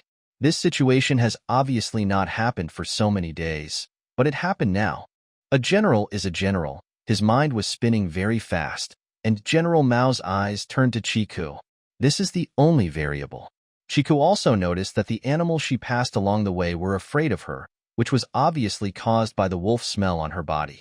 She pursed her lips, pretended not to know, and followed General Mao's footsteps with her head held high. General Mao Shen didn't rush to point it out. He probably had some unpleasant smell on Chika's body, so he quickly threw his discovery aside. Chika's focus also shifted from the livestock to the sick livestock. She silently wrote down the houses she had seen so that she could come back to them easily. She would not worry if those sick livestock were not dealt with for a day. Zoonotic diseases were not what a joke. A good main force is suffering from disease and death threats, so why fight? After walking a long way and passing through countless livestock, Mao Xinjiang and Chiku came to a small group of family alliances. The men and women were better dressed, which at least indicated that they had a higher status. But no matter how high your status is, if you look around, you will see that regardless of gender, they are all big, tall, and tall. Chika even saw men and women suffering from cretinism. Those with cretinism who can grow up are probably relatively mild. If it's serious, you won't survive. Not to mention handsome guys and beauties. Both of them have thick necks, and no matter how beautiful their facial features are, they are all ugly men and women in Chika's eyes. Of course, Chiku himself suffers from iodine deficiency and night blindness, so he has no right to think others are ugly. When these young people saw Mao Shan bringing people over, they gathered around to say heko, calling them Uncle Mao or Uncle Mao. When they heard that they were very close, Chiku immediately made a guess about the family background of these people. Come on, let's all get to know each other. This is the girl with the water filtering method. Her name is Chico. General Mao Shin also greeted the juniors as if he were his own nephews and pushed Chica forward. You are all young people. Take good care of the newcomers and don't bully them. Is your name Chico? A big sister with round, almond-shaped eyes came out friendly and took Chica's hand. She spoke with a strong northern border accent. Fortunately, she spoke slowly, so Chico could at least understand it. Where are you from? Capital. The capital city. These young people looked at Chico with surprised expressions on their faces. Are the people in the capital city also living in a bad life? Chico was as skinny as a bone, with no flesh at all on his face, and his skin was wrinkled. No wonder these young people who came all the way from the north would think so. After all, the army moved around the city, and they didn't know the people in the capital. The situation is not surprising at all. The capital city is in a bad state. Just like the prefectural government offices we saw along the way, all businesses are depressed. Small vendors have stopped selling their stalls for a long time. Most of the merchants have closed their doors. The people rely on rice from official warehouses to survive. The rice that officials eat is slightly better, but no one knows how long this life can last. Every time I go to buy rice, I feel that if I don't buy it today, I won't be able to buy it tomorrow. The atmosphere in the city is depressing. Everyone is panicking inside, Chiku said slowly, and she was afraid that the other party would not be able to understand the Beijing accent if she spoke too quickly. Chiku stayed in the capital for so many days and exchanged grains with small businessmen to buy things. Naturally, she had seen enough of the difficult lives of ordinary people in this famine. If she hadn't had Qian Hujing by her side, she probably wouldn't have survived more than a month. Dealing with the Qi family will not be so smooth. The most likely thing is to escape from the Qi family and die in the hands of the Qi family. Oh, God doesn't give people a way to survive. After listening to Chica's description, this small group of people couldn't bear it. I didn't expect that the people in the capital would also live such a difficult life. We always thought that the capital was under the emperor's feet. No matter what, it must be protected. It's really a guarantee. Although the rice in Guansong is unpalatable and they are purchased in limited quantities, at least it can be bought. People in other state capitals can't afford to buy food. In comparison, people in the capital are living well. In that case, why did you leave the capital? My family is dead, and other relatives want to kill me and steal my inheritance. Chica didn't lie at all. The Qi family's behavior is to kill people and embezzle property. Sorry. These young people were immediately embarrassed, feeling uneasy and embarrassed. It's okay. Everything is over. Chica looked relieved. Oh, what about that? Just come with us. We will arrange a good place for you to settle down. Thank you. I have a place to go in exchange for staying away from the capital. Chica looked down at the eldest sister's right wrist. Did your sister's wrist get injured? It's very swollen. Yeah, a little sprain. The girl raised her wrist and turned it twice, changing the topic according to Chica's words. It's better now. I almost thought it was a fracture before, but fortunately the military doctor said it wasn't. Sister, don't be like this. If you have extra clothes or fabric, put a sling on your arm. Don't move your injured wrist all the time. Chica touched the other person's swollen wrist. It's been injured for several days. If it's still swollen like this, you need to apply a hot compress or take some medicine to promote blood circulation and remove blood stasis. You can also apply some medicinal oil, wine to promote blood circulation. I have these medicines, which are traditional prescriptions commonly used by people in the capital. Did you bring a lot of medicine with you when you came out of the capital? On our way south, we have to pass through drought-affected areas and flood-affected areas. Medicines are more important than dry food. I have been paying attention to Mao Bo's hands since just now. Is it Sister Chica's fault that they are wrapped like this? A young man pointed at General Mao's hands and said with a smile, well, General Mao Xin's wounds have suppurated. It is very dangerous to expose the wounds. You have lived in the dry north all year round and have insufficient understanding of the power of humidity in the south. Humidity is a breeding ground for diseases. In this flood-infected area, the environment is not good. Keep it clean. People and animals are susceptible to diseases. Cholera and dysentery are very easy to occur. Any contact with them can be fatal. It doesn't matter if you can't tell the difference between cholera and dysentery. It doesn't matter if you know the word plague. Chiku was doing science popularization with a paralyzed face. She knew that her skinny face looked scary when she smiled, so she didn't bother to make any expressions so as not to scare people. Facial paralysis has the advantage of keeping outsiders at a distance. Keep a distance, avoid too much useless communication, and get some peace and quiet. The word, plague, successfully made these people tremble. Even if they didn't know much about the power of the humid south, they always knew how powerful the plague was. Mao Xinjiang looked at his hoof, like hands, and thought it would be great to wrap them up. You can see what Chiku is capable of, right? Despite her young age, she knows a lot. I will take her away now to solve our own water filtration problem. You can help her place the bullock cart.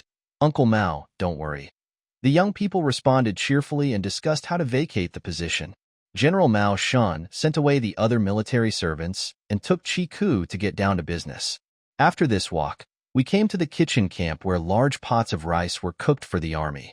This was a large water user, so water filtering equipment was concentrated here. The generals also fetched their own drinking water from here. It just so happened that people kept coming outside to bring freshly collected raw water. They said they had found a stream that originated from the mountains. The water quality seemed to be pretty good, so I would not worry if I collected more drinking water for the next 2 or 3 days. Chica walked to the big water filtering bucket and looked at it for a while. He went to pick up a dry branch next to the pile of firewood, checked the water filtering buckets one by one, and found a reason for the unclear water filtering. To put it bluntly, it was worthless. There were too few water filtering materials, and the water outlet was too big. The branch in Chiku's hand could pass directly through the water outlet. After asking, I found out that the reason for opening such a big hole was to allow water to flow out quickly. The kitchen camp did not have time to wait for the water to slowly come out. Problems were rectified immediately. Chiku first picked a water filter bucket as a demonstration. He tried to glue the water outlet to make the opening smaller and spread more water filter materials in the bucket. Chiku also asked the cook for a piece of steamed water. Fold the old drawer cloth for pastry and lay it on the mouth of the bucket. Pour the boiled water directly. Filter a layer of the drawer cloth first, then add charcoal powder, fine sand, coarse sand and pebbles. Put a clean bowl in the bucket. After waiting for a while, the filtered water received will be much clearer than before. Water filtration can only be done slowly. The kitchen camp uses a lot of water, and there is no time to wait. This is the conflict. But how to resolve the conflict is not something Chi could ask. General Mao Shun led her back to the resting place, and then he was busy returned to life. During the time that Chika left, her ox guard had been arranged, and the young people were still together. When they saw her return, they enthusiastically invited her to eat dry food together and introduced themselves to each other. The eldest sister who was friendly to Chiku from the beginning is called Qian Yu Qiao. The first child born in the family is 17 years old this year. She is known as the eldest sister Qiao. She has an engaged fiancé who is also among them, named Cheng. Yin, known as the second brother Yin, has a brother named Chengfeng above him, so he is naturally called the eldest brother Feng. He is married and has children. That small family is in another team. They are all single or engaged boys and girls. That is to say, the atmosphere in the north is open, or the living environment is harsh. Men and women are used to working and fighting together, guarding the border together to resist foreign harassment and invasion. Otherwise, if it is a little further south, young men and women will not be allowed to do this even in the capital. Close contact. Chika's household registration post stated that she was 15 or 16 years old, just the age of adulthood. In addition, she had said before that her family members had died and her relatives were grabbing the inheritance, so they were asked to make up their own minds that this was an unscrupulous relative who deliberately saw Chiku become an adult. There was just enough reason to kick her out. It was too cruel to throw a girl out of the house in these troubled times. After receiving the dry food, Chiku was not in a hurry to eat. Instead, he brought 2 large gourds and a box of soap beans from his car, and asked each of them to wash their hands before eating to prevent diseases from entering the mouth. Because of the cholera and dysentery plague mentioned before, these young people put down the dry food in their hands. jumped out of the car, and took turns washing their hands with soap. While they were washing, Chiku told them that the water filtration problem was solved, and today we found a water source with relatively good water quality. If we can store a large amount of water overnight, we can at least manage the water consumption for the next 2 or 3 days. Chung-in and other young men immediately said that they would go to the kitchen camp to help after they had eaten dry food. If they could save enough water for 2 or 3 days, then they would be able to reach the next larger city, and they could send people into the city from various streets. Water is drawn from public drinking wells, usually deep wells in cities, and the water quality is definitely much cleaner than water in the wild. Chiku watched them wash their hands, and then took out a bunch of yellow, skinned garlic produced in the capital, one for each person. He peeled it and ate it with dry food. Even though the yellow, skinned garlic was not big, it was quite spicy to eat it raw like this. Everyone was sweating. The dry food was so dry that it was hard to swallow. After a few mouthfuls, I became very thirsty. The group of people quickly lit a fire and boiled water. After working for a long time, they finally felt comfortable. Then these young people took the yellow garlic they had saved and gave it to their families. When they came back, they all brought gifts to Chiku. They were all flat pieces of air, dried beef and mutton as big as a palm. It smelled only of salt, but I heard from Qian Yuqiao and others that they made it at home before departure and could be eaten directly or cooked into soup. Chiku accepted the dried bacon, thinking that she was taking advantage of the National People's Congress by exchanging a few cloves of garlic for so much meat. Meat was more expensive than garlic, so he took out a few hanging garlic and asked them to send it back to his home. She must achieve equal exchange in order to feel at ease. Affected by the inheritance given by the master in her mind, if she accepts benefits of unequal value, she may be contaminated with unnecessary cause and effect. In the smallest case, she owes a favor, and in the worst case, she owes a favor. I can't tell clearly, but in the eyes of Qian Yuqiao and others, at this time of year, garlic can cure diseases and save lives. A few cloves of garlic should be exchanged for a small cube of meat, but they didn't want to offend Chiku, so they accepted it, and then felt that Chiku it's really interesting. Although his expression looks cold, it must be because of the changes in his family. His true temperament is still very open and honest, and he is a friend worth making friends with.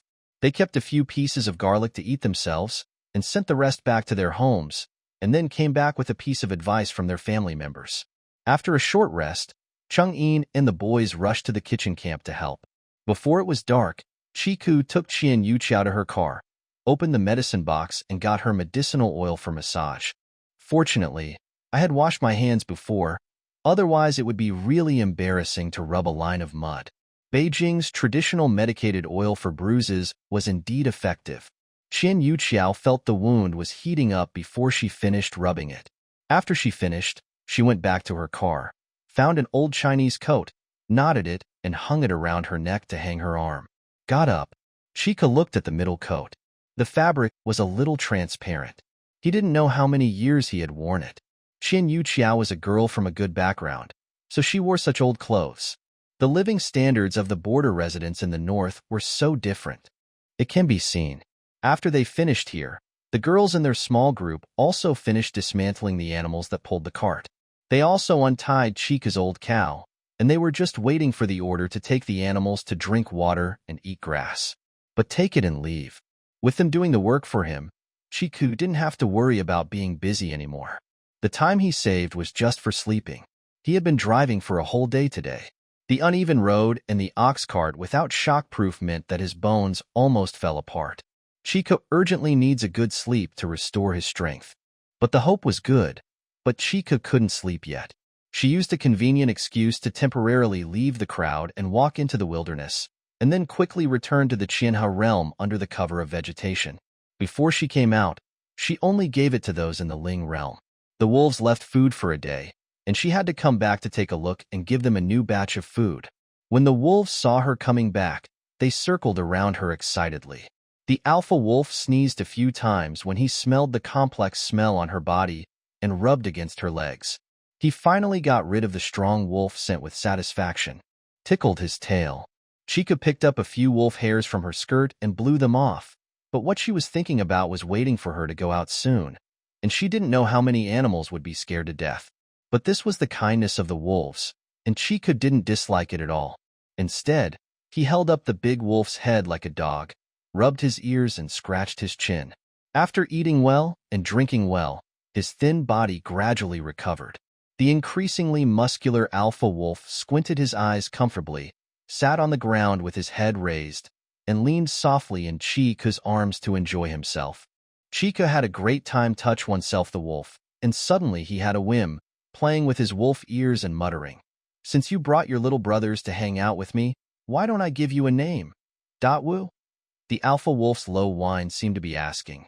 Chiku was amused and fiddled with the wolf's ears. "How about calling you the king? You are the wolf king. Your little brothers will wait for me to think of names slowly.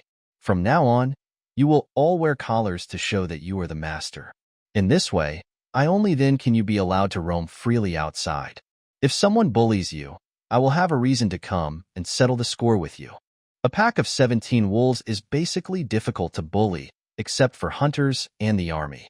Chiku thought that if they were allowed to roam in the village of Siliu village in the future, they would have to take precautions in the bud.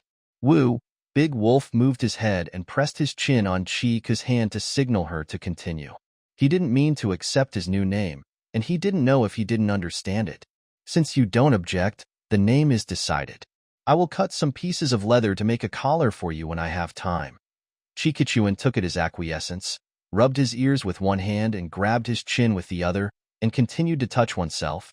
Because he left temporarily for the purpose of relieving himself, Chiku hurried to work after touch oneself. In addition to collecting eggs, he also collected ripe vegetables from the vegetable field, put them into the basement of the villa, and then took out another bag. The fresh grass that has been cut in advance is prepared for the old cows to eat. During the day, they can only feed dry food cakes. In the middle of the night, they can feed a bag of fresh grass away from people's eyes. Finally, they fill the empty gourd in their hand with clean water and put it aside. After waiting for use, he came out of the spiritual realm, pretended to be in a big bed, and slowly returned to his ox cart. He took out the gourd from his bed, poured water into his hands, washed his face, and prepared for bed. Before going to bed, Chika reminded the girls that it was rare that they encountered a water source with better quality today. If there is something to store water around, they should store as much water as possible. When they set off on the road tomorrow, they can use her water filter to filter the water while walking. This way everyone can at least get some clean water for washing and drinking when camping in the afternoon. As the elder sister, Qian Yuqiao answered Chika's instructions for her friends. They traveled all the way from north to south, and there was absolutely no shortage of water storage. Thinking of the horror of the plague and the importance of clean water, but after falling asleep in their ox carts, the girls were still busy and told their families to be prepared as well. The news spread out layer by layer, making the already tense families even busier. Shortly after dark, Qian Yuqiao and his small group were ordered to take their animals to drink water and graze. So except for Qian Yuqiao, who had a sprained wrist and stayed behind, the other girls led everyone's animals to the designated place. With the convenience of water, they also gave the animals a bath. It was almost midnight when they returned to the small group, but they couldn't rest yet. They continued to take out the water bags to collect water, one bag after another. I carried it back and put it in the car. I was busy until after the third watch before finishing it. Then I finally climbed into the car sleepily and went asleep. Chiku was sleeping soundly when he was suddenly woken up. He opened his eyes in a daze and heard panicked crying coming from his ears. The most panicked voice was Qian Yuqiao's voice, but she was here, so she was with him. Something happened to someone related to her in the middle of the night? Thinking of this, Chiku woke up and his sleepiness dissipated. He turned over and sat up. Seeing that the old cow had been brought back, he used the bedding to take out the bag of fresh grass from the spiritual realm and hung it on the cow's horn to give it a midnight snack. Then she ran towards Qian Yuqiao while adjusting her clothes. "Sister Qiao, what happened?" Because of the relationship formed this night, Chika's names in this small group followed the trend, and they also called her Xiaoku or Miss Xiaoku. They came back and said that Brother Ian was injured and bleeding a lot, and the military doctors couldn't stop the bleeding. Qian Yuqiao wiped her tears anxiously, but she couldn't go to the military medical camp to cause trouble, so she could only suffer here with her friends. "Brother Ian is injured." Chica's eyes turned to the boys who came back to report. How was it injured? Where is it? How big is the wound? When I was carrying water, I was cut into my calf by a sharp stone at the water's edge. I had a gash and couldn't stop the bleeding. The boy who came back to report the news looked slightly younger than Chiku, but he was already as old as half an adult. And I was wiping away tears at the moment, feeling extremely sad. A wound scratched by a stone by the water? That should be pretty clean. Chika pulled the boy. Stop crying and help me carry the medicine box. I have a trauma medicine you can try. Do you even have this medicine? I traveled thousands of miles alone to settle in the south. How dare I go out without bringing enough medicine? I'll help you. Chen Yuqiao wiped away his tears hard, threw down his clothes, and followed Chiku to get something. At this time, no one wanted to give up if there was a little bit of hope. In the end, the big medicine box, which was as heavy as a treasure box, was still held by the boy. In addition to leaving a few younger ones to look after everyone's things, the girls also followed Chiku's suggestion to find out the baggage for clothes. It will be used to raise his injured leg when the person returns. In addition to the boys who were going to the military medical camp, Chen Yuqiao and other girls were holding gourds. This was the gourd that Chiku had left for himself. It was filled with clean cold water, which was perfect for cleaning wounds and preparing medicine. Light salt water and garlic soaking water. On the way to the military medical camp, Chiku was still wondering if it would be better to prepare some distilled water if someone was injured every day. A group of them rushed to the military medical camp, and when they asked, they found out that Ching-yin had been transferred to the wounded tent and would be sent back to his team after dawn. Chen Yuqiao, the others, and Chiku didn't say anything. They all knew very well that the purpose of leaving people here until dawn was to see if they would die. If they could survive, they would continue to set off with the large army. Otherwise, if the bleeding had been successfully stopped, the person would have been sent back long ago. Let's go. Let's go check on Brotherine first, and then you will follow my instructions. After asking about the location of the tent for the wounded, Chiku took the lead to move over, followed closely by the others. Chen Yuqiao even rushed in front of Chiku to lead the way. After all, they were the family members of the generals of the Bai family army, and Chen Yuqiao was an adult. Yin's fiancé. The faces of these real military children are the tokens of passage here. There was only one person lying in the wounded tent, Ching-yin, but there were 2 women and children and a little boy of 4 or 5 years old surrounding the simple bed. As soon as Chen Yuqiao and the others entered, they immediately called this aunt and that sister-in-law. As soon as they heard the names, they knew they were adults. Yin's mother and his eldest brother's wife. The little child was naturally his nephew. The men were busy storing water, and only women and children could come to look after the wounded. The faces of the aunt and sister-in-law of the Cheng family looked very bad, with resigned and sad expressions on their faces. They had no energy to respond to the greetings of the younger generation. The most they could do was to make way for Chen Yuqiao to take a look at them. As soon as Chen Yuqiao saw Cheng Yin's blood-stained pale face, he rushed over eagerly. He didn't even bother to introduce Chiku. He lay beside the bed and whispered his fiancée's name. After a while, Cheng Yin snorted vaguely and slowly opened his eyes. He looked extremely weak. Chen Yuqiao's eye circles suddenly turned red, but he still resisted crying. He raised his head and looked expectantly at Chiku, who was walking over. At this time, he could see the quality of military children who have been baptized by the battlefield. It's very clear when to cry and when to be strong. Aunt, sister-in-law, this is Chiku. She brought medicine to help check on my second brother's injury. Aunt Cheng and sister-in-law finally rolled their eyes twice. They had heard the name Chiku a few times earlier tonight. They had gotten a lot of yellow-skinned garlic. Naturally, they had an impression. When they heard that they had brought medicine, their faces there was also a light of expectation, and he completely gave up his position beside the bed and walked to the foot of the bed. Chiku walked to the bed, glanced at the left leg with a wound on the outside of the bed that was still bleeding, and touched Cheng Yin's hand. His fingertips were cold. Put the things on the bed next to you. Then I have to run errands alone to find a pot or kettle for boiling water, 3 or 5 clean bowls, and 1 or 2 water spoons. I have separate uses for these bowls, so they must be separated. Can't be mixed. I'm going to find pots and bowls.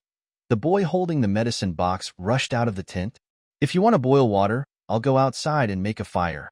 Sister-in-law of the Chung family reacted very quickly, moved quickly, and walked away. She had to hang a pot on the bonfire to boil water. With the time to put on the air, the earthen stove was already lit. Chiku opened the medicine box, took out the bath bean paste, and raised his hands in front of his chest. Everyone, come over and wash your hands. Roll up your sleeves to your elbows. We must first keep ourselves clean before we can treat the wounded. Wash your hands. Don't touch anything after cleansing your hands. Just walk in and put the soap outside if you haven't used it. You have to wash your hands frequently in the process. There's no need to take it in or take it out. Cheng's aunt was Chung Yin's mother. She stood up first without hesitation, took a soap, and asked the juniors to follow her out to wash their hands. Suddenly, only Chiku and the semi-conscious Chung Yin were left in the tent. Chiku didn't waste any time. She walked to the bed and made sure that Chung Yin didn't notice her movements. She immediately returned to Chinha realm.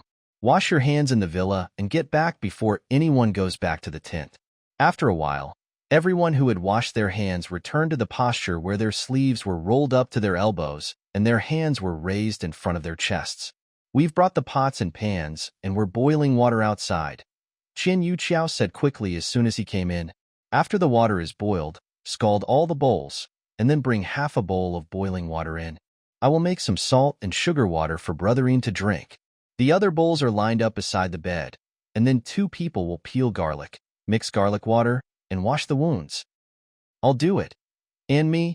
Immediately, 2 little girls stood up and took a few garlic cloves from Chika's hand. They walked to another bed and lowered their heads to peel the garlic.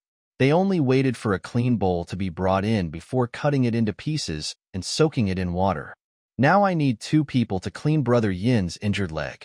You have no bathing environment all the way south, and you are all covered in mud. You must clean his leg.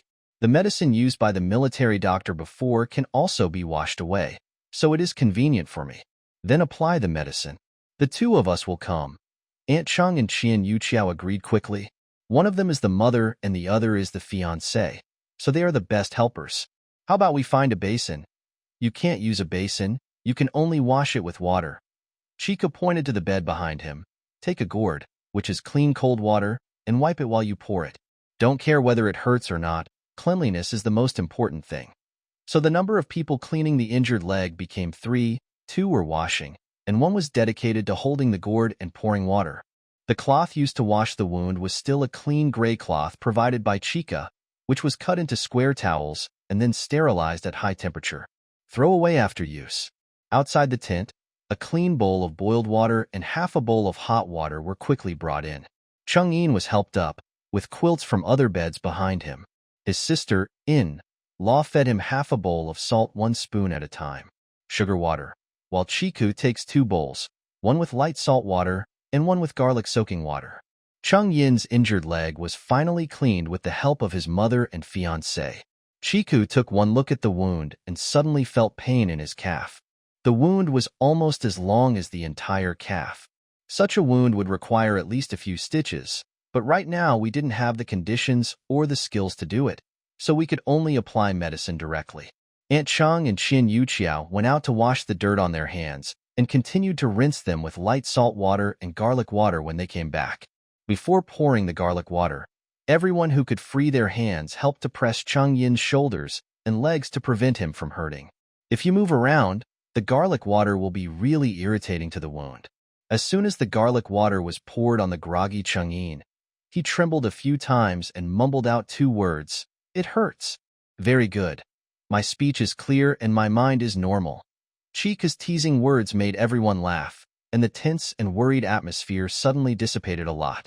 Chika turned around and took out a jar of medicine and a small copper spoon with a long handle to scoop out the medicine powder from the medicine box, as well as cloth towels and tapes for wiping the wounds and dressing them. Aunt Chung and Qian Yuqiao immediately went out to wash their hands again. Bandaging wounds is what they are good at. Chika then asked for another half bowl of boiling water for Chengyin to drink, so the girl who peeled the garlic earlier went out to open the water, and then 3 men walked in, a middle-aged man, 2 younger men, and one of the young men was holding a hug in his hand. The little nephew in the shade, All the women in the tent were busy, and the little boy was left waiting outside. Accompanying him was the boy who was responsible for holding the medicine box earlier. While looking at the child, he looked at the stove. Don't put out the fire. After the men came in, they didn't rush to make any noise and didn't disturb the busy women. They just watched from the sidelines and happened to catch up with Chiku, who was about to give Changyin medicine. Although they remained silent, the women could not pretend they had not seen them and stopped what they were doing to say heko to the three men. Chika listened to it. It was normal at first, but then he felt a big trough in his heart. Among the three men who came in, one of them was a father and son, namely Cheng Yin's father and eldest brother Cheng Feng. The one holding the child was Cheng Feng, and the other one with the youngest appearance was the eldest son among the grandchildren of General Bai, the recognized Major General, Bai Qing. Among the women present, if the aunts who are married are older, they call her Young Master, while other women of the younger generation call them Young Master. The legendary eldest son of the Bai family, the former fiancé of the original owner Chiku. How could Chiku not lie down in a big trough? After knowing that this army was the Bai family's army, Chiku thought about the possibility of seeing the young Master Bai, but considering that her purpose was to sneak into the army's team and follow them for a while to inquire about the current information, it was unlikely that she would have a chance. Seeing the senior generals of the Bai family army, I put aside this idea. Unexpectedly, because Cheng Yin was accidentally injured while carrying water in the middle of the night, Master Bai Qing actually showed up on his own initiative. This was really beyond Chiku's expectation. Everyone was saying heko, so naturally Chiku couldn't stand still, so she just happened to look up and observe the three men. Her eyes first fell on Bai Qing's face. As a major general, it's normal to get priority attention.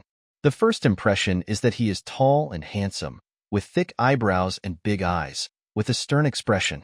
There is a sharp temperament between his eyebrows and eyes that is produced by real swords and guns on the battlefield. But that's it.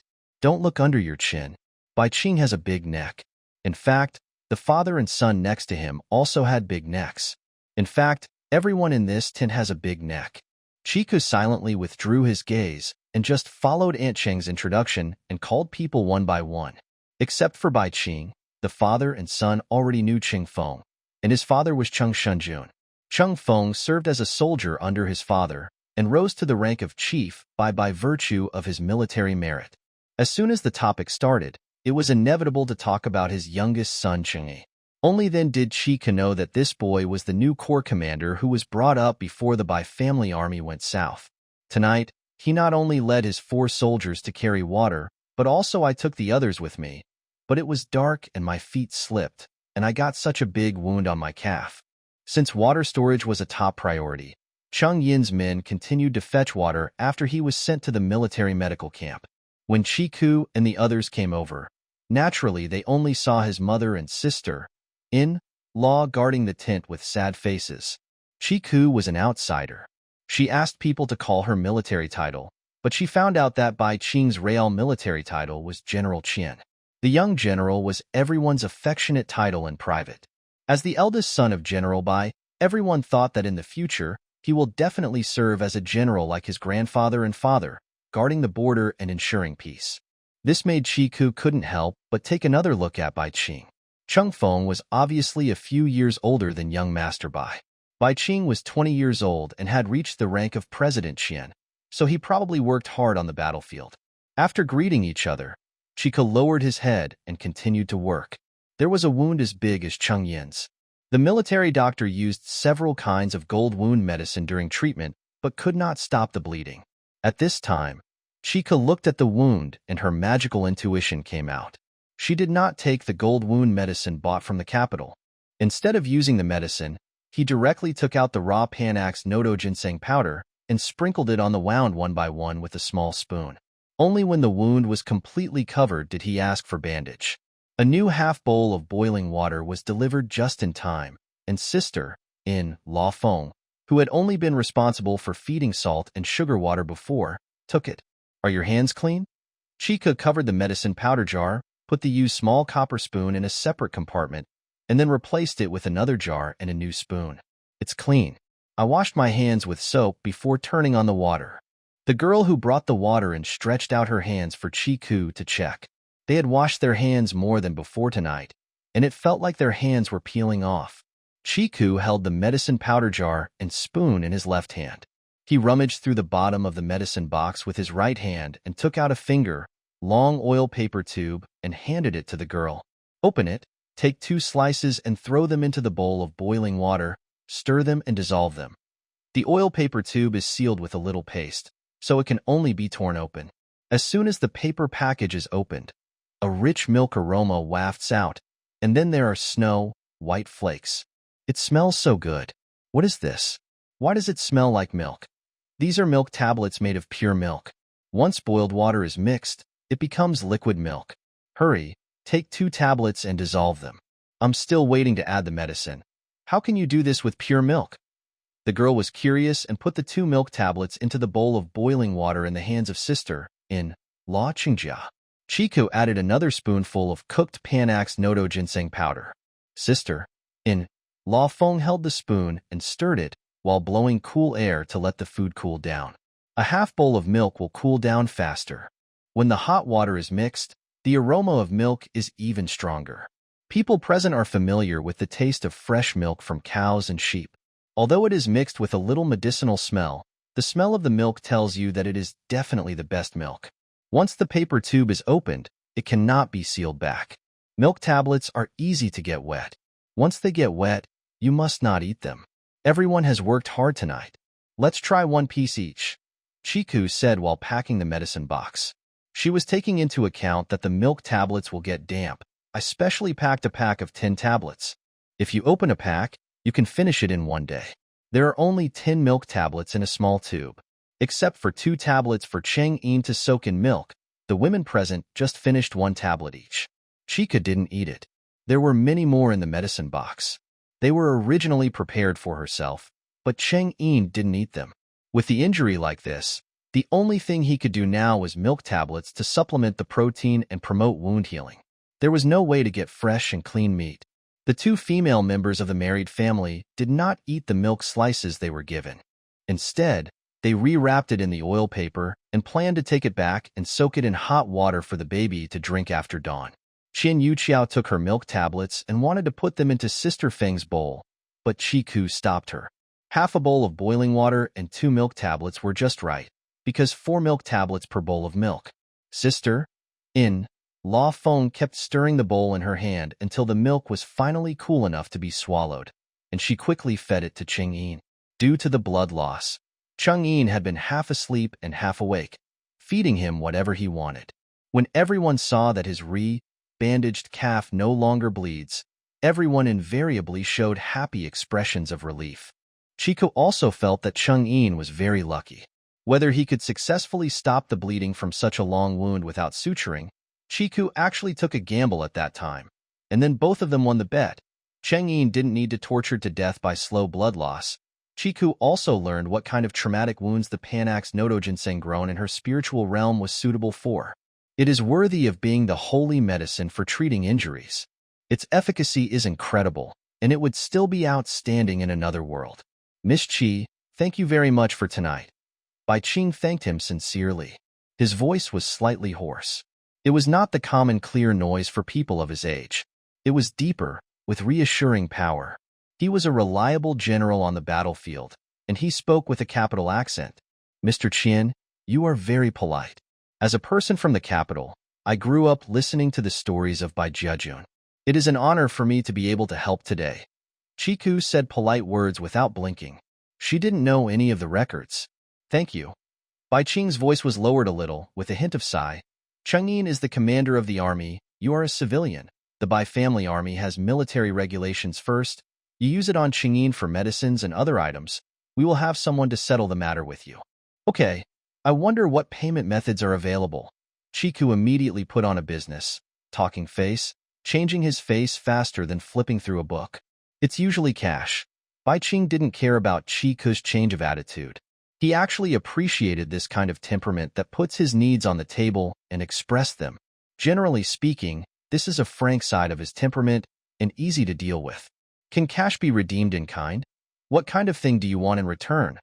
The Bai family army is the main force of the Northern Frontier Army. They have a lot of high, quality cattle and sheep, right? How many of them can I buy in exchange? I'll give you money according to the market price. Chico is not polite at all. She had this idea when she saw those livestock.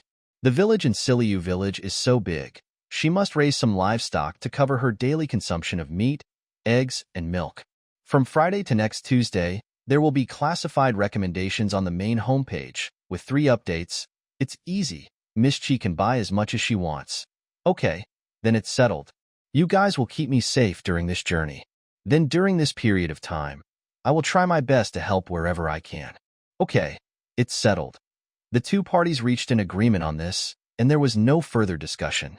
Chica packed up his things and prepared to leave with everyone.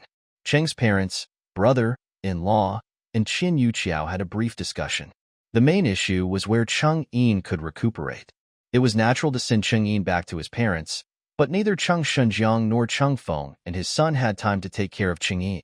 Aunt Cheng and her daughter-in-law have to take care of the baby. Sister-in-law Feng can take care of the baby alone, but Aunt Cheng cannot take care of her 18 or 19-year-old son by herself. He can eat and drink well, but defecation is a big problem. The final result of the discussion was to send Cheng Yin back to his small group. In addition to his fiancée Qin Yuqiao, there are also men and women of the same age. The boys can help Qin Yuqiao if it is inconvenient, and Chiku is also with them. If there is any recurrence of the shady wound, it can also be dealt with in time. Because he got the promise from Bo Qing that he could buy cattle and sheep, Chiku was in a good mood and was very talkative. He took the initiative to give Bo Qing a friendly reminder and asked him to check the cattle and sheep carried by each household and pick out the sick animals. Slaughter and bury. Sick animals were something Chica had actually seen, and it was a good intention to remind him to prevent these rough guys from neglecting to watch out for sick animals when they were busy with military duties. She believed in the dangers of zoonotic diseases from the northern border residents who were good at raising livestock. They all know it better than she does. If the hidden dangers can be eliminated as soon as possible, everyone will be safe. Chica had no intention of asking how many people there were in the Bai family army, but the official strength of a main frontier army alone was tens of thousands to hundreds of thousands. Even if the number of troops was reduced after a defeat, the number of military households was definitely included. It is still more than 100,000, and there are countless livestock being transferred with it. Once the sick animals get sick, countless people will be implicated. If the army cannot reach its destination on time, the court will hold them responsible, and the Bai family army may be finished. What she could think of, Bai Qing and Cheng Shun could think of even more. When she mentioned the word patient, not only the 3 grown men, but also Aunt Cheng and other women's faces changed drastically. Chica stopped talking and said no more. He immediately turned the topic back to Cheng Yin and repeatedly promised that he would take good care of him. He opened the medicine box again and took out a few tubes of milk tablets and gave them to sister-in-law Feng to make milk for the child. Drink. Most of the border residents in the north have a forthright temperament. Although she was nervous about the sick animals, sister-in-law Feng still accepted the milk tablets readily. She thought that after going back to check her own livestock, she would choose some strong cattle and sheep for Chiku to build a business first. With a good relationship, I might be able to continue buying this kind of milk tablets from her in the future. As a mother raising young children, she can naturally see one of the advantages of milk tablets. As soon as they reached an agreement here, General Cheng went out and called 2 soldiers to come in with a stretcher and carried Cheng Yin back to his car. Chiku looked relaxed and walked hand in hand with Qin Yuqiao. The boy from before was still holding the medicine box for her. Now the medicine box was the most precious treasure in everyone's eyes. No one could drop the medicine box if it fell. After watching the younger generation leave first, the 4 members of the Cheng family talked together for a while. Then sister-in-law Feng took the sleeping son from her husband and went with her mother-in-law. The father and son of the Cheng family returned to his private room with Bai Qing. Tent. General Mao Shun was also in the tent. Seeing that the faces of Cheng's father and son looked a little more relaxed, and they were no longer as nervous as before, Mao Shin's heart dropped a little after he had been worrying about it all night. How is the situation? Is your second son okay? It was Chiki you brought who saved him. She had a very good gold wound medicine in her hand. When she applied it, there was no bleeding. It should have stopped. Let's go and have a look after daybreak. Okay, okay, okay, that's fine, as long as everything's fine. The children of the general's family have been playing together since they were young. General Mao Shen naturally regards Cheng Yin as his nephew. Hearing that it was okay, and a smile suddenly appeared on his face. Lao Mao, thank you for your discerning eyes. Without you, it would be difficult for my second son to speak tonight. General Cheng Lianghui patted his old comrade on the shoulder hard, expressing his sincere gratitude. It's all fate. If I hadn't noticed her water filtering method at the beginning, nothing would have happened later. Along the way, there have been many civilians who have exchanged their skills with us, but they have fixed places to stay. This chi was the first to be sent directly to our juniors. This was always your idea, right? If it weren't for your arrangement. General Cheng Lianghui patted his old comrade hard again without saying a word. Yes, Chiku wants to thank you, and Uncle Mao also wants to thank you. Cheng Feng also felt that his father was right. Mao Xinjiang glanced at his hoof, wrapped hands and smiled honestly. This little girl is quite capable. She probably has some family background, and she is more courageous than her peers. She really dares to go south alone in this famine-stricken time. It's hard for us to tell whether the story she told about her life is true or false, but I think half of it is true. Bai Qing, who drank water after checking in and ignored the greetings of his generals, put down his water glass and said, "Which half?" "The part where her parents are dead and her relatives are grabbing the family property and trying to kill her should be true." Bai Qing recalled Chika's appearance and figure and frowned. "You have all seen her. Do you still remember her appearance and figure?" "Yes." "Is this caused by famine and hunger?" "No." Cheng Mu, two veteran generals, immediately shook their heads. Long-term hunger is different from hunger caused by famine. The hunger caused by a disaster and lack of food makes people become ferocious, so we often see refugees fighting for a piece of food. Steamed Bun dares to hit someone on the head with a stone, but Chika doesn't have that. She looks more like a girl from a poor family who has suffered from neglect, hunger, and cold, but has to do heavy housework. But based on her knowledge of medicine and her ability to remind us about the problems of sick animals, I think her family is not the kind of poor family who cannot afford enough food and clothing. Cheng Feng followed everyone's thoughts and added, "I think Chiku himself she should be literate, able to write and do math, or even better. If she were placed in a normal family with two parents, a girl like her would be the target of hundreds of families. So, she was born in a good family, but her parents died young. Her relatives were greedy, and she was abused since she was a child. This part of her life is obviously true. But then she left home and moved south. In the process of leaving home, what did she do and how did she pay? Only she knows the price. If she is willing to make up a story, let's listen to it. If she is not willing to make up a story, let's stop asking." Bai Qing sneered, "How dare you live to your hair even though you were tortured so much? How dare you live alone in a time of famine? Traveling thousands of miles alone, you can only admire these smart and courageous women, don't bully them. I don't know where this girl's destination is. It would be great if we could absorb her. Girls who can write and do math are rare among our military girls." General Cheng Lianghui wanted to retain talents. A single girl like her can only live an easier life among our military households. Female households who independently support their families are the most common among our military households. She has a place to go. Mao Xinjiang remembered, when I first brought her to meet the eldest daughter of the Qin family, she said she had a place to go in exchange for staying away from the capital. She does have a place to go, otherwise she wouldn't have told us before that she wanted to buy cattle and sheep. This shows that the place where she will live in the future must have conditions for raising livestock. Bai Qing thought of the transaction with Chika. Her milk tablets are very strange. When boiled water turns into milk, as long as she has cattle and sheep, she will have no worries about making a living. I also agree to persuade her to transfer to the military household if there is a chance. Cheng Feng, like his wife, has a passion for milk. The slices are very interesting. They are easy to carry and easy to eat, and can be eaten by both adults and children. So magical. Mao Xinjiang didn't see it, and this was strange to hear. After dawn, talk to these young people and find an opportunity to ask Chiku where his destination is. It would be best if he can go to Heian Prefecture like us. If not, try to leave your address so that we can contact you in the future. Bai Qing responded. Feng ordered. Okay. Cheng Feng agreed. A few people chatted for a while and finally dispersed. It was almost dawn and they had to take a rest. Chiku and others who returned to their car were settled at this time. Cheng Yin was placed securely in his car. His injured foot was propped up.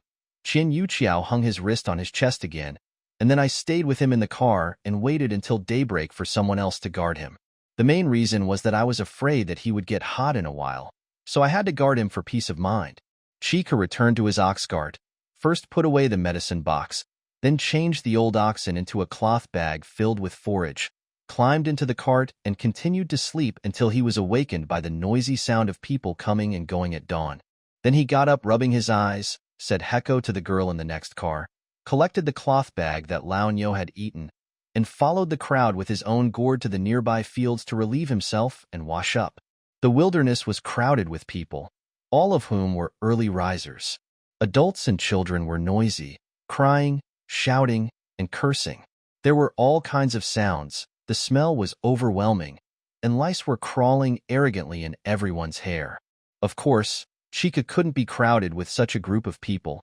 Pretending to find a place with few people, walked farther and farther, and slipped back to the spiritual realm under the cover of a tree. The fresh and pleasant air in Qianhe made Chiku, who had been suffocating all the way, take a deep breath. After washing up in the villa, he cooked himself a bowl of shrimp and egg wontons, fed the wolves, and released the livestock from the pen. During the house activity, he filled the empty gourd with clean water and then hurried out. He returned to his ox cart with the gourd in his elbow, water drops on his face, and yawning as if he had not woken up. Early mornings are always chaotic, and everyone is busy with their own internal affairs. No one in the small group that Chiku belongs to noticed that Chiku went out to wash her face for a long time. She naturally pretended to be fine and complained that there were too many people in the wilderness. After putting away his things, he went to take a look at the situation in Chengyi. Cheng Yin was sleeping. Qin Yuqiao stayed overnight and finished washing up early. He also scrubbed Cheng Yin's hands and face clean. When he saw Chika coming to visit, he held her hand happily. He didn't have a fever all night. The wound stopped bleeding. Your medicine is really effective. It's a good thing. It shows that the garlic water is effective, so don't worry. Prepare some clean drinking water and cook some hot food when he wakes up. Fever after an injury is mostly due to wound inflammation and infection. Cheng Yin bandaged such a long wound and slept peacefully. Now, it can be seen that local garlic is also effective in antibacterial and anti-inflammatory. Chiku immediately decided that she wanted a variety of garlic. Seeing that his fiancé's condition had improved, Qin Yuqiao felt exhausted after relaxing after a tense night. He couldn't stop yawning in front of Chiku. Chiku quickly called the other boys who had finished washing to look at Cheng Yin. She took Qin Yuqiao's hand and dragged her away, stuffing her back into her car and letting her sleep. It's dawn now. Someone else will take good care of Brotherine. After you have breakfast with us, hurry up and take a nap. When Brotherine wakes up, you will have to take care of him. I won't eat breakfast. I'll eat it with my second brother when he wakes up. Now I want to sleep. I'm not very good at staying up late. I can't stand it any longer. I'll take a nap first. When my second brother wakes up, he'll call me. Good. Qin Yuqiao fell asleep quickly. Chika stayed with her for a while, and a girl came to replace her. There were many people in this small group. There were brothers and sisters from several families together, so there was plenty of manpower. Qin Yuqiao was waiting for her at this moment. Sleeping would not affect her departure later. Even if Chiku said something, someone would come to her bullock cart and take turns driving with her. Breakfast was still hot water and delicious pancakes. Chiku took his own small casserole and small stove. He lit a fire on the stove, filled the casserole with water, and boiled it on the fire. He opened the 2 packs of milk slices and threw them all away, then added 2 spoons. Brown sugar is boiled into brown sugar, flavored milk. Everyone takes a portion in their own bowls and eats it with pancakes to at least have some flavor. White sugar has one more decolorization step than brown sugar, so white sugar is more expensive than brown sugar. The daily sugar consumed by ordinary people is mainly brown sugar. White sugar is eaten by rich people. Chiku naturally doesn't care about the price. He buys a lot of brown sugar and white sugar. coupled with the removal of the oil, salt, sweet, and sour food stored in the Chiu mansion. The sugar obtained from the capital alone was enough to open a pastry shop for 3 to 5 years after she settled down. The young people gathered around, broke the bloody pancake into small pieces in their hands, and threw it directly into the bowl. They soaked it in sweet milk and ate it deliciously. As they ate, they chattered about how good life was at the border where the Bai family army was stationed. It is difficult, there is no shortage of salt, and there is a salt lake that is fought over like a saw by the foreigners. But there is a real shortage of sugar. At the end of the year, it is the Chinese New Year when adults and children can have sweet mouths. This kind of difficult life is the same throughout the northern border. The Bai family army can be regarded as a border army with good conditions because there is no shortage of salt. Chiku also took the opportunity to talk to them about the crops in the north, to understand the level of their farming and breeding technology, so that he could have an idea and control the grain output per acre when he settled down to farm on his own. Chiku is very good at keeping in line with the public. In such a top university, all the smart people are admitted. There are 4 girls in her dormitory, and there are various interpersonal relationships in the school. No one finds out that she is related to. The difference was that even her roommate, who had lived together for 4 years, would at most assume that her family was providing her with living expenses for 1 semester at a time rather than monthly wages. However, Chiku also knew that he would not rely too much on past experience. His roommates in the same dormitory in college were also busy with homework, and they also valued their privacy. They were not so curious about the family backgrounds of other roommates, but after settling down in Siliu village, those gossipy gossips among the villagers will definitely be more lethal than their college roommates. In line with the public, this piece of experience should be useful, and we will talk about the rest when the time comes. Chiku absorbed the information she wanted from other people's chats without being selective, and was quite interested in listening to them talk about making various dairy products to supplement the food shortage. They were chatting enthusiastically here. From time to time, someone would smell the sweet milk fragrance and come over to find out. Some well-informed people would directly bring home made air, dried bacon, or ground semolina to exchange with Chiku for some milk slices, brown sugar, and garlic. Or medicines. In the current environment, the prices of medicines are skyrocketing. People who come to exchange for things are afraid that the things they bring are too little to exchange. So even if their own food is tight, they still squeeze out some of them in exchange for life, saving things. Chiku changed them all. This bacon is very salty for long, distance storage. Cut some meat scraps and put them in the soup to use as salt. Chiku didn't think the taste was too strong at all. She wanted to stock up more of this. After arriving in Haeong Prefecture, the bacon was exchanged with the local people. At least it was meat, beef, and mutton. In the midst of the excitement, Qian Youqiao's mother and Cheng Yin's mother and sister-in-law came to visit with their little baby.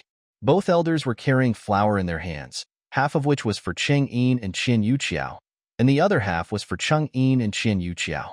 Chiku expressed his gratitude. Chiku did not directly accept the flour from these 2 families. Last night, Bai Qing said that the medical expenses would be settled by the military, so after accepting the flour, she took some milk tablets and brown sugar as a return gift, 1 yard for each yard. Avoid owing favors. During this exchange, the elders of both families revealed the news that the order to inspect the sick animals had been passed on, and they might have to leave later today, so they would rush on the road to gain time. Chiku thanked her, and after changing her things, she quickly arranged her bike frame and patted her buttocks a little thicker. Yesterday, her bones were almost falling apart due to the jolt. Today, she was going even faster. She was afraid that something might happen to her. Other young people were also busy at this time, washing the used pots, bowls, and spoons with the water saved last night, and then a half-grown boy took the initiative to drive on Chiku's ox cart and take turns driving with her. Chiku just had his hands free to sort out the pile of things he had just changed. They were all food, mainly flour and bacon.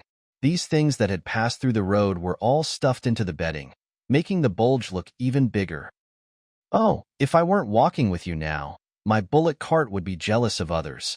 Chiku stood under the cart and looked at the exaggerated bedding on the cart, jokingly saying, "Sister Xiaoka, if you go all the way with us, you won't have to worry about being robbed on the road." The young man sitting on the carriage waiting to set off tilted his head and said with a smile, "Your army has its own station, and I have my own place to go. How can I always walk with you?" After a while, two young men came over carrying a large sheepskin water bag to add water to Chiku's water filter bucket. This was all the water they had worked hard to save last night. I also took the time to save some dry firewood in case I could borrow Chiku's small stove to cook some hot food on the way. The young people move quickly and don't waste time packing like families with old people and children. They are quickly ready to set off. People are assigned to each car. Like Chiku, who is traveling alone, there is a half-sized Qian Yuqiao and Cheng Yin, who were sleeping, also had people driving for them. Even Cheng Yin's 4 soldiers were sent to assist. It happened that they had been busy all night last night, so they thought it was a replacement. There is a place to rest, otherwise they, the formal soldiers, would be on duty during the day. After it was completely dark, news of the army's departure finally came from the front. After waiting for a while, it was finally the turn of the team of military subordinates to set off. This time, the speed was indeed much faster. Chiku was a little unsteady in her car and staggered around. However, the half-year-old boy who helped her drive naturally swayed his body gently as the car moved and watched. Just like an experienced veteran, she was not as embarrassed as she was. What was even more amazing was that not much water was spilled in the filter bucket. This driving ability was indeed incomparable. Chiku wisely did not compare with others. She took a small tube of milk tablets to the boy as a snack, and then she lay down on the thick bedding decisively and didn't care about anything else. In this bumpy car, Chiku unknowingly squinted again. When he opened his eyes, it was almost noon, and the surroundings were noisy. People saw that it was late and called their families to eat some dry food to cushion their stomachs. Chiku got up and checked the clean water filtered in the water filter bucket this morning. He poured a small packet of powdered water purification tablets into it and continued to dry it. He was not in a hurry to pack the clean water, but took out the cloth bag for feeding the cattle, packed a few pieces of dry biscuits, grabbed the bag and jumped out of the car, jogged a few steps, and hung the bag on the horn of the cow. The cow has become fine, chewing dry pancakes and hurrying on the road without delay. After feeding the cows, Chiku did not get in the car. Instead, he looked for others to ask them how they would spend their lunch. He only ate some dry biscuits soaked in milk at dawn. He should be hungry by now, and stayed hungry until the afternoon when he camped. How can it be done? After asking around, they all said they had to eat 2 mouthfuls of dry food. However, Cheng Yin and Qian Yuqiao woke up at the next moment. They missed the breakfast before departure. They must eat something now. It is inhumane to let the wounded eat dry food. Yes, Chiku thought that the coarse, ground flour sent by the adults of their 2 families was just right for making some noodle soup. Hearing that Chiku wanted to cook some soup for Cheng Yin and Qian Yuqiao, the young people who were idle in each car jumped out of the car to help, transferring her small stove and pots to a car specially designed to collect firewood along the way. He put on the bear cart, added firewood and started a fire, and immediately got busy. Cheng Yin's soldiers carried him to the field for convenience. Qian Yuqiao took this time to clean himself up quickly and then came to take care of Cheng Yin. He wiped his hands and face with some cold water, and then handed his fiancée to his men. Xiaobing. She came to Chiku with the flour given by her elders to help him and learn how to make noodle soup. The noodle soup that Chiku makes is indeed unique. After the water in the casserole is boiled, a pack of milk slices is thrown in to melt it and the milk noodles are made. This is the way to eat it in Inner Mongolia, but they boil pure milk and then slice it. The dough is made by hand. Keep things simple for now. If you don't have fresh pure milk, use milk flakes. If you can't hand roll the dough, use the northeastern noodle soup method. Pour some water into the flour, stir the flour into a flocculent shape, and pour it down. In the pot, finally add 2 tablespoons of brown sugar, stir evenly and remove from the heat. This pot of milk, cooked noodle soup is for 2 people. The amount of soup and ingredients put into bowls is more than half a bowl. Chiku did not forget to add a spoonful of cooked Panax Noto ginseng powder to one of the bowls to replenish Cheng Yin's blood. The sweet milk, cooked noodles made the companions who had originally been eating dry food drool. After helping Qian Yuqiao, who had a sprained wrist, deliver 2 bowls of noodle soup to Ling Yin's car, they ran back to surround him. Take Chi and cook the second pot. The pot was not washed, so he poured water into it and continued to boil it. This time, Chiku asked everyone in advance whether they wanted salty or sweet, and everyone unanimously said salty. They, who had grown up together, all agreed unanimously. Chiku kept the brown sugar for the wounded. Chiku cooked a full pot this time. Whenever the car bumped, the milk soup splashed out of the pot several times. She asked someone to peel some bacon bits to use as salt, but she ate the appropriate amount of salt. The taste was too bland for them, so Chiku took out his own portion and asked them to add some bacon to the rest. Then each person shared half a bowl and ate it with dry food. After this round was finished, Chiku started to cook the third pot, while everyone who had eaten went to replace the driving companion. The person who ate the last round was naturally responsible for washing the pots and dishes. Chiku left it alone and turned around to visit Chung-in, who was recovering from his injuries. Seeing that he was in good spirits, he went back to his cart to eat, without disturbing the unmarried couple's intimate relationship. Even Chung-yin's soldiers, except for one driver, ran to other cars to rest. Today's trip has never been slow. Chiku is following the team of military children. She doesn't know the situation at the rear. What she sees is the order of the surrounding vehicles when they set off and the order in which they camped, including her. She didn't even fall behind in the bullock cart. The boys and girls who helped her drive the cart all day said that she was such an awesome old bullock. Chiku touched the horns of the old cow and decided to wait until midnight to feed it 2 more bags of fresh grass and 2 buckets of river water in the Ling territory. After the camp, Chiku still didn't have to do anything. Even the noodle soup for dinner was cooked by them. Chiku only produced milk slices, brown sugar, and Panax nodo ginseng powder, and they also took over the water filter bucket.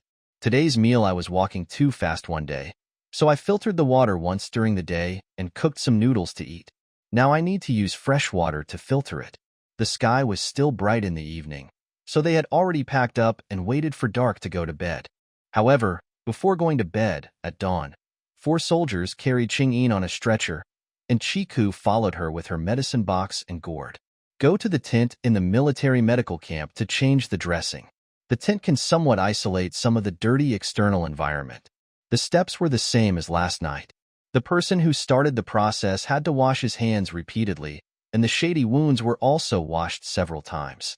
From the time he was injured in the middle of the night to the present in just a few hours, the recovery of his wounds was surprising.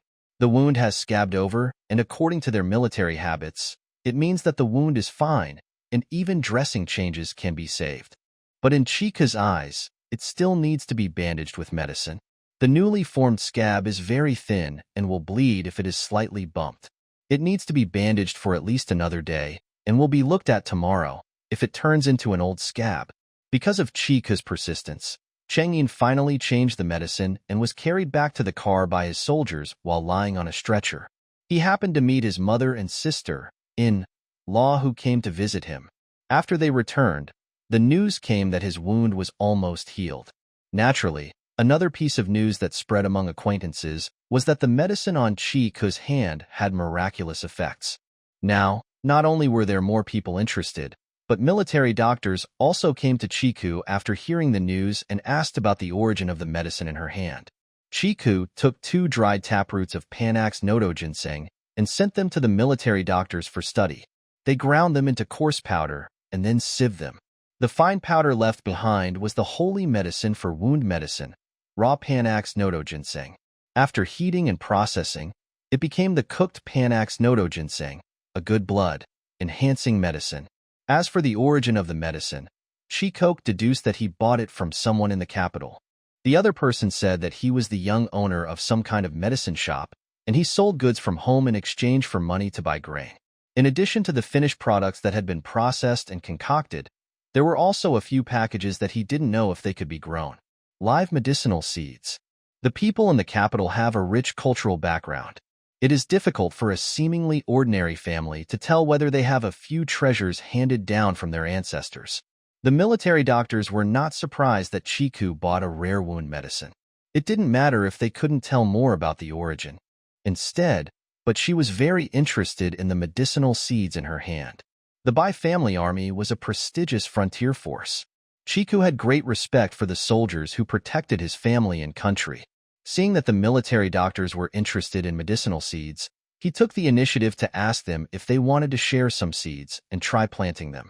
In the end, Chiku reached a deal with the military doctors. 1/3 of each pack of medicinal seeds was given to the military doctors. The military doctors exchanged various medical books and then went back with the precious seeds to figure out how to grow them. Chika held these old and rolled up medical books and read them by the campfire. Since opening the real Shinha realm and accepting the inheritance from her master, she can now read books very quickly with a photographic memory, as if she has a super brain that can remember everything. She tried it with her own political textbook and saw that it seems that I was flipping through it carelessly, but in fact, after reading it from beginning to end, it has been imprinted in my head word for word, and there is not a single punctuation mark wrong.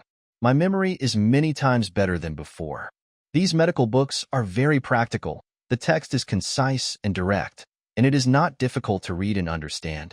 The contents are mainly about treating carbuncles, swelling, ulcers, and other injuries. There are also 2 books about small folk remedies for daily diseases, such as colds, coughs, and incisions. How to quickly deal with burns and bumps. Let's not talk about whether these small folk remedies are really scientific and not superstitious. Anyway, it is quite insightful to take a look. Because the books are very old, turning the pages with more force may break the paper. Chika restrained his reading speed and slowly read most of the book. Then he felt someone approaching beside him. When he looked up, Qin Yuqiao was holding it. He sat down with 2 bowls of water and handed one to her. Here, drink some water. I haven't had any water all day, so be careful. The water bowl is scalding to your hands. The water is hot and the bowl has been scalded with boiling water. Your wrist doesn't hurt anymore? Bring 2 bowls of water. Chiku said he was disgusted, but he quickly took the bowl in his hand. It's only half a bowl of water. It's not a big deal with this little strength, and your medicinal oil is also very effective. I think I'll be fine in a few days. Chika closed the book and put it on her lap. She held the bowl with both hands and drank water slowly. She had been drinking too little water in the past 2 days. This mouthful of hot water filled her stomach, which really gave her a feeling of relief after a long drought. It's better to quench your thirst with water. Feeling thirsty, Chika didn't bother to burn his mouth. He took several sips of hot water and let out a long breath. Qin Youqiao's laughter came to his ears. Listen to the news from the front. We need to save water in the next few days. But if we can maintain the speed today, it will be possible to reach the next city with clean water the day after tomorrow. After replenishing the water there, we can heading to Heong Prefecture. Heong Prefecture. Chiku opened her mouth, wanting to ask something but closed her mouth in time. Under Qin Youqiao's gaze, she changed the question. We will break up when we get to Heong Prefecture. Are you going to Heong Prefecture? Yeah. Chika nodded. I don't want to know the final destination of the army. If I ask any questions from an outsider, I'm peeking into military secrets. You can put me down wherever you see fit, whether it's on the state border or on the official road within the state. Heong Prefecture is so big. Southeast, northwest. Which direction are you going? When we go south, which part of Heong Prefecture will we arrive at first? Qin Yuqiao was immediately stopped by the question. He rolled his eyes, put the water bowl at Chika's feet, and stood up. I'll go ask. Wait for me. Seeing Qin Yuqiao trotting away, Chika touched the house signs and land deeds hidden in his arms and shook his head in a funny way.